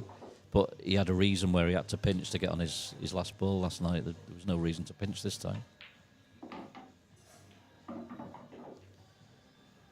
Big frame this for Scott.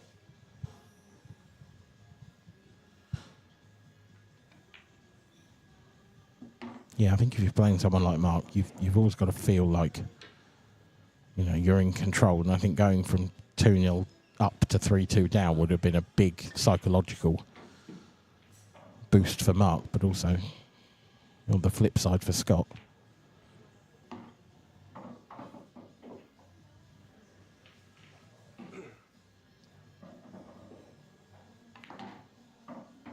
I think the worst part of this for Mark was that it was a really difficult finish and he'd done all of the work. He'd done it so well. Like you say, Dan, probably a slight bit of tiredness. Yeah. Just loss of focus a little bit. I mean, I do feel like he may have tried to pinch the pocket when it wasn't really necessary as well. As I say, I'm sure a lot of the viewers saw the shot he played last night. It was almost identical to that. Back to the outer tables. Lee Shepherd and Matt Steeper. That is still 0-0 according to our scorecard.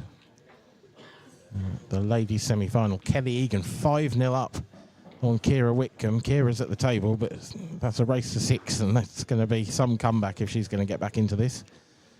And in the other, Claire Biddle and Marianne Ward, 1 apiece. Claire's in the amateur final as well, isn't she? Holding everything up. Yeah, that hasn't been played yet. It could be a late night. Yeah, I think so. For her and for us.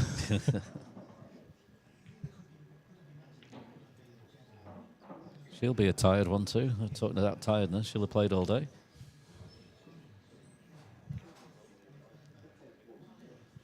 Yeah, I mean, that is probably more so actually than anyone else in the room and in the hotel.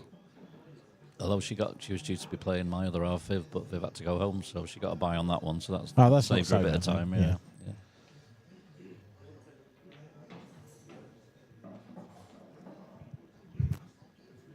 Yeah, like if Kelly gets this one over the line quite soon, she'll have a bit of a wait, I think, because the other semi's only 1-1, so it could be a good hour in that one, easy. Yeah, I mean, so that Marianne's got a yellow, long yellow to go 2-1 up there. Has it made it? Nope. Missed it. Back to the TV table. Scott Anderson, again, he's hit that really well. Bit of a loose white, but he got away with it. But not a nice leave again. It's similar to his last break, isn't it? No real good first shot. No first shot, I don't think. No, it's hard to, I mean, can he just... Yeah, he's just going to knock into this and weld Mark to the red. Ooh. I think that's okay. Yeah, I think it's okay, but it's slightly dangerous. Even if he left the yellow plant, though, the yellows weren't gimmies. Yeah, I can't see a sort of favoured colour set yet.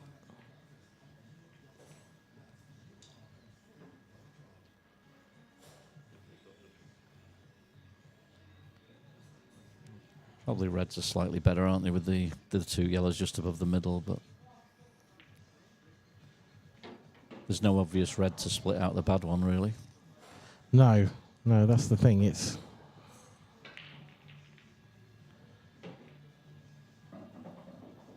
could take some time in this frame to develop. I think one might tempt the other to actually have a go at some stage. It'll get to the stage where you think to yourself, oh, I've not got a good safety, I'll have to tempt him into doing something. And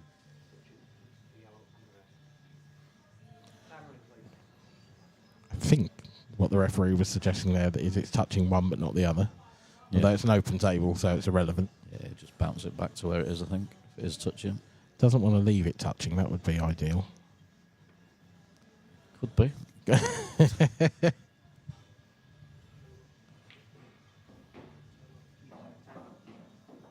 Oh, second opinion.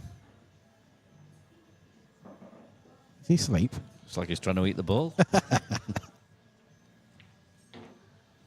Don't you make me hungry. I think you're right, Daniel. This could be a little while.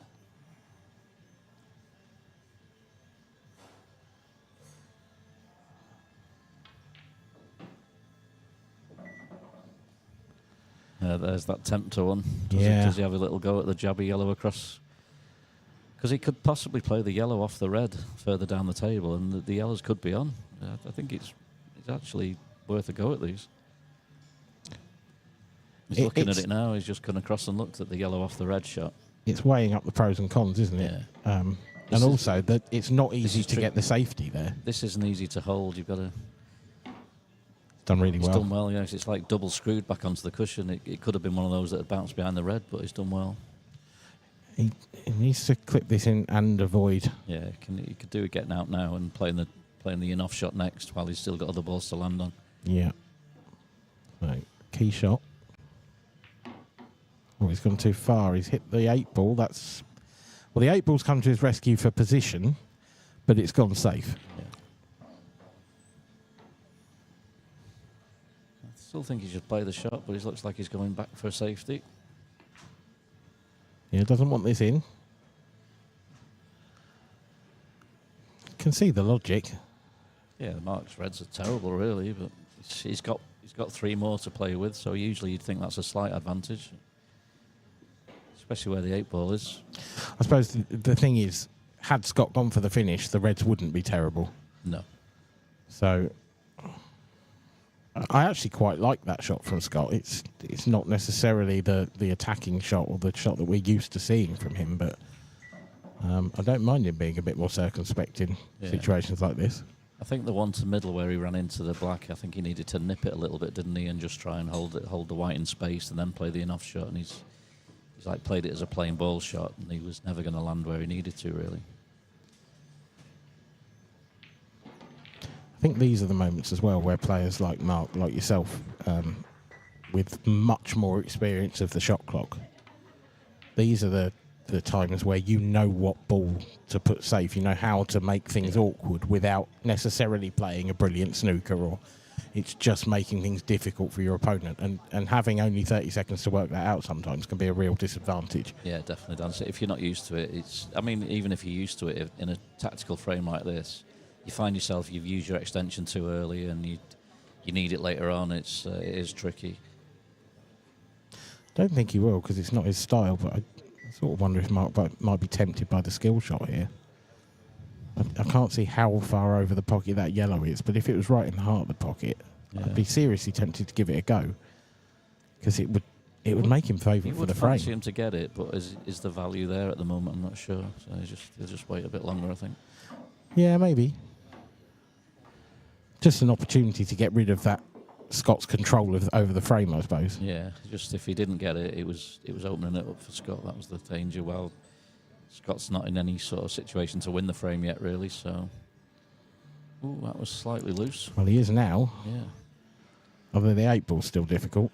Oh, if he can nudge this 3-ball plant down and leave the angle to the left, yeah, he's just looked at.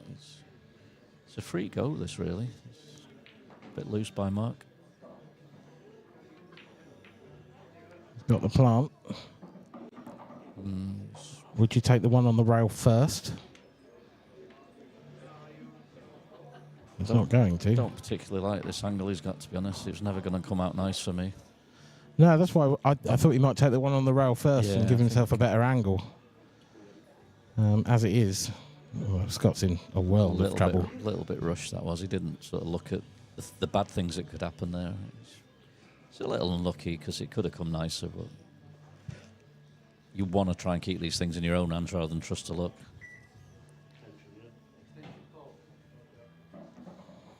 That red in the middle of the table is right in the way of every way to get. Yeah, he just wants to leave his yellow in the way of Mark's red here, really. That's his only chance. Or he can just do that. Or he can just hit and hope.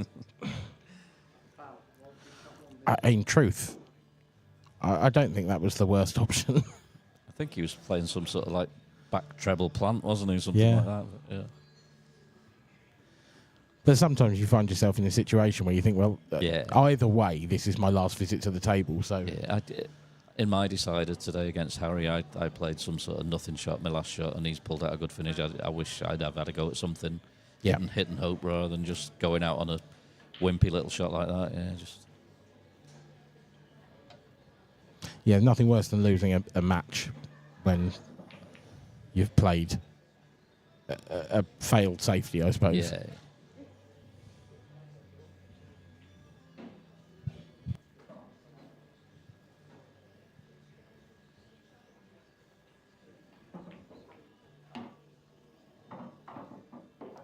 Might still have to play a shot on this finish, though. Might have to drop the red in the middle, dead weight on his last shot, I think.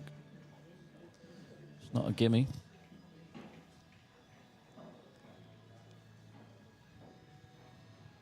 No, it's that red to middle is not too bad if you land right behind it, is it? But it is missable.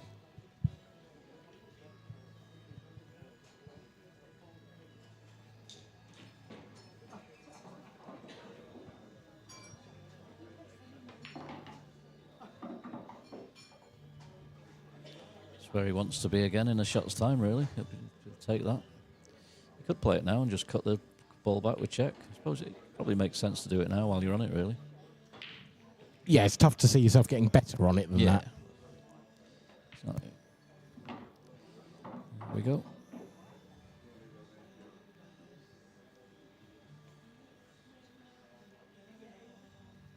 It's coming round the angles.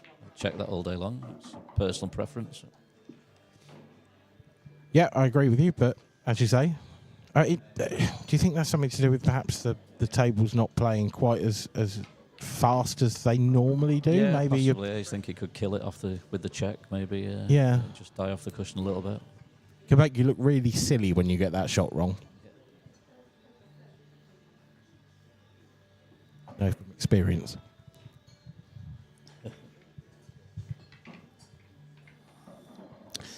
Bit of a crowd in the outer arena.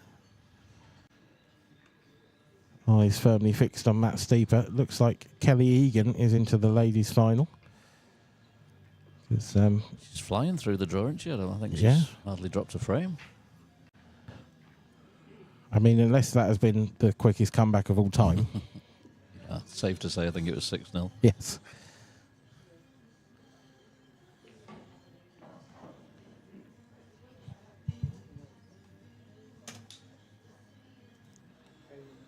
Yep, 6-0 it was. Confirmation. Claire Biddle 2-1 up on Marianne Ward. And Lee Shepherd 2-0 up on Matt Steeper at the moment. He's got off to a bit of a flyer there, Lee. I feel like they've only just started. Great break from Mark, and the 8-ball stays out, which is a massive bonus. And that little last flick as well is a nice little bonus. Just knock the red into open space. Yep. That red in the middle of the table, does it pass the 8-ball? If it doesn't, is he on it now? Yeah, if he's on it now, I think he'll take it. Does look like it might sneak in off the jaw to middle, to be fair. One of them, it's borderline. Yeah, he's on it, so he's getting rid of it now.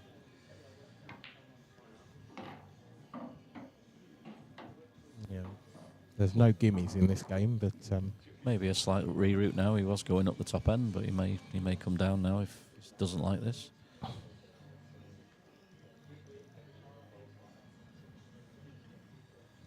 Well, he's missed easier in this game. Let's put it that way.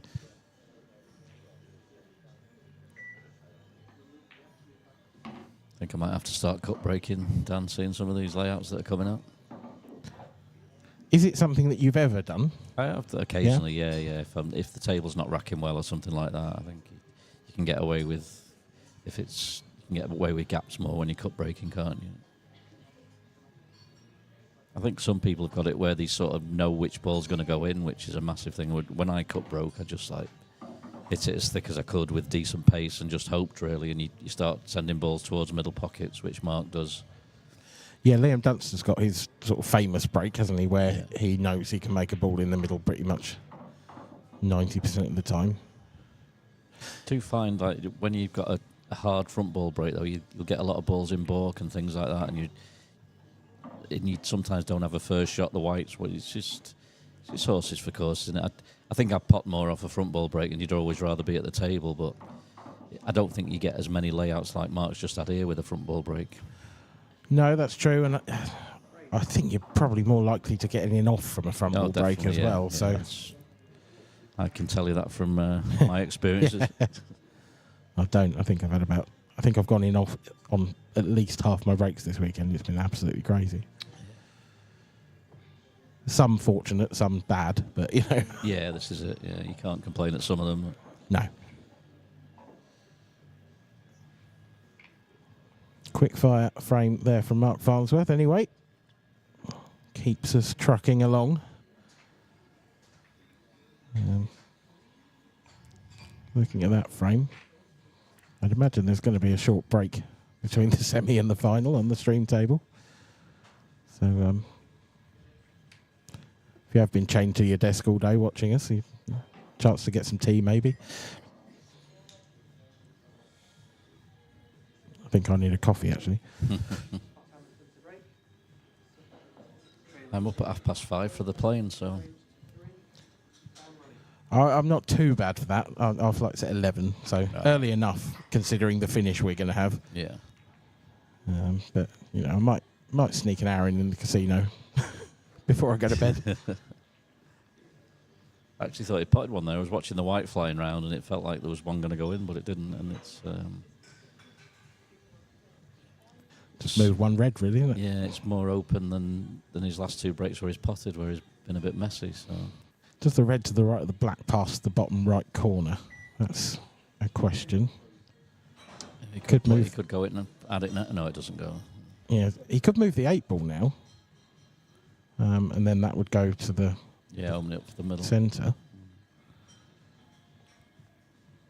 And of course, there's the red on the left hand side. But reds it is. So there will be a plan in mind. Didn't quite throw as much as I was expecting there. He's played that with a lot of left to try and hit that red thicker and stay on the one that's on the boat line now. He's rerouting again. Now he can go into the one of his problem areas. Yeah, I think with shots like this, it's just important that you which one you're going for. Yeah. You know, if you're playing into the black or the red. Oh, he's gone into that problem area. It's not bad. Nicely done, yeah.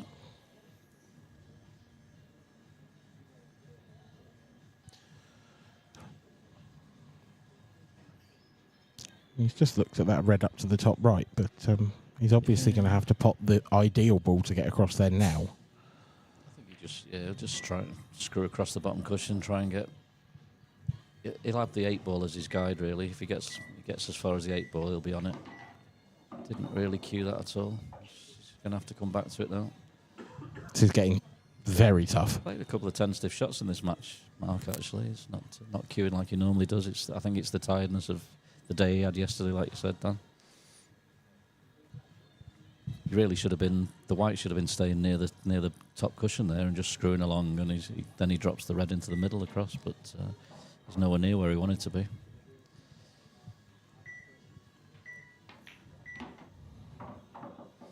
That's a nice shot. Yeah, that's a better one. Tricky, though. Yeah, I mean, what's the angle like? Can he push through and push down towards the 8 ball? I think with the pace he'll have to play it, he will be coming in this direction, yeah. It's what nudge you get. He's missed the pot and he's not got a nudge. No, the nudge, if anywhere, was off the jaw, wasn't it? Yeah. It's not the worst leave ever, but Scott does have an easy safety.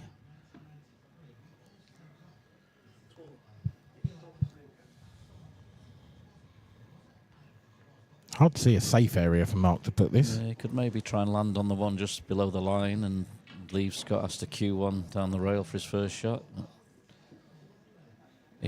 Or try and just nudge that further down. It's really screwing this off the cushion. Proper check in this one. Oh, how do you go round there? This is where Scott's got to punish now, get himself back level.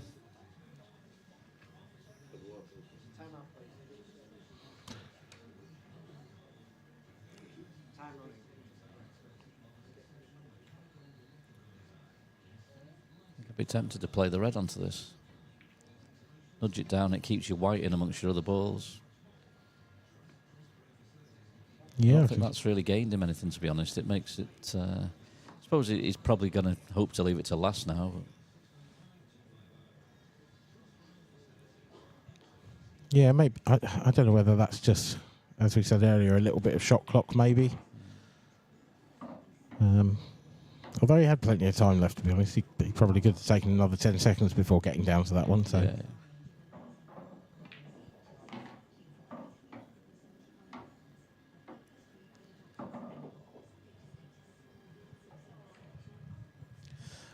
I get the feeling with this finish that he hasn't really planned a route. No, he's just thought, oh, these are easy, I'll just go with it, and sometimes it can come back to bite you. It's sort of the angle he leaves on these two on the right-hand side now. If he comes a funny little angle, then he has to go one at a time and take the pocket one afterwards. That's when it could get tricky. That looks about like the angle you're describing to me, sort of in between both. So yeah, he's gonna have to come back to the other one off the pocket one. It's judgment shot now though. He should be fine. There's plenty of space. Nicely done. Yeah, I was slightly worried he'd underhit that just for a moment. I was.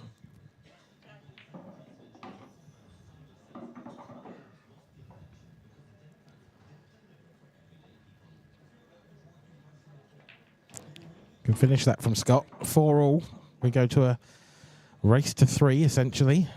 Yeah, he needed that one. He needed Mark's mistake there, really. Just 5-3 is a long way back against Mark.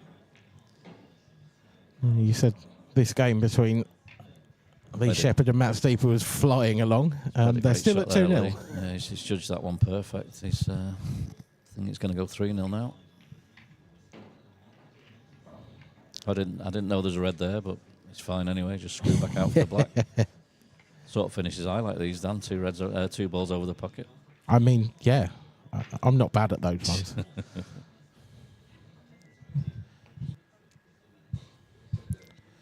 Been an impressive debut season as an IPA pro for Lee Shepherd, but this is a particularly impressive performance, you have to say. Ladies semi-finals happening as well, of course. Who is going to be the queen of the Open tournament this weekend? Kelly Egan, with her 6-0 win over Kira Whitcomb, will face Claire Biddle or Marianne Ward. Claire leading that one by 3 frames to 1 as Mark Farnsworth breaks off in frame number 9. And Scott Anderson out of his chair like a coiled viper, eager to get to the table.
Big shot here for Scott.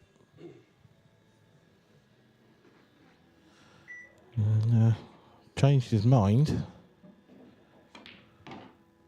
That's terrific. That's a fantastic piece of cueing. It's not perfect, not just yet. I don't think that yellow below the balk line will go to the centre pocket. So Scott needs another very good shot here. I don't know if he can get out with avoiding that red.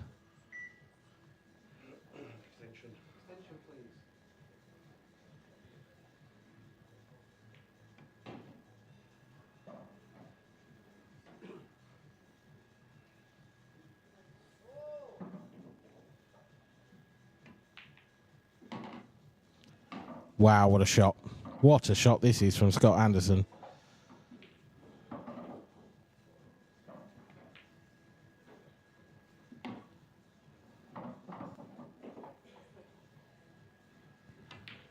This has been a brilliant finish. Just got to put the finishing touches to it.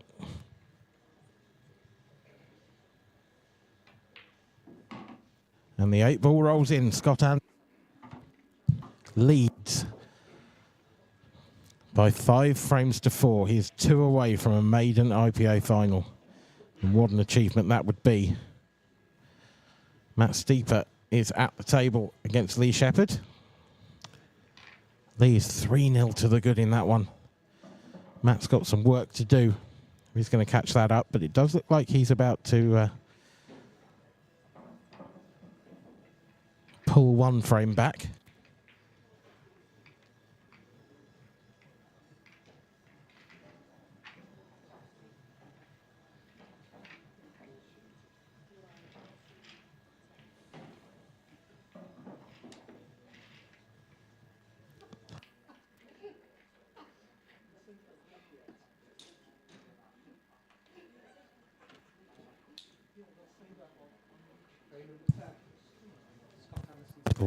Vital moments in the match now.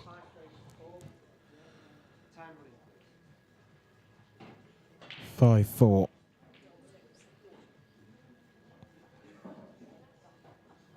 Edging closer and closer to a conclusion. Not sure if one of the players has just taken a comfort break. Nope. Scott Anderson at the table. One of the biggest breaks of his career. Has he made a ball? It's dry.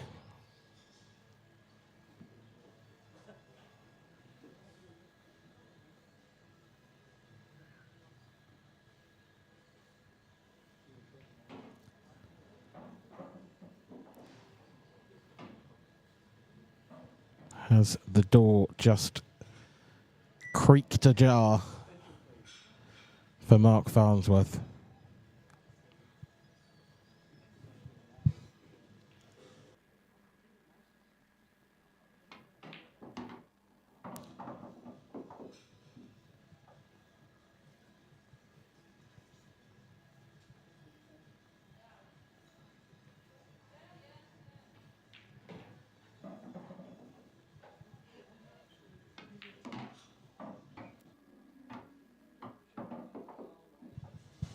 That's not the kiss that Mark was looking for.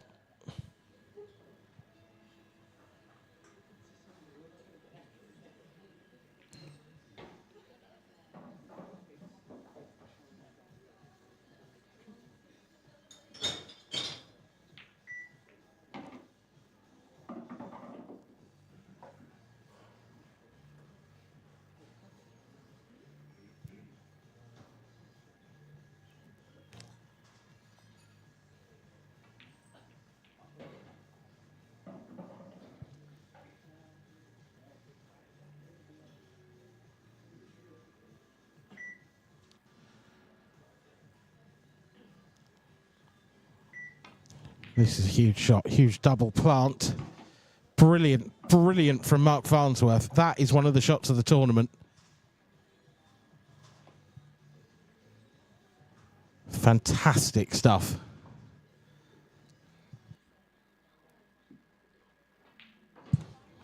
Now, does this red pass to the right centre? I suspect it does. It may not matter. That's not a great flick, though. Is it all just unravelling at just the wrong moment for Mark Farnsworth? He's done the hard work. It's not the first time in the match that this has happened.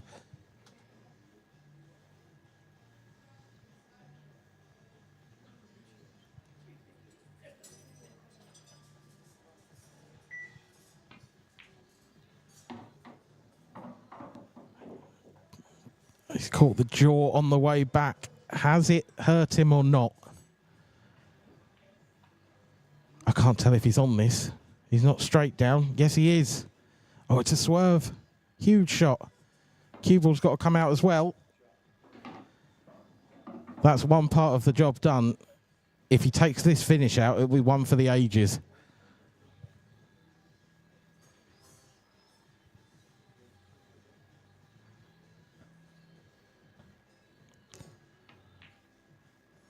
It's there. What a finish from Mark Farnsworth. He will take great pleasure in that one, I'm sure, as the viewing public will as well. It's high-octane pool, that. Brilliant, brilliant stuff from Mark Farnsworth. Just never gave up on it. And talking of not giving up, Matt Steeper.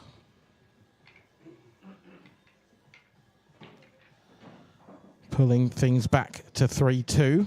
Lee Shepherd finding himself in a battle.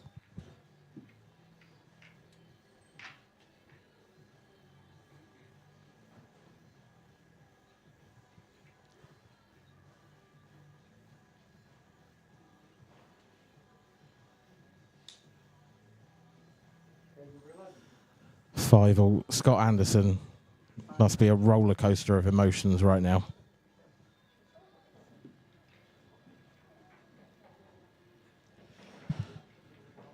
Dry break for him last time. What can Mark Farnsworth do with his? Struck them well. Lots of balls moving. And this is a good chance.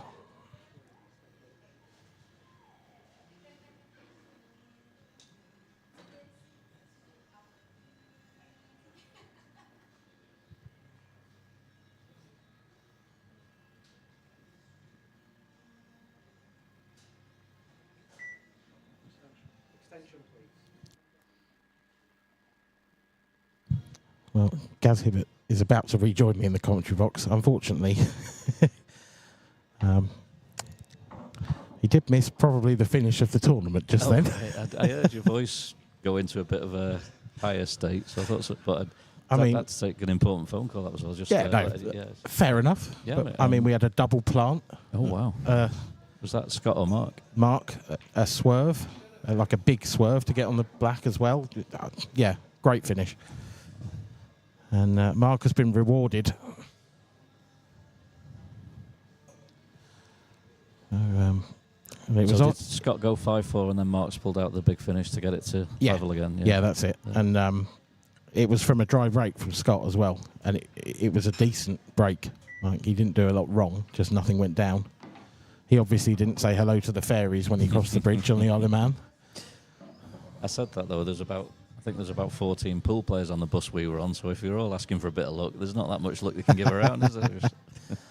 I think saying hello to the fairies is supposed to just avoid the bad luck rather than... Oh, right. Although I suppose it's two sides of the same coin, really, isn't it? Yeah. As you say, I think it's fair enough if you pull out a massive finish that you get a break like this next time out, so he's obviously had a nice layout from his next break to get himself on the hill by the looks of it. Yeah, this will be a bit of a hammer blow to Scott, to be honest, because he hasn't actually done a lot wrong in this match. We've been slightly critical at times of his sort of rushing shots.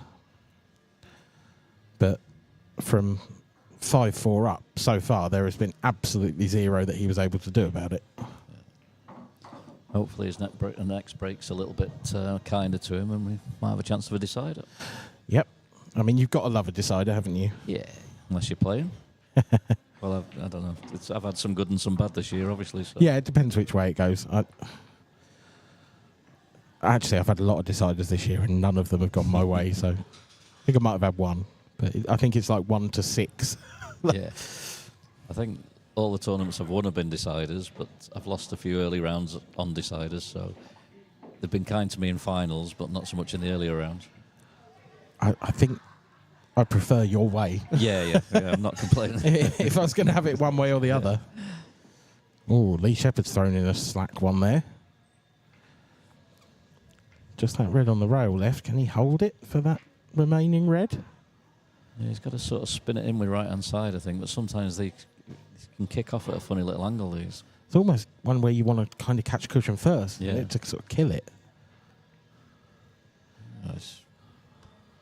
It's a bit wild. I think he should. He didn't seem to like that at all. He just didn't really put. He's not on the clock there, I don't think, and he could have put a bit more time into that because it was a bit of a nothing attempt, really. Not one of his best. Well, one of the biggest breaks of Scott Anderson's life. He struck them pretty well. He's made a ball. How's your luck? Oh, horrendous. God. Do you believe that? He definitely didn't say hello to the fairies, shot. did he? No shot at all. That's unbelievable. I think that's his third break like that he's really potted and not had much of a first shot. Half a shot at a plant here, yellow onto red. Safety. Nope, safety. It's a good safety. Yeah, I think that was all he had, really. Mark might have to play one back. I mean, he's kept it alive. That's the main thing.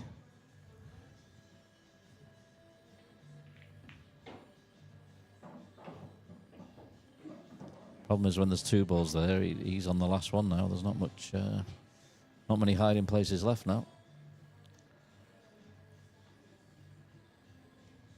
I don't really think he can take the ball over to the left-hand side because he's leaving Mark a big pocket in this corner.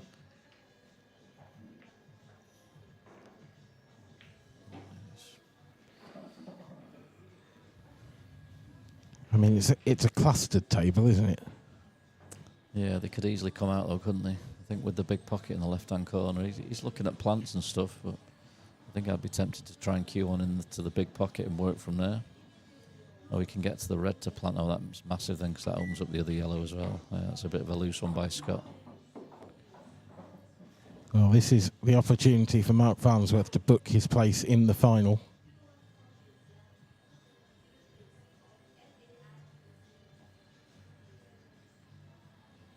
Just a bit of care and attention probably needed on the yellow in the middle of the table, just below the balk line. Yeah, I think this next shot's the big one, really. If he plays this well, they should all lead on to each other. It's not ideal at the minute. Is he trying to screw into that red here? I think so. Oh, how's his nudge? No good? No, it's no good at all. Hope for Scott Anderson, perhaps. He didn't get into that as much as I expected. I expected more of a deep screw there. But I think he may have been playing in the cannon on the middle red, and it would have left everything open. I think rather than playing the deep screw into the red and yellow together, I think he may have been playing the cannon on the red in between them all, which would have sort of cleared the path a little bit.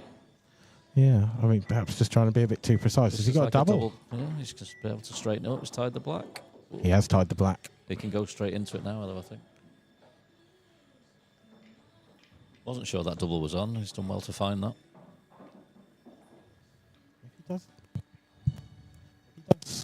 If he does go straight into it now, though, does that yellow the cue ball's close to now go to the right centre? I'm not absolutely convinced that it does. No, I'm not. Well, there's your answer.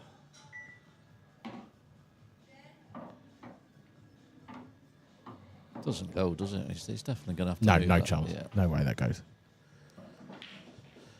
He's in quite deep now, is Mark Farnsworth, to this finish.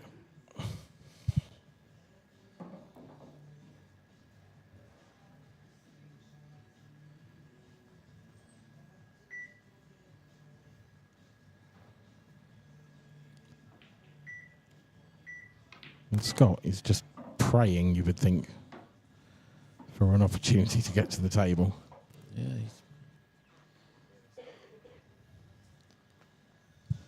It's all about his angle on the last yellow. It's one of those as well, isn't it, where if you're sort of topping into it, it's quite a narrow window you've got. Yeah, he could play sort of in the corner and just leave the cut to this bottom right. Leave some sort of shot to the bottom right. I think the angle he's got there, he's probably going in. Just try and nudge the black past the red. He looks quite straight. I think he's okay there. I think he's got enough. He'll probably just try and nudge the black about 3 inches from where it is, I think. Yep. Doesn't want to catch the red. Great shot. That'll do. Yep. That'll do nicely. That is... It's a match winner. Frame and match, you would think, for Mark Farnsworth. I feel for Scott. He's gone 5-4 up and then hasn't had a chance. He's unlucky, that break there. He's hit him really well. Well, congratulations, Mark Farnsworth. Yet another IPA final for Big Ray. And Scott Anderson can lick his wounds and come back another day. But a creditable performance and a creditable day's work at a semi-final is nothing to be sniffed at. He's had a really good run. He's done well. You can't complain that that's a good way to finish the season for Scott. Yeah. And Mark goes on again. Yeah, I think I feel for Scott because also the last 2 finishes from Mark, really, or 2 of the last 3 then, have been ones where Scott probably expected to come back to the table and Mark's just found a way out. Yeah, it's so unlucky on the break there to not have anything. He just had no shot at all, and it's the most frustrating game in the world when that happens to you. Well, that's that for this game. We will be back shortly for the final. Thank you for your wisdom, Gareth. No problem, Daniel. And we'll hand over to the arena now. Mark Pickworth is with Mark Farnsworth. Thanks, guys, and here I am, tableside once again. Mark Farnsworth, another IPA Open final. How do you feel? I don't know what to say about that. I think I've missed more balls in that match than I have in the last month or something. Scott was just a bit unfortunate. His breaks weren't coming out with him. I made mistake after mistake after mistake, and just I don't know how I managed to get over the line. But I think I've just carried a bit of luck at important times. I played that terrible shot at 5-all, I think, when I was behind. I don't know. Yeah, I mean, this Open event, you just bring up some surprise results and that, but race to sevens, it's always a tricky sort of time, isn't it? I felt great all day. Obviously, I had a bit of time off after the thing, so I felt good coming at the match, you know. And just sometimes you just hit that bit of a flat spot, and I just felt tired. I felt as if I didn't have any rhythm. Everything seemed like an effort, you know. And I've just been queuing so well all weekend, and it sort of gets frustration kicks in a little bit, you know. And you're an inch out here and there, and your head goes a little bit, and you just try to knuckle down. But then it's just sometimes you have matches like that, and obviously, like again, I think Scott was just a bit unfortunate. He didn't get the run of the balls at the important times, which has probably cost the match. And I've been very, very fortunate. Yeah, and a little bit about the match. Obviously, he started off really well.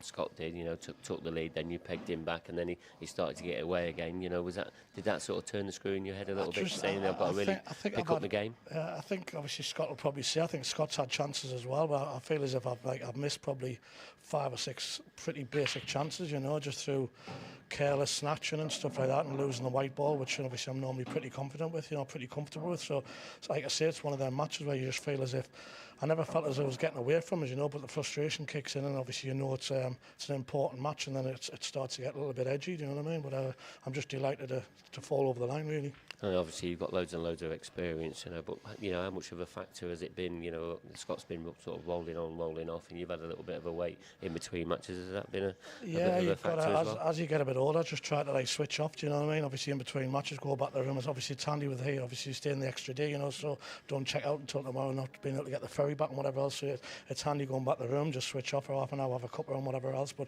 I think when you're hanging around the room, sometimes it can work against you, you know what I mean? So it is nice to have that little bit break in between match. But on the flip side, sometimes you get out that little bit zone, and then you come back and you feel tired, you feel lethargic, and it's difficult to get back in that zone as well, you know. So it can work both ways. Well, I'm sure you'll work it out, but I've no doubt you've got a little bit more of a weight as well. I mean, Lee Shepherd or Matt Steeper in the final? I don't know. Obviously, I think they've both done brilliant to get the semi-finals. You know, I think Shepherd's had a great season. Steeper's a good player. I don't think he's had the best of season, but he's a very talented player. I don't know what's the score now. Do you know? It was 3-1 when I last. I think it went to 3-2. I think. Yeah. So but like you say, it's short races. You know, and they're both done brilliant. Whoever gets to the final, I'm sure they'll be up for it. You know, and hopefully I can dust myself down and put a better performance in the final. Okay then, Mark. Well, I'll let you get your rest, and we'll look forward to watching you in the final.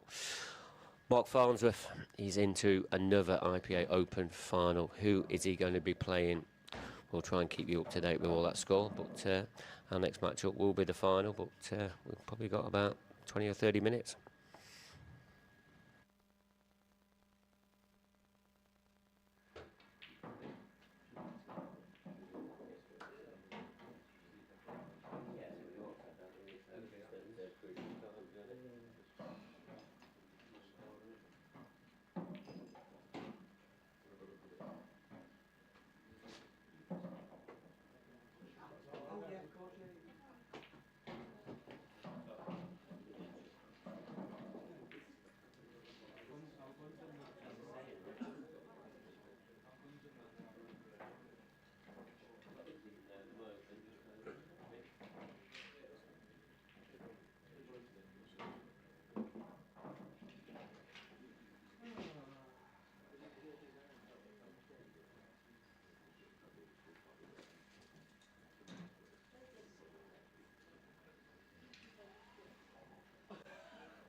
Good evening, everyone.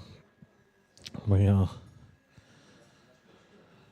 really heating up now towards this final, and Matt Steeper is 2 balls away from it. He leads 6-4 here.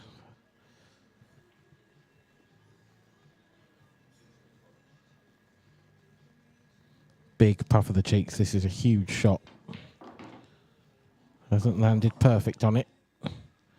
The red is there. The 8 ball is tricky, queuing off the rail. One shot from a maiden IPA Open final for Matt Steeper. And it's there. That's a fantastic shot. Congratulations to Matt. Commiserations to Lee. A confirmation of our finalists. Matt Steeper will take on Mark Farnsworth in the final. And he'll probably need 5 minutes, I would imagine, to calm the heartbeat and get himself ready for the next match. So stay tuned. We will be back shortly for the IPA Grand Final, Open Final.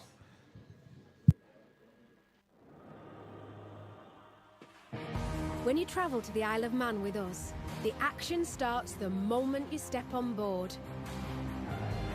Get fueled up, arrive fresh, and raring to go. We take you there.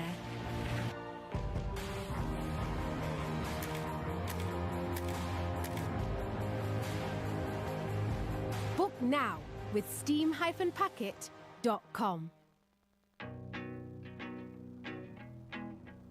This is our isle.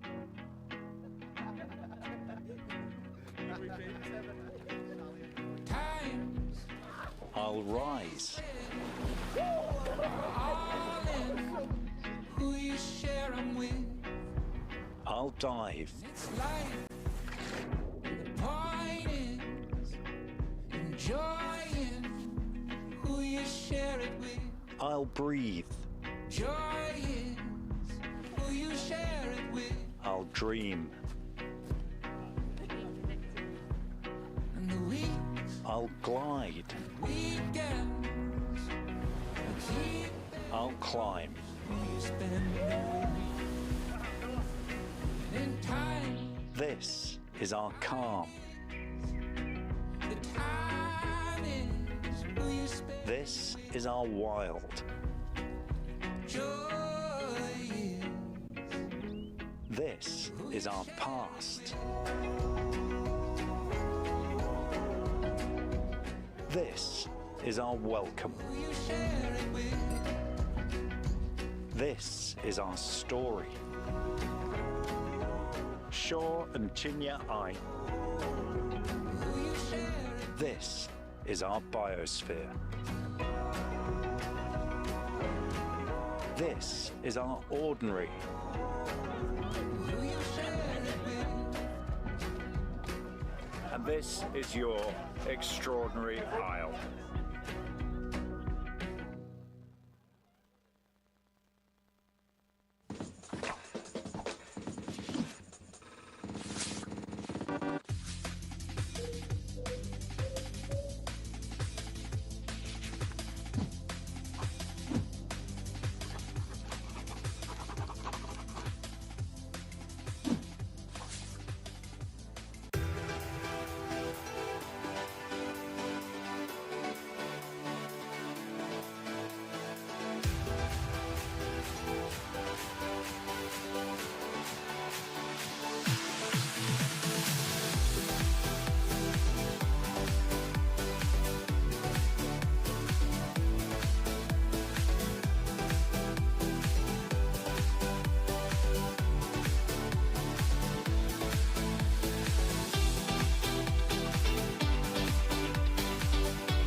Matt, any reason why you laid back?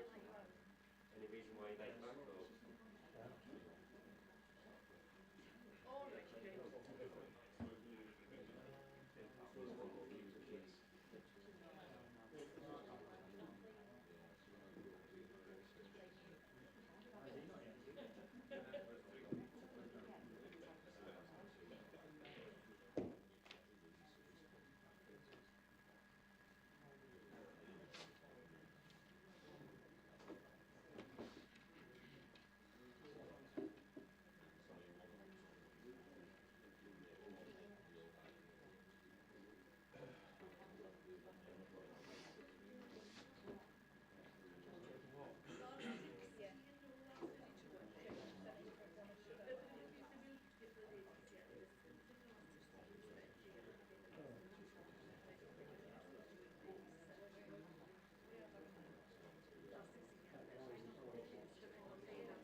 Well, welcome back, and we're just about to start the Grand Finals Open Final, and Kevin Barton, you know, two great players about to play this final.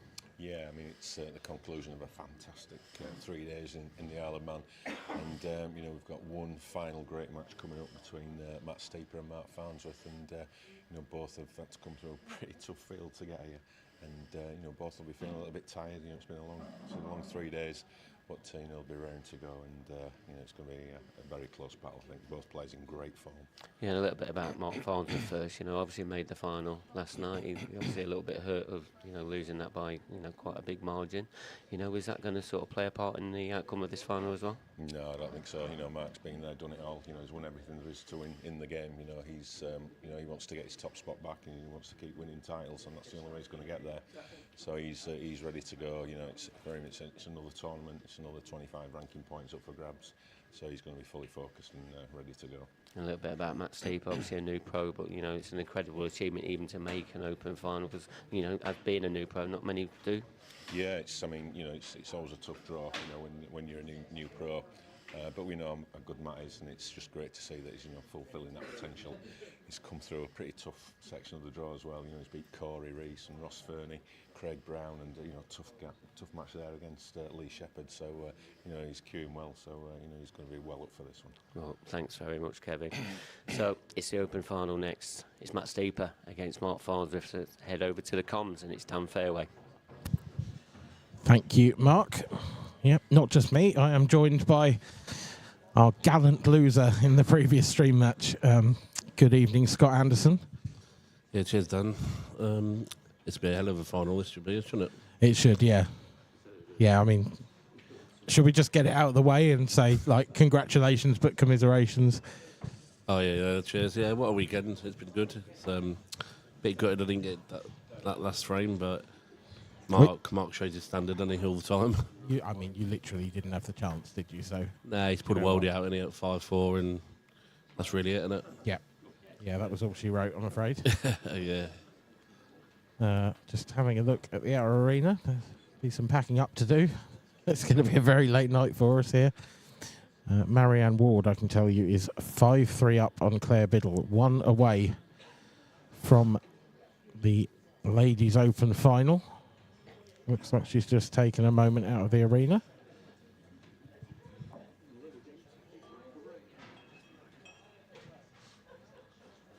Yeah, isn't she in the other final as well, did you just say? Claire Biddle is in the other final. That's going, isn't it? Yeah, she's in the amateur ladies final, so if she gets to both, then it's going to be an incredibly late night. We'll revisit that as and when we get the chance. For now, we will concentrate on this. Matt Steeper against Mark Farnsworth. A first open final for Matt Steeper. First year professional. Yeah, that's crazy, isn't it? Matt's class as well. He's a good guy on and off the table. So I'm pretty happy he's in the final, to be fair. Yeah, he's been around the block a long time. He's spent a couple of years, 2 or 3 years really, high ranking in the amateurs, didn't he? And I think this year was forced to take amateur status. And, well, this is just proof, really, isn't it, that that was the required step for him. Yeah, he knew he was too good to be down there, and you know, same with a few other people. But I'm just glad Matt's took the jump, and look at he's getting rewards now, isn't he, in the grand final? Yep. This is the tour event to do it at. That's for sure. Yeah. 2024 IPA Grand Finals Open Final. It will be the formidable Mark Farnsworth, though, that he's got to get past, and it's Mark to break first in this one.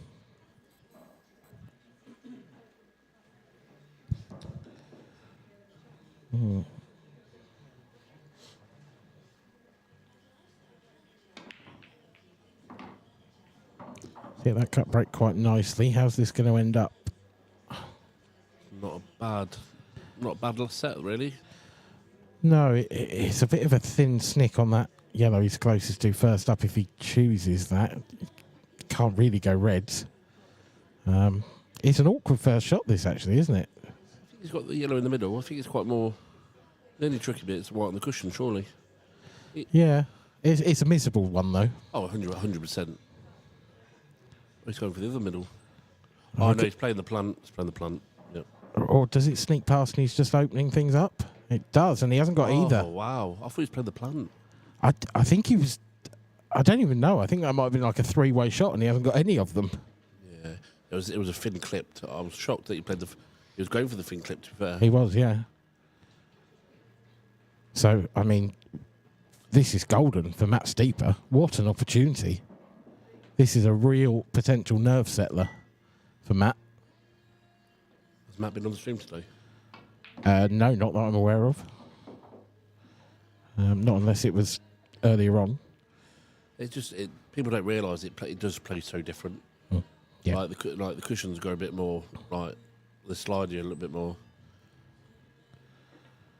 Does it help that it's so isolated though? Like you have nothing else to worry about. You don't have to worry about someone else going down to take a shot next to you, or does that enter your mind at all, or not really? I never know where to look.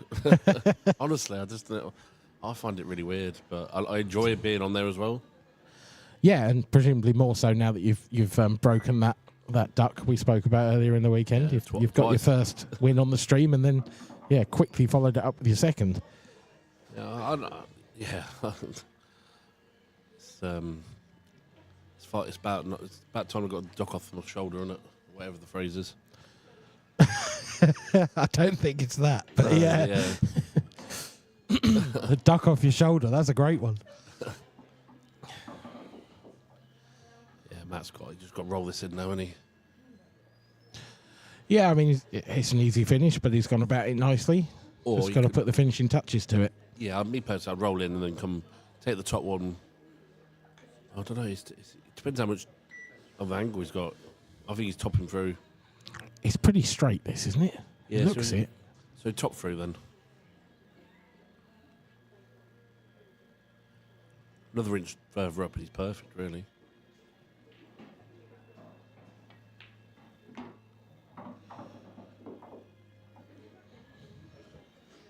Yeah, that's what I thought. Now a bit of right side, being over onto the right hand side of the table, innit? Yeah, I think you just don't want to underdo this, really. You don't want to be... I think he'll be fine. Running away from the 8-ball. I think he'll be fine. Yeah, he's fine. He's kidding really well, actually. Yeah, pretty much there. A fraction short if you're being hypercritical, but not going to be an issue.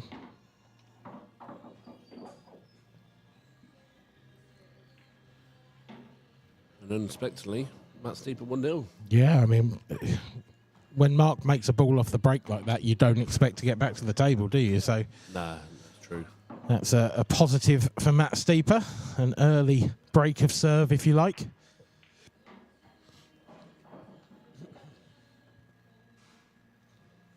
Out on table 7, Marianne Ward cutting a lonely figure, but she'll be pleased with her work so far.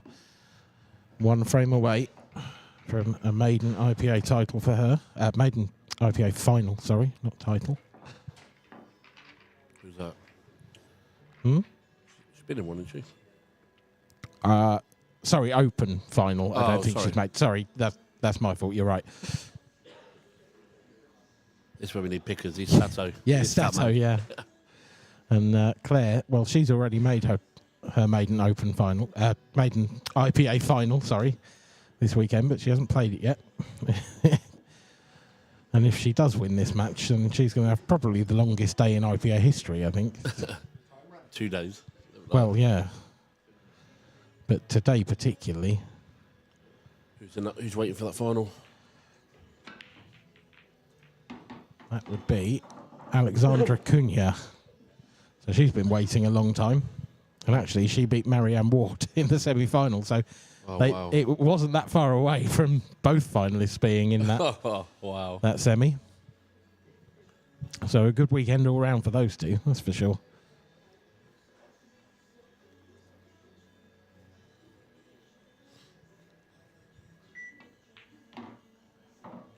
Tell you what, this is a great chance for 2-0 in the final, isn't it? Yep.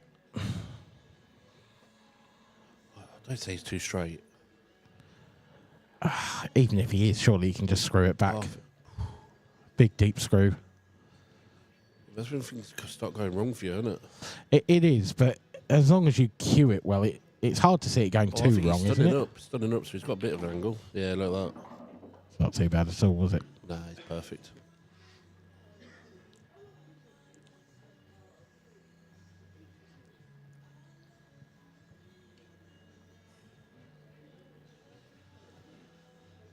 Straight back now into the middle of the table, isn't it? Oh, he's ran into it. Pace. That's a good shot, actually. I didn't know if he was going to stun into it and then take it. Yeah, it's ideal. Yeah. He's played it well. He's played it really well, actually. Member of the audience telling us Matt was on stream earlier today, so apologies, got that one wrong. It has been a long weekend, well, week, really. Have you been here for the whole time? No. I've been here Friday lunch. Oh, that's not the best shot. It's just a fraction short of pace. Yeah, it didn't move, did it? I think he can dig into this one and just get back past it, but it's definitely harder. You could overscrew it and go in the middle there. That's a great shot.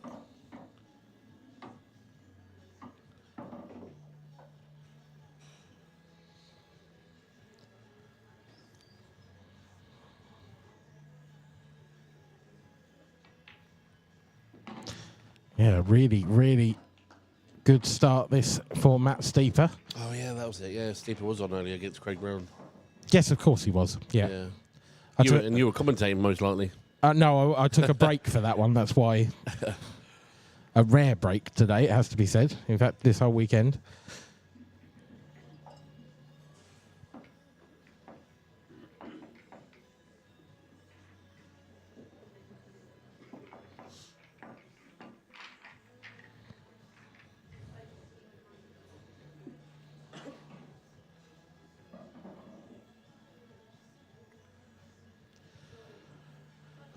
Just waiting for him to rack up. Claire at the table there. Try and get back in the match. Yeah, it's a long way back from 5-3, but this is a big shot, isn't it? It's yellow to centre. Gone for the double. It's there, isn't it? That's a great shot. Wow. My ball's a bit loose, but looks like it's on the side cushion.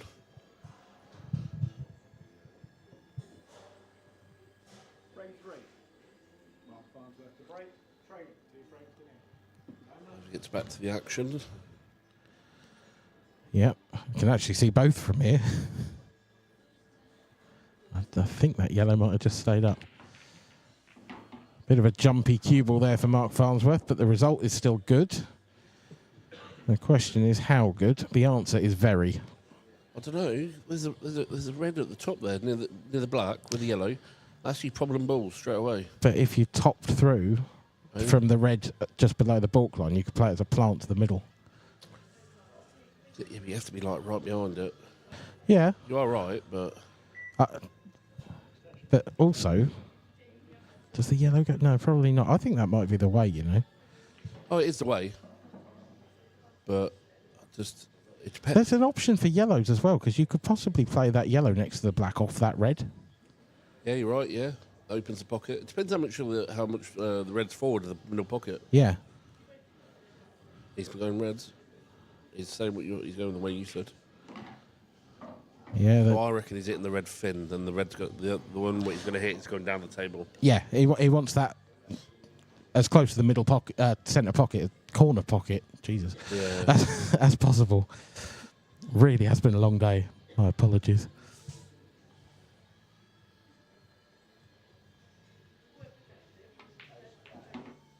Yeah, that'll do lovely. Yeah, but he hits it thicker than what he wanted, I think. Possibly, but I think he'll take it. Oh, 100%, but still at the table, isn't he? Yeah, absolutely, yeah. Still at the table, still on the finish. I find he doesn't give in, does he, at all, does he? Like, no. Oh, He's got a king-size temperament, hasn't he? Oh, it's ridiculous. Yeah. When I can't remember what it was. I went 2-0 up, and then I'm thinking, or you think, oh, you might get a couple of chances there. But even when I left him absolute nout, he still finds a shot, doesn't he? Absolutely. Yeah, I mean, the double plant against you.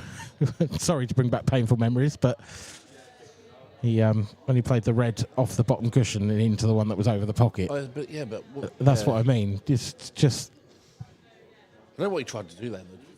I don't think he knew. No, I don't. But when it comes to the crunch, yeah, he finds those shots. That's what makes Mark Farnsworth Mark Farnsworth. I remember the one at the World Championships. He was against Rob Wilson, deciding frame in the Worlds. Oh, that one around the world. And he made a hash of it, didn't he? But the black was over the pocket, and he went 3 cushions, and it was unbelievable shot. There's a funny story about that because there was 3 of us, weren't there? There was me versus Crosdale, Farnsworth versus Rob Wilson, and someone else as well, Fernie, I think it was. Right.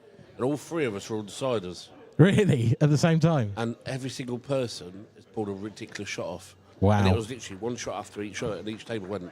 Incredible. I didn't know that. I wish I had at the time. Oh, you've lost yourself. Yeah, this mic's having issues. Now then, it looks like we have a winner because there's a yellow still on the table and hands being shaken. So Marianne Ward is into the Ladies Open final where she will meet Kelly Egan. Kelly's second final of the weekend herself, of course. And that means that the Ladies Amateur final can also get underway because that would be Claire Biddle against Alexandra Cunha. So Wales v Portugal. It sounds more like a Euro qualifier. Or to be fair, group match, last 16 maybe. And England v England in the other, which is slightly more boring, I'll be honest. So Matt Steeper still leading by 2 frames to 1. I think he was break here. I always find, when you're in this situation, like I said when I was 2-0, just keep your break going. Because their break's going to be solid. Yep. Matt cut breaking. Here, just get a ball. That's what you want. Although if it were that easy. Yeah, but I know, but when you're playing well, them things do happen for you. Yeah, they do. It's an awkward layout, this.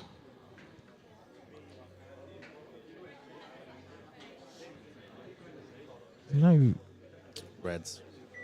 Yeah, but the 2 reds in the middle of the table aren't easy. I think they both go top bag. When you take the 2 at the top now. Yeah. Unless he's going yellows and playing that yellow into the bottom left now, and screwing or stunning, whatever you want to call it, into that red, holding for it, and then you got a chance. I think that's what he's looking at. Yeah, it's certainly not mapped out immediately in your mind, this clearance, is it? We hit the yellow. I didn't know if you could control it into the red, and then you're literally plumb, weren't you? He's got to get over now onto the left-hand side of the table where we're looking, haven't we?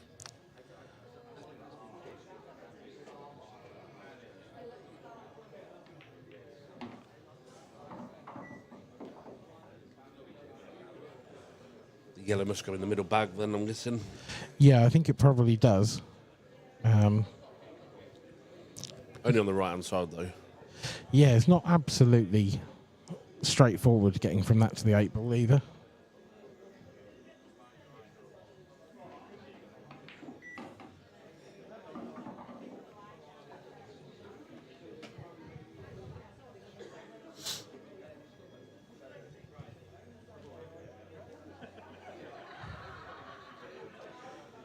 Well, this is a massive shot now, isn't it? He's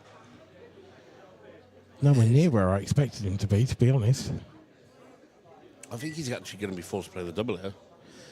Yeah, the cut back to the top right is fraught with danger. Oh, he's got middle. He's Double got it. It is. He's got it. Oh, my days. He's unlucky as well. What's he got now? Is he still on the yellow to the top left? Yes.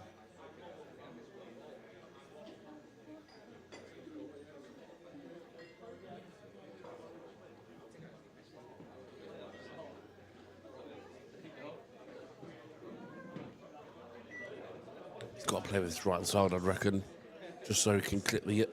Oh, he's nailed it! Oh, what a shot that is! That is a fantastic shot, Mark Farnsworth. It is unreal. It's not over yet, this finish. It's giving me nightmares. Yeah, this is carbon copy stuff, isn't it? There must have been moments in those couple of frames towards the end of your match where you thought you were coming back to the table. Honestly, I honestly don't expect to come back. Against these boys, I just think they're just going to pull something out every time. And when I get my chance, I try and take it as best as I can. Yeah, fair enough. Like the yellow. Do you think he's going to miss that yellow? Yeah. Yeah. See what I mean?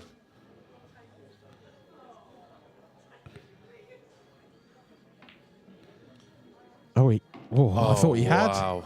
I thought he had. But again, he's 2-0 down again, and he's banged in 2-0, and he's pulled a worldie out to win that again.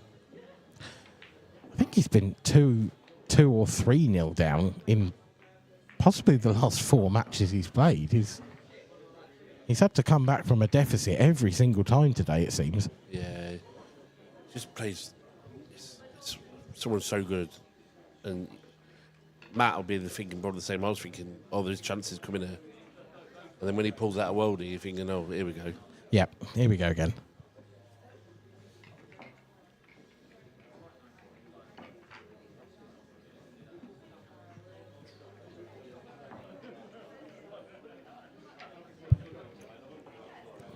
So your weekend in the Isle of Man's been a successful one. Has it been a successful one off the table? Have you enjoyed the hospitality, the food, or have you been eating pot noodles in your room?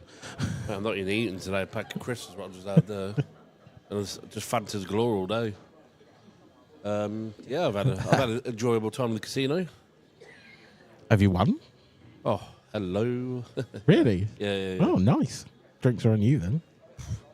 Pay it. I've not win on the Bandit last 2 nights. That'll do. Paid some of my Glasgow off. Lovely.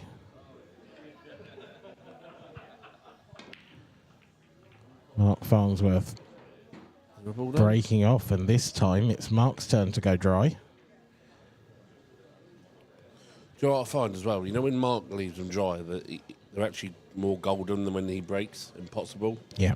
I always find that he doesn't have a clearer route every time. Do you know what I mean? Yes. Like here now, like the yellow goes middle, and you're in control there, aren't you? Unless that red goes, then it's reds, isn't it? Yes. It's a tricky decision to make. The problem is if you go yellows, how do you get down to the bottom yellow? Reds, and then they're all there. Like, if the top red goes.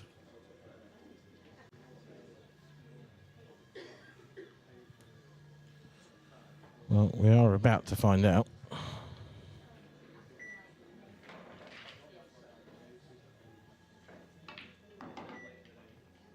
Oh, he's gone up too much. He's tried to go in the middle, hasn't he? Yeah, it looks that way, doesn't it? Can he swing it round? Is there an aggressive shot available? I don't think he can swing it round. Because he can't afford to hit the yellow. No. He can't afford to. And these are the chances you've got to take against Farnsworth. Does that red go bottom right if he can get round behind Done it again, hasn't he? Tried to get on it again. That's better. Yep. That's pretty good because now he nudges the yellow and should stay on the red to the centre. Just don't hit the yellow in the middle and you'll be fine here.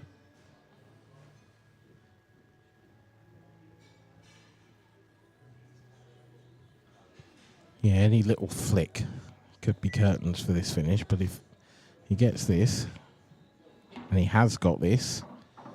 And he's on it. He's on it. He's perhaps just the wrong side of it, so he might have to take the next one long. Can he see the top red now? No, he can't clip that in, can he? No. Right, yeah, so... That red to the left centre might be his last red now. People in the comms are asking if it's 10 grand. No, that was the pro event, what was £10,000, which Mr. Boyle won, Mr. Magic. Yes. It is... Oh, what is it? This one, 4 grand? I'm going to have to look it up now, aren't I? I think it's £3,000. The winner. I will endeavour to double check that. I got £3,000 in it. I wish I did. I don't know what I'm thinking. I've not even checked what I got. Oh, he hit the yellow as well.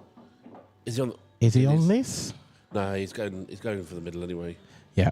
But he needs to top through a little bit more, I think, so he can hold for the red. So the black goes in the middle. Or does the black go in the top left? So, yeah, Tour 5 winner, £3,000. Yeah, I thought so. What do I get? 1,400 for runner-up, 600 semi. Oh, I thought you were going to say 1,400. I thought, hello. Sorry, mate. I raised and dashed your... Oh. Then. Oh, yeah, definitely. My eyebrows raised. Yeah, I did see a little shuffling.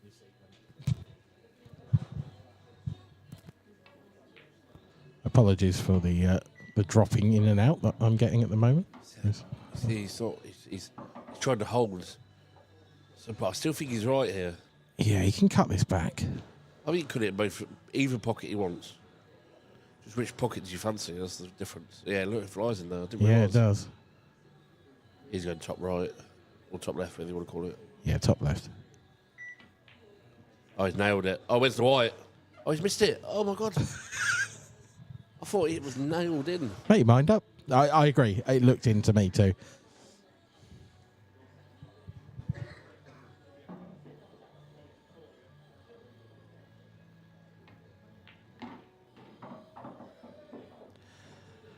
That is potentially a seismic moment in this final. Yeah, that could be the turner, and that could be the twist and turn note. And don't get much easier than these yellows now, you got to say.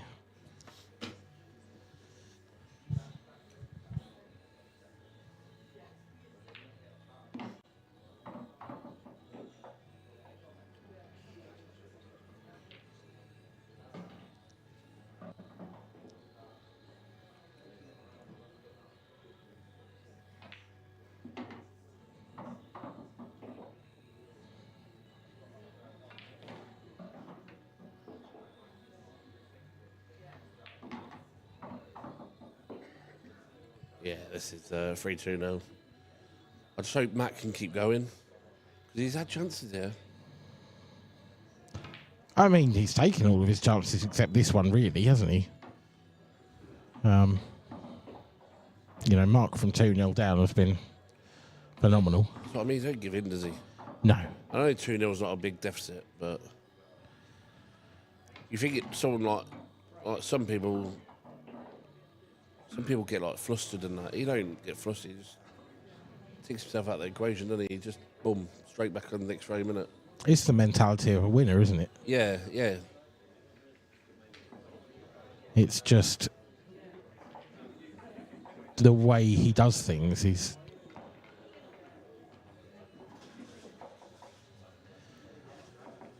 just so good. Now, 2 finals are about to get underway. Here's the first.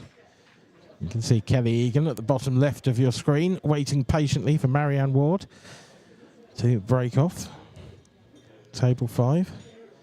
And Alexandra Cunha and Claire Biddle getting ready to lag on table 7. So it's the open final on table 5 and the amateur final on table 7, both in the ladies' game. So we'll keep you up to date with those as long as humanly possible.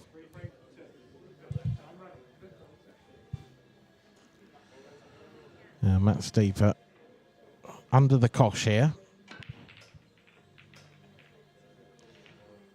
How has that red stayed out in the left centre? That's what I was thinking. I have no idea, but what I do know is it's brought Mark Farnsworth back to the table. Yeah, he's clipped the red in the middle, maybe. If he can hit. I think there's a case for yellows, but you've got that awkward yellow just below the balk line, but you've also got the awkward red on the left-hand side. It depends if we can clip the other red. Yeah, I think that's too thin. He's going red, so. Yeah, he's trying to get through the gap here, is he? Oh, he's Well, is it? Oh, is he on the top red? He'll take that. He's on the middle anyway. I was going to say, if he's not, he's got the plant to the centre. So it's actually come out plumb, innit? Yeah, it's 4-2. No, yeah. You would think.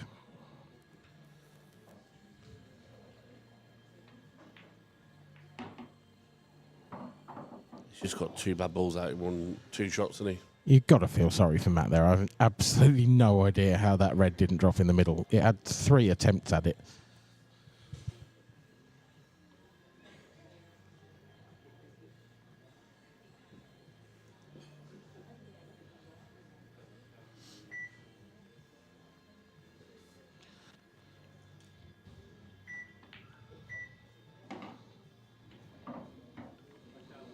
How have you found the playing conditions this weekend?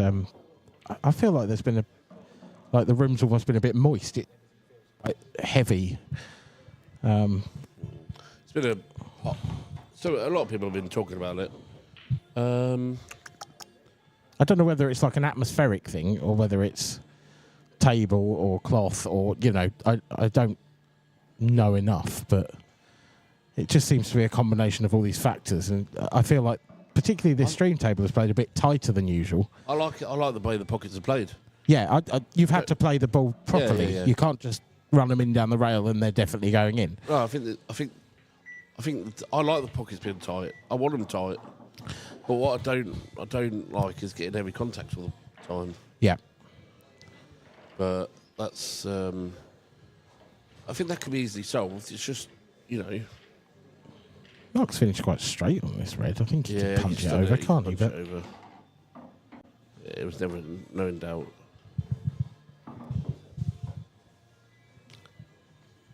I'm just hoping Matt can get forget about the last frame and now.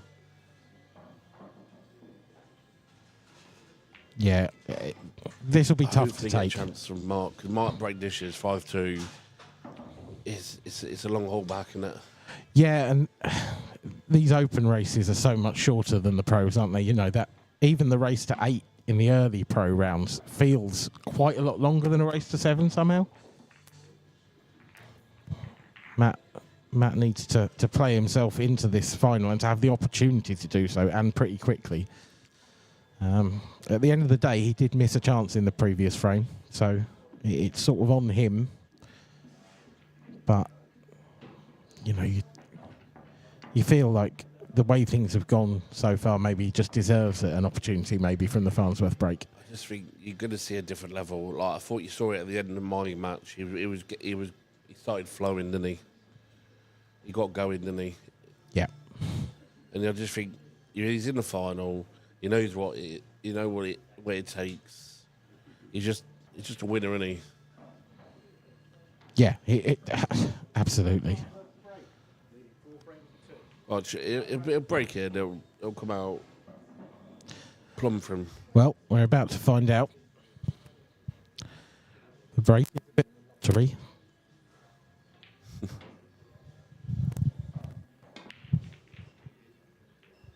I've done the curse, haven't I?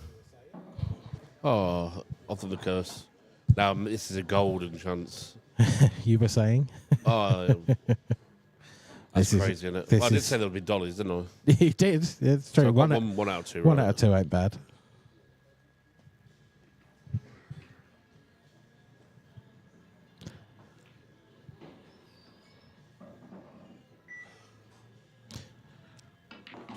That yellow is a little close to the 8 ball. So probably want to leave that red on the top cushion for last. About the red, yeah. Yeah. Mm.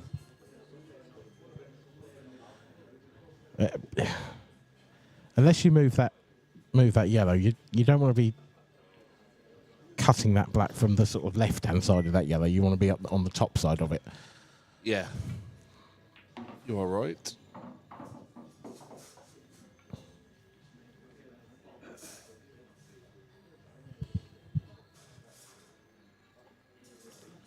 You just need to make sure when he gets this red in the middle that he's just straight enough so he can bring it. Yeah, he's perfect. Yeah, played for the gap. Yeah, just stood it in though. when you get onto the one when the red at the top left, just make sure the red when you pot it, the red at the top right is straight enough so you can leave the white on the top cushion so you can pot the black. Exactly. You just want to be that Can't get the words sort of that sort of Cinderella, just off straight, just Goldilocks rather. That kind of perfect. You don't want too much angle on that last red. You don't really want to be dead straight either. That's perfect. Absolutely perfect. So now you can just focus on where you need to leave the white. Inch forward, maybe. Yeah. Yeah, you don't want to go too far. You don't want to drop the cue ball right onto the cushion either, so. We stunned it over. Why not? It's a confident way to play the shot. So it means he's got more room than what you think. Yeah. See if he stuns it. Right, just, little. Yeah, I think it'd just be dropping this dropping it in, yeah. Everyone plays shots different. I'll drag stun it in when I'm done. I mean, you're absolutely right, and that's, one of the reasons it's a great game to watch. Everyone's got their own style, everyone's got their own routes. You need me here when you're playing Harry. Yeah, you're absolutely right, yeah. Because I'll just tell you what he's going to do. If you've got time to, that I think is the problem with a Harry Peart game. He's done it before you've said it. Mate, he's a joke, isn't he? Very, very talented young man. Yeah, that dish he pulled out as well at 5-all, was it? Yeah, outrageous. It was outrageous. I'm going to have a day off, mate.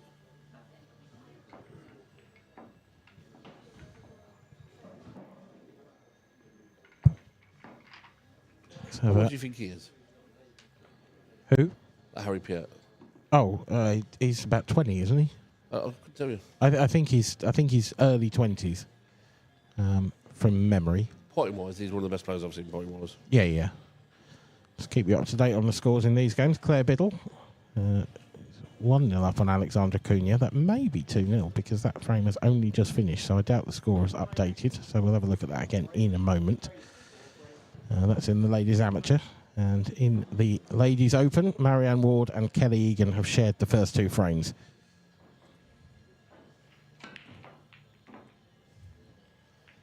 Ball's not gone down again. That's Try unbelievable. again.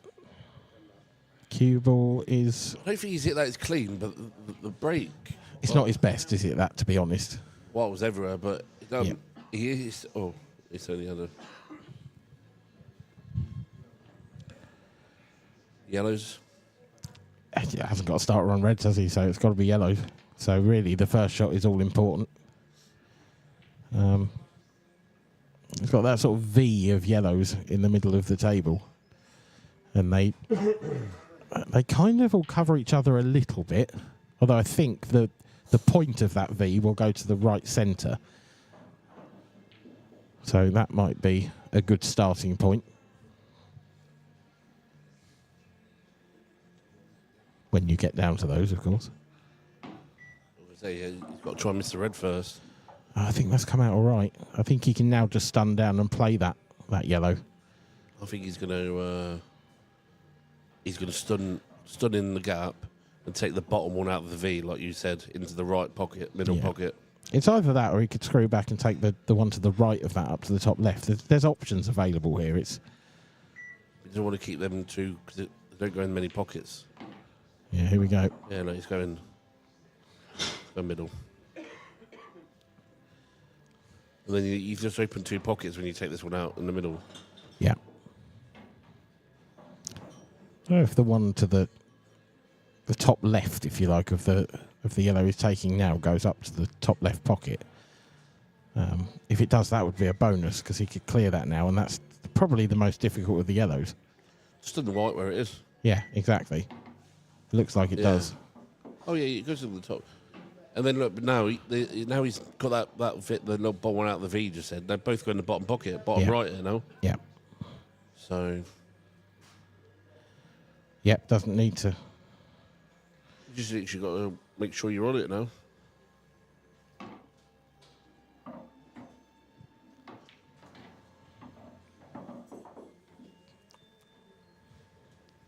He's made quite a tricky looking table there, look very, very easy, has Mark Farnsworth. That's the sort of finish that you would see an amateur get very, very wrong very, very quickly. And it's the sort of finish that for Mark Farnsworth is absolute bread and butter. I'd probably go, amateurs would have probably gone with the top left, like you said. Yeah.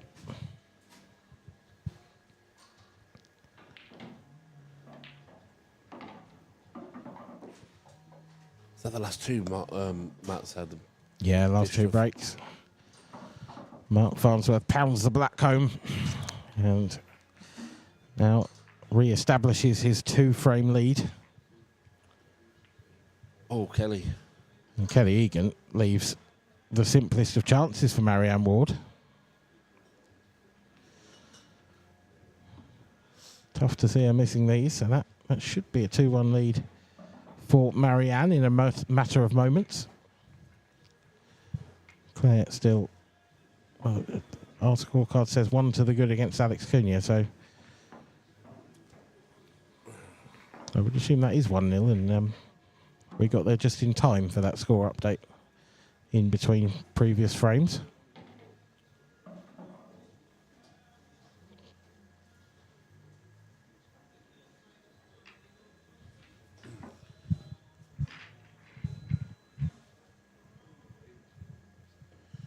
I tell you what's been good about this Open. There's been a lot of different faces in the last bit. Not just 1 or 2, like a few amateurs as well. Yeah, I said it earlier. Because the contrast between yesterday's quarterfinal lineup and today's quarterfinal lineup was palpable. Yesterday it was 8 of the top 9 seeds made the quarters. Today it was probably 2, and some new faces, some less familiar faces. Then yourself, Harry. Yeah, the young lad. Yeah. Yeah. Callum. Callum Jackson. Yeah. And what was the final score between him and Farnsworth? I think it was 7-4. Oh, is it? Mm. The only reason I ask it, I see it at 3-0. Callum was 3-0 up. Yeah, I see it at 3-0. I didn't know it was 3-0 up. Wow. Yeah, it was 7-4. Yeah, and so many people had good runs. I mean, Charlie Hindley, I've got to mention him. Again, I lost to him this morning, 7-1. He's 14 years old and he didn't miss a ball against me. And then he went on to beat Adam Myerskov, and then lost 7-6 to Callum Jackson. I mean, he is a phenomenal talent. There's some really good young curists about, but he put himself up there with them for me today. Yeah, he was looking to the side there. He tried to screw a ball back and then overscrewed it, but missed the ball. When I probably thought he could have played the safety shot, but yeah, it's right looking back now. That's the wisdom of youth, though, isn't it? I just think it's a north-east thing. Possibly. Mark Farnsworth is looking more and more impenetrable here in this final. The chances are flowing freely in his direction. We do not have long left. You feel? And all you can say, Matt has had 1 chance. Yeah, he's missed 1 chance, yeah. But that I suppose that just goes to show the nature of the game. That 1 chance and it's 4 all, and we're not talking about... And 2 dry breaks. Yeah. Yeah. One of which I think was unluckier than the other. Yeah. I think the last break he didn't really catch that well, comparatively. The previous one was just desperately unlucky. It's not the best one. Unless that goes to the top. I don't think that's... He's obviously right because the ball in the middle, but yeah, I think he wanted to come on another 2. He's either wanted to come on 2 inches on the left, so he's playing the plant again, or he was trying to hold for the middle or something.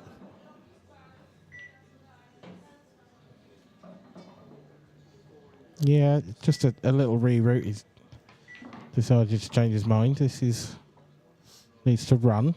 Yeah, that's great. Yeah, he's perfect. I like the way he played that because it was options either way, wasn't it? It's still a big shot here, though. He's got to make sure he pops and gets the screw back if he wants.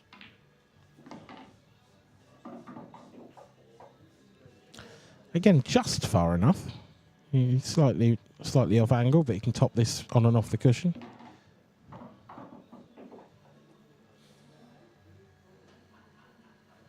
And this was 6-3. And one away from them, though, in the title.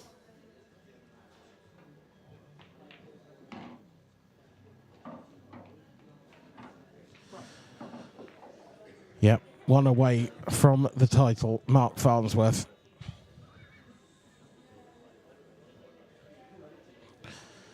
And, I mean, regardless of what happens, Matt Steeper can hold his head high here. He's had a great day. He's had a great run. And even in this final, you know, we've said, as you said, absolutely rightly, it's one missed chance. It's not like this has been a submissive performance. It's not like he's just rolled over. Yeah. Like I said, Matt's class. Right? Let's not sugarcoat it. He is a class player, isn't he? Yeah, absolutely. He's had a great run. I mean, he's had a ridiculous draw as well to get this far. Yeah. I mean, Lee Shepherd's been in brilliant touch. Ross Fernie before that. Yeah. And, you know... Craig Brown. Yeah, it just doesn't get easier the further down the list Before that, another you go. before that, didn't he? Corey Reese, I mean... Yeah, so let's just look at his run to the final. Sean Corkish, a local from the Isle of Man, but a good stick nonetheless. Then 7-3 over Corey Reese, 7-4 over Craig Brown, 7-5 over Ross Fernie, 7-4 over Lee Shepherd. I mean, that's good enough to win most tournaments, isn't it, really?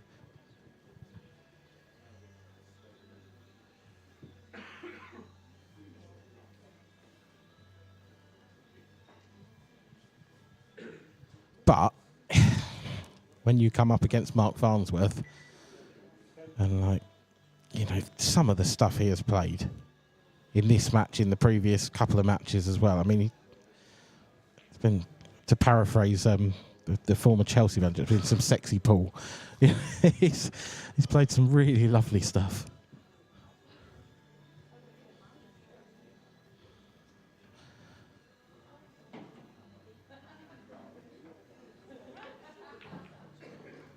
So, I mean, Matt's so unlucky. That's his break, off his break, isn't it? Yeah. He's had to, he's so unlucky, really, to not be on a golden chance. Because the break's solid. It is a solid break. It's just got nothing on. The wheels have fallen off a little bit now, haven't they, for Matt? Like, it's not dissimilar to the final couple of frames of your match against Mark, to be honest, where it's just stopped working. Everything stopped running for him. Happens, doesn't it? When you're going to win these events, you need to have that run, don't you, sometimes? It's not like he didn't play some great shots on it. Oh, absolutely, yeah. But, Matt, I mean, if Mark takes these out, then he's not going to. Exactly, so now, do we go reds or yellows? Reds. That's not a question, is it? The reds are... You know, Mark only went yellows because he was forced into it.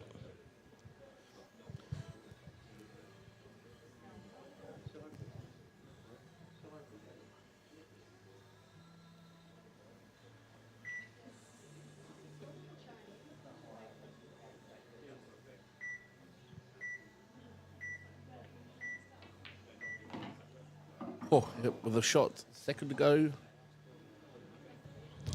He certainly took his time on that. Didn't realise he had used his extension, I'm guessing. Yes, he has, yeah. Well, that needs to... It's okay. It's okay.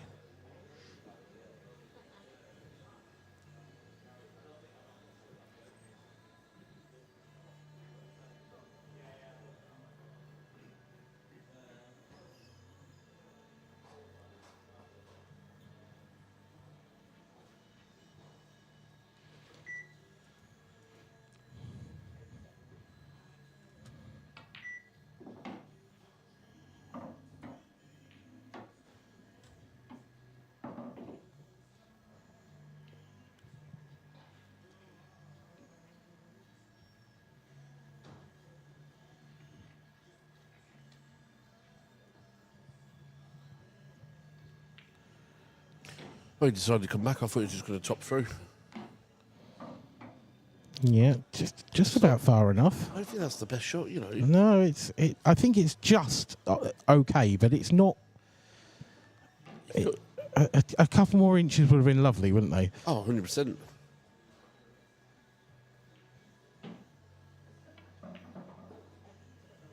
That's just that. I thought that was wide for a second. Yeah, so did I.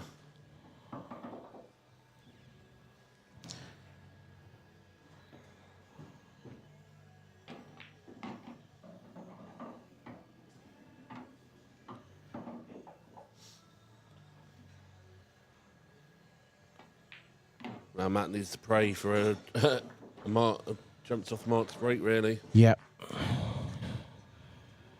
Yeah, he does. Two ladies game still in full swing. They'll be going on for a little bit longer, you would think. Let's just have a quick look, see if there's any score updates. Marianne Ward now leads Kelly Egan by 3 frames to 1, although Kelly's just racking up, so that might be 3-2. Looked like Kelly might have just been walking to the table there to get back on. And Claire Biddle leading Alexandra Cunha by still the odd frame, just 1-0 in that one. I do like the look of these tables, all sort of uniform, and they're quite pretty pool tables, aren't they, these? What's the worst table you've played on? There's one for you. I'm not getting someone to with me, mate. I'm not having anyone. No, I'm not even telling you. No? No, because I get no one sending me a thing through the letter. Oh, fair enough. I mean, back when I used to play local league, there was a pub near us that had like red speed cloth and blue balls, and I think it was blue and orange. I think you meant like company table. Oh no, God no, no! I just mean like where you get some real rough when you play local league and things like that, don't you? My local league, actually both of them, Leicester and the Melton League. The tables are not the better. Like when you're at the clubs, it's right, but when you're at the pubs, I played at a social club the other day. Yeah, rubbish. No good. No, I won't ask you to name it. It's fine. Oh, I'll tell you, South Wickersham Working Men's Club, absolutely diabolical. Don't hold back. We're in the Premier League and you're playing on shit. Oh, sorry, right, and rubbish. Absolutely. We rubbish. apologise to our viewers at home, but yes, absolute rubbish. Probably listening as well. Mark Farnsworth with another chance to get over the line here in this final.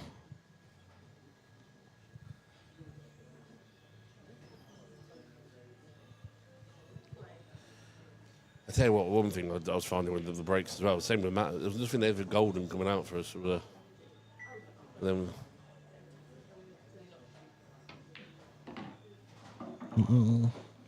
the red near the black's the last ball, isn't it? Yeah, it has to be. Because obviously the black will only go to the top left, so you've got to get right on that as well. You've got to be approaching that from the left-hand side. He might have the wrong side here, you know. Well, he's on the right side, but I mean, he hasn't got enough angle to get back up the table. It's quite straight, this, isn't it? He might be forced to take his punishment there and just top it through and take the thin cut on like he is, yeah. He might be able to play it with right-hand sides, which misses the yellow.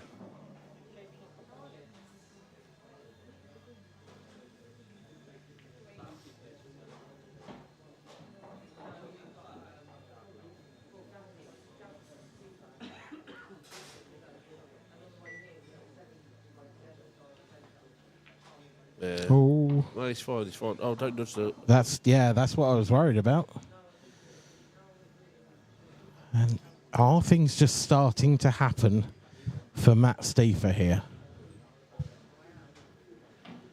I think he plays the double. Plays the double there. Because if you stun the red, if it is, I can't tell from here. Oh, he's not even looked at it. No, lots of bottom right on this. Trying to swing round into them. He's made it as he finished on a ball.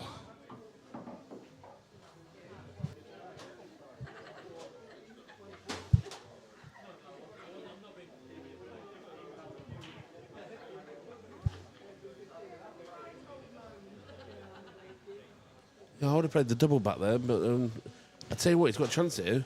Yeah. Got this in the middle. Other red into the opposite middle. This needs to go. But it has. It has. Just about. He's got to screw into the black, hasn't he? Or do you think he can miss it? I think he's got to screw into it, because I think if you miss it, the in-off might be in play.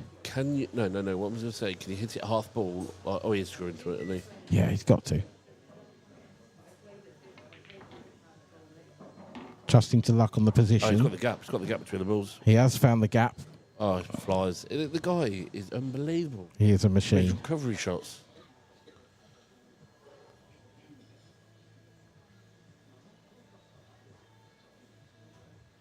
Fair play, innit? Yeah, I mean, Matt can have no complaints. It's been a brilliant performance from Mark Farnsworth, and he puts the cherry on the icing on the cake of a fantastic weekend for himself. A fantastic weekend for both these players. Matt Steeper with the final appearance, but it is Mark Farnsworth who takes down the title he so desperately craves. Plenty of mileage still in these two ladies' games. But, what we'll say for now is thank you to Scott Anderson. Well, I've got to go and take some lights down. I hope it's not raining outside. I don't want to get soaked. But, it's goodbye from us in the commentary box, and we'll hand over to the arena where Mark and Kev are getting ready for the trophy presentation.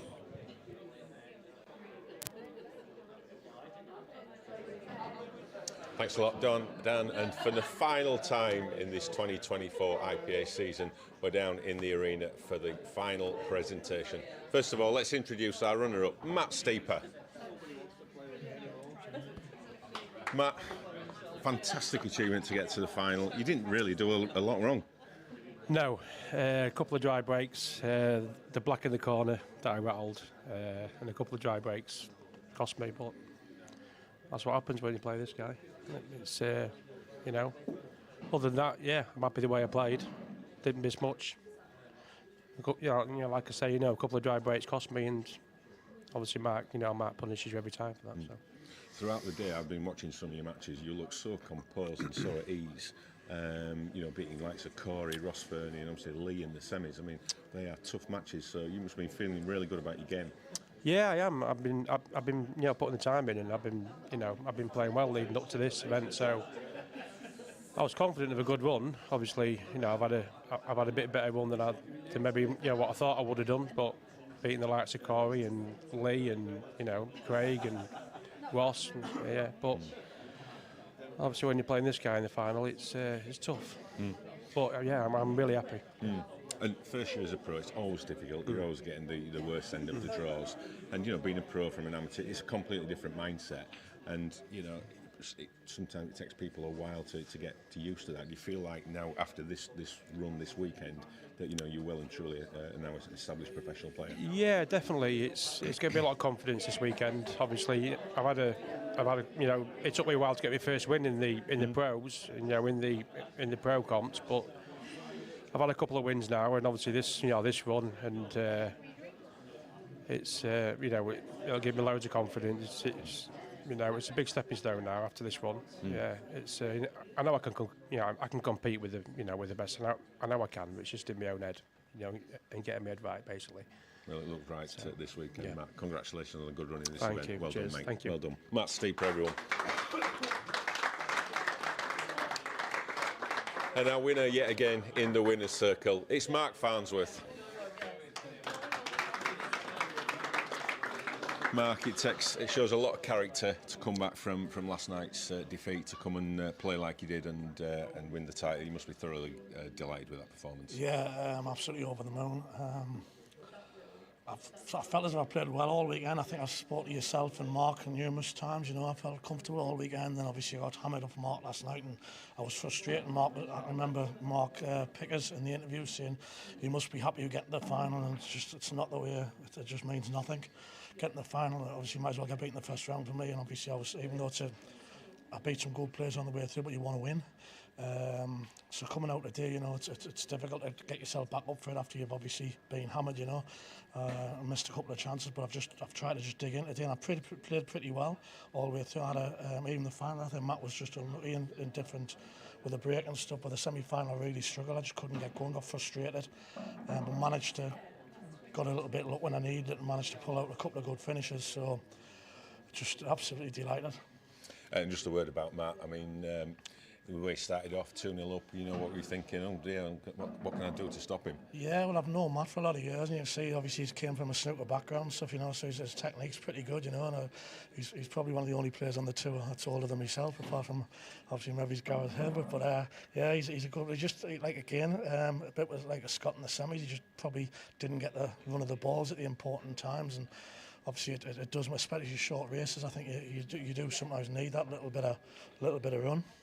And obviously you've won everything in the game, you know, world titles, everything, being pro number one for multiple years. And you know, I said earlier, you know, what would it mean to you to win this title?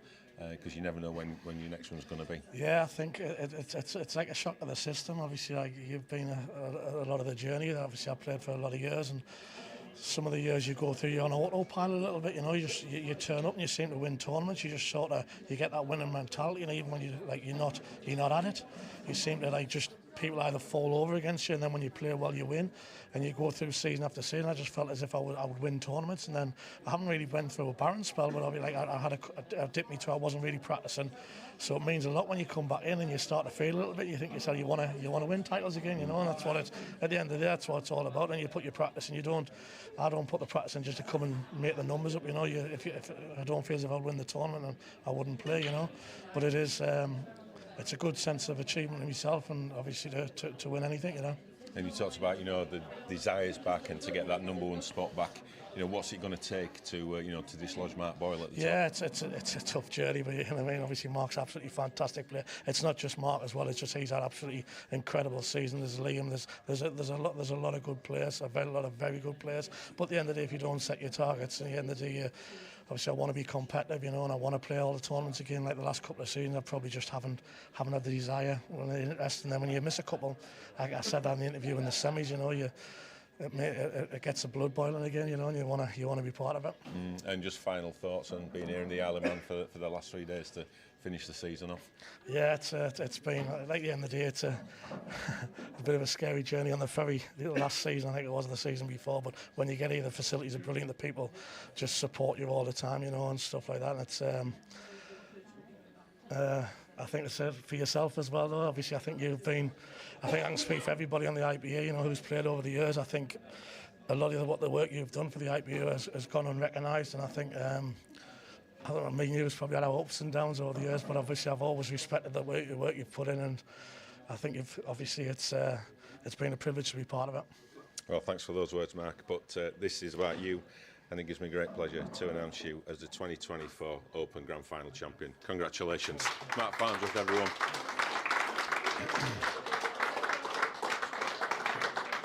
So Mark Farnsworth finishes the 2024 season off in style with yet another piece of glassware for his ever-burgeoning trophy cabinet. Well, that's it. That's a wrap from us for 2024. We hope you've enjoyed the season, all the fantastic matches that these players have put on for us this year. It's been absolutely tremendous, and you can catch all the highlights of all the season on our YouTube channel. So if you've got a few hours spare, that's definitely one place to go. So from everyone here at the IPA, it's a very good night. Thank you.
I've